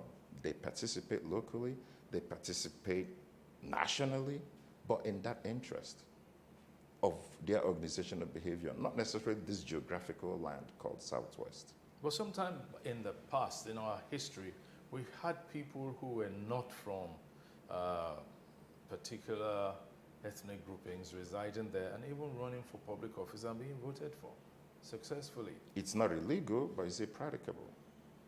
But what went wrong? It seems we don't trust ourselves. Possibly. Or we're suspicious of each other. Well, to me, on my own capacity, I believe that's that vacuum of leadership. Because based on my experience, when you say this vacuum of leadership, it's not that somebody is not occupying that seat. But when you have someone unqualified in a position that has nothing to offer, they feed on your fears. When you have an unqualified leader as the governor of a state, they will tell the locals that the foreigners are taking their jobs. Now, without those foreigners, would those jobs exist in the first place? What kind of jobs are we talking about? So it boils down to leadership at the end of the day, regardless. I think every other issue we're identifying as symptoms of a problem. If you, I like using local examples. If you have a stream that is polluted, it's like water fountain falling down and it's polluted. Where do you start treating the water? From the top. You have to start from the top. Regardless of what you do on the bottom, the dirty water still comes down. We have to go all the way upstream. Is it going to be overnight? Absolutely not. But it has to be a buy-in from our stakeholders. Without that, I think we're just rubbing Band-Aid on the issues. Now, you see, I want to dwell a bit more on the role of the youth in nation building. Historically, those who emerged our leaders were young people at some point, some of them even getting elected to the House of Representatives or even the Senate at 23, 25 and all that. And we even had a head of state who who got married in office and he was in his early 30s. Today, the people in that age grouping seem to be so disillusioned that what we keep hearing most of the time is about them, some of them, not all of them, but the ones that are very popular are those who engage in internet fraud, popularly called Yahoo and all that, or who just want to get rich quickly. Do you think if the National Youth Service program were overhauled, there could be something in it for the youth to assist them in looking forward to a very good future of service? The question you hit on, the way I would tackle it is I look at things differently. One key thing is I try to look at things, it's easy to look at things from a first and second person perspective. But to push it a notch, also try to look at it from the third and the fourth person perspectives where you don't see the people that would benefit from your actions. To me, I see the fraudster as a very intelligent person that is misdirected. It's not easy to scam people out of their money. Now imagine that same fraudster in a lab somewhere working on some research. It's misdirection. The youth of this country, which I believe I'm still a part of, is lack of direction. that bothers us. Now, I can blame us for not taking charge. I'm not saying we're lack of blame. But it translates from the fact that we've sold our souls to cash. In Igbo, there's a proverb, it might lose meaning in translation, which says, if you tell a kid what it takes to be successful, he will rather be poor. Say it first in Igbo. Okay, what it just means, if you tell a poor person what it takes to be successful, he will rather be poor. The problem with that is people look at success as money. That's a literal translation. But it's a proverb, which means it's not supposed to be a literal translation. Now, if you flip it, that word success could be anything. It could be being a great father. It could be being a mentor, being a teacher that graduates all your students of your class and make sure that they advance. It could be anything. It could be a businessman that takes care of people. It could be an orphanage that gets kids placed. That's success. But what is success to the average person today? How much money is in your bank account? I'm not taking away the merits of economics, but the point is that we have translated success as cash. And if you translate it as cash and I don't have a job, I'm going to do whatever means necessary to get cash because that's what we've translated success to be. And at the end of the day, it boils down to direction, misdirection, I would say, lack of leadership. Growing up, the adage used to be, walk before you run. Technology makes it, you don't necessarily need to walk, you can run. Communication has been hastened, but are we really following? I don't think we are. Look at internet penetration in the country. I wouldn't say it's where it is currently. I believe investment in technology, absolutely. I don't think we are where we are technologically to be able to do anything else. But technology should play a role, and that's where the youths are involved. Mass communication is easy now. You can literally reach masses with a tweet. It matters. But also, it comes with its own problems. Fake news. Fake news. Fake news destroys more than bullets because it poisons minds. So as much as I'm very pro-technology, I believe in technology that is checked also. That's where I am. Everything that has a positive also has a negative. We have to be in the in-between. Still talking technology, you know, I know that, for instance, in our space, the media space, a lot has happened. You have more people now who watch stuff online than like 10 years ago. Or like even than 3 years ago. But you find that most people still need to subscribe to pay before they can use certain apps and all that. Is it just because it's here in Nigeria and the cost of data and all that? I wouldn't really say it's because it's Nigeria. I think it's an economic model. If I build a platform, it's all purely economics. I wouldn't fault someone if they make something free or if they make something to pay. I think if you make yours to pay, it creates me an opportunity to have one that is for free. So for me, I don't think that is our problem. I just don't think that our governments, I'm not specific to any level. I'm not saying general, I actually prefer to call him general. I don't think his government is at fault in terms of technology penetration or anything like that. What I just think, we don't have a roadmap to be inclusive. What is our rural technology plan? You go to some places, there's no cell reception. But other countries now are making sure that everybody's online to be able to be reached for whatever reason it is. Where we're going with technology, honestly, I don't even think that's the first step. I think we just don't have a roadmap. And personally, I religiously believe for us to get anything right, we have to go back to the drawing board to define this entity called Nigeria, because it's not working. We'll continue with that definition very soon. We'll take a break now. Thank you.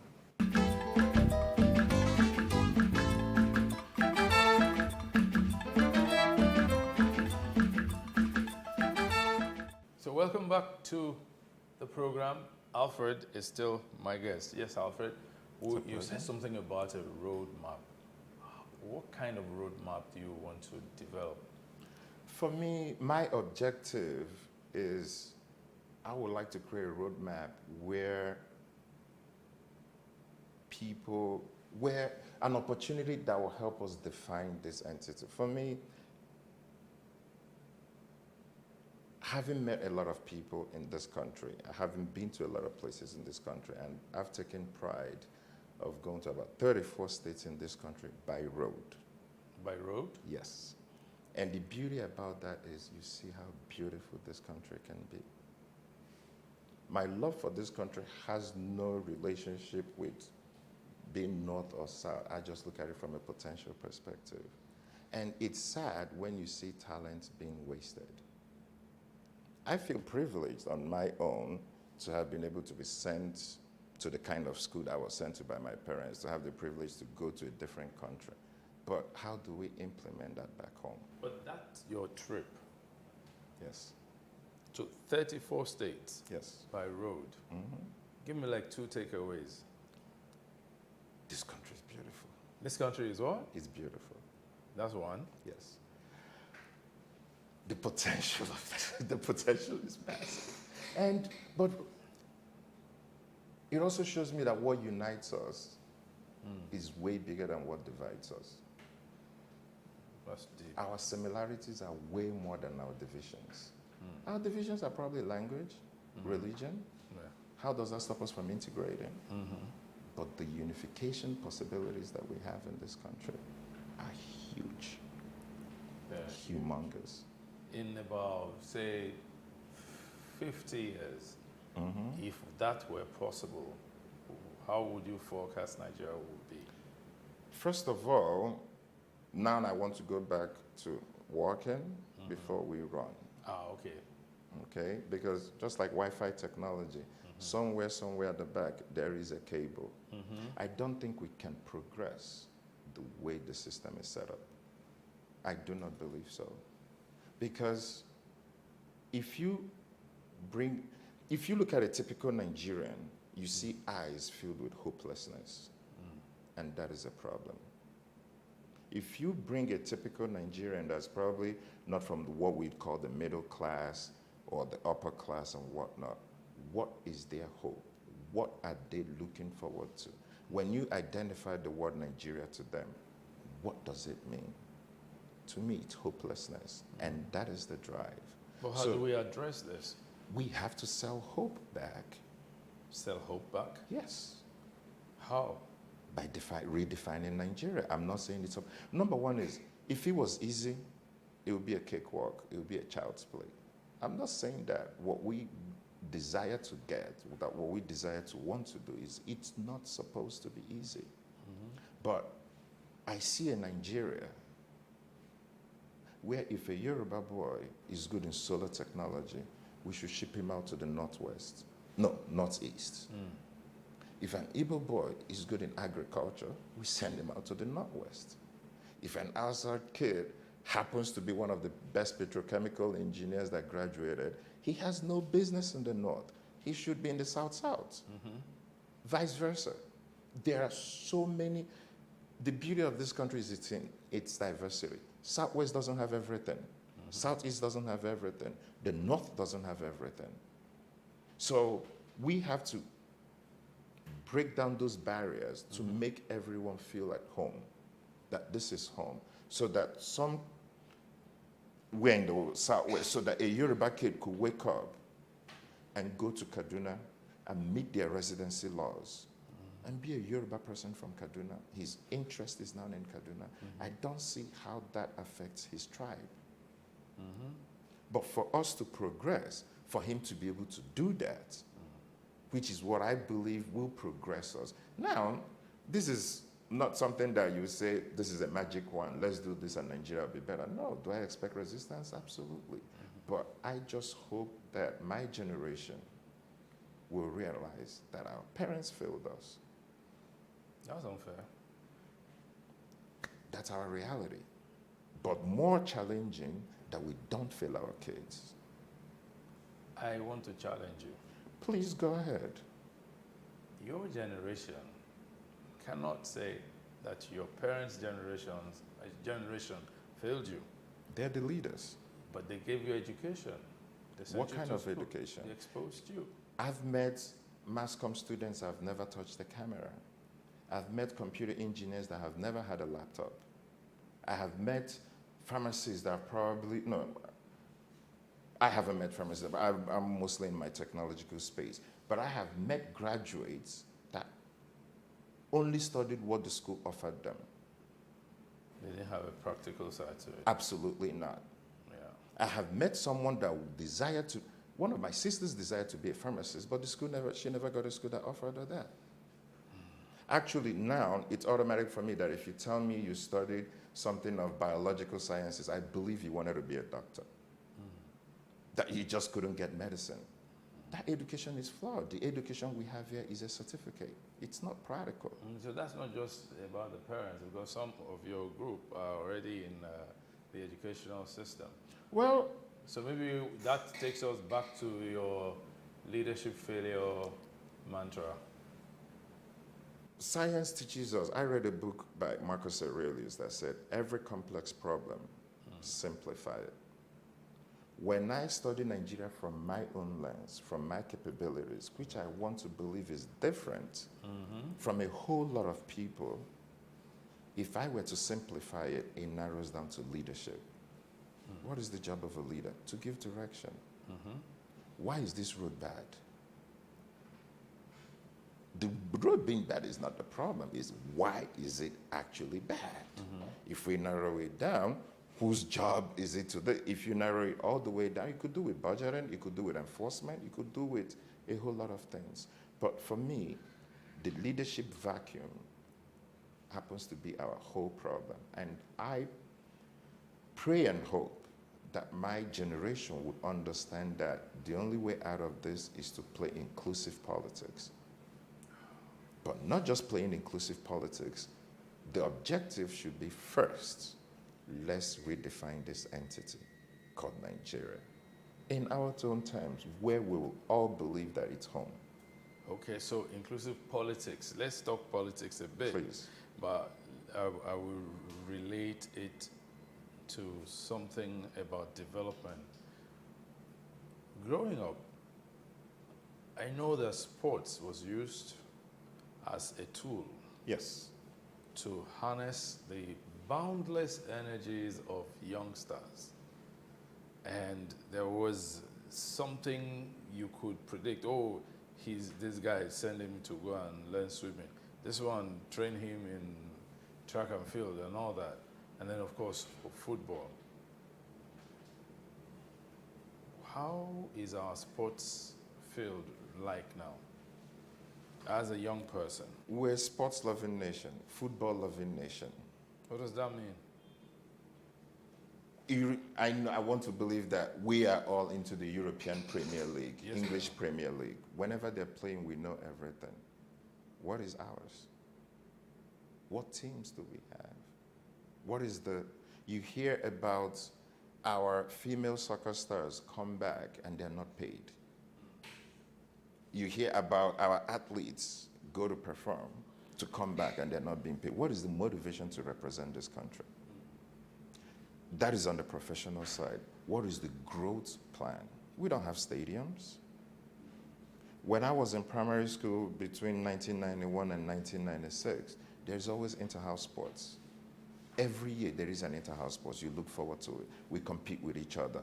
How relevant is that now in harnessing the capabilities of the youth? We're soccer-loving nations. How many mini soccer pitches would you say you have? I'm sure you travel, you go to the UK, which is also a soccer-loving nation. You drive within neighborhoods. How many soccer pitches would you see? It doesn't have to be massive, but you see people practicing. Growing up in the States, we're more basketball and American football. You see basketball rims in virtually every county. You don't need anybody else to just go and practice. I believe sports on its own, even the income it will generate for this government, for the system, But let's not even focus on the income. Let's focus on the human capacity development. But we're not doing anything about it. What are the ministries doing to say, let's find the future stars of tomorrow and harness them?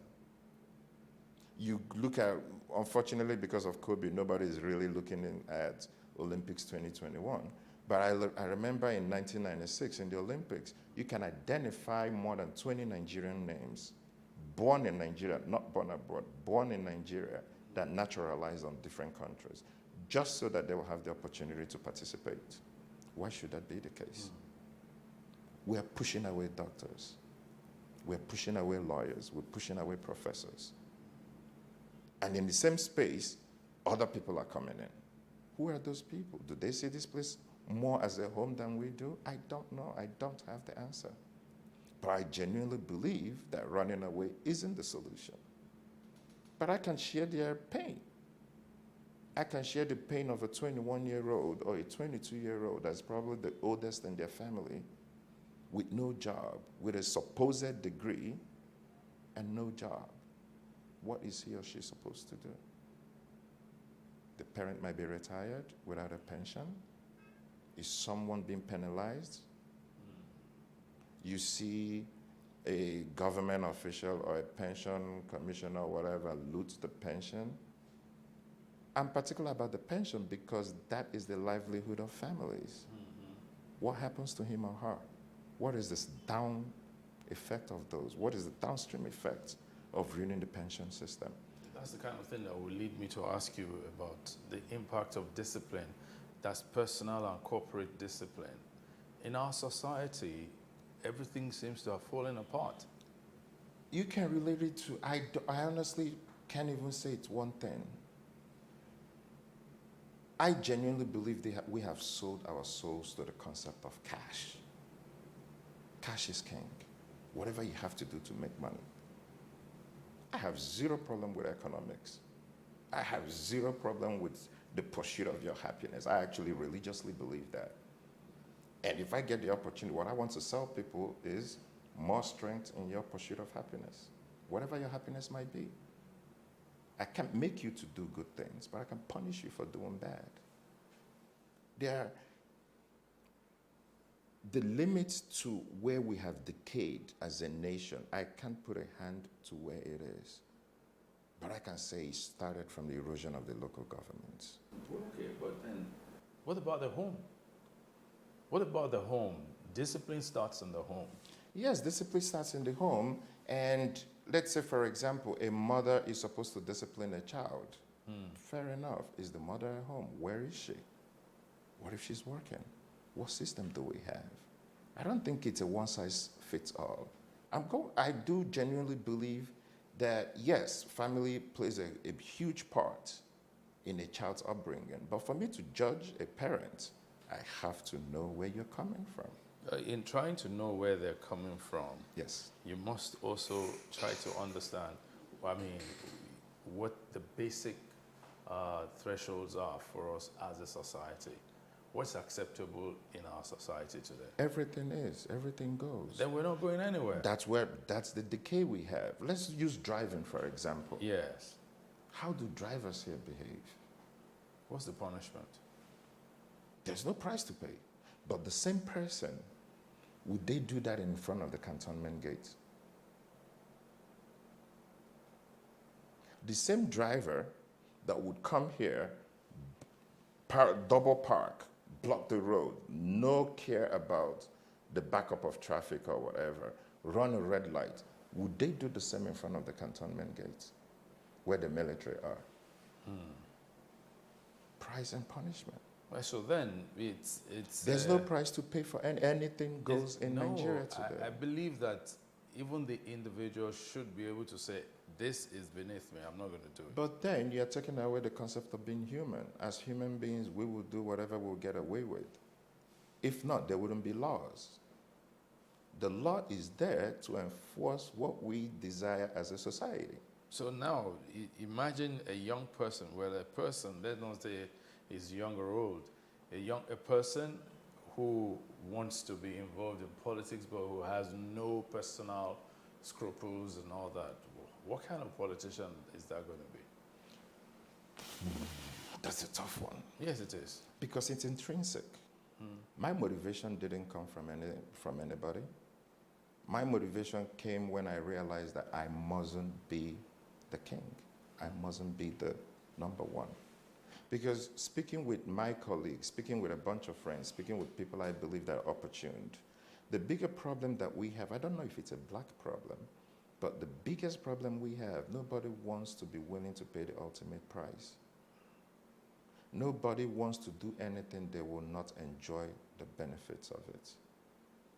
Nobody wants to start anything that they will not live to enjoy, which is a big problem because life has a weird sense of humor. Yeah.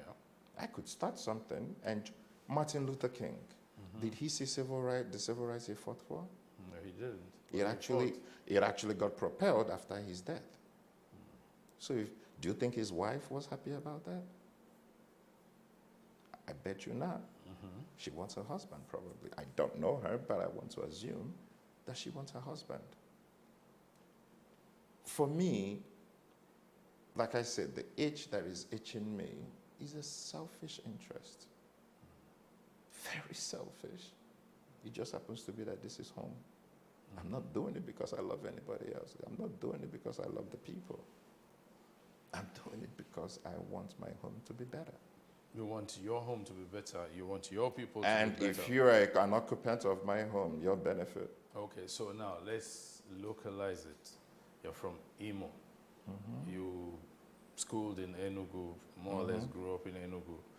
But what you would like to do, your circumstances will prevent you from being able to do it in Enugu. That's the truth? Like I said, it's, for me, let me just say something. I hope it doesn't take us away. Yeah, we're I think still a there. few years back, Abia State was created from Imo. But the Abia State governor told the Imo State teachers or something to go home. I had a problem with that. These are people that have lived there all their lives. But that's the issue that we're talking about. Enugu State and Anambra, this indigenization concept of somebody telling you you're not from here. How can you tell someone that have lived in a place all their lives that they're not from there? There are Igbo people in Lagos that are more Igbo than some Yoruba people that probably have never lived in Lagos. My wife was born and brought up in Lagos. She speaks more Yoruba than Igbo. You would actually think she's more Yoruba until you probably hear her name and last name and whatnot. To me, my Nigeria, and I'm internalizing it because it might not be someone else's, and I believe there should be diversity of opinions. There should be diversity of minds. We should not all agree. In my Nigeria, she's a Lagosian. Yes, she is. Lagos is a little different. No, but she's a Lagosian. Okay. She is a Lagosian. And yeah, an Igbo person from Lagos. Yes. That's my Nigeria. That's who the she way I is. want to say it. Well, I'm not sure that's how it is applicable in the whole country. Though. Well, you said Lagos. That's how it is in Lagos. No, I can say Lagos that. is one and out you have of 30. experienced it. Yes. So, but what I'm saying is that if it happened that in Imo, no, not Imo now, in Enugu, where you grew up, yes, right, you can't come out to run for, say, Senate.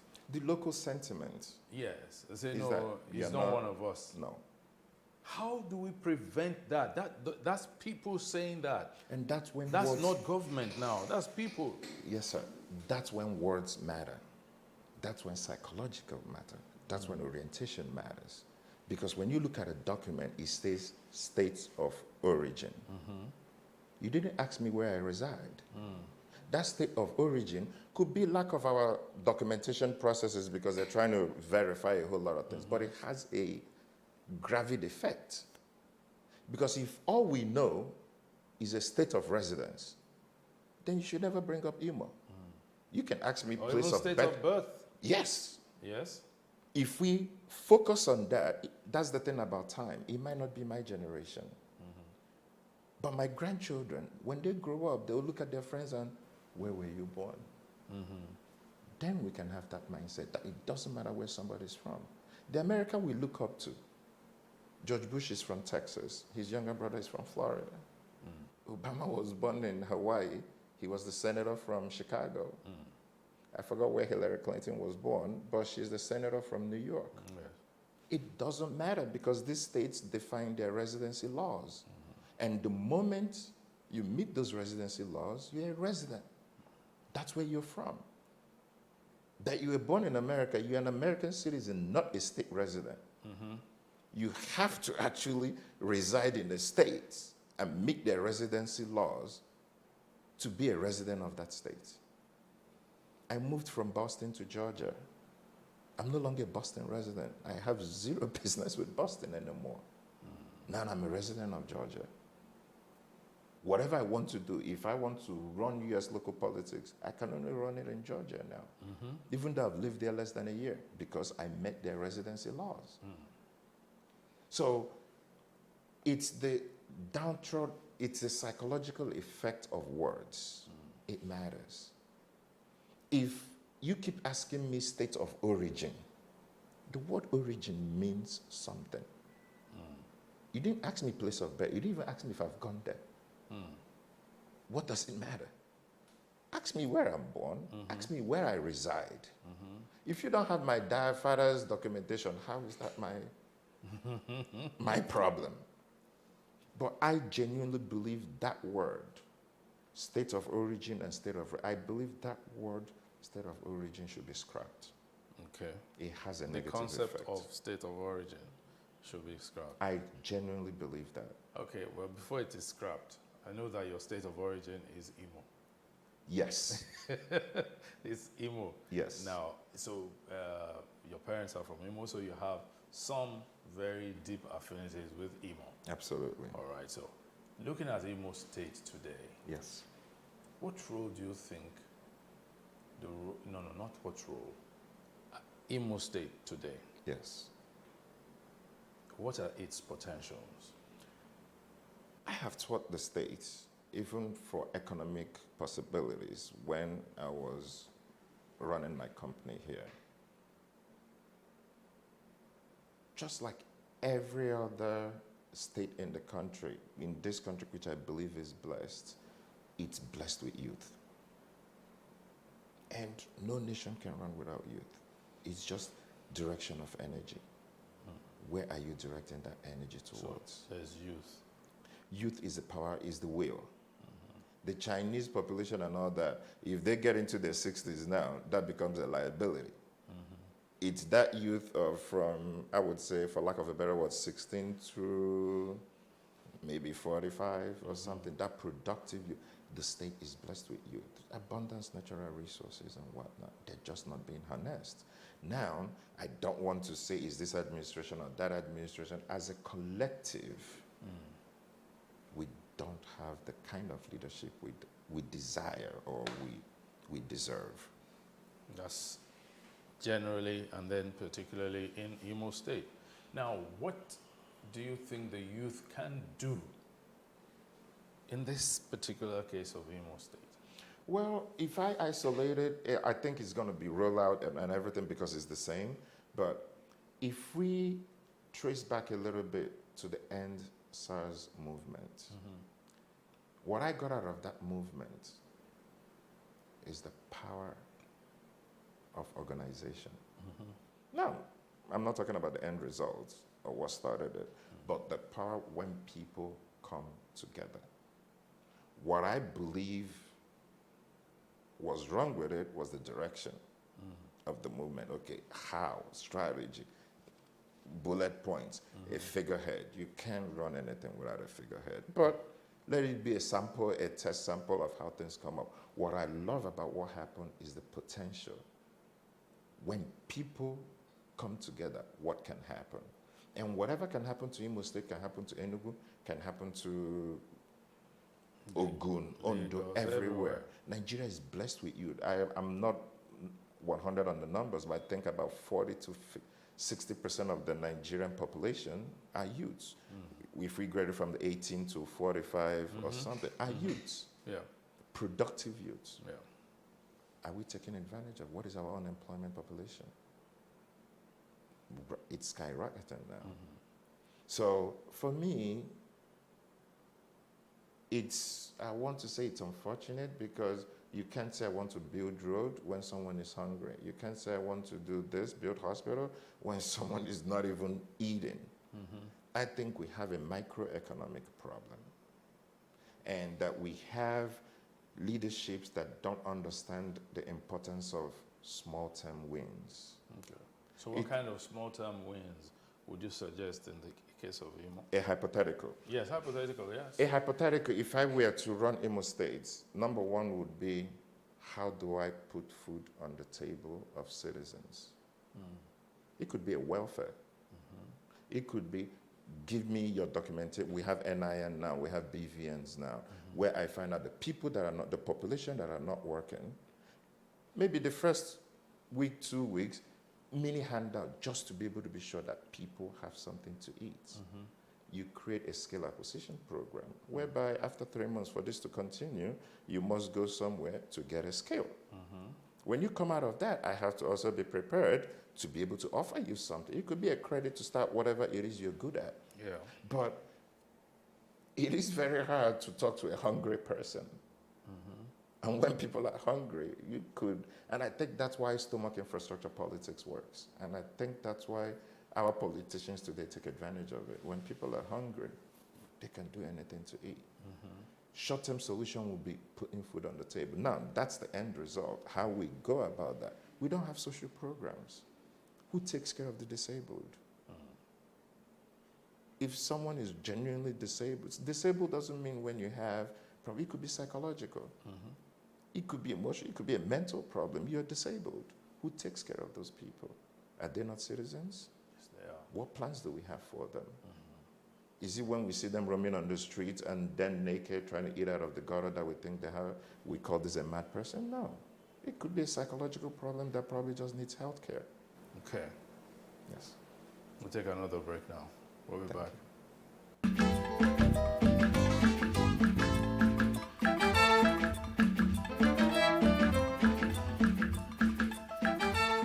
So welcome back to Timeless Conversations with Alfred Okoro as my guest. So Alfred, we're talking politics now. Yes, sir. Politics, young people are not participating. No. Why? We have political parties not based on ideology. I'm speaking from my go ahead. experience, I mean, and I want to qualified. believe a lot of people share the same sentiment. What really is the difference between APC and PDP? Title. Half of the governors from PDP have migrated to APC. What is their ideology? I do not believe we have ideology-based politics. Now, the problem, because I haven't played in that politics, could be completely different, but it doesn't exist. You can't say that PDP is conservative and that APC is liberal. You cannot say that. Even though I believe that a party should both have a liberal and conservative arms of it, depending on the geographical region, whereby one party, even let's use APC for example, the northern part of the country are more conservative than the southern part. So I would expect APC members in the north to be more conservative than APC members in the south. But people do not participate because they do not believe in the message. I was here in 2015 when Baba's election. I am not going to lie. I have never been around in a time where people were filled with hope. Maybe it turned out to just be a marketing gimmick. It's not just about me directly, but where is those promises?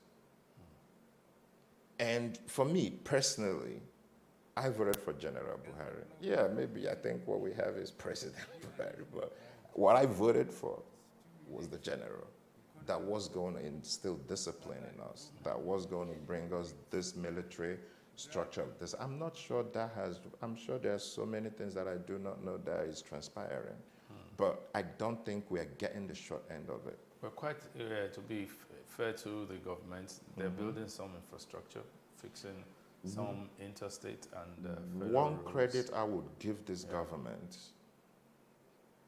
is on macroeconomics. I'm not an economist, so my words might be a little different, but I think I flew into Abuja and I was impressed with the airport. apart from that, this government, the huge credit I would give to them is from 1999, this is the only government that continued the previous administration's projects, that never abandoned them. Even if they didn't come up with brand new ones on their own, there are no ghost projects. That was very common in our politics, Oh, yes. whereby this governor starts this road. Oh, because it's not me that started it, I don't want to give credit to this, I'm not going to. And you see that on the social media scheme, whereby the PDP sympathizers, when a railroad is completed or something, they're like, but he didn't start it. So what? To me, personally, I give them kudos on the macro level. But I'm not sure they get a pass on the micro level, and which is food on the table of everyday Nigerians. And I believe the general that people were clamoring for was the man of the people. I'm sure, like I said, it's not a criticism, but if we are to assess, I think on the micro level, I think we got the short end of the stick, if we were to look at it from that perspective. So let's flip back to the youth now. Yes. Why, how do we get them interested? We need to resell the youth on this entity called Nigeria, because I do not genuinely feel that they believe in this project. Well, you still fall within that category, youth. So how would you sell the entity Nigeria to your fellow compatriots? By selling them authenticity, by selling them genuineness, and by sensitization. Because it's easy to fall apart when you don't believe people, and we don't believe our politicians. Where someone, please allow me to backtrack a little bit. During the COVID, yes, there was a lockdown, and there was the riots, and people busted into a factory. The word became a social media meme, palliatives. How can we justify that? Food that was destined for the populace was being hoarded by politicians. How can I justify that? We're talking about food. Forget the money. We are talking about food. Yes. And people are supposed to quarantine. So let's use the people that are working in hospitals, in hotels. So that means no money. Yes. Let's call the transporters. That means no money. Maybe the people the bankers, maybe banks are big enough or structured enough that they could still be paying their staff. But let's talk about the undocumented, the people that feed off of the everyday income. How are they supposed to abide by that lockdown in place? I'm not arguing the lockdown because of the epidemic. There is supposed to be a lockdown. But how are they supposed to survive? So then the word on the street came that there were this food, but some politicians stocked it. How can you justify that? Yeah, maybe not everybody wants to stick their neck out,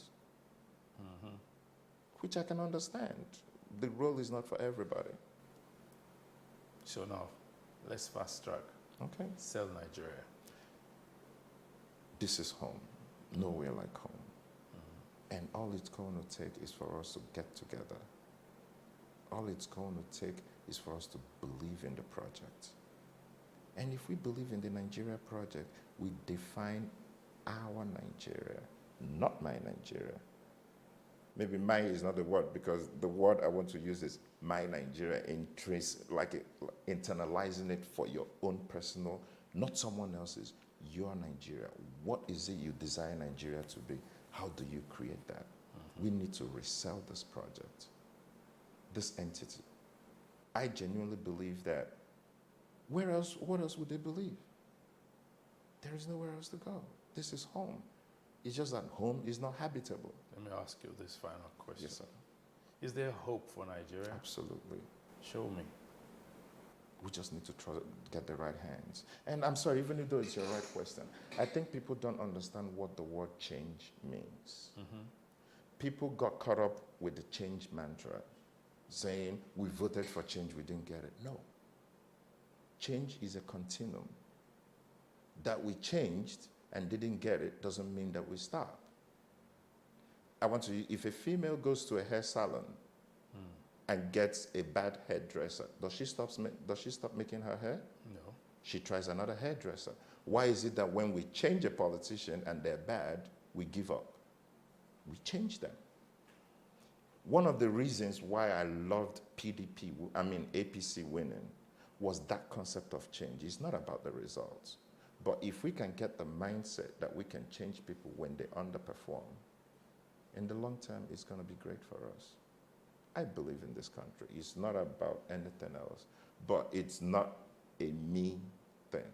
And I understand somebody that's not getting psyched up about the project. It's fine. That creates work. If it was easy, everybody would be doing it. It's not meant to be easy. So you're saying they should believe in change? We should believe in the word change, not who spoke it. We should believe that change means that we have to keep trying until we get it right. And we do that every election? Every election, we have to participate.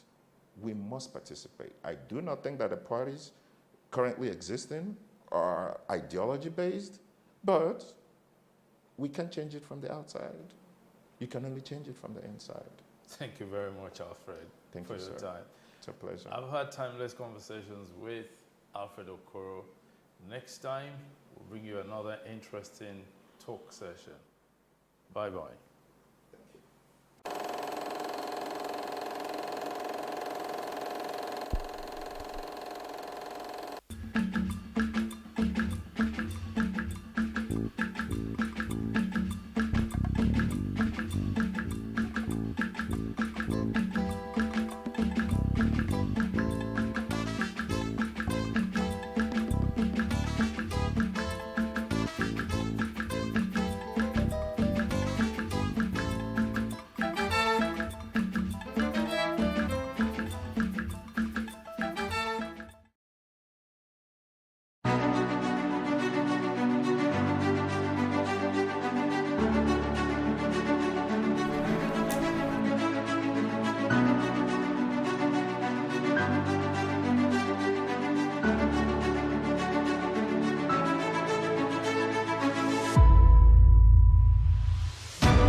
Businesses in Africa can be very challenging. In Nigeria, it is particularly intimidating, and successful builders have learned how to navigate a hostile environment to unlock opportunities. But one major challenge businesses face is how to filter through the noise and identify where their ideal customers exist. Get insight and practical steps from industry players and captains of industries. Hear success stories to help you make informed decisions as you scale your business in Nigeria. Watch Business Insights at this time on Plus TV Africa.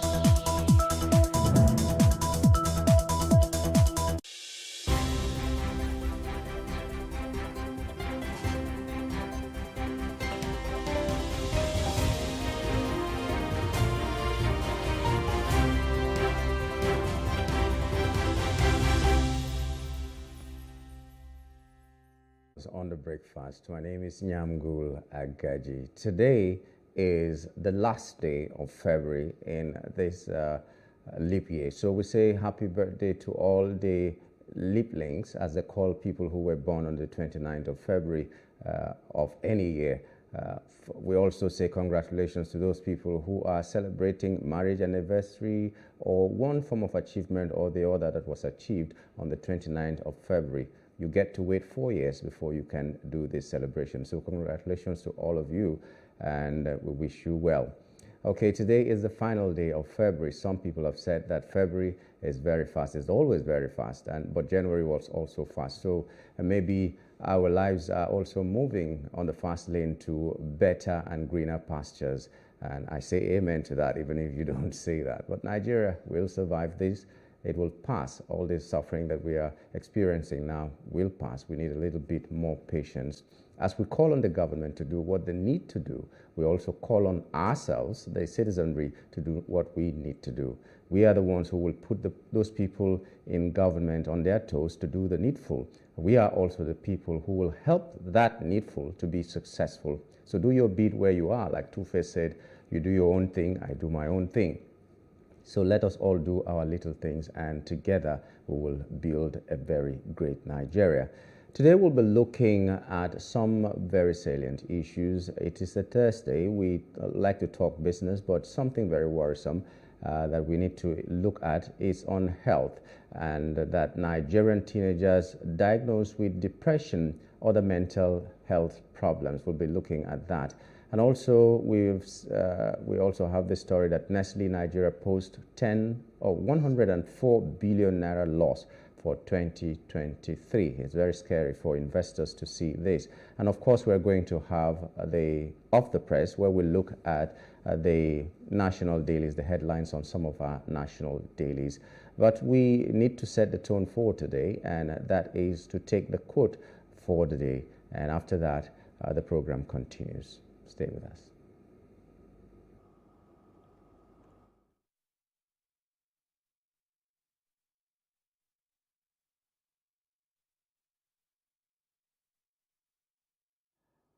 Business is all about relationships. How well you build them determines how well they build your business. That's according to Brad Sugars, chairman and founder of Action Coach.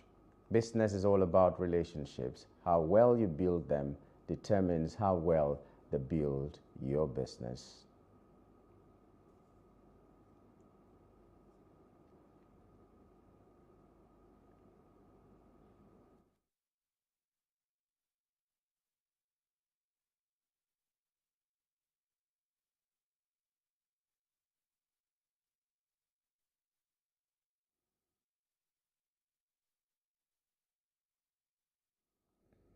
Okay, wonderful quote there. Businesses depend on how well you build the relationships. You know, relationships are built with people, not with machines and all that. Yeah, you build relationships with machines, you take care of them so well and all that. But let's know that how you treat the people who you do business with, including your workers, will also determine how well your business will flourish. You have people working under you, you don't take advantage of them. You have people working under you, you don't feel entitled that because you're paying them, they have to worship you like a god, because if they are not there, you cannot survive. Imagine a place where everybody's a millionaire. Nobody gets to work for the other person, and that means all of us are poor at the same time. So whatever you're doing, whatever someone else is doing to you and for you, is a privilege that you're having, and so you should appreciate them. So if you build good relationships with your business partners, with the people who are working for you and with you, then your business will flourish. And that means relationships is key to everything that you are doing. We go straight to our top trending issues this morning. Top trendings are issues that caught our attention in the course of the last 24 hours. Senate summons Wike FCT Police Commissioner over insecurity is the first top trending. The Senate has summoned the Minister of the Federal Capital Territory and the Commissioner of Police in the FCT to brief the Senate in a closed-door session. The briefing will be on security in the FCT against the backdrop of recent Galadima abduction incident. The Senate announced the resolution after a motion moved by Senator Ned Nwoko representing Delta North on the need to urgently enhance security measures in the FCT during plenary on Wednesday. Among other resolutions taken by the Senate include calls on the Inspector General of Police to urgently increase security patrols and surveillance within Abuja and across the nation to proactively combat and prevent further kidnappings. They also mandated the Inspector General of Police to see to the installation of CCTV cameras in strategic locations within and around Abuja highways and other major capital cities to bolster surveillance and deter criminal activities. The lawmakers also observed a 1-minute silence in honor of those killed during the cruelty of these bandits. We do hope that a solution will be found for this insecurity in the capital territory, because if there is no security in the FCT, where else can we have security? That is supposed to be the most fortified location in the country, but we're finding pockets of insecurity here and there, and in fact it has become an alarming thing. But the thing is, I'd like to call on everybody who is responsible, or the stakeholders in this matter, to sit up. We hear that the Boko Haram started as a protest to the government of the day, and some people wanted to make the government ungovernable. Maybe that is true, maybe it is not true, but those are the rumors. If that is true, see where Boko Haram has led us today.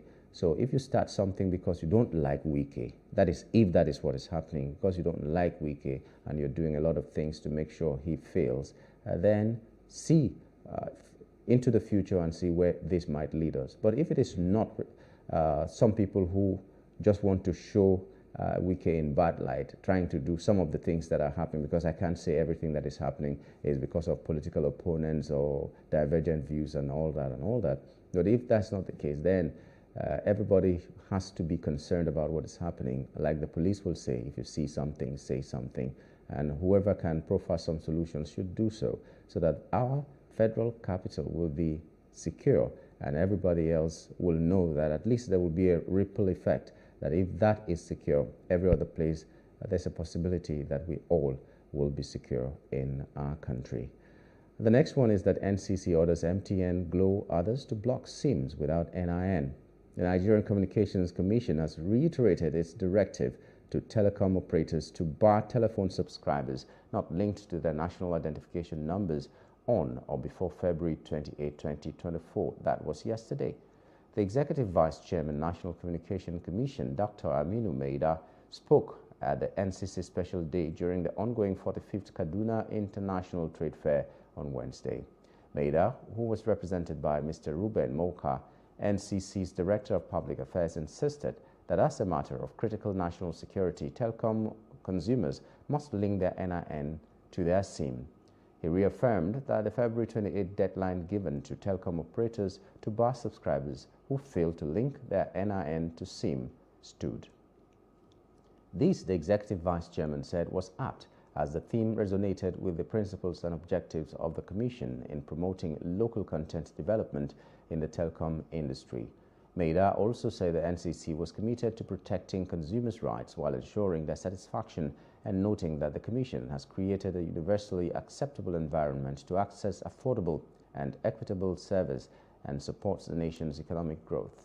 For instance, he continued that the Telecom Consumer Assistance Resolution and Inquiries Telcare desk at the Nnamdi Azikiwe International Airport, Abuja, was set up to further provide an additional platform to make inquiries on customer issues, receive and facilitate the resolution of telecom consumer complaints. He explained that by working together, a more vibrant telecommunication industry that contributes significantly to the economic recovery and growth of the country can be created. According to him, as of 2023, the telecoms industry's contribution to the nation's GDP stood at 13.5%, which is validated by the Nigerian Gross Domestic Product Report November 2023, which is published by the National Bureau of Statistics. He further said the country must address the challenges faced by consumers and promised NCC's commitment to protecting their rights while ensuring their satisfaction. The NCC boss therefore urged telecoms firms to prioritize customer satisfaction and uphold the highest standards of service delivery, noting that the Commission has implemented measures to safeguard the interests of consumers and businesses alike. One such measure, he said, was the NCC's directive on May 17 2023 that all licensed mobile network operators commence implementation of approved harmonized shortcodes for providing services to Nigerian telecom consumers. Well, this is very interesting. All the provisions, all the things that were said about the reason these things should be done, we didn't hear security anymore. When the NIN was coming up and the linking of these SIMs to the NIN was a thing, all we were hearing was that it was going to help in security as well. Now we see bandits using cell phones, collecting ransoms, doing all this and that, and then this NIN is not able to help. The linking of the lines to NIN is not helping, or maybe this is part of the reason why they're insisting that it must be done at this point. But then, 28th of February has passed. We saw the long queues in these offices where the people, Nigerians, were supposed to do this linkage of their lines to the NIN, and I'm not sure that they were able to finish.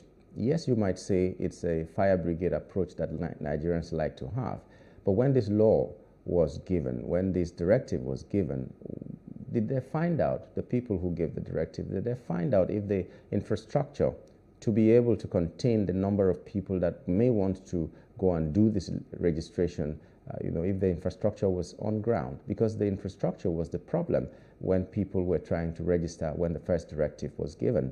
The same infrastructure was the problem when people were trying to go cashless, which is a very, very laudable policy, if you ask me. If the infrastructure were there and you could do your transfers anytime you wanted and with minimal cost, then a lot of people wouldn't have had any need to carry money around. I mean, what are you buying with 100,000 when you can walk to anywhere and you know that you can do some transfers easily, or you use the POS and all that? Now the POS is competing with loan sharks, as they call them, because you go to a POS vendor to give you some cash. Some are charging 200 naira for every 5,000 naira that you collect. Some are charging 150 for every 5,000 naira that you collect and all that. And it is worrisome. So if you collect 100,000, that is 200 naira times 20. You see, you might say it's small money, but for some people, that is a whole family's income for a week, or if not more. And then you're saying it's small money. It is not. So if the infrastructure is there and the cost is friendly, a lot of Nigerians will go and do what they're supposed to do. And then again, you go to the NIN office or the telecom service providers, and there are people who are cutting corners and collecting money to do what they're supposed to do for free for the citizenry. So have all the things been put in place to make sure these things don't happen and people can have a free way if they want to do whatever they need to do? I'm just asking. But today is already the 29th. That means the day has passed. So whoever has the lines that are not linked to NIN may not be able to use them anymore. So what is the way forward? That's a question I'm asking. What's the way forward now for those people, especially those in the hinterlands that may not even have heard that this directive has been given? They just wake up one day and they find out they cannot make calls anymore, and they're just worried. What are you going to do about it? If I take an example from a location like my village, for instance, to the nearest place where you can do your NIN or your linkage to your SIM, if that is what it's supposed to be, you will pay like 5,000 to 6,000 naira to get there. But if you're going to do it on your phone, and it is possible to do it on your phone, how many people are, let's say, learned enough? Let me use that word because you don't really need to go to all the big schools. But how many people can do it on their phone? So maybe there's one person in the community that will be doing for everybody. When he travels, nobody gets to do it anymore and all that. I'm just saying, but I hope that every Nigerian will be on that grid, will be linked to NIN, will have their numbers linked to NIN, so that we can forestall some of the things that we can with that exercise, security-wise, data-wise, and everything that we need to use that information to do. I wish everybody well. All right, now we are going to take a short break, look at the weather, and then when we return, we'll be looking at the papers. Hopefully, we'll be joined by Professor Chris Mustapha Nwokobia, Jr., convener of Country Fest. Stay with us.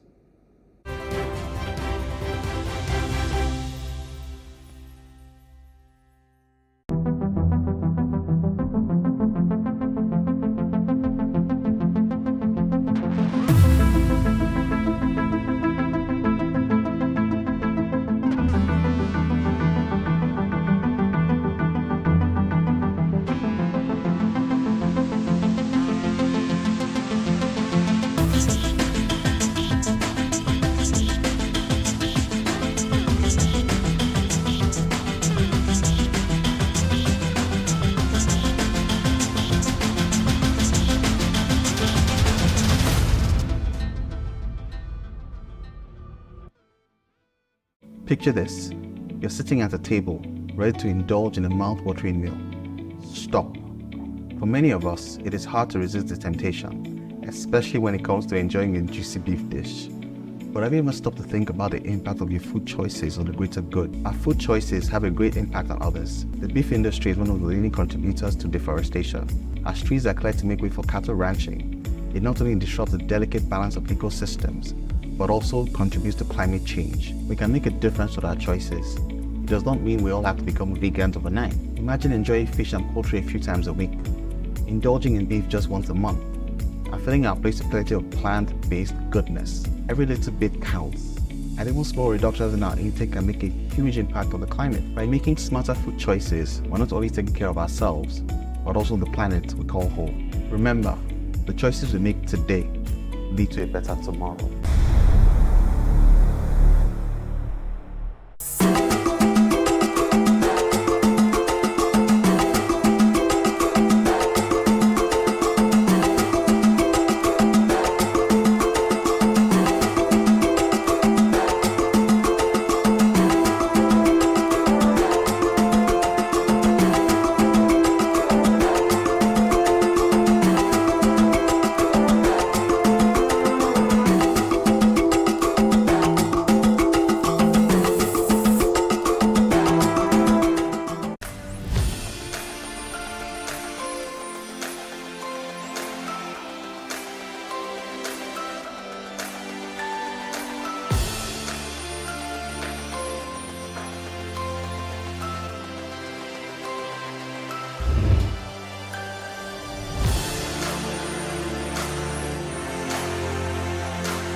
Who has the right of way?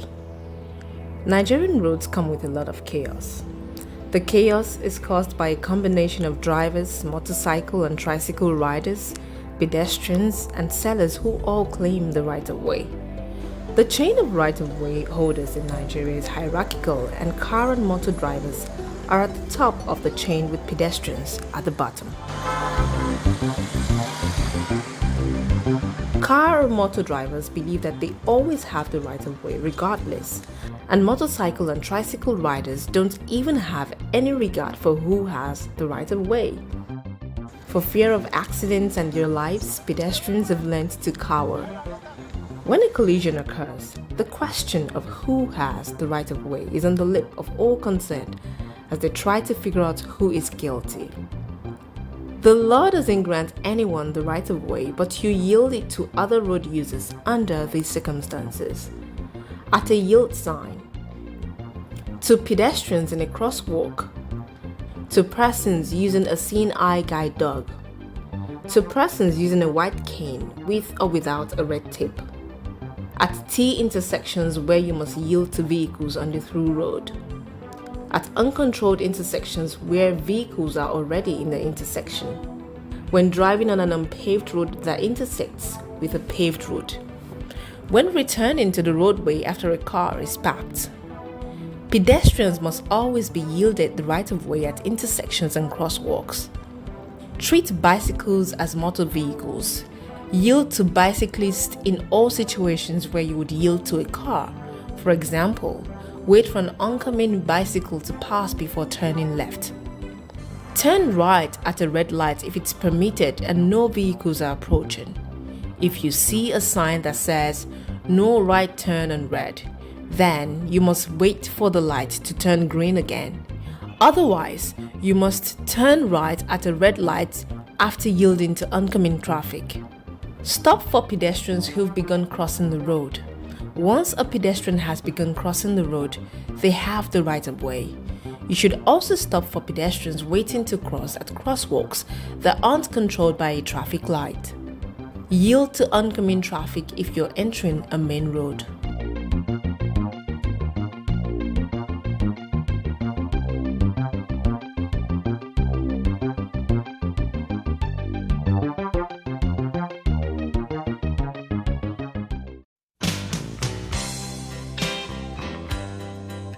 Minding your mannerisms in public signals civility. Your behavior determines how others perceive you, and if you can leave a good impression, why not? When it comes to that, it's about really making sure that you don't do something that will make people upset. So let me give you a typical example, public toilet, right? You want to walk into that washroom nice and clean, and at the same time, you want to leave it clean for someone else to use it like that. But what you find is that some people use it haphazardly. They don't care about who's coming in next. And of course, people are disgruntled by the way the place is dirty, not kept well. And of course, we have a problem there, health and hygiene, right? That's a public place. When you think about the airplane, for example, the same thing as well. You are on the plane and you have children, and the children are making a whole lot of noise. You're disturbing the elderly people and other people who are sharing the same space with you. So when you're on the plane, you have to be mindful of other people that are going to be using it. So even when you're sitting down, it's a confined space, right? So you don't want to disturb other people. You want to make sure that you have a smooth ride without upsetting anyone while you're in that public space. What about when you're at the cinema as well? You know, a cinema is a place where, and a library, where you have to keep quiet. You don't want someone to keep telling you, shh, shh. What does that mean? You're not supposed to use your phone when you're in such places, like a library, for instance. Then you're in the supermarket as well. A whole lot of things. And many places where people are, I won't say maybe ignorant of other people, right? They think they're in their home. So you're in a reception in a restaurant, or you're in the reception of a hotel. You're not going to put your feet on the desk or on the table as if, and you're watching the TV as if you're in your sitting room, right? So people wouldn't like that. I've seen cases where some people are in they're in the not waiting room. There's a public place where you can sit down in a hotel, right?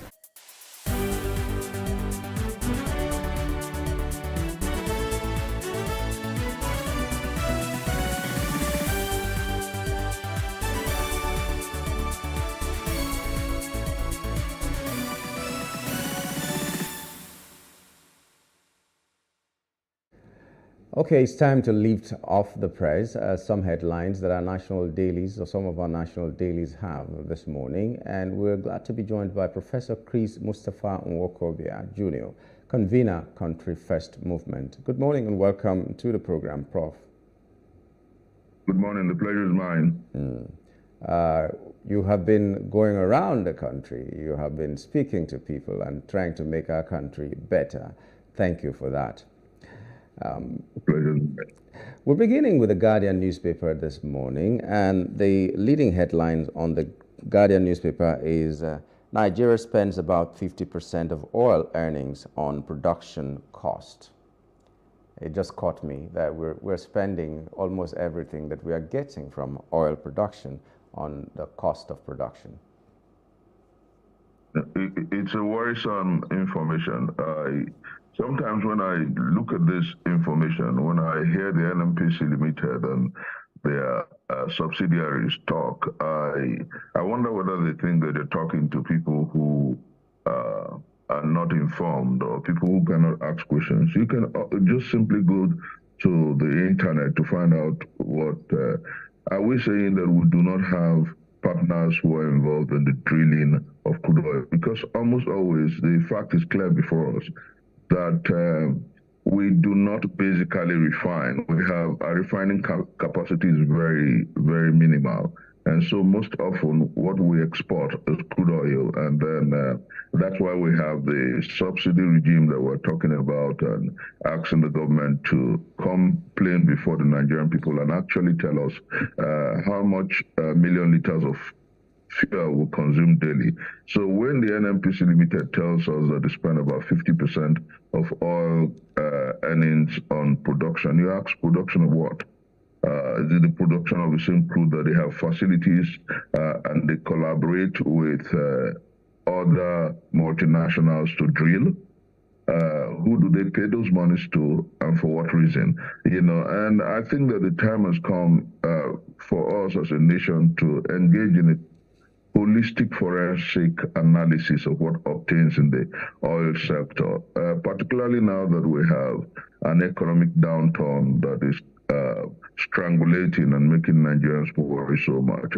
I dispute the figures, and the internet is there to tell us exactly how fallacious it is. Okay, well, let's say that human resources gets up to 38%, logistics 19%, handling costs 13%, direct lifting 9%, security costs is there, regulatory and other auxiliary costs are there, and all that. That's why they got that. That's what gobs that amount of money. But do you think that the new directive that the central bank should be in charge of the monies coming from oil exportation and all that is a solution to these problems that we are facing? No, it will do a lot. I tell you, fundamentally, if the central bank is, if the NNPC Limited and its subsidiaries are made to pay every earnings and claims to the central bank, they will have to raise a voucher or a payment document for the charges or the cost of production. So I think that fundamentally it will help. But above all, and that perhaps is why most of the headlines of the papers today are exciting for me. Above all is the need for a holistic overhaul of how we do business in this country, how government does business, and how we manage our resources as a people. You ask yourself, human resource for production of crude oil, because we barely, like I said, we barely refine.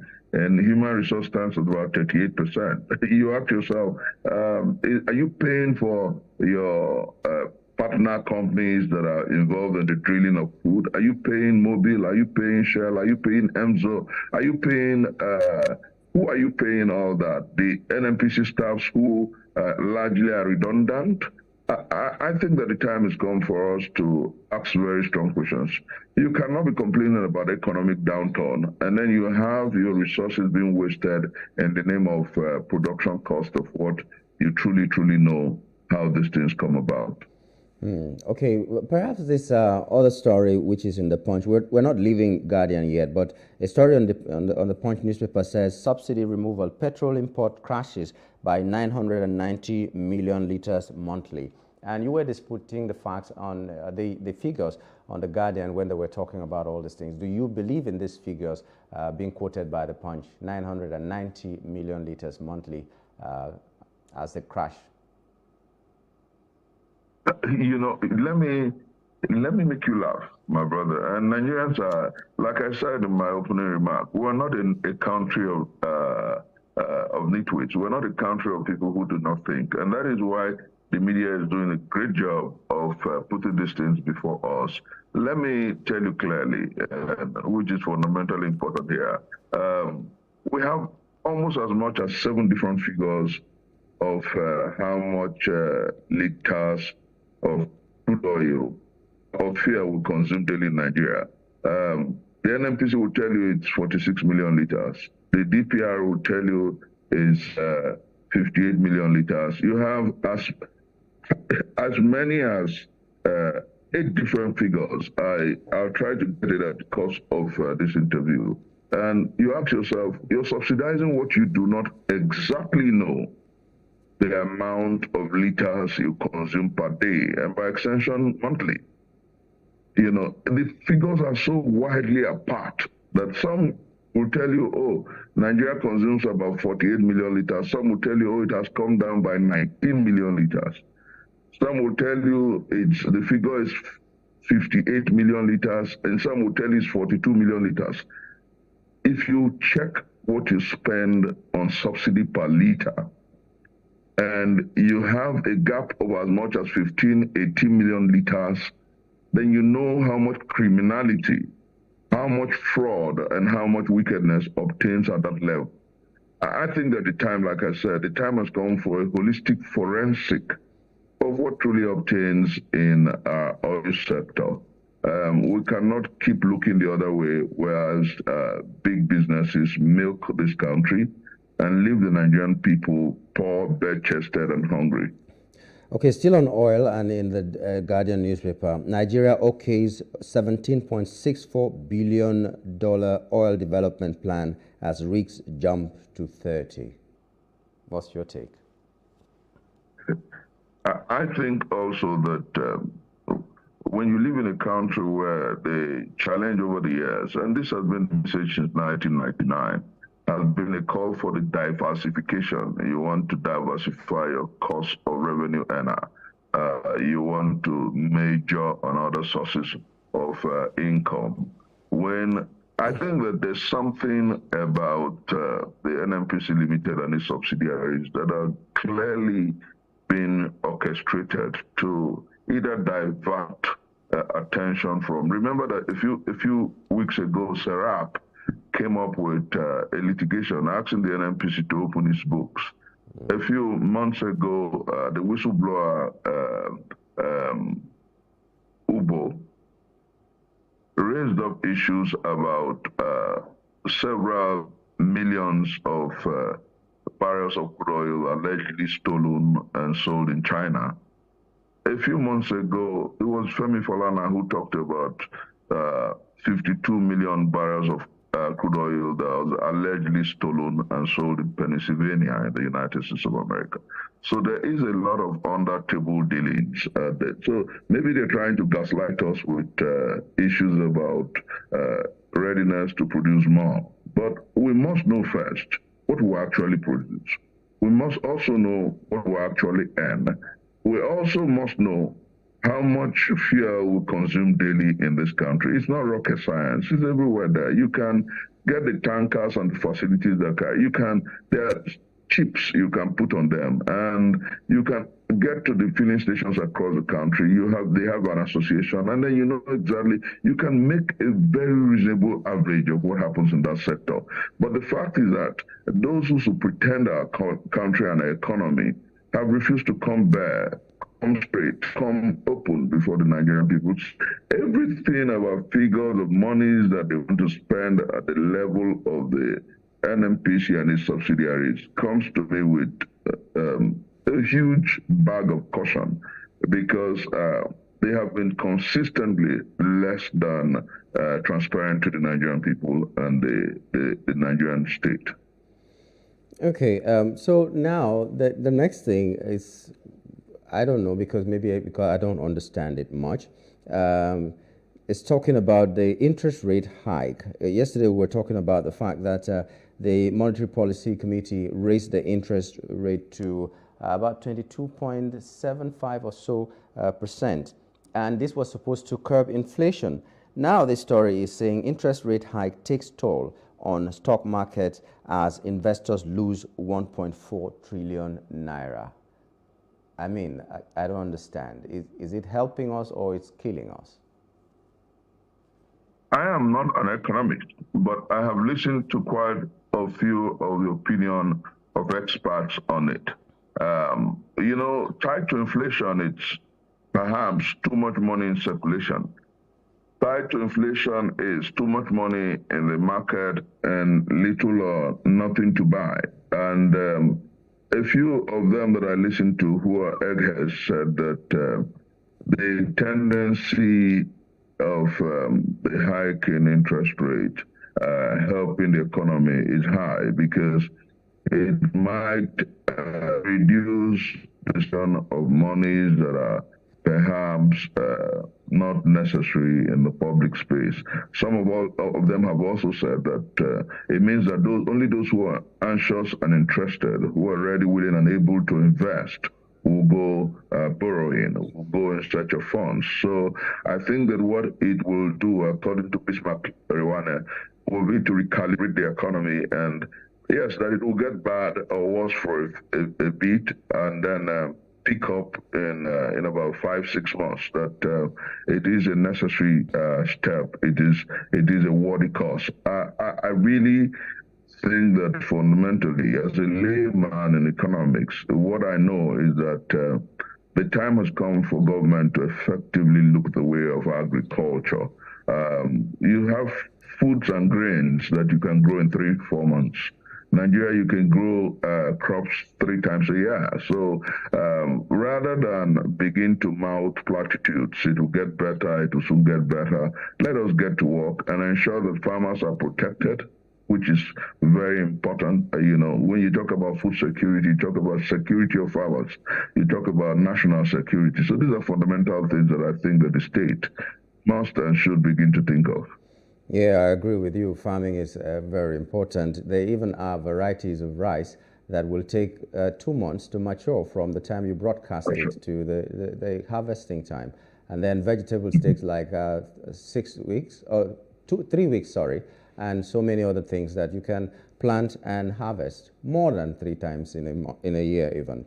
Okay, but right now, they say the hardship in the country is tied to bad policies of previous governments and all that. And there's this headline which says, probe panel on Buhari's government, 30 trillion naira loan sits next week to summon CBN officials. They have said that a lot of things went on in the administration or during the administration of President Muhammadu Buhari, and now they're trying to probe.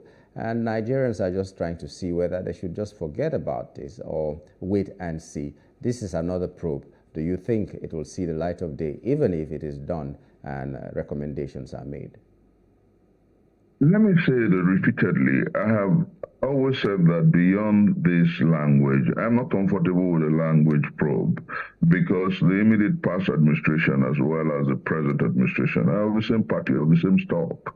The chairman of the party allegedly at some point was caught on camera in Kano State, oversetting, now we have a cliche, gondola, and then nothing happened. He was elevated to become the chairman of the party. So I think that Nigerians have the sufficient reason to be skeptical. But above that, what is important for me is, a few years ago, if you remember, I wrote an opinion as to how to revive economies, and that proposal, not less than 4 months after, it went into practice in Saudi Arabia, where the crown prince called all his brothers, nephews, cousins, and all that, and said, we need to rejig our economy. We need to bring the kingdom back to its leadership in the Arab economy. And all of us have sinned.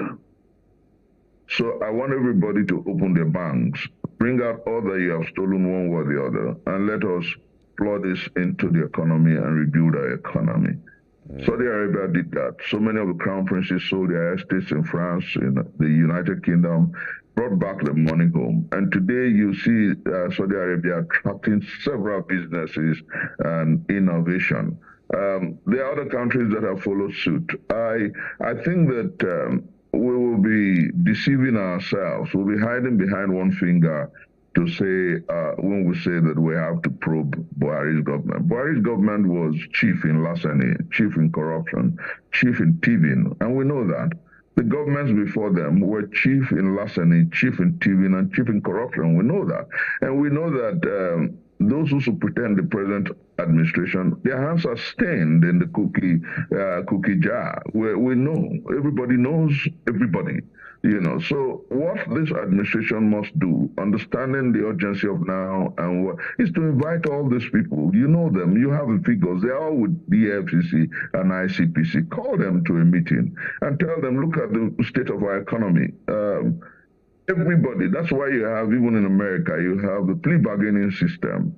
Everybody put before them their files and say, Nigeria needs these monies back. Nigeria must strive with the return of these resources. It's as bad as we heard that a certain young man who is not up to 32 years old, PA to the immediate past president, and some other two persons have between them over $88 billion. It's that bad. And Nigeria goes up borrowing. Nigeria is borrowing $2.5 million, $1.5 billion, $3 million, $3 billion. When individuals have enough money to rejig and resuscitate our economy. So what you do is call all of them. You have the papers.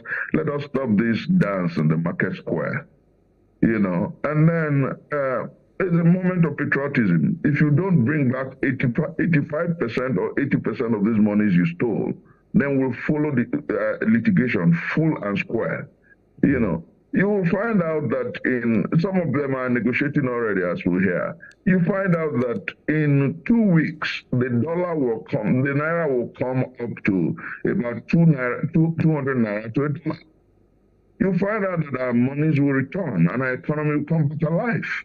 These are fundamental issues. It's not difficult. It's about the political will. So when I hear people say, oh, they want to probe Muhammad Buhari's administration, what is the probe about? When the figures are there at the square, they make you laugh. I have never heard, not being an economist, I've asked economists and experts in forensic, what does ways and means mean to have arrogated or appropriated about 30 trillion naira to? What does it mean? Under what subhead? Ways and means. That's how criminal. That was how wicked. That was how unfair. That was how inhuman they were. So when you have such figures and all that, all you need to do is invite every one of the people involved. Relieve this language probe and ask for our monies to be returned. And you'll see monies will come back. Those who were governors will bring back the monies they stole. Those who were ministers will bring back the monies they stole. Those who were directly involved at the banking level will bring back the monies they stole. And we'll have a massive reset of our economy. I think so. I buy that idea. Just bring it back. Invest in Nigeria no matter what it is. And then there'll be a change. To make sure that the economic downturn doesn't get too biting on the people, the federal government says it will crash drug prices, and it is getting $1 billion from Afrexim Bank. That's the headline on Punch newspaper. Federal government to crash drug prices gets $1 billion from Afrexim Bank. What do you think about that? You see, you just the next news item was more like a prediction of or a continuation of my line of thought. I still think that rather than go borrowing, if you know that we have all these monies in homes, we have them in raw cash, we have governmental operators. Let me tell you a forensic that was done a few weeks ago. About this rise in the dollar, the battle against the naira by the dollar. The forensic proved or showed that this price surge comes even more often towards the end of the month when the federal government releases FAC to the states, the allocation to the states. And so what happens? So many of them, either in the name of security votes or ongoing projects, buy off the dollar. And so the Naira is forced to go in search of the dollar. And because our economy is highly dollarized, we have the problem we have. Now, if you go are borrowing, I don't have any logic. I don't have any excuse for it. I can't even defend the borrowing of a dime now when we know that there's so much money in this country and we know the operators who have these billions of dollars at home. And we're not saying use the language probe. You know, certain times when you have a serious national situation, I told you it happened in Saudi Arabia. It's happened in Zambia. It has happened in Rwanda. It's happening across the world. It's happened in Argentina. People are calling back suspected public officers who milked their country to come. We're not going to kill you. Yes, it was your moment of madness. It was your moment of mistake. It was your moment of primitive acquisition and greed. But our country is beyond this. You know, what we need is to get back our country. What we need is to solve the questions of poverty. What we need is infrastructural development. Please give us back these monies. You will find out that it is for fear of prosecution or fear of serious punishment that so many of them are not bringing these monies. Now, when you have an understanding, give us at least 85% of these monies. Litigation will not give you back 20%. You have heard about instances of some people who allegedly stole 100 billion naira being given option of fine of 2 million naira. So who's the loser? You know, what we need is our monies. I will not discuss I will not give credence to any kind of borrowing, even if you're telling me that borrowing will give us electricity tomorrow. I will not. I've heard that all the lifespan of this democracy. We're borrowing for power project, we're borrowing for road construction, we're borrowing to rejig the economy. And where are we? If you understand the anatomy, if you understand exactly where we are as a nation, you will know that all these borrowings are, perhaps like the NNPC said, 38% will go into human resources. You know, it will go into personnel management. And that's another cliche for corruption. So I think that what we must do is go get back our monies from those who are within and outside and tell them, oh, you return the money, we'll drop litigation, you know, plea bargaining. But we want this much. It is not about reluting Abacha loot. No, we want this much and we must get it. If we don't get it, we'll now pull the full weight. That's when we bring the ICPC and the EFCC together on you. You find out that every former president of Nigeria, including the great Baba Obasanjo, Jonathan, everyone has something to return. And I think that we need all these monies. Our present president, who we know the story and about what happened with Lagos, has so much to return. You know, when they return all these monies, we don't need to go borrowing. That's just a simple thing. And that should be the argument, just like a restructuring is becoming the argument everywhere. We must tell ourselves the truth. I was thinking, don't even return it to us. Just come and invest in our country. Because, you know, if you have a big company outside and you bring that company back, it will mean that it will employ a lot of people and the money will stay in circulation here. No, but the company will belong to their children and their children's children. You don't give them credit for stealing. No. We give it back to the country and we will set up a team that will follow up the resources and follow it up because they know that if they do reloot it, if they do relate it, Nigerians will come out on them. That's the truth. You know, we need to create a sense of ownership in this country, which is to weave that our collective wealth is our collective patrimony. It does not belong to a few political office operators or political operators. No, our money is our money. You know, you don't steal it, come back and then invest in your so and so. No. Anyway, we want a country that builds on the people. The saying is, and with the people. The saying is, go to court, and then when you go to court, like you said, from 100 billion, you'll find 2 million, and that is ridiculous. We lose as a country all the time. Yeah.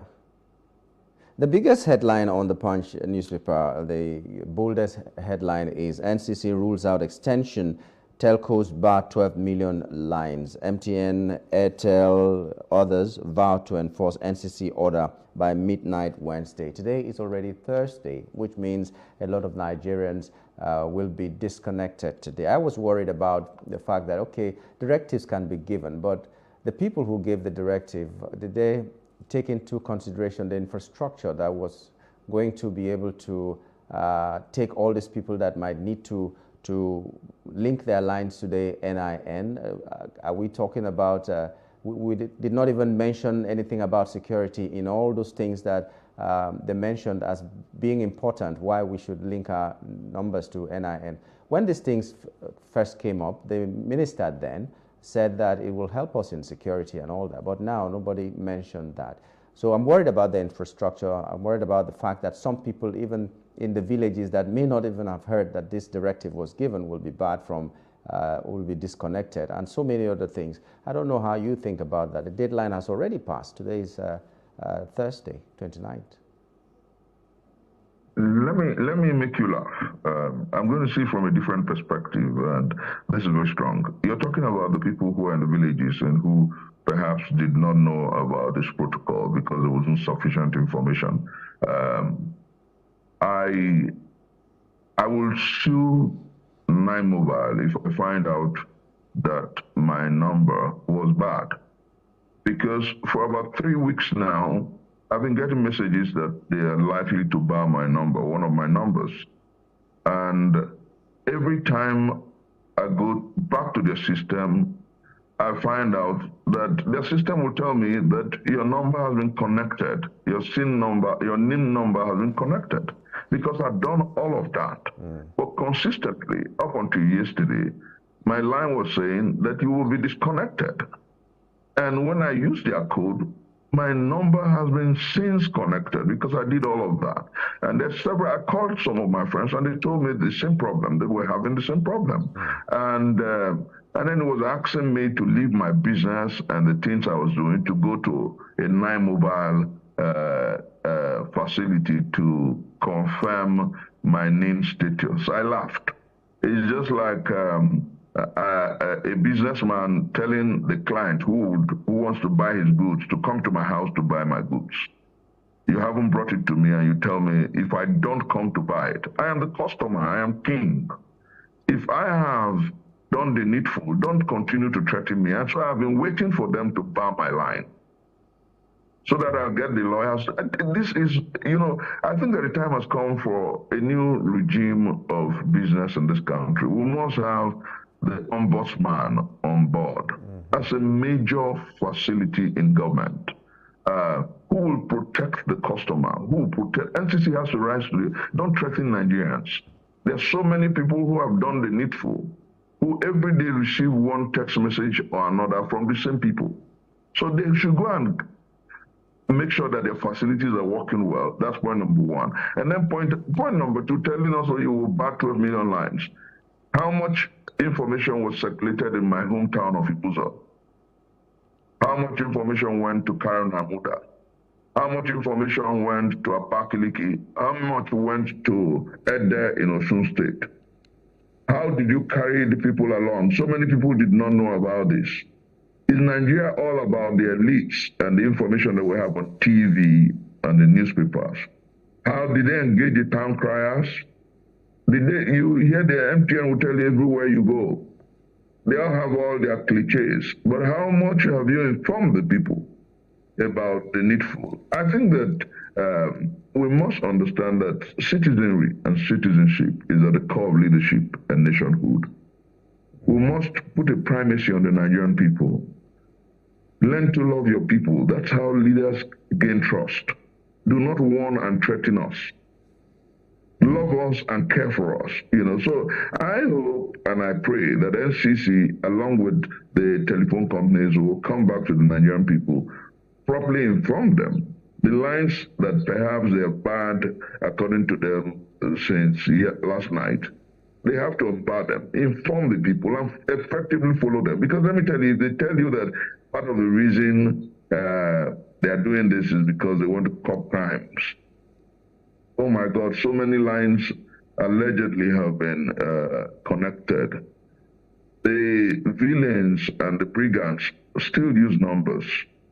So I think that they must first of all watch the conspiracy between the network providers, the banks, and the chain of criminality. It's not just about the Nigerian hoi polloi. Who knows how many of them know about online or criminality with their phones? So many of them are using, most people do not even know that still in Nigeria, there are more people without Android phones than those who have Android phones. So let us wake up to the reality and learn to tell ourselves the truth. It was Uthman Danfodio who said in 1806 precisely that conscience is an open wound. Only truth can heal it. The time has come for us to learn to begin to tell ourselves the truth, live by the truth, and create a nation that is responsible and responsive to its people. Okay. We'll move to Daily Independent newspaper now. I'm not taking the boldest headline for now. There's a small headline, top left corner, which says, Oronsaye's report execution won't lead to job losses. Now, over the week, when we're talking about this report that is going to be implemented, first of all, we're just asking, how is it that an administration that widened its cabinet and said that if the cabinet is not widened, it is the jobs may not be done well. It will lead to some things being left undone. So he had to widen the cabinet to about 40 ministers and all that. And he's saying that he wants to cram everything into fewer ministries, agencies, and parastatals and all that. I'm worried on that side. And then now they're talking about the fact that no jobs will be lost, which means the number of people that will be paid and everything that needs to be done in those ministries, when they merge them, the wage bill and the money that will go there will still be the same. And I'm wondering how this is going to even help to cut the cost of governance. I don't understand why this is. But they're saying no job will be lost, so everything will be intact, just that there will be called one name, because all the facilities will still be used under one umbrella. No, there is a difference between populism and proactive governmental programmatic. Mark my choice of word, populism. Yes, the Naira is on a free fall. Yes, the economy is on a nosedive. Yes, there is need for urgent forensic approach to leadership. And so what comes as a popular reaction, dust up the Rosaya report and throw it at the people, and without a proper forensic appraisal of how it will work. And then when you're beginning to see that there's a lot of pitfall, you begin the usual government stories. I don't want to use the word lies. Now, if you're implementing the Rosaya report, you will have job loss. That's the truth. If you're implementing the report and you're thinning down ministries, people will have to go. That is the truth. Like I said, that mankind will learn to live by the truth. And I quoted Uthman Danfodio, conscience is an open wound, only truth can heal it. How can you thin down the cost? How can you implement the Rosaya report without having job loss? Where in the world? How? He's talking about thinning down the cost of governance and reducing the number of ministries. So why, falsehood is not a governmental policy. We must learn to come true to the people. But now you ask yourself, like my about the Leonard Silk, Femi Falana raised the issues. He says most of these reports are gone, the time we've gone beyond these reports, and that it must be subjected to a new forensic. And that is the truth. We live in a new world where you have e-governance. You have several things that you can do to cut down the cost of government and governance. But when we continue to lie to ourselves, we find out that it makes it more difficult for people to believe us. I wonder what TUC and NLC will be telling them.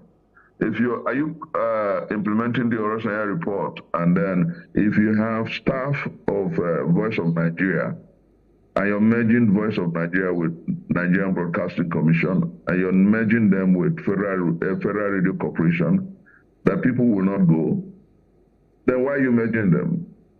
Why are you implementing the report if people will not go? But you see, I want to say that fundamentally, there are things to be done. Sit down with the labor organization, sit down with TUC, NLC, sit down with the Minister of Justice and Attorney General, sit down with relevant government agencies, and then look at those who are near retirement. Pay them their gratuities and pension, and pay them a severance allowance, because people will go if you want to cut down the cost of governance. But, very importantly and interestingly, in your opening to that question, you raised, this is the same government that started, we have the largest cabinet in our democracy.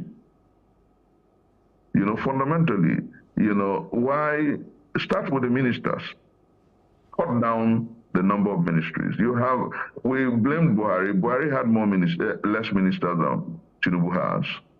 Obasanjo had less ministers. Yar'Adua had less ministers. Jonathan had less ministers. That's why I said less of the populism.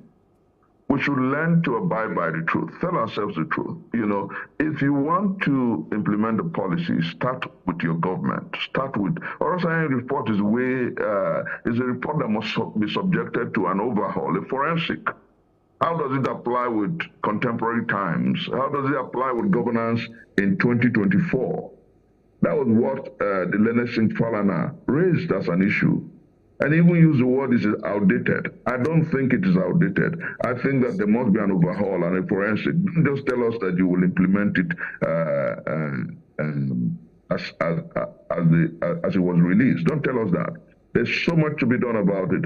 And then you're telling us, when Orosanya in no uncertain terms said that we had a bloated civil service. We had a government that was too large and too cumbersome. And so many people will have to go. And then you're turning around to tell, so you're not interested in even implementing it. I think there's a lot that must be done by this government. More by Onanuga, Ajuri Gilale, and several people who speak on behalf of this government must understand that truth is a beacon of trust. If you want people to trust your government, tell them the truth. Stop gaslighting the people. Stop telling NLC and TUC that you will implement Orosanya report without job loss. That's the greatest falsehood known to humankind. And that wasn't the motive of that report. The motive of the report was to downsize governance. And that's, for me, where I think that this government almost always, and even the immediate past government, thinks that falsehood and lies is an organic instrument of state policy. It is not. All it does is make people doubt you more and more, and make people lose faith in governance. True. Well, unfortunately, this is where we'll have to drop it, even though there are still many more headlines we could have treated. But we'd like to thank you for your time this morning. Can I steal in something, because it's very important? The headline about you, I don't know whether you deliberately left it, but it's important. Government talking about the restructuring, that they will. I think it's important, and that will make me a fan of this government if it truly wakes up to the realities and the need for the restructuring of the Nigerian economy and the Nigerian state. You cannot have a government that is unwieldy and involved in everything in this country. Government is involved in supplies of newspapers to the Federal Government College in my hometown in Ibuzo. Government is involved in the purchase of computer chips for the Federal Government College in Boko. Government is involved in supply of fertilizers to farmers in Karunamuda. And no government that does all of this can succeed. So I think that the time is, and very properly now, for us to challenge government to an overhaul, a restructuring of not only the governmental protocols, but the holistic appraisal of a legal protocol, the concurrent list, the residual list and exclusive legislative list must be overhauled by both government through the National Assembly. They must overhaul it and ensure that the states and the local government take up sizable duties in government, and the federal government should just concern themselves with defense, monetary policy, custom and exercise, immigration, and a few of the things that are necessary to make Nigeria work. Okay. Only then can you have a country that is functional. All right. Up until now, we have an absolutely dysfunctional nation, and we must make this country work again.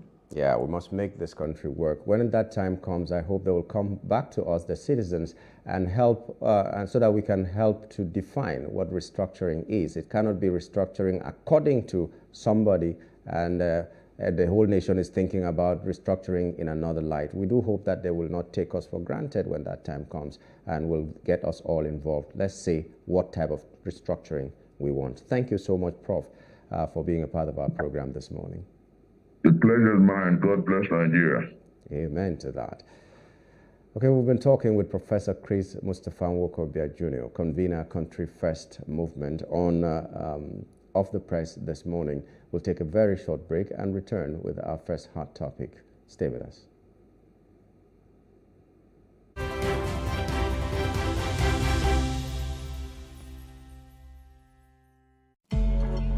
Sometimes, it's not just the distance we travel.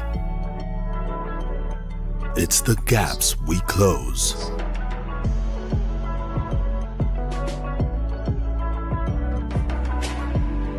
It's not the things we buy.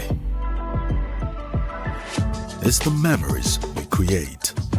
Sometimes, it's beyond the places we go. It's the connections we make. Not just the things we taste. It's the taste of things to come.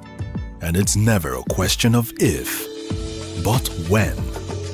Because life is always just a bit better with American Express. Introducing the Access Bank American Express Gold Card and the Metal Platinum Card, now available through Access Bank.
Okay, there is the saying that we like to use all the time, that the youths are leaders of tomorrow. But when that tomorrow is bleak because our teenagers are diagnosed more and more with depression and other mental health problems, then there's a problem. So we're going to be looking at this topic, more Nigerian teenagers diagnosed with depression and other mental health problems. And our guest this morning is Dada Oluwatosin, the Chief Nursing Officer, Lagos State University Teaching Hospital, Ikeja. Good morning and welcome to the program. Okay, Manos may be attending to a mental case right now. That's just a joke out of the way now. But we'll be talking with her. It's a worrisome thing that a lot of times we find youths on the streets. Some of them are just roaming. They are, some of them are really, I don't know the word to use. I'm not allowed to use a word that is now derogatory, but they have mental problems. Some people are depressed and you don't even know that they are depressed. They're walking, they're smiling, they're laughing, they're mixing up with friends sometimes, but some other times they are on their own and they were finding the symptoms, but we need to all care. We will find out what the causes of these mental problems and depressions are and how we can proffer solutions to them, whether through policy or drug or any other form of support. We'll be still talking with Dada Oluwatosin, the Chief Nursing Officer of in Ikeja Teaching Hospital. And as soon as we're able to reconnect with her, we will do that. For now, we'll just take a very short break. We'll be back.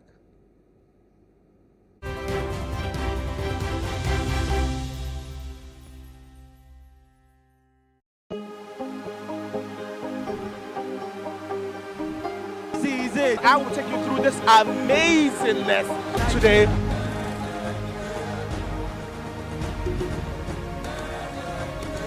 Welcome to Plus Trending. I am Buki November, your host, saying thank you for joining us on today's episode. Welcome back. It's tea time on Plus TV Africa. Practice makes perfect. I'm not perfect yet, but I'm a lot better than I used to be. He's a king. He's entitled to marry 100 if he wants to.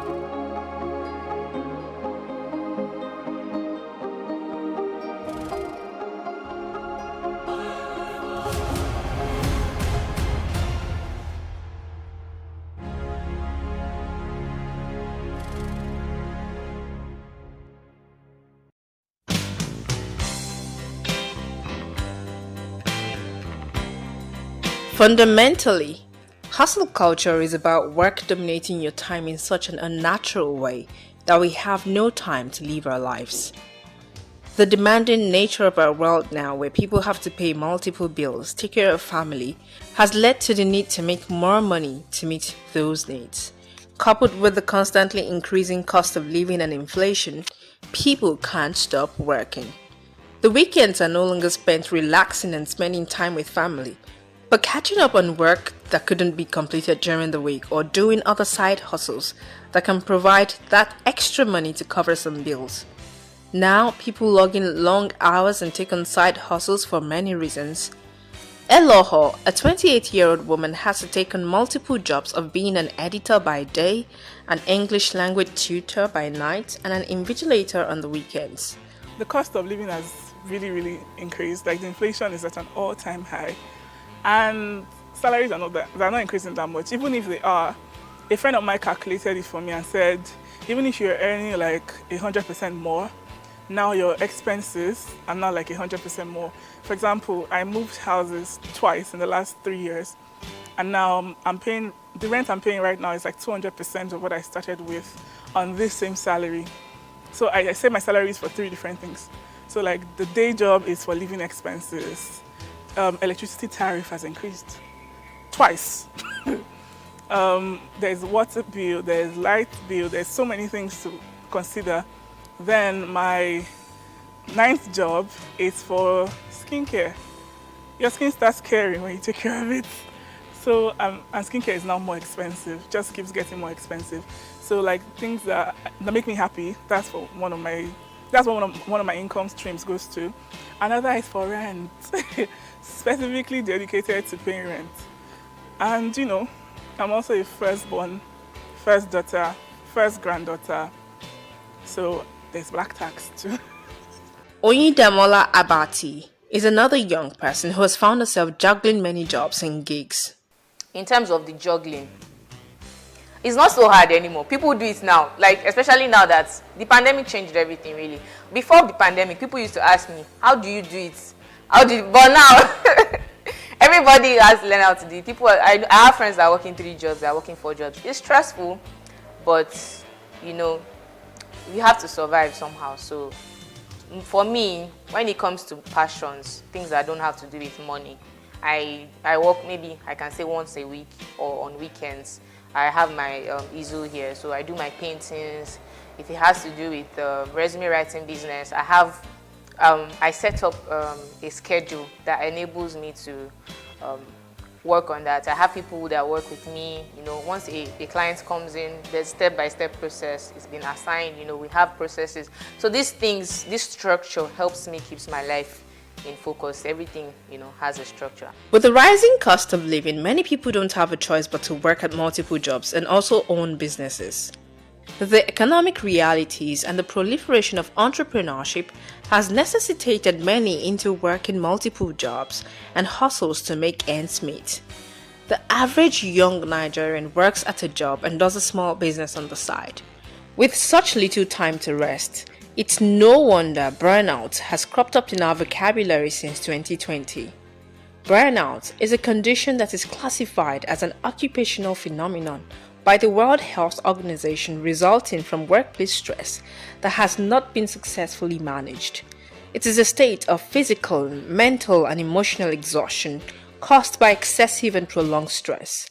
As the stress continues, you begin to lose interest and motivation that led you to take on certain roles in the first place. Last December was the first December in 8 years I did not fall sick. And December, you have a little break. The first day of that break, that's when I fall sick.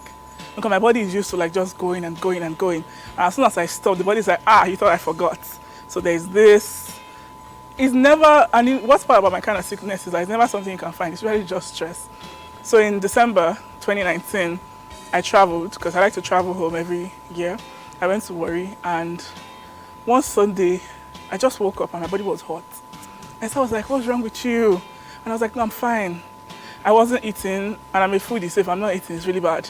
So I wasn't eating, so many things were going on, but I was really just hot, and I was shaking. And then I said, no, I'm going to church. So I went to church, and before I knew it, I landed in a church clinic. And then my mom came and she was like, what's wrong with you? And I was like, Mommy, I'm tired. That was the only thing, Mommy, I'm tired. The doctor was like, there's nothing wrong with you, but your body is just hot and you look like you're about to faint. I was like, Mommy, I'm tired. So I lay my head on her shoulder. My doctor was like, you're actually very tired. And they just admitted me. So I was just lying there on the bed. I remember I was wearing a new dress based on it was December. And I keep saying, I tell people that my new dress was christened in the hospital. I was just lying on the bed, like IV in my arm, and I was just tired. I was like, I'm done. And I was like, for now, I'm just going to focus on my lecturing job. I know that even though it's a little, it can still pay some bills during the month. And I'm just going to manage for this period. So I took like a 3 to 6.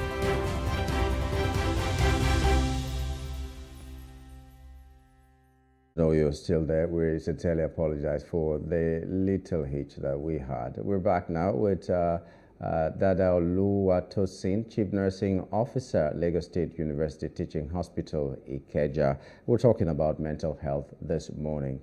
Once again, good morning and welcome to the program. Good morning, presenter. Good morning, with viewers at home. Okay, we say more Nigerians, teenagers diagnosed with depression, other mental health problems. That is a worrisome thing.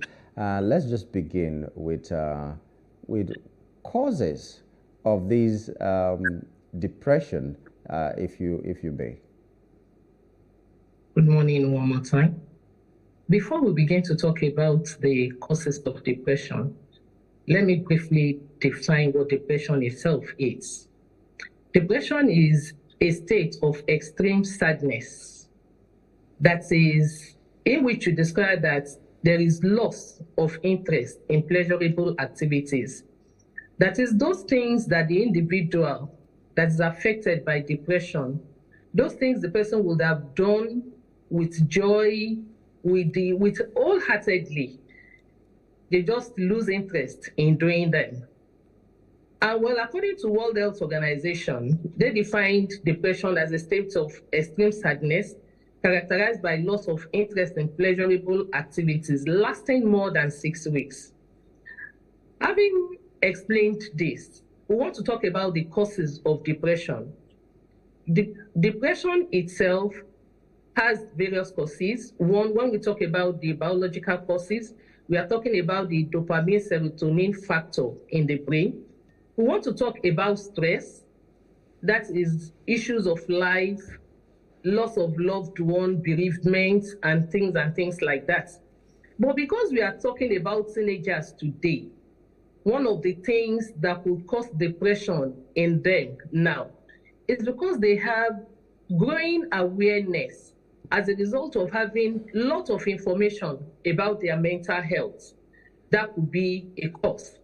Then too, we want to talk about academic pressure, in which we discover that these children, many a times, they are being sent to school when they are not fully prepared for the challenges ahead.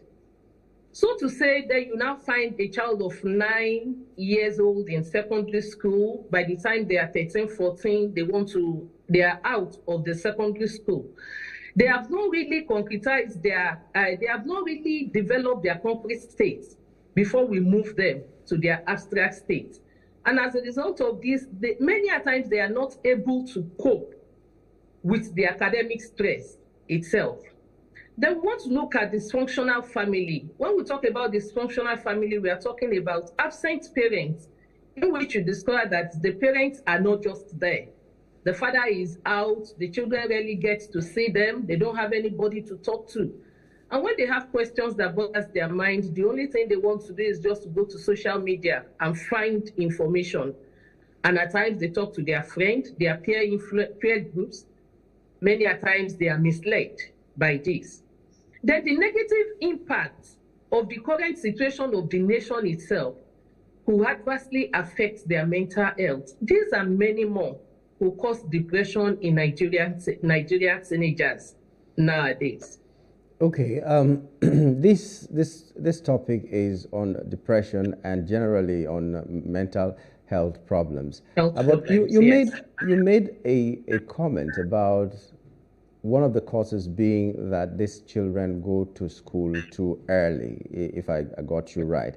Are you saying, okay, what is the actual age that a child should be before that child can be taken to school or a particular level of school? Because nowadays, maybe because the parents are busy or whatever excuse they give, children 6 months, as early as six months, are taken to the crèche. From there, they move to the nursery school. From nursery school to no breathing space at all. Even during holidays, they have lessons here and there and all that. So you just made a point, and I'm wondering, is this really a bad thing? And if it is bad, what is the recommendation, especially the recommended school age for nursery, then primary, secondary, if we have those? Good.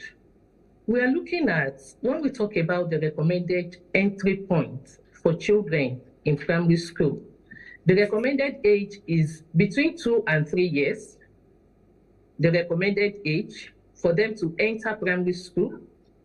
But when we want to talk about primary 1, at least by the time they are entering primary 1, they should be 5. And by the time they are leaving secondary school, they should be You mean 2 to 3 for nursery school? That's how I understand for nursery it. school, when we talk about nursery school, let's look at age 2 to 3. Yes, okay. 2 to 3 is the appropriate age.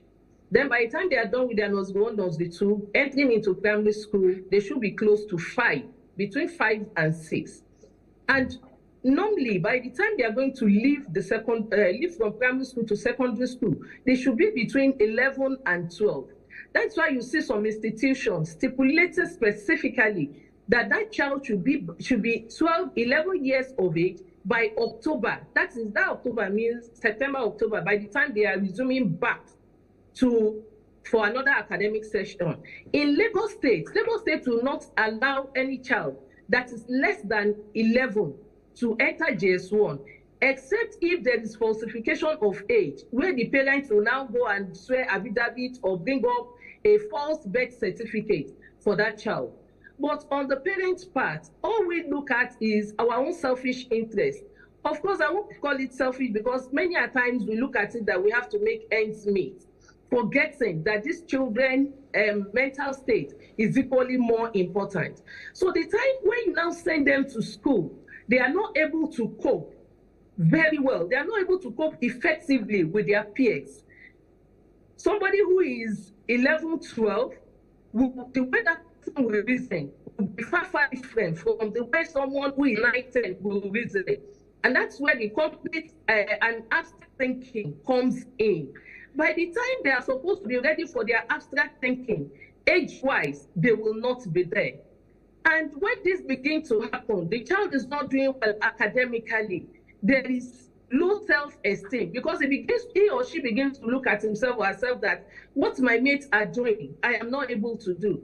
Now, back to the parents at home who are paying so much to fix that child in school.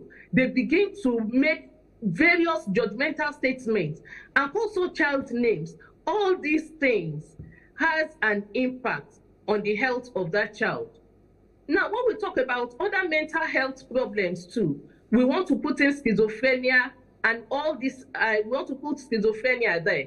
When we get to put schizophrenia, those ones, when somebody is even depressed, they are able to cope because at some point in time, there is remission of symptoms. In schizophrenia too, there could be remission of symptoms, but schizophrenia, a schizophrenic patient cannot be compared to somebody who is depressed. Schizophrenia can render an individual, as in, I don't want to use the word invalid now. That person can not even at times be useful to himself, talk less contributing to his own activities of daily living. But a person with depression, when we talk about mild, moderate depression, they are still able to cope with psychotherapy, with medications, they are able to cope. Schizophrenia too does, but then you cannot compare the rate of their, the rate at which they get better. You cannot compare it with schizophrenia. Let me just ask you this. Maybe, I don't know how it will sound, but does this craze for nannies, for people, some other people to take care of our children also contribute to mental health of the children? Because a lot of mothers leave their responsibility to house helps and all that. Children don't get to see their own mothers, and so there's some kind of disconnect. Do you think it also contributes in some way to the mental health of a child? Yes, it contributes greatly. Greatly, it contributes. A child who is 6 months old and you have to take to a nanny, or you employed a nanny to take care of that child, one, there is no bonding between that child and the mother. The only mother figure that the child will be seeing will be the nanny. And God helping that mother or parent, the nanny now happens to be a bully. That child, we hear lots on internet where various forms of sexual abuse, child abuse comes in. When all these are integrated into a child, right from their toddlerhood, it goes a long way to affect them later in life. So leaving a child with a nanny might not really be in the best interest of that child. But because of the way the economy is now, well, parents don't have much option than to do that. But then, to some extent, the mental health of that child will be affected somehow. Except the parents are able to compensate for those periods that they were not present with that child. And how can they compensate for this? By spending enough time. No time could be enough for you to spend with your child. But anytime you are with that child, make those periods memorable for them. Make it leave a lasting impact on them, that they will know that of a truth they have a parent. Okay. Well, we're running out of time, but we need to cover some points here. Now, I know, or you the experts have always said wrong use of drugs is another point that leads to mental health issues and depression and all that. But let's cut to the solutions. What do you think, by way of policy, that government can do to help reduce this stress or this scourge? And then also, what can the individuals do to help to reduce this problem of mental health and depression? Let's start with the government. Okay. Let's start with the government. If the government can just formulate a policy, number one, stating precisely the age at which they want a child, the entry point into schools for children, and they actually make it work, that will help. Two, the issue of people just entering pharmacies, chemists, buying medication, although they've been able to put some law into practice, but then, because they will tell you when you get to some pharmacy store, they will tell you without a prescription, you cannot get a particular medication. But all these ones, when you have your money, there is nothing you cannot get in Nigeria, prescription or no prescription. So the government should still help us to look in that direction. Then back to the parent, we would encourage, when a woman is pregnant, we always advocate that they should please start their antenatal clinic promptly. Some will wait till they are 5, 6 months before they start their antenatal care. But usually we tell them, once a woman discovers that you are pregnant, you can just walk into the hospital and tell them you want to register. Although in some government hospitals, in health centers, someone once said it, that they will tell them to wait till 3 months. But then they should please do something about it. Once a woman is pregnant, the first 3 months, we always advocate for folic acid. If they take this folic acid, it's something you can easily get. You take it religiously. By the time when you take folic acid, what it does essentially is it prevents a problem in a child that we call neural tube defects. It prevents such things from happening to the fetus in utero. So when those drugs are being taken and you start your antenatal clinic early enough, they are able to discover any deviation from normal and appropriate measures are being taken. Then the government tool has really helped with the 6-month maternity leave they gave. Although they told us it's just for the first 2 children, but then it is enough time for a woman to bond with a child because it is their developing years. So with this, I think, and parents too should understand at this point that the mental health of their children is far, far more important than the money that we are running helter-skelter to acquire. Although we'll say, yes, we want to get the money to be able to take care of them. But when you now acquire the money and the child for whom you are trying to gather all this wealth comes down with mental illness, who now spends the money? Those are some of the things that we really need to understand. When we talk about mental health, what people say most times is money. But we need to understand that money is not everything. At times when you don't have money, your mood could change. But then, what we are saying this morning is protect your mental health in your own little way. For your unborn children, do everything you feel you should do as a parent. If you're an absent parent, try and find time to relate with those children. Ask questions. Take time to look through their homework with them. Ask questions about what is happening in their school. And for those that are boarding students, when they come home, ensure you have enough time with them. Many times, those children face a lot of bullying in school. And of course, they should help us to tell them, even in schools where there are bullies, such affected children should be made to see a psychologist early enough so that anything that could have affected them adversely can be quickly resolved.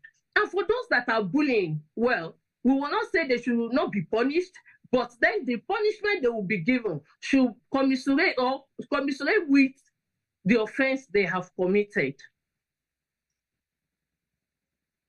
This mental health issue is a continuous thing, and we cannot exhaust it in one day. But we'll have to just drop it here today and hope that we are going to continue this discussion sometimes in the nearest future. Thank you so much for coming on the show this morning. You're welcome, sir. Okay. So we've been talking with Dada Oluwatosin, Chief Nursing Officer, Lagos State University Teaching Hospital. We're talking about the fact that more and more teenagers have been diagnosed with depression and mental health issues, and we were trying to see what needs to be done. If you are that person who says catch them young begins with 6 months sending your child to school, today you know it could be a contributory factor to the mental health of your teenage or adult children. Okay, we'll take a short break and return briefly for the next hot topic. Stay with us.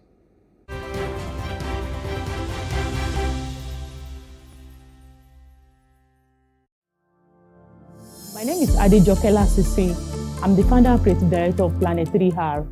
At Planet 3R, we convert textile and plastic waste into eco-friendly products. The motivation actually came from a rural community in Ibadan here. Whenever it rains, the whole place, people will not be able to go inside the community. If it rains overnight, people will not be able to go to school, they will not be able to go to work. Anytime the water now goes away, you now realize a lot of waste. And I was like, this is actually the root cause of this problem, improper waste management system. Then I look at it that, what can we do to solve this problem? And that was how I started using the weaving skill that I've acquired from my mom since I was 9 years old. Then I started using it to weave those waste to now make sure that we now convert them into beautiful items like bags, shoes, even clothing. Actually participated at Womenpreneur Season 3, that was 2021. One of the things I really gained at that time was business development. You know, it's not just about the talent now or having to know how to convert the waste or having the idea, but to be able to put it into a successful business. I really appreciate what Access Bank is doing for entrepreneurs. Let us now say women now, because most of the time women don't really have much of these advantages. I love the fact that there's an initiative for women. I want to encourage you to make sure that you go and apply honestly. Your life will not remain the same again.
Transportation in major cities in Nigeria has taken a different turn since the introduction of ride-hailing services enabled by technology.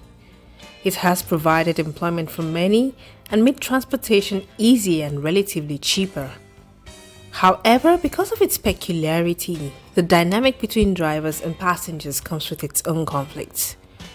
Drivers and passengers often complain about their interactions with one another.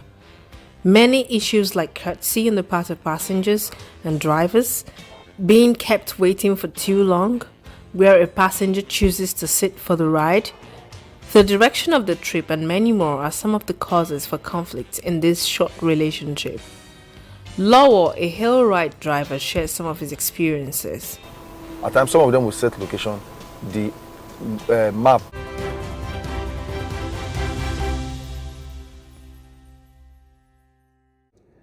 Thanks for staying with us. We'll take our second and final hot topic for the day. And Nestle Nigeria posts 104 billion naira loss for 2023 is the headline here. And we have Frank Elanya, economic analyst and senior writer with Tech Cabal. Good morning and welcome to the program, Frank. Good morning. Always a pleasure to be on the show. Yeah, when we hear cabal, we think of cabals in Nigerian government. But that's No, not we're you. not that. Okay, so this headline to the common eye is scary. To an eye like mine that is not so business or economic inclined, I just see it as scary. To post 104 billion naira loss, to me, I don't know what that is. Explain to us the implication of such a development. Okay, so it's an unfortunate situation, but it's also not one that is so surprising given the recent economic quagmire that the country has been in for, if you like, for the entire 8 months or for the entire 9 months that this government has been in office. You know, what Nestle has reported is essentially driven by the forex problem that the economy is currently facing. Since the floating of the naira, i.e., if you like, the devaluation of the naira, many businesses has taken a hit. You know, the naira has also tumbled to record highs. At one point, we were talking about 1,700 to 1,800 in the parallel market. Official market rate was at 1,500. That's a very significant jump from last year. If you cast your mind back, say around May, the official market around May was around 455 naira. And now the official market is at 1,500. If you are a business that practically imports all your raw materials from outside the country, that is going to take a deep cut from your cost. I was talking with somebody recently, and we're talking about how companies' budgets that are set from last year are no longer going to be tenable, because if you had set a budget, say we're going to spend 100 billion naira based on certain metrics, based on certain items that you're projecting for in the market, this year alone, prices have gone up like, say, 300%. You know, every other week, if you go into the market, something has shifted. You know, no price, no item today is the same price. And the funny thing is that if you're buying them from outside the country, the prices are not changing. It is just that the conversion rate is changing at an alarming rate. So for companies like Nestle, that has taken a deep, or that has eaten deeply into their projections for 2024. And what that led them to was to take a loan from their parent company, that's Nestle USA. And of course, that loan has to be collateralized. That loan also is interest-based loan. So over a period, that loan has sort of accumulated. And the challenge here is also that there's repatriating that money has become also a challenge with all the CBN policies that has come into play in the past few weeks and all that. So that is currently what Nestle is facing. Is facing a massive jump in naira devaluation and also inflation of commodities in the market. I get really worried. When the budget for 2024 was brought to the public domain, the naira was pegged at, or the dollar rather, was pegged at 750 naira to the dollar, if I'm not mistaken, and oil price was $77.96. That's how that budget was. Now we know that the Central Bank of Nigeria has begun even selling that same dollar to the Bureau de Change operators at a rate of 1,350 or something like that. If a company like Nestle, a very big company like Nestle, is struggling, help us understand how foreign investment is possible in Nigeria. What do you see the future of FDI in a country like Nigeria, where this kind of fluctuation is our naira is fluctuating the way it is fluctuating? Because I don't understand. So what you're seeing is a contradiction or contradiction in policy making. At one point, we heard that the BDCs were banned, and that they were not allowed, to do this, to do that, to get dollars from the market. In fact, they were going to be wiped out, all of that, and even the CBN went as far as using the EFCC, to arrest a lot of them on the street, And then all of a sudden, we're now hearing that the CBN has turned around again. They want to start selling dollars to the BDCs, and now they can now operate, but then with certain criteria that are laid out, and it is a bit confusing because it breeds an environment of uncertainty. An investor don't know what is going to happen next week. If, for instance, the naira jumps astronomically because this policy doesn't work in the short term, you can expect that the CBN will panic again and will want to tweak its policy immediately, to sort of, in their language, rein in the naira. So in that kind of uncertainty, investors are likely to withhold their capital. They would not want to be a part of that kind of environment because, first of all, in investing, you want a predictable environment. You want to be able to say, if I put in this is what I'm going to get out. Even though you're a high risk investor, you're not high risk. You're not high risking for an unpredictable environment. First of all, there needs to be certain things that you can say, this is what's going to happen here. It's the same thing. It's not just about the BDCs alone, also the moves that they made with Binance, and also the whole plan or the whole blames that has been traded and hit on Binance, making Binance look like Binance was solely or majorly responsible for what has happened to the naira. It is a bad signal. There's nothing good about that signal. Whether you want to explain that, oh yeah, they were indeed speculating on the naira on the Binance platform and all that. That does not give any credence to the signal that you're sending out to investors. Two Binance executives come into the country, wants to come and negotiate with the government, according to what we heard, and the government arrests them, and then starts trying to muzzle out some agreement from arresting them. That's like pointing a gun to somebody's head and say, you must agree to this, you must put your pain to this and all that. If not, we're not going to release you people and all. It doesn't give any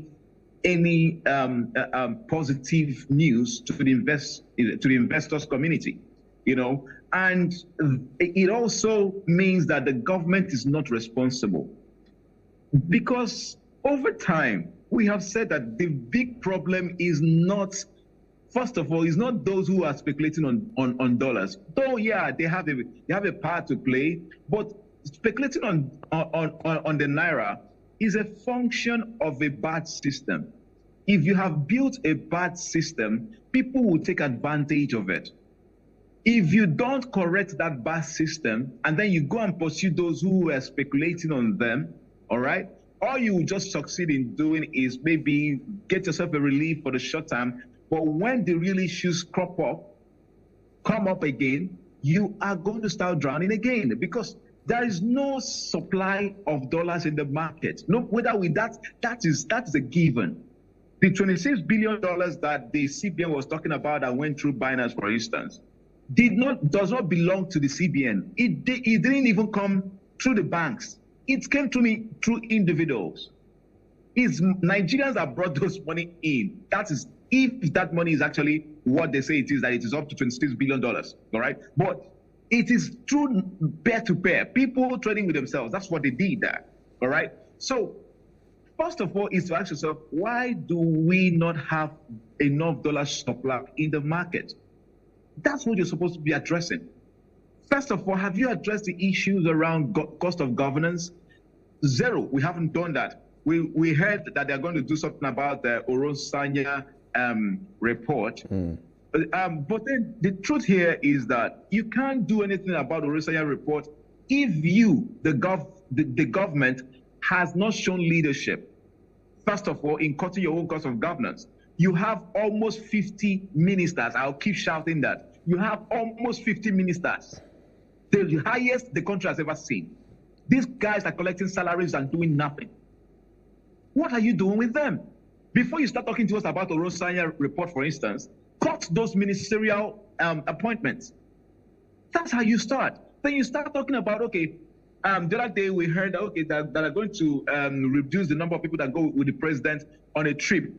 Just this trip that they're going to embark on in Qatar, the president's son is going to be there. The president I don't know who that other one is. After Sheikh, there's a Toyin Tinubu that's also going to be there. That's a lot of assistants, SSA to media, several people doing the same work that are going to embark on that trip. There is no sincerity in the government, and which is why if you're going after BDCs, you are only trying to, solve the problem from the top, as in from the head. You cut off. You're trying to just wipe the windows outside the house, whereas the inside the house is a mess. First of all, clean inside, looking worse. There is a whole lot of dirt that the government can turn itself out and then rescue itself from the problem that we're facing. If we don't do that, going after Binance, going after BDCs will only result in companies like Nestle reporting losses. Because you have not addressed why consumers don't have enough money to buy things. That is what Nestle is facing. Consumers cannot buy the prices in the market because their wallets are shrinking. So how do you address that? That's what you're supposed to be talking about. Production, exports. And if Nestle cannot export, that's a problem for everyone.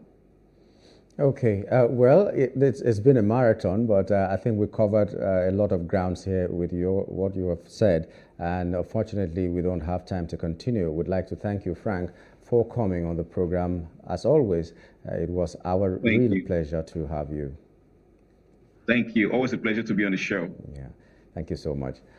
We've been talking with Frank Elanya, economic analyst and senior writer with Tech Cabal, on our program this morning. And this is where we draw the curtain on the day's edition of The Breakfast. We do hope that you had a wonderful time. Let's do it again tomorrow. My name is Nyamgul Agaji. Up next is the news.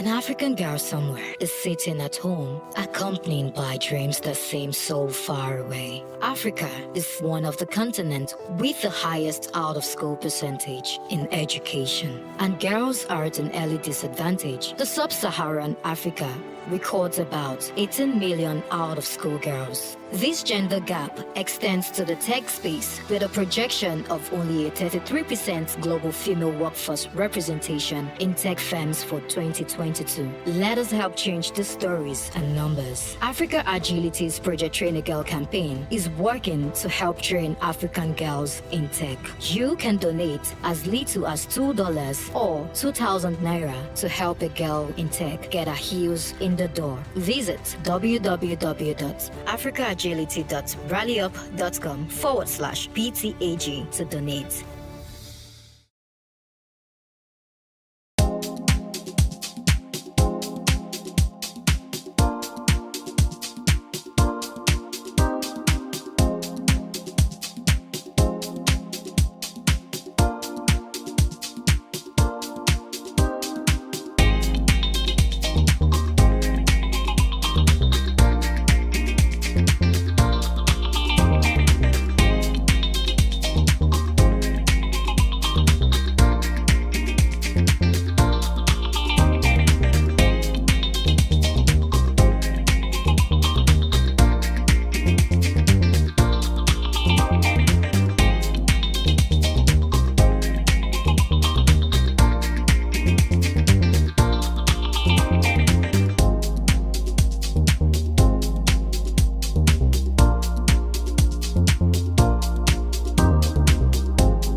Businesses in Africa can be very challenging. In Nigeria, it is particularly intimidating, and successful builders have learned how to navigate a hostile environment to unlock opportunities. But one major challenge businesses face is how to filter through the noise and identify where their ideal customers exist. Get insight and practical steps from industry players and captains of industries. Hear success stories to help you make informed decisions as you scale your business in Nigeria. Watch Business Insights at this time on Plus TV Africa.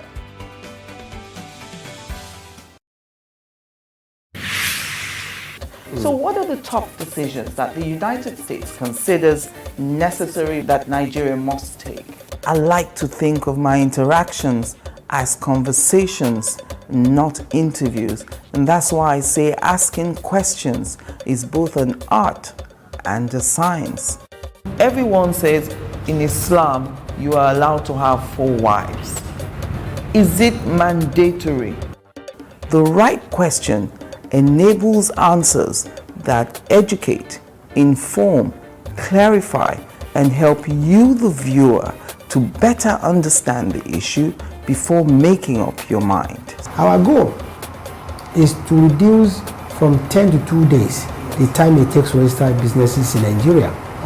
Join me every week on this station, Plus TV Africa, and gain exclusive access to my conversations. I'm Angela Ajetumobi.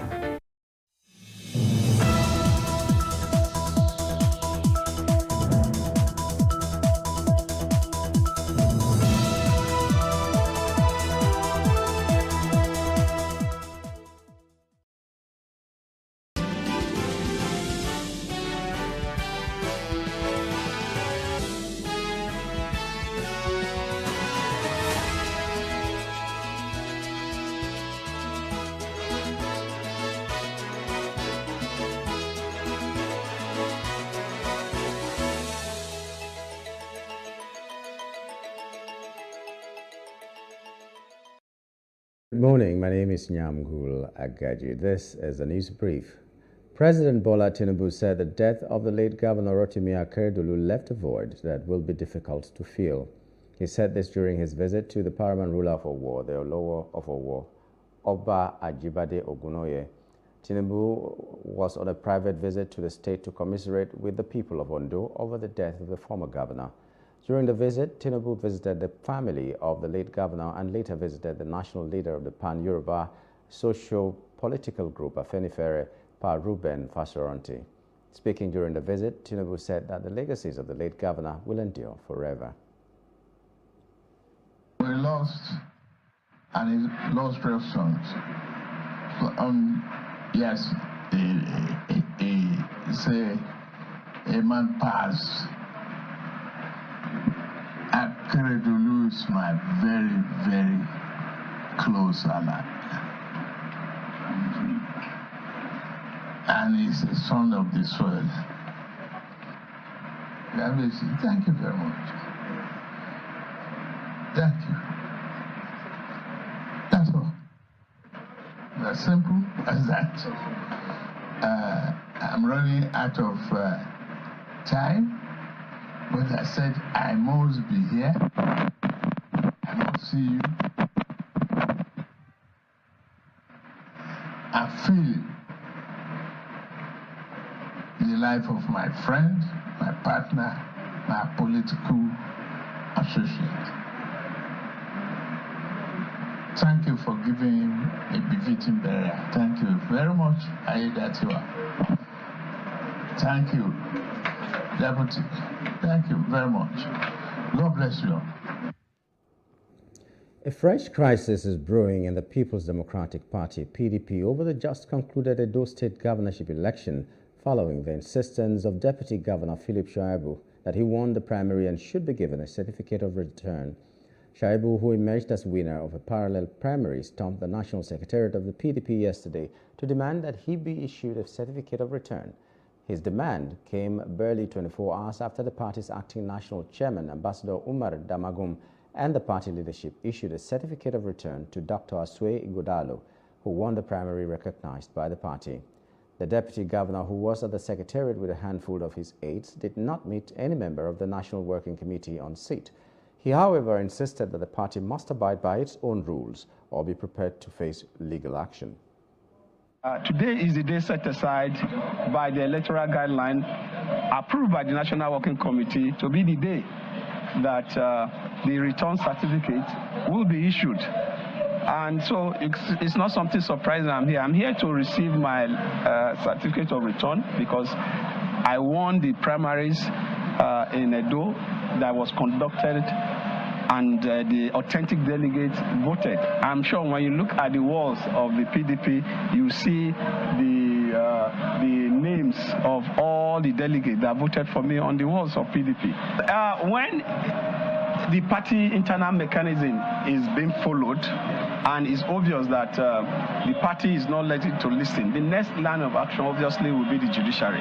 But I pray we don't get there, and that is why I came today. I'm sure in the coming days, the national chairman and others will adhere to what brought me here today, and when they do so, obviously there won't be need to go to court. But if they don't do what is needful in the sense that I won the primary with the authentic delegate, the certificate should be returned to me.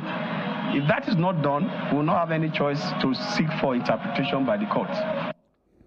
The Senate has summoned the Minister of the Federal Capital Territory, FCT, Nyesom Wike, and the Commissioner of Police in charge of the territory, Bennett Igwe, over insecurity. The Senate said the invitation had become necessary to enable both Wike and Igwe to brief in closed session concerning the spate of insecurity in the FCT and measures being taken to address the menace. The resolutions of the Red Chamber followed its consideration and adoption of a motion titled Galadimawa Kidnap Incident and Need to Urgently Enhance Security Measures in FCT, Nigeria. About 5 bodies or so were recovered when they went to the forest a few days ago. The CP personally led the culprits who went to show them where they left the bodies. But I don't know about what happened with the others, but I'm sure that these Senate should be able to, through the recommendations, be able to find out what happened and take appropriate steps. Security of life and property is very germane, and this is the federal capital for Nigeria. And whatever is happening here is a reflection of what is happening to your country. I just want to add that apart from supporting this motion, we must ensure that whatever is passed here today is effected. The Legislative Compliance Committee of this Senate should follow whatever we decide today up, so that the CCTV and other security measures that will be put in place will be seen to be functional, so that life and properties in the FCT and other parts of the country. The Senate observed a minute's silence in honor of those killed in the territory due to the cruelty of bandits and kidnappers.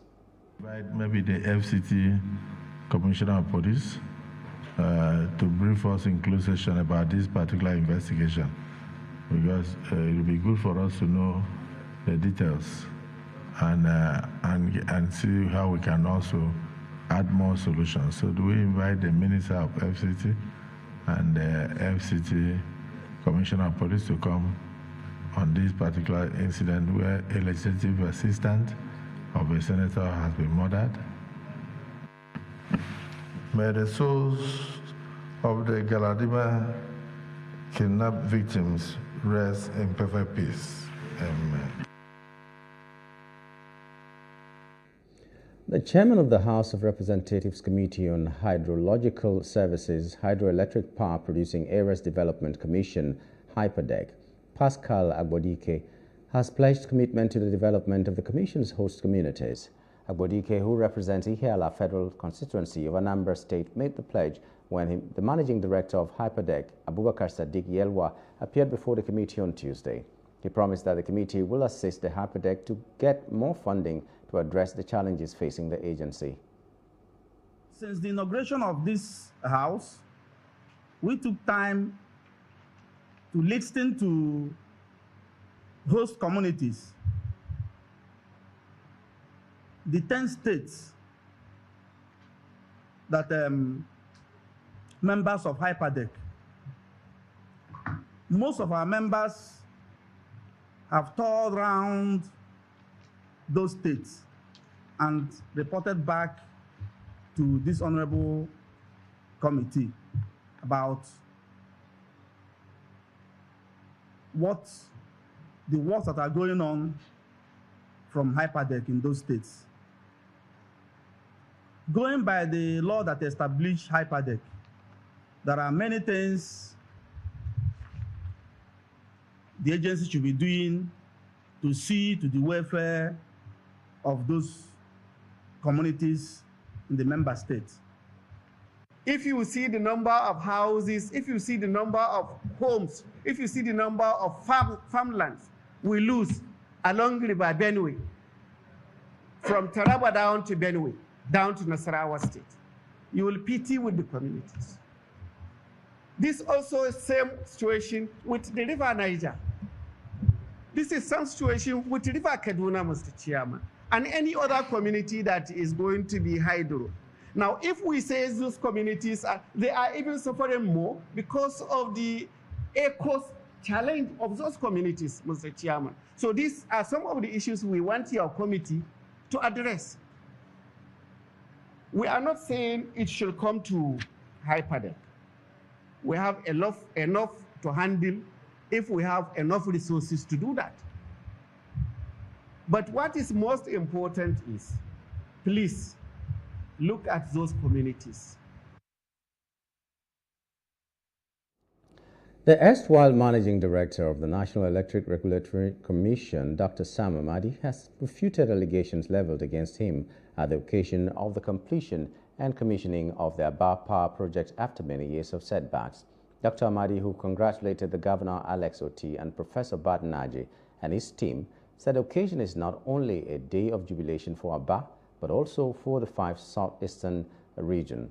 He distanced himself from the politics of bidding war at the time, stating that Professor Bat Naji was himself a minister at the time and knew exactly what transpired, which was no fault of his, nor that of his commission. When Bat was the minister, if they had separated that area, we would have sold Enugu Disco minus Aba. But because he was confident he would win, he didn't separate it. So after the transition,